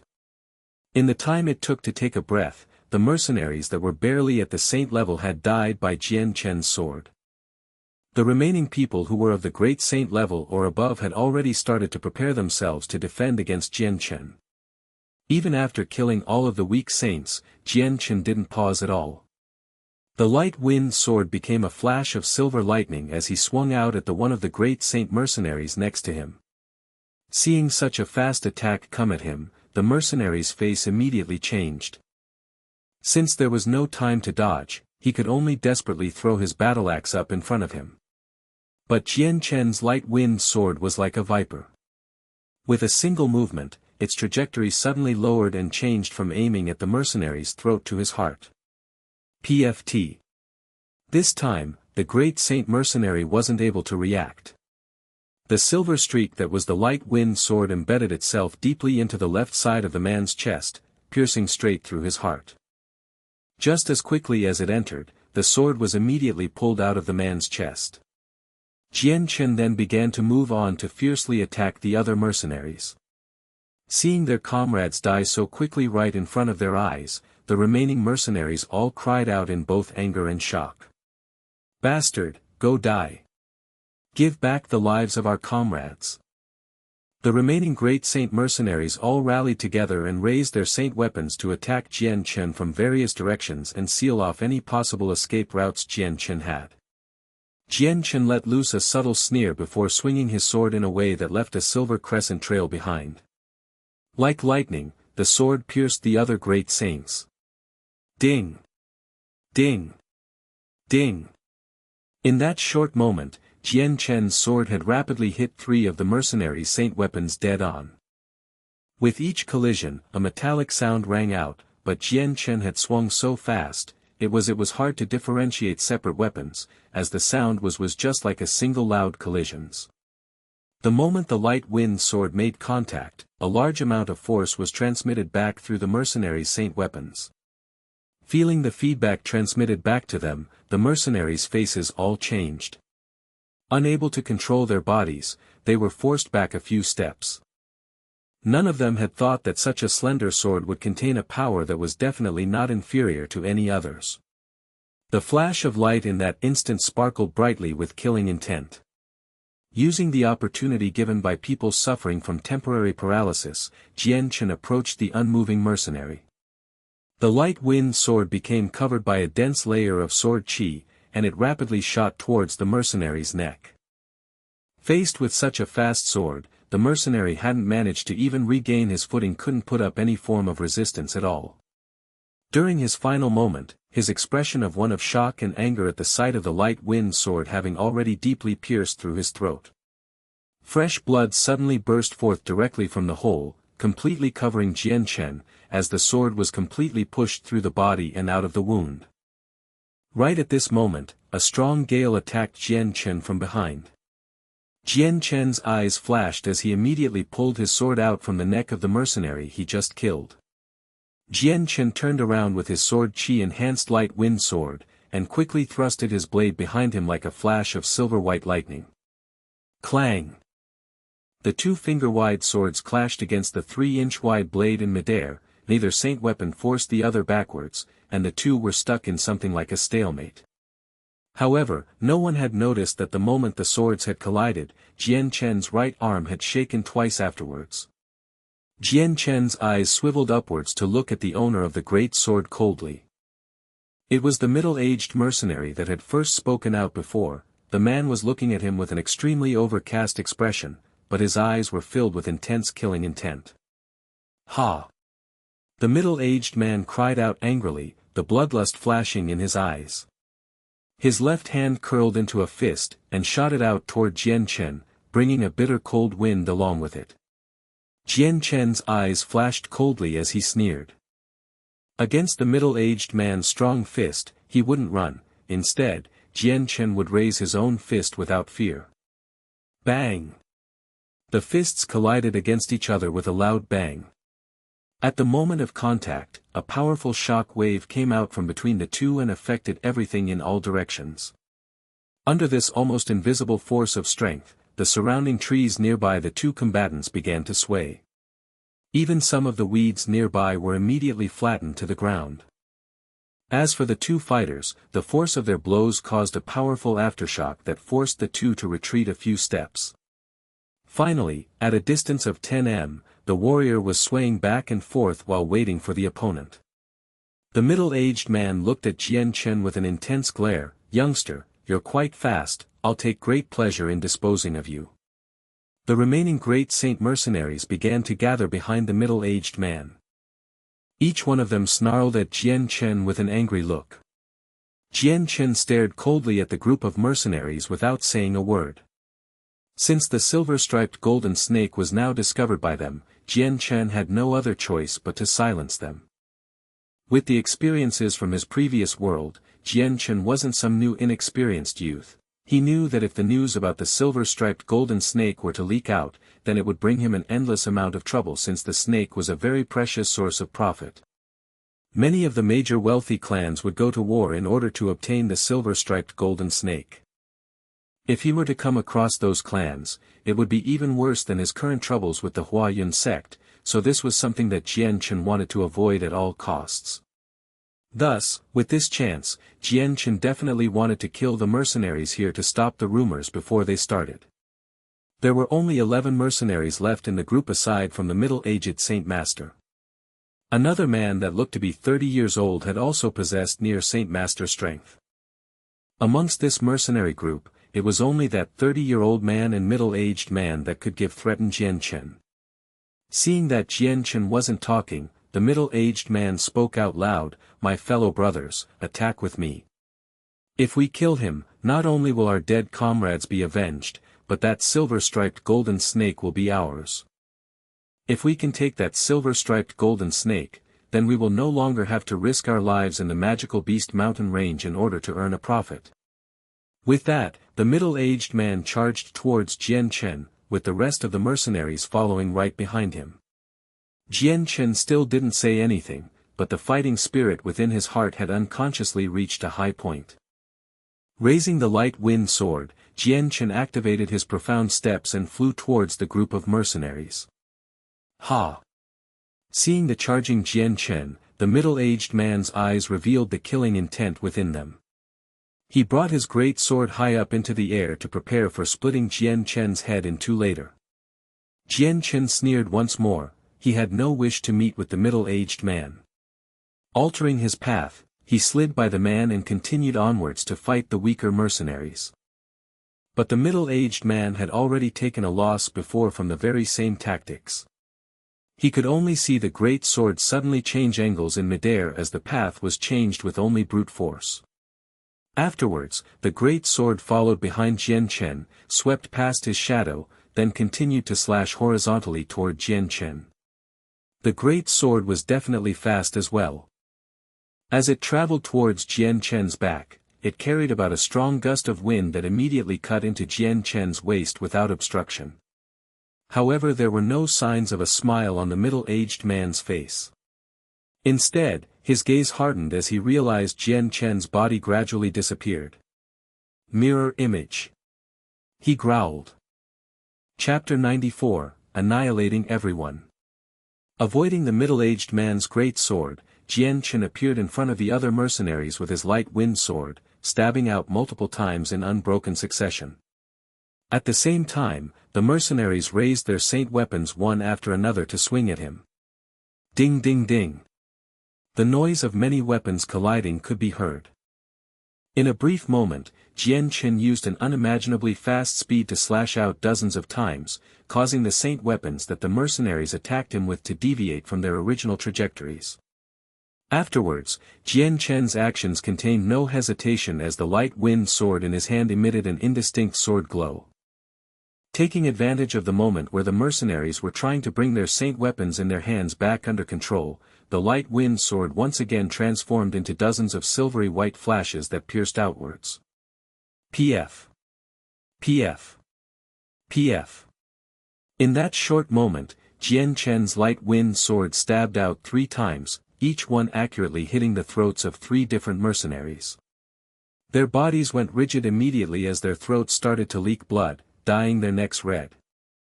Slowly, their bodies fell to the ground. At that moment, a sharp sound carrying a strong amount of power pierced the air, whooshing in from the side. Sensing this strength that suddenly appeared out of nowhere, Jian Chen immediately turned around and shifted toward the side by 2 meters. But before Jian Chen could get to the side safely, another surge of wind came at Jian Chen and arrived right in front of him in a blink of an eye. Jian Chen's face didn't change at all as he brought his light wind sword to block the frontal attack. Clang! A huge sword heavily smashed against Jian Chen's light wind sword, causing Jian Chen to fly back uncontrollably by quite a few meters. Whoosh! As Jian Chen flew through the air, a long silver spear chased after Jian Chen's heart with an ear-piercing whistle.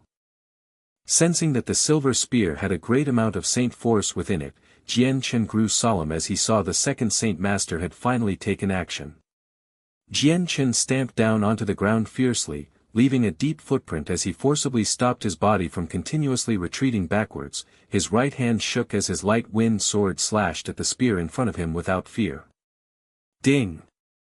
The tips of the light wind sword and spear collided into each other in midair. Seeing this, Jian Chen's eyes flashed coldly as an intense amount of sword chi escaped from his sword. It transmitted through the spear toward the 30-year-old man. Catching on to what Jian Chen was planning, the 30-year-old man sneered. Following after, an enormous amount of saint force came flooding out from his body, coursing along the spear toward the light wind sword. It stopped Jian Chen's sword chi in the spear from moving any closer. Immediately afterwards, the sword chi momentarily stopped advancing forward due to the collision with the flood of saint force that moved like a galloping wild horse. This weakened its advancing speed. Jian Chen's eyes flashed dangerously as he began to increase the amount of energy to fight against the man. Immediately, an intense amount of sword chi surged outwards, smashing against the saint force of the other man without fear. Bang! As Jian Chen's unique sword chi made contact with the other mercenary's saint force, a loud explosion was heard. The energy from the contact exploded outwards, with the colliding saint weapons as the epicenter. The shock wave caused the two fighters to be blown backwards. With each step they traveled, the mercenary left a deep footprint from stepping heavily on the ground. However, Jian Chen's body looked incomparably nimble. As his toes lightly made contact with the ground, he swayed momentarily before quickly shaking off that backwards momentum. However, just as Jian Chen stabilized his body, a fierce force came from behind him and approached his body in a blink of an eye. Jian Chen's face changed slightly. Just from his recent encounter against that mercenary, he had used up a lot of energy. At the moment, he was lacking some strength, and was unable to gather enough saint force to resist the incredibly strong Saint Master's attack from behind him. In a moment of desperation, Jian Chen rolled to the ground to evade, but even so, the great sword had landed a wound on his back, so deep that even the bone could be seen. Ha! Seeing that he now had the upper hand, he raised his sword mercilessly once more to slash at Jian Chen. Feeling a burning sharp sensation in his back, Jian Chen bit his lip as his left hand hit the floor. His entire body immediately flew upwards. Then, his body slightly twisted to the side, barely dodging the second sword stroke from the man by a hair. However, his light wind sword flashed like a bolt of lightning as it pierced towards the older mercenary at an extremely fast speed. The older man was alarmed. Since he had just swung his saint weapon, it was far too late for him to pull it back and defend himself. Forced by the desperate situation, the man tilted his head narrowly to dodge the sword piercing towards his throat. However, despite managing to dodge the fatal blow, the sword had still left a small nick on his neck that dripped with blood. With a grim smile, Jian Chen twisted his wrist to allow his light wind sword to chase after the other man's neck once more, before the man could even react. Immediately after the silver light wind sword flashed across the man's neck, his face became rigid as blood began to pulsate out of his neck in small waves. "Why you?" The man's eyes opened wide as he looked at Jian Chen in disbelief. He strained to lift his hand, fingers slowly shaking as it pointed at Jian Chen. It seemed as if he wanted to say something, but the wound on his neck prevented him from doing so. In the end, the man wordlessly collapsed on the ground. Seeing the dead man, the remaining mercenaries could only be extremely shocked. They began to look at Jian Chen with expressions of extreme dread. Upon killing the middle-aged man, Jian Chen didn't leave any time for the other mercenaries to catch their breaths. With his light wind sword, he began to run towards the remaining people. Seeing Jian Chen approach, the single remaining Saint Master mercenary moved forward to block him. With a thrust, his long spear immediately disappeared and reappeared in a blur towards Jian Chen. The other great Saint mercenaries had been intimidated by the death of the middle-aged Saint Master, and were afraid of charging forward. The idea of retreating had already been planted within their hearts. If not for the other Saint Master level mercenary, then they would have already long since run away. Ding ding ding. A series of colliding sounds sung throughout the forest as Jian Chen and the 30-year-old mercenary exchanged a dozen blows at a lightning-fast speed in a brief moment. Now that there were no outside factors, Jian Chen's sword chi had swiftly helped him take the advantage and completely suppressed the other person. In the blink of an eye, the youth was forced onto the defensive. Because Jian Chen's swordplay was far too fast, the 30-year-old mercenary didn't dare attack. Instead, he continued defending himself, reacting to Jian Chen's movements. He was afraid that if he were to try to attack, then Jian Chen would be able to swiftly use that moment to kill him before the man could even complete the attack. Not only that, but Jian Chen was fighting him at close range. The 30-year-old mercenary wasn't able to show off the true power of his long spear at such a short distance, so he was left with the feeling of having one arm tied behind his back. After attaining the Great Saint level, Jian Chen's battle strength had improved several times over. So with his current strength, he could contend against those a level higher than him on equal footing. After a dozen high-speed blows were exchanged, the two were finally split apart. However, the 30-year-old man looked to be in a sorry state as his clothes were completely ruined by this point. A few parts of his body had deep-looking wounds, and even his neck had a thin line from where Jian Chen had only barely cut apart the first layer of skin. As for Jian Chen, besides the single wound on his back, he didn't look very different. The only change was that his face had grown paler. Staring at Jian Chen with a hardened face, the 30-year-old mercenary said, "The enemy is far too strong. I'll stall him while everyone else runs away." After fighting Jian Chen, the 30-year-old mercenary knew how fast and strong Jian Chen was. In the mercenary's heart, he knew that it was possible he wouldn't be leaving here alive, so he had to take the worst plan of action for himself. He had realized another thing in his heart regarding the situation with the silver-striped golden snake. For the sake of keeping this matter a secret, Jian Chen would definitely kill anyone that tried to leave this place. He wouldn't let anyone spread details about the situation. If it was the mercenary who was in this situation, he would have done the same thing. This was the rule for survival for the Tianyuan continent. Everything was decided by the fist. Whoever was strongest would have the last laugh. Hearing these words, the remaining mercenaries all started a bit before immediately running away from the area in all directions. Seeing every mercenary scamper away, Jian Chen's face darkened. He slashed his sword to try to kill the man quickly. Ah! The 30-year-old mercenary let loose a battle cry as he moved towards Jian Chen without fear. Because of the speed Jian Chen demonstrated, the man knew that it was unlikely that he would be leaving here alive. Rather than dying with everyone else, he had decided that it was better to use his life to garner some time for everyone else. Once the news of the silver-striped golden snake was leaked out, there would be no shortage of people to avenge him. Ding! The light wind sword collided with the long spear once again, causing sparks to fly out between the two.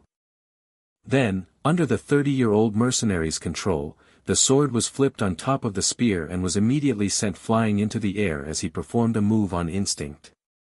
At this, the man looked on with shock. However, a joyous look soon appeared on his face as he immediately manipulated the spear to stab straight towards Jian Chen's throat. Jian Chen smiled in disdain as his palms suddenly filled with very strong saint force. Both palms disappeared into a blur, and his hands blurred as they shot out to grab onto the spear's shaft tightly. At the same time, the light wind sword that had been knocked into the air suddenly stopped, as it began to pulse out a shroud of sword chi that enveloped the sword. With a large glow, the light wind sword traveled through the air quickly, like a flash of light, appearing as if it could cut open a space in the air. With an ear-piercing whistle, the sword bore through the man's throat, disappearing into the nearby forest area. Ah! Ah! Suddenly, the loud cries of a few people could be heard from within the forests. The soul sword was Jian Chen's last resort. Until it was the final moment, Jian Chen would not use it easily. Chapter 95, Pitiful Prophet. Using the soul sword, Jian Chen had caught the Saint Master off guard and killed him. The other mercenaries who had run off in all directions to escape had fallen one after another to Jian Chen's sword.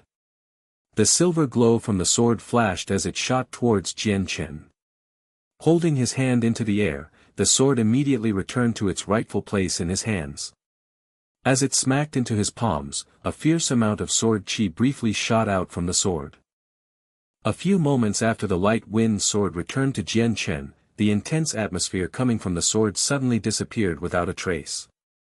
Soon after, the light wind sword also slowly disappeared. Jian Chen let out a long breath of air.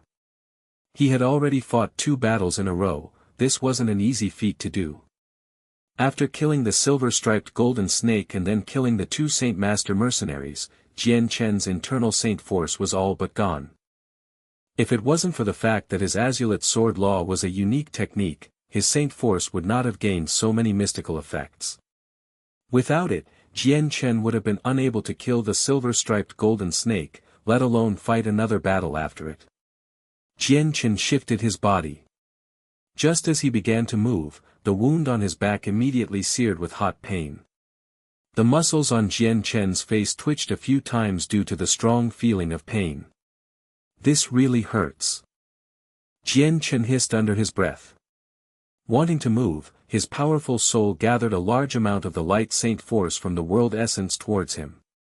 Slowly, a large indistinct white ball of light that had appeared around him began to slowly turn milky white.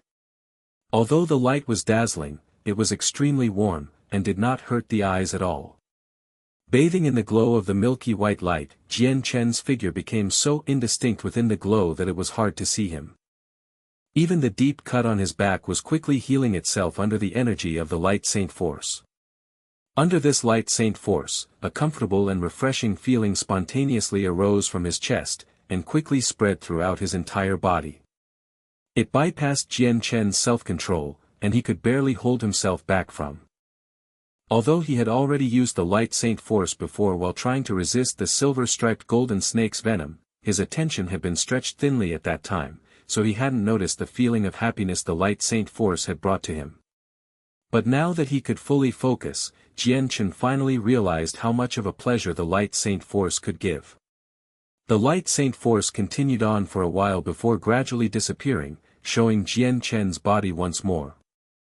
Jian Chen twisted his arm behind his back to feel the wound that was previously there, but he could only feel smooth skin. Although the shirt he was wearing was moist with blood, he didn't feel any type of pain, and not a hint of a scar could be found. Nodding his head in satisfaction, Jian Chen began to smile at the miraculous results the light saint force had shown. With a skill like this, Jian Chen's ability to save his own life would be even more bountiful on the Tianyuan continent from now on. Just then, a dizzy sensation struck Jian Chen as the world seemed to sway twice for him. The dizzy spell was over in a moment only to be replaced with a wave of exhaustion. At that moment, Jian Chen felt that he had not slept for a whole day and night, and was in a very serious state of weariness. Jian Chen wanted to just find a bed and sleep in it right then. What a pity, the soul sword and the light saint force brings about such a high energy consumption. Right now my soul is evidently all used up. Jian Chen gloomily sighed to himself. He knew that in the future, he would have to refrain from using the soul sword and light saint force too much. Otherwise, if he ran out of soul in the future, it would majorly affect his fighting strength. Fortunately, while his soul was for the most part exhausted, it was not at a critical point yet, so his fighting strength was not impacted by that much. Taking out an intact set of clothes from within his space belt, Jian Chen looked at the few mercenaries on the ground. Looking at the space belts on their waists, anticipation flashed through Jian Chen's eyes. I hope there's a few good things in them. Jian Chen thought to himself. On the Tianyuan continent, a majority of people generally put all of their valuables within their space belts. It could be said that a single space belt could contain a person's life savings. Of course, many weaker mercenaries were very poor, and so they wouldn't have much in their space belts. Walking past the mercenaries without touching their space belts, Jian Chen quickly walked up to the silver-striped golden snake and put it in his space ring. Since the silver-striped golden snake was huge, it had taken Jian Chen the same amount of time it took for a candle wick to burn to store the snake in the space ring. Placing the space ring within the folds of his inner robes once more, Jian Chen let loose a breath in relaxation as an inconcealable feeling of joy took hold. An unpoisonable body. Recollections of the good benefits of the 10,000 immunity came flashing back into Jian Chen's head. Right now, he had the body of the silver-striped golden snake. And although he had swallowed a good amount of the snake's blood, the rest of it was still within the body of the snake. It could be said that given enough time, Jian Chen could take the silver-striped golden snake's blood and gall bladder and refine them to gain an unpoisonable body. Slowly calming down his heart, Jian Chen walked towards the bodies of the mercenaries once more and removed their space belts. Making sure they didn't have any additional items, he departed from the area and disappeared into the forest. Once Jian Chen was far enough, he found an empty spot to sit down with his legs crossed. He then took out the 20 space belts, and began to look through them. The items within the space belts were numerous, a good majority of them were essentials that were needed to survive within the Tianyuan continent. Comforters, tents, food and water accounted for half of the items, while the rest were all items of little worth. There were pitiful amounts of silver and copper coins stacked on top of each other within the space belts, but Jian Chen did not feel inclined to take such a trifle amount. After going through quite a few of the space belts, Jian Chen still couldn't find any items of value. The space belts only had items for everyday use like bandages and herbs, there wasn't even a single Class 1 monster core to be seen. Jian Chen didn't have a surprised look on his face, since he knew that these mercenaries were here in the Magical Beast Mountain range to earn a profit in the first place. To be trying to earn money in such a place could only mean that they were poor. The most valuable items they could possibly have would be a few low-leveled monster cores. After going through half of the space belts, Jian Chen finally found one that had a small pile of around a dozen monster cores, but they were all pretty much Class 1 or Class 2. Taking the monster cores from the space belt, Jian Chen continued to look through the rest of the space belts. Quickly, Jian Chen had finished looking through the 20 space belts and casually tossed them to the side. Turning his head back to look at the small pile of monster cores and money, Jian Chen couldn't help but have a look of helplessness. From the 20 space belts, he had only collected around 20 monster cores and almost 100 gold coins. Among those 20 monster cores, there was a single Class 3 monster core, 6 Class 2 monster cores, and the rest were only Class 1 monster cores. Not knowing if he should laugh or cry, Jian Chen shook his head and said with a bitter smile, "Isn't this profit way too low?" There were 2 Saint Masters within the group and yet they still have only this pitiful amount of monster cores. I could get more by myself in a single day. Storing the gold coins and monster cores within his own space belt, Jian Chen left the area. The following day, Jian Chen drifted through the depths of the magical beast forest. However, after being chased by the silver-striped golden snake, he was already very close to the abyss of the magical beast mountain range. The majority of the magical beasts here would be at the Class 3 level, and a very few of them would be at the Class 2 level. Compared to the great saint-level Jian Chen, Class 3 magical beasts were no longer as much of a threat as they once were. Although it took some more effort to kill them, the profits here would be greater since there were more Class 3 magical beasts than Class 2 magical beasts. A single Class 3 monster core had the same amount of energy as 10 Class 2 monster cores, and even the purity of the energy within the core was better than the Class 2 monster core. They were necessary for Jian Chen to use to cultivate, as 3 Class 3 monster cores would most likely take him the entire night with his terribly fast rate of consumption. In the blink of an eye, Jian Chen had spent another 10 days in the forest where he hunted for magical beasts in the day and cultivated in isolation at night. After those 10 days, Jian Chen's strength had improved by leaps and bounds. Although he was still at the primary Great Saint level, he could clearly sense that he was not all that far away from the middle Great Saint level. During these 10 days, Jian Chen would spend each day walking through the mountains carefully with one of the Class 3 monster cores in hand. At one point, Jian Chen had come across a Class 4 magical beast, but it was far too strong for him to fight against. After a dozen blows, Jian Chen had escaped while suffering from a serious injury. From that point on, Jian Chen had recognized the strength of a Class 4 magical beast, so he continued to fight against Class 3 magical beasts instead. Afterwards, whenever he encountered a Class 4 magical beast, he would just run away immediately without provoking it. Chapter 96, A Lucky Encounter with a Woman by the River. Over the course of those 10 days, Jian Chen had hunted many Class 3 magical beasts. Although there weren't as many beasts as when he had hunted in Kargath Forest, the profits he had received were still high. He had about 20 Class 3 monster cores, which was only a little bit more than how many Class 2 monster cores he had. Considering how fast he had initially cultivated the 3 Class 3 monster cores from before, he would probably finish cultivating the rest of the cores in around 7 days. What Jian Chen didn't know however, was that since he was traveling alone in the magical beast mountain range, magical beasts would come upon him more frequently than if he was in a large group of mercenaries.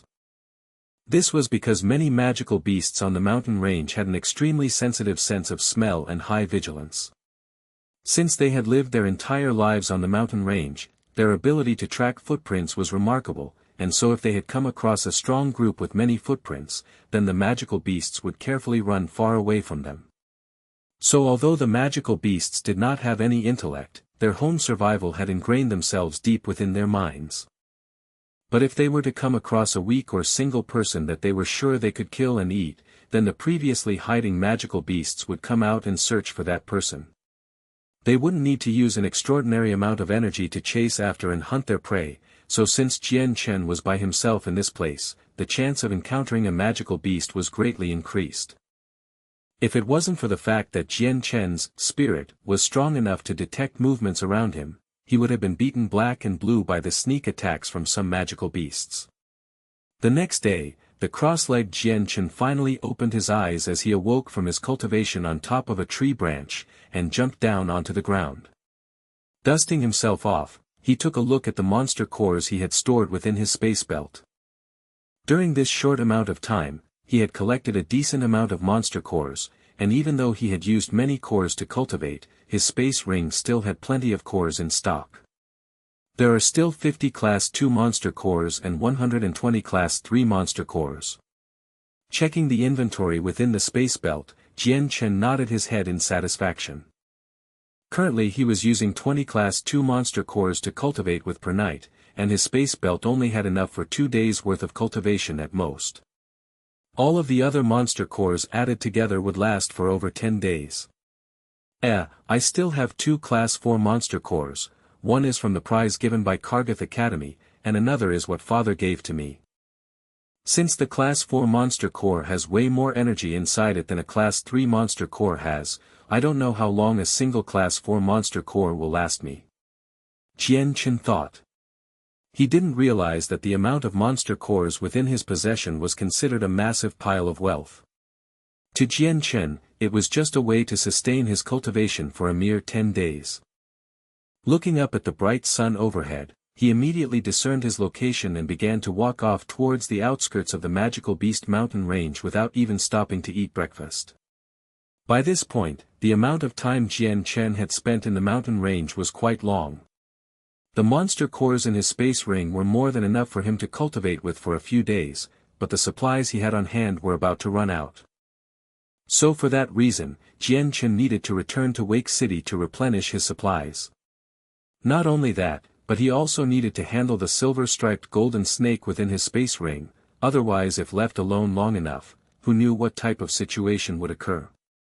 For example, the body might rot away.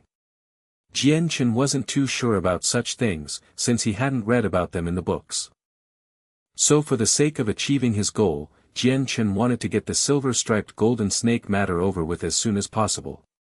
Throughout the mountain range was the scent of bloodshed, something magical beasts were especially sensitive to. It would be incredibly unwise if he were to keep the body of the silver-striped golden snake here, so Jian Chen decided to take it back to Wake City and plan from there. The magical beast mountain range had plenty of dense tall grass and just as many swamps. It was hard to detect them just by looking, but as Jian Chen traveled on the road, he kept an eye out everywhere. During the past days he had spent in the mountain range, he had already sunk into the swamps a few times before ultimately escaping from them. Under the guidance of the blazing sun, Jian Chen managed to leave the magical beast mountain range without deviating from the path too much. After walking for 2 days, he finally exited the depths of the mountain range and entered the flat lands of the forest. Within those 2 days, Jian Chen's space belt had gained even more Class 2 monster cores. Taking in a deep breath of the fresh air within the forest, Jian Chen tilted his head to look at the clothes he had fashioned from animal hides with a grim smile. With his current appearance, he looked like a beggar. It was a shame that there wasn't much water within the mountain range, making it impossible for Jian Chen to wash the stink off of himself. Jian Chen hadn't forgotten about the river at the outskirts of the forest. Throwing off his animal hide clothes, He leapt into the depths of the water and began to cleanse himself of the grime he had collected. The amount of body odor and dirt he had amassed over the past days had already covered his body like armor, making him feel sick every time he moved. He wasn't comfortable at all with the sticky yet greasy feeling on his skin, but he had felt restraint while in the magical beast mountain range. Yet as soon as the river came into view, he had immediately thrown off that restraint and leapt into the water. Jian Chen wrapped the space belt around his neck as he began to knead at his entire body. His arms continued to rub everywhere as the water nearby him began to turn black with contamination. Even after washing himself in the river, he didn't leave the waters. Instead, he floated on his back and slowly closed his eyes, allowing the river to wash over him. For the first time in a long time, his mind was at rest as he relaxed under the pleasure of the icy cold waters. The past few days had been taxing on his mind, as he traveled within the mountain range. Now that his mind was at rest, the very depths of his soul felt free, letting Jian Chen finally sleep in peace. Jian Chen closed his eyes as he laid back in the water and took a gentle bath from the cold water from the river and the warm rays from the sun. His naked body bobbed up and down the river as he floated along with the waves.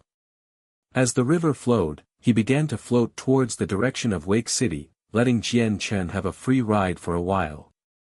So while he was traveling for free, he could take in a bit of enjoyment from the ride.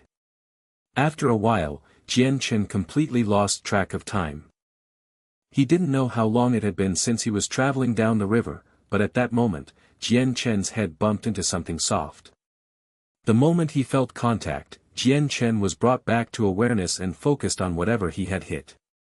Whatever he had hit, it was moving. An animal.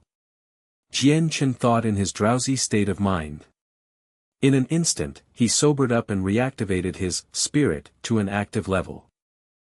The surrounding environment became known to Jian Chen as he instantly changed from sluggish state to his concentrated state. His previously closed eyes snapped wide open to reveal his bright eyes. Immediately, he flipped his body over from his laid-back position to be on his legs. The water rose to his waist, leaving only the top half of his body above the water. As he completed that action, the face of a person came into view. It was the face of a woman that could cause a city to fight over her and could even be considered to be a snowy white face of perfection. The 5 facial features on her face were perfectly matched up to the point that even a picky person wouldn't be able to find a fault within them. She was like a fairy that had descended onto the mortal world. The woman did not look all that old, roughly around years old. Within her sparkling white eyes were beautiful and dark pupils. She sluggishly stared back at Jian Chen's eyes. Below, her considerably big were exposed to the air, and were only separated from Jian Chen by a narrow margin. What terrible luck! To think that there was a woman taking a bath here. Jian Chen thought immediately as his face began to darken. Thanks to his previous experiences, he knew just what was happening here. He didn't think that while drifting away on the river to relax after wandering the magical beast mountain range, he would stumble across a woman bathing in the very same river he was in. Ah! Just as Jian Chen realized what was happening, the small eyes of the woman in front of him opened wide as she too realized what had just happened, and a scream came out of her mouth. "You stinking scoundrel!" Her previously sluggish eyes turned red-hot with anger and shame as she screamed and swung her arm rapidly at Jian Chen's chest. Bang! Before Jian Chen could even react, the woman's palm had already hit his chest with a muffled sound. Jian Chen was then sent flying backwards over the waters as a small stream of blood came pouring out of his mouth. Chapter 97, Mysterious Old Man. The palm sent Jian Chen flying backwards into the air by 20 meters before sinking back down into the river. A look of astonishment flashed through Jian Chen's eyes as he felt the strong energy from her hand. That single strike had caused a decent injury on him, as the bones where she had hit started to hurt as if something heavy had smashed into it. Jian Chen's arm paddled through the water briefly before he leapt into the forests on the opposite side of the river. Hiding behind a broad tree, he used his Saint Force to evaporate the water droplets on him before taking the space ring from his necklace. With a simple motion, he pulled out the last intact piece of clothing and put it on. Just as Jian Chen put on his robes, his already pale face froze momentarily before leaping towards the side in a hurry. Bang! Just as Jian Chen dodged to the side, the tree he had previously been hiding in exploded into splinters as a tremendous amount of pure saint force exploded on over.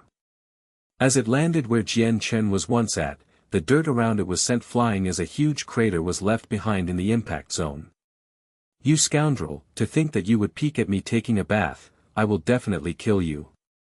There was a small mournful tone mixed in within her angry words as her face grew redder by the second in front of Jian Chen. Her jade-like white hands carried a blue-colored saint force before flying at Jian Chen so fast that it whistled through the air. Feeling the huge amount of saint force within her palm, Jian Chen's face changed rapidly and became abnormally solemn.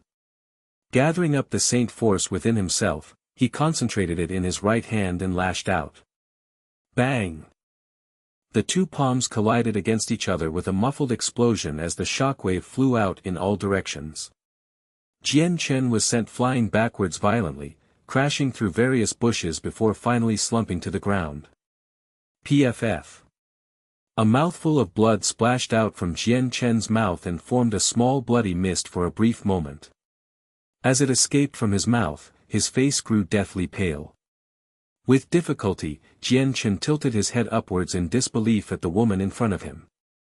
She wasn't too far away from Jian Chen's age and yet she had such an unbelievably strong amount of strength. He had estimated that she possessed great Saint Master strength at the very least. This was deduced by the fact that Jian Chen knew his own strength like the back of his hand, especially after fighting against Saint Masters while in the magical Beast Mountain range. With his current strength, even Saint Masters wouldn't be able to contend against him. So the woman right in front of him was an unbelievably strong opponent that he wasn't able to defeat with ease with his current strength. Great Saint Master! Jian Chen swallowed nervously. To think that the woman in front of him was actually that strong, Jian Chen couldn't believe it. In Kargath Academy, where every single gifted individual of Jessen Kingdom was gathered, there were still quite a number of young women of the same age as the woman in front of him that weren't even able to condense the saint weapon to promote into the saint level. The woman slowly walked towards Jian Chen with the beauty of an immortal that could almost be said to be unmatched within the world. Her beautiful eyes were filled with shame and indignation, her fury slowly tearing away her charm. Covered with a strong killing intent as she gave the death glare towards Jian Chen, it looked as if she had wanted nothing more but to make mincemeat out of him. The woman wore a pink leather robe that was rather messy. It was clear to see that she had thrown it on quickly without sparing enough time to smooth herself out. Her long hair was draped behind her shoulder and clung to her waist as water droplets slowly made contact with her robes. With her pink slippers that made no sound as she walked, the lady walked towards Jian Chen slowly with a blue-colored sword in hand. Seeing the sword with such a color, Jian Chen's face changed. With difficulty, Jian Chen slowly crawled up from the ground as his right hand began to tremble. The woman was surely very strong. In a single blow, Jian Chen's right arm had already suffered from such a critical blow. Controlling the light saint force within the air, Jian Chen had made sure that the healing effects of the light saint force couldn't be seen by his opponent first. When it came to the special attribute that was the light saint force, he did not want anyone to know about the milky white glow or healing abilities. Hold on, miss. This was just a misunderstanding. I had no intentions on peeking on the miss taking a bath. Jian Chen laughed. The power of the lady's strength had amazed him. You scoundrel, just shut up for me. The woman's beautiful face turned ashen as she heard Jian Chen. It was clear to see that she was not feeling better, and so with a single stride, her pink shoe lashed out at Jian Chen's groin. Jian Chen's body swayed to the side by this and dodged it by a narrow margin. Soon after that moment, she turned around and chopped at Jian Chen with her blue-colored sword. The blue sword was traveling fast, and in a blink of an eye, it was already by Jian Chen's figure. Seeing this, Jian Chen began to turn around, but despite this, there was still a large sword wound that appeared on Jian Chen's chest. Blood began to fly out like a fountain as it flowed from his body violently. In a flash, Jian Chen's newest pair of clothing had been dyed red with blood. Unable to realize he was cut, a burning sensation began to swell up within Jian Chen as he realized there was pain happening. Quickly, he began to gain some distance from her while letting the slender form of the light wind sword appear within his hand. Although Jian Chen had chanced upon the sight of her naked body, this was not on purpose. He had already apologized 3 or 4 times, but the lady was still so angry and calling for his death. This brought about no small amount of anger from her. The young woman did not plan on letting Jian Chen go at all and chased after him. Her blue sword carried a type of saint force that seemed to sound like waves as it slashed towards Jian Chen. Jian Chen let loose a groan as his eyes flashed with an icy cold glare. Despite the lady being stronger, he wasn't the type of person to sit around and wait to be captured. With the wave of his hand, the light wind sword sprung into action. In a streak of silver, the sword attacked at the throat of the would-be murderer. The sword was already going as fast as it possibly could, but the strength of his opponent wasn't so great that he would not dare try to block the attack. He would do whatever it takes to win, even if his opponent was a girl. Jian Chen didn't hesitate at all. Just as the blue sword was about to make contact with Jian Chen again, he twisted his body and caused the sword to narrowly scrape against his armpit. Jian Chen on the other hand already had his sword pointed at her throat. At that moment, the lady let loose an expression full of panic as she gave a small shout. Immediately turning his neck, she had dodged Jian Chen's stab at her throat, but despite all that, there was a thin line of blood that leaked out from the small wound the sword had made. Feeling a small pain in her neck, the lady had a small expression of panic as her beautiful eyes finally began to reveal the tiniest amount of fear. Seeing this, Jian Chen began to smile inwardly. Although the woman was strong, she did not have enough combat experience, so in this fight, she was at a disadvantage. However, Jian Chen didn't plan on letting the woman go either. Feeling the sharp burning pain inflicted onto him by her, Jian Chen's light wind sword became indistinct as it chased after the woman. The woman's face grew even more panicked as the light wind sword began to pierce through her body. Suddenly, the woman's body suddenly disappeared from Jian Chen's line of sight before reappearing 10 meters away for some strange reason, as if it was some sort of magic trick. Jian Chen's heart trembled as he watched the girl reappear 10 meters away from him. But when he saw that the girl's face was paling, it looked like it had taken a great amount of energy to use such a fast movement technique. Could it be this is a special type of battle skill? Jian Chen thought. You scoundrel, to think you would raise your hand against a woman, this one will not let you go. To be put in such a state by a weaker person, the girl was furious. After yelling at Jian Chen, the blue-colored sword in her hand began to glow brighter as all of the saint force within her surged out and pulsed around the sword. The woman raised her sword and yelled, "First form of the Imperial water arts, Water Dragon Strike." As she spoke, the concentrated amount of saint force within her sword took on the form of a dragon almost instantaneously before breaking away from the sword and charged at Jian Chen. Jian Chen's face changed the very moment he saw the blurry form of the dragon come out from the sword. When the dragon came into view, Jian Chen had felt a strong sense of pressure, making him feel like he was carrying a 1,000-pound rock on his back. Just breathing was already a heavy task, let alone dodging. His face changed even more drastically as he realized his current situation. The only way to defend himself against this water dragon was to dodge, but he was incapable of doing so. He knew that the amount of saint force within the water dragon was strong enough that he wouldn't be able to take it without it inflicting serious damage. Such a threatening person, don't blame me if I treat you badly. Jian Chen's eyes glinted dangerously as sword chi began to swirl around his sword once more. Once fully enveloped, the sword lifted off from Jian Chen's hands and shot towards the woman at such a speed that even the naked eye would have difficulty spotting it. When the woman saw the sword coming at her, the wound on her neck began to sting faintly. The lady grew pale with fright. The secret technique she had used to dodge Jian Chen's blow earlier had taken up a lot of energy as well as with the water dragon. Right now her internal saint force was practically empty, so she wasn't able to dodge the sword. Desperately, she commanded the water dragon to come back and block the incoming sword. Immediately, the water dragon turned around and chased after the light wind sword. Opening up its giant jaw, it snapped at the light wind sword. However, the light wind sword was incomparably faster than the dragon. As the jaws of the water dragon snapped shut, it only tasted air as the sword was now just a meter away from the lady's neck. Outrageous, to have the audacity to raise a hand against the young miss. At this critical moment, a furious aged man came flying from the skies, shouting in a loud tone that echoed throughout the area. The figure of a large man flew out and stood in front of the woman, blocking the light wind sword. This was an elderly man around the age of, with a large build that seemed to have a height of 2 meters tall. He wore a white robe that had his hair trailing behind him with a jade ring holding it in place.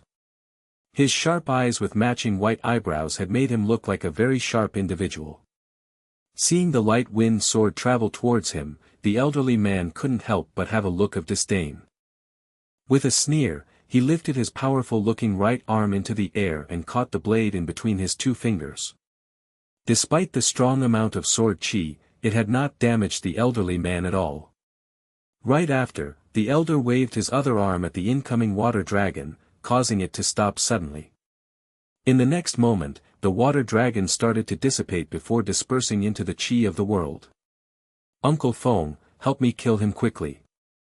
Seeing the arrival of the elderly man, the woman's face no longer had a look of terror. Instead, the lovely tone returned to her speech as she spoke angrily as if she was wronged by Jian Chen. The elderly man didn't pay attention to her. Instead, his eyes gazed at the light wind sword that was stopped by him with a small amount of astonishment. Tilting his head to look at Jian Chen, he said, "What is your name, and who is your master?" Chapter 98, Another Heavy Loss. "Uncle Feng, what nonsense are you spouting at him? Help me kill him." The girl cried out behind him with a furious glare in her eyes. Already, her eyes were tearing up from the thought that Jian Chen had seen her body in its full glory. Indeed, just thinking about how she was naked in front of Jian Chen had caused her to be angry beyond belief, causing her to also feel wronged. This was the first time since she was born that she was seen by a man like this, and it was by a stranger. For the conservative lady, this type of outcome was worse than death.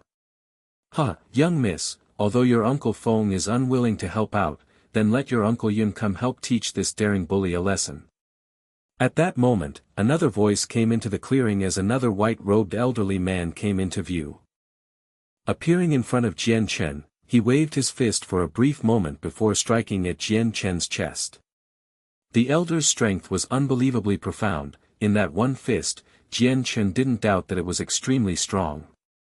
Immediately dodging towards the side, Jian Chen suddenly felt a large amount of pressure on his body. The pressure was so large that it felt as if his entire body was burdened with 1,000-pound weight, or even a mountain. Breathing was already a difficult task, his entire body felt like it was about to be crushed. Just at the moment when the pressure was at its heaviest, the azure and violet glow in his dantian began to flicker rapidly. However, while his dantian was undergoing such a state, Jian Chen himself did not notice. "Old man Yun, hold on a moment." The first elder named Uncle Feng by the lady cried out as his face changed rapidly. Unfortunately, he had spoken too late. The one named Uncle Yun looked at his fist as it struck Jian Chen's chest precisely. A mouthful of blood escaped his mouth as he felt his internal organs get damaged. The elder had smashed Jian Chen's chest hard enough to leave a dent in it. Not only did the elder break Jian Chen's bones where he was hit, but even his internal organs were just as heavily damaged. In the moment the elder had attacked Jian Chen, the weak azure and violet glow flickered as it made contact with the elder's palm before instantly disappearing. Jian Chen on the other hand was sent flying back. The elder's face changed as he gave a small start. Looking at Jian Chen fly into the air with an flabbergasted face, his eyes contained a glint of disbelief and astonishment. Jian Chen flew 30 meters into the air before crashing into the ground with a large bang. As he laid on the ground, he spat out a large mouthful of blood as he felt the pain from his ruptured organs. Already his face was as white as a sheet of paper from the lack of blood, even his face was lax. Seeing Jian Chen barely alive, the one named Uncle Yun started to blink slowly before opening his mouth to say, "Youngster, you have such a strong vitality if you can take one of my blows without dying. Fine then, today I will let you go." With that said, the one called Uncle Yun walked back towards the woman. I hope there won't be any more disturbances," the elder behind the woman said. The one called Uncle Feng waved his hand and sent the light wind sword stuck between his fingers back towards Jian Chen. As it made contact with him, it disappeared from sight. "Young miss, let us leave now," the one named Uncle Feng said loudly as a large flying magical beast descended, landing near the three. The woman's anger wasn't completely satisfied, however. Turning her head back, she said, "Uncle Feng, that person isn't dead yet, that won't do. I want him dead today." She walked towards Jian Chen with her sword ready to strike. It was clear that she did not want Jian Chen to get away with seeing her bathe. "Young miss, don't make such trouble." Uncle Feng stood in front to block the girl from moving closer to Jian Chen. "Uncle Feng," the woman argued. She had still felt wrong to the point of tearing in the eyes, almost ready to cry at any moment. "Young miss, don't be so unruly. It's getting late, so we should get going now." The elder behind her spoke flatly. With a wave of his hands, a large ball of Saint Force enveloped the lady and placed her on top of the flying magical beast. On top of the flying magical beast, the lady stamped her feet in anger at the elder who put her there. "Uncle Yun, why aren't you spoiling one air?" The two elders looked at each other in the eye with a look of helplessness. Stepping onto the flying magical beast, they immediately took off from the ground with a large gust of wind, sending them flying into the horizon. In midair, the lady stood on top of the back of the flying magical beast and glared down at the rapidly shrinking figure of Jian Chen. In her eyes was a look of anger that would never dissipate. "Uncle Feng, Uncle Yun, what is going on with you two? How could you let that scoundrel go?" She stamped her foot in angry grievance. The mist in her eyes had already become tears that threatened to fall off of her eyelashes. Hearing that, the one named Uncle Feng sighed. Judging by how wet and disorderly her hair was, he already knew what had happened to her. "Young miss, that man is quite complicated. Right now the clan is under a great deal of pressure. At this critical moment, it is best to avoid to make new enemies just in case they bring a new source of trouble to the clan," Uncle Feng said helplessly. "Uncle Feng, since when were you a coward afraid of death? That scoundrel's strength was weak. How could you think that he could be a threat to our clan?" The lady said angrily. "Young miss, that man really isn't simple. It's best not to offend anyone. Although his power is quite weak, but the person behind him is definitely strong," said the one who first struck out at Jian Chen, Uncle Yun, with a solemn but worried face. Then, he lifted his cloth-wrapped hand to show the two deep wounds on his right hand. Although the blood had stopped, the elder's right hand could still be seen as having two wounds that went from the hollow of his palm to the back of it as if a sword had cut through it. When the lady saw the injured hand of the elder, her cherry-red lips opened wide along with her eyes in disbelief. "Uncle Yun. You're injured," she cried out in astonishment. The one named Uncle Feng started before saying, "Old man Yun, how unexpected for you to be injured." Uncle Yun nodded his head slowly. "This wound was given to me by that 20-year-old youth." "How is this possible, Uncle Yun? You have to be joking. The scoundrel's strength wasn't strong at all. If he couldn't even beat me, how would he be able to harm you?" She bounded forward in shock. "Old man Yun, how did you get such a wound like this?" Uncle Feng said with doubt. Uncle Yun could only look back at the other with a blank face. "I don't know that either. When I attacked him earlier, I felt a pain in my palm and then I saw the wound. Whatever had hurt me, I don't know." Hearing this, Uncle Yun gave a gasp. "This youngster really is complicated. From the moment I saw his saint weapon, I knew that it would stand out from the masses. His saint weapon wasn't like everyone else's. Whatever happened within him, it made his saint weapon even stronger. Even his strength isn't matching up with what is expected." The woman was left stunned by Uncle Yun's words. It's a good thing we didn't kill him, otherwise the one standing behind him would be a huge bother for our clan if they stepped forward. Right now we can only hope the one supporting him won't be too strong, or that this person had only inherited some techniques from his ancestors. By the riverside, Jian Chen laid down on the ground with blood dyeing his clothes red. The elder's fist had caused serious damage to Jian Chen, the bones in his chest were crushed, and his organs suffered extreme trauma.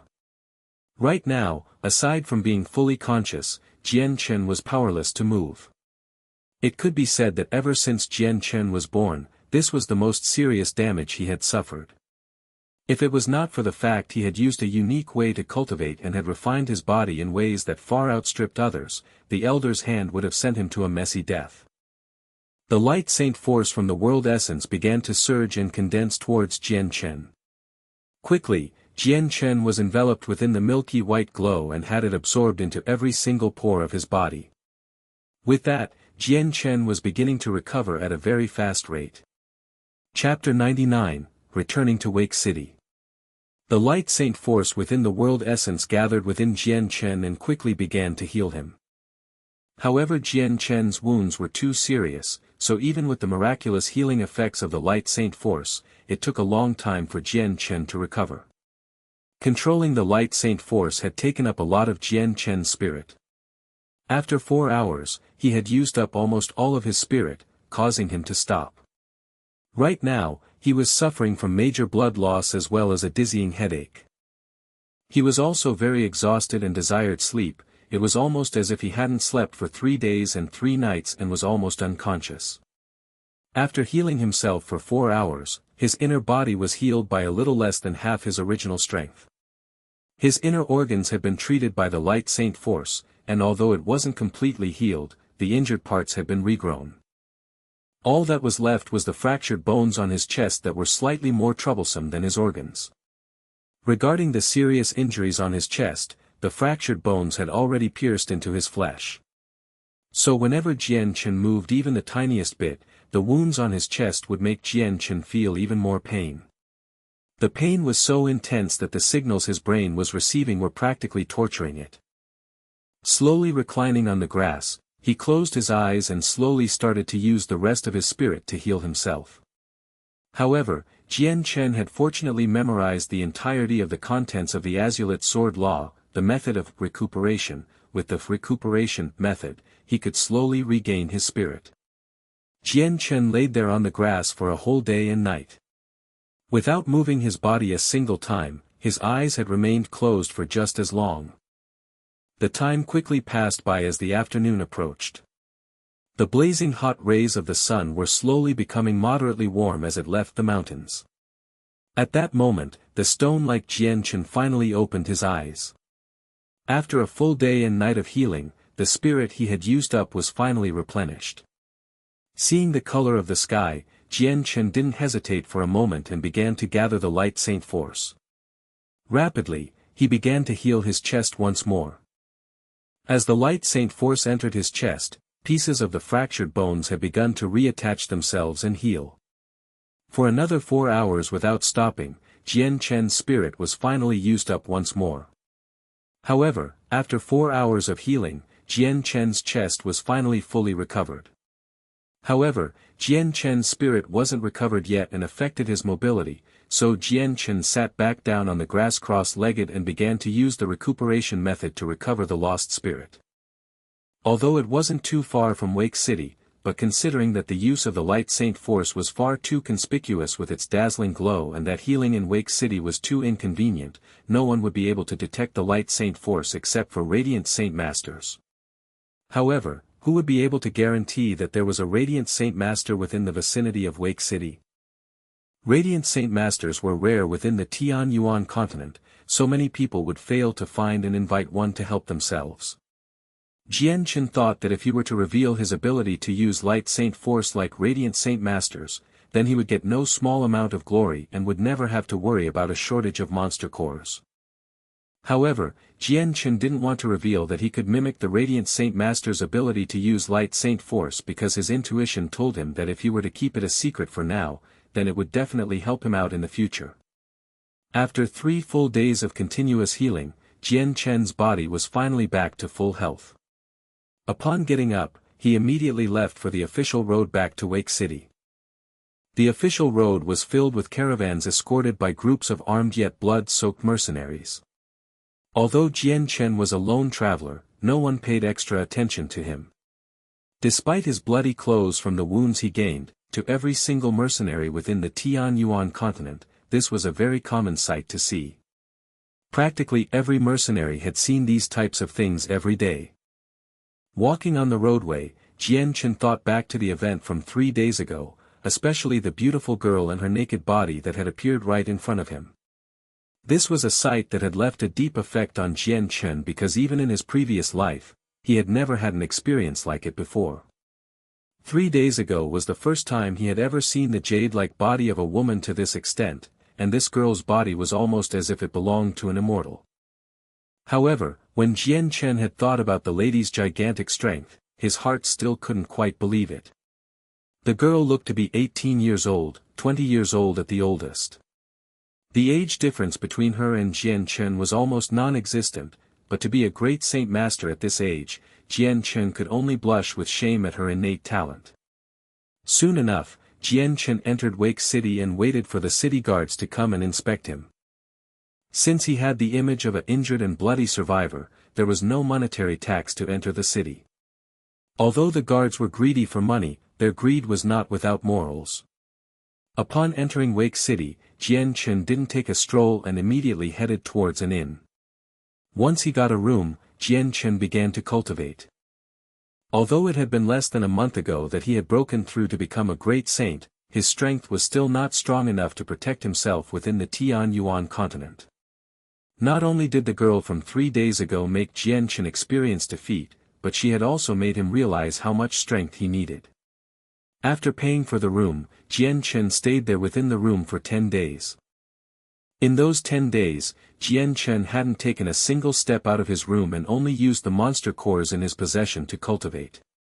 Even for meals he had the inn waitress deliver it straight to his room. After the 10 days had passed, Jian Chen's strength had made huge improvements. Already reaching the middle great saint tier, the saint force within himself was now much stronger than before. Even his saint weapon, the light wind sword, had been upgraded and became even harder than before. With 10 days of cultivation, the Class 3 monster cores Jian Chen had were all but gone, leaving Jian Chen with 2 Class 4 monster cores. Getting off the bed, Jian Chen walked towards the window to look at the sky. Because he had spent so much time cultivating, he was no longer able to distinguish what time it was, and could only rely on the positioning of the sun to get an approximate time. Right outside, the sun was shining brightly without a cloud in the sky for miles. With the huge red flaming ball in the sky emitting strong heat rays, it signified the start of the afternoon. Right now, it should be time to deal with the silver-striped golden snake. I really look forward to the 10,000 immunity. Jian Chen said as he observed the mass of people outside.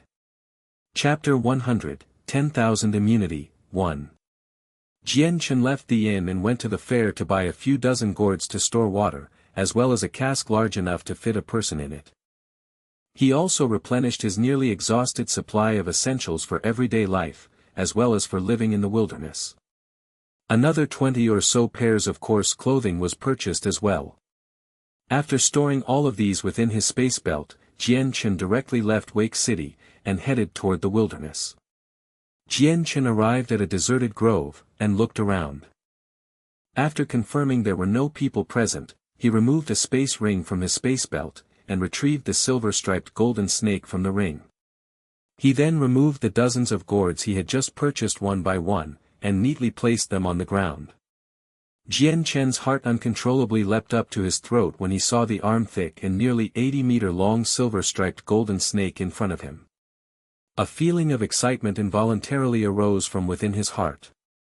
After staring at the silver-striped golden snake for a while, Jian Chen took a deep breath to gradually calm himself down.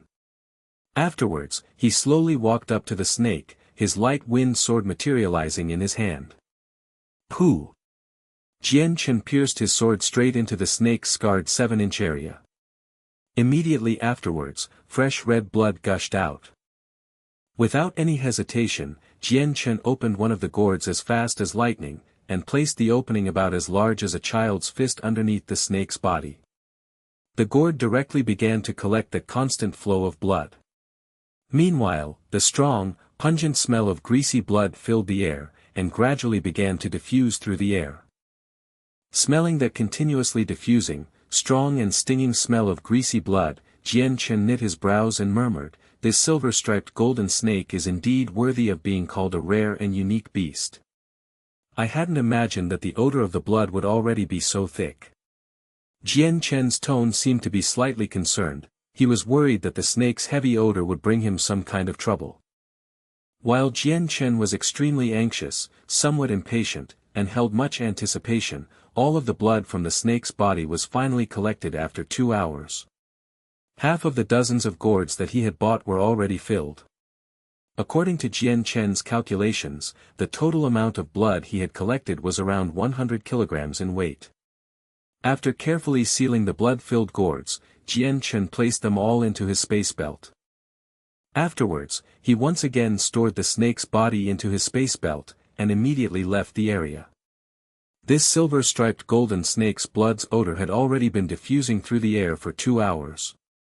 Although it had become quite faint, Jian Chen still wasn't certain that it wouldn't bring about any mishaps, so the sooner he left, the better.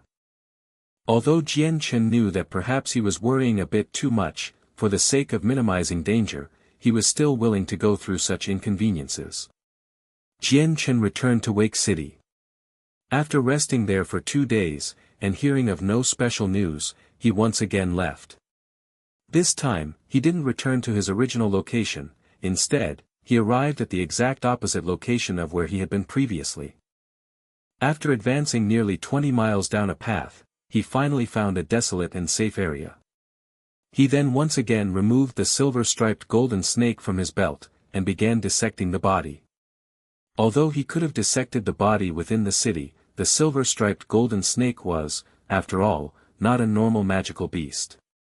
Once its body was dissected, that strong odor of its blood would once again permeate the area.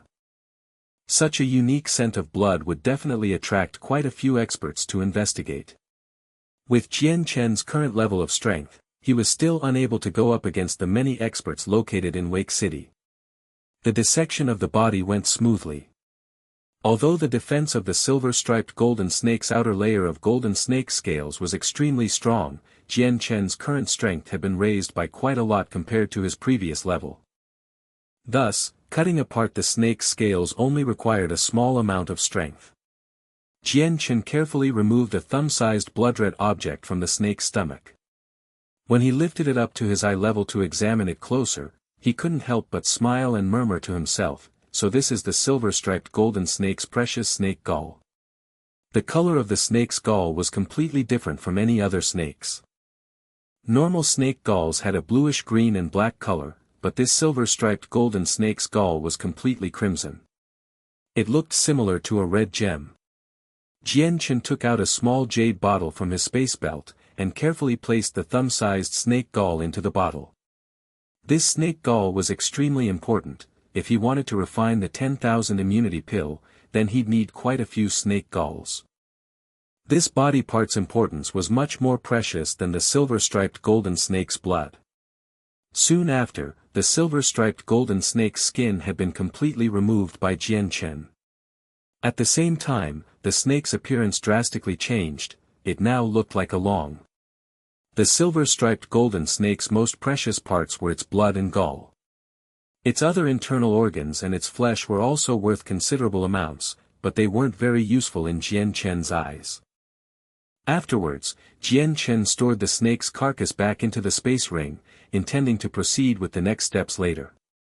After finishing up the silver-striped golden snake matter, Jian Chen looked around his surroundings. He hesitated for a bit, and looked indecisive as he seemed to stand there and contemplate for a moment. Finally, Jian Chen bit down and retrieved the large cask that he had prepared earlier, and lightly placed it on the ground. He then continued to retrieve all the blood-filled gourds, and proceed to empty them into the cask. Jian Chen now planned to refine the 10,000 immunity. This was because the silver-striped golden snake's blood had too strong of an odor, making it impossible for him to refine it in a city filled with people. Soon after, all the blood within the gourds had been poured into the large cask, the nearly 100 kilograms worth of blood filling majority of the person-tall cask. Now the strong, stinging smell of blood was emitted from the cask, and circled around the air for a long time without dispersing.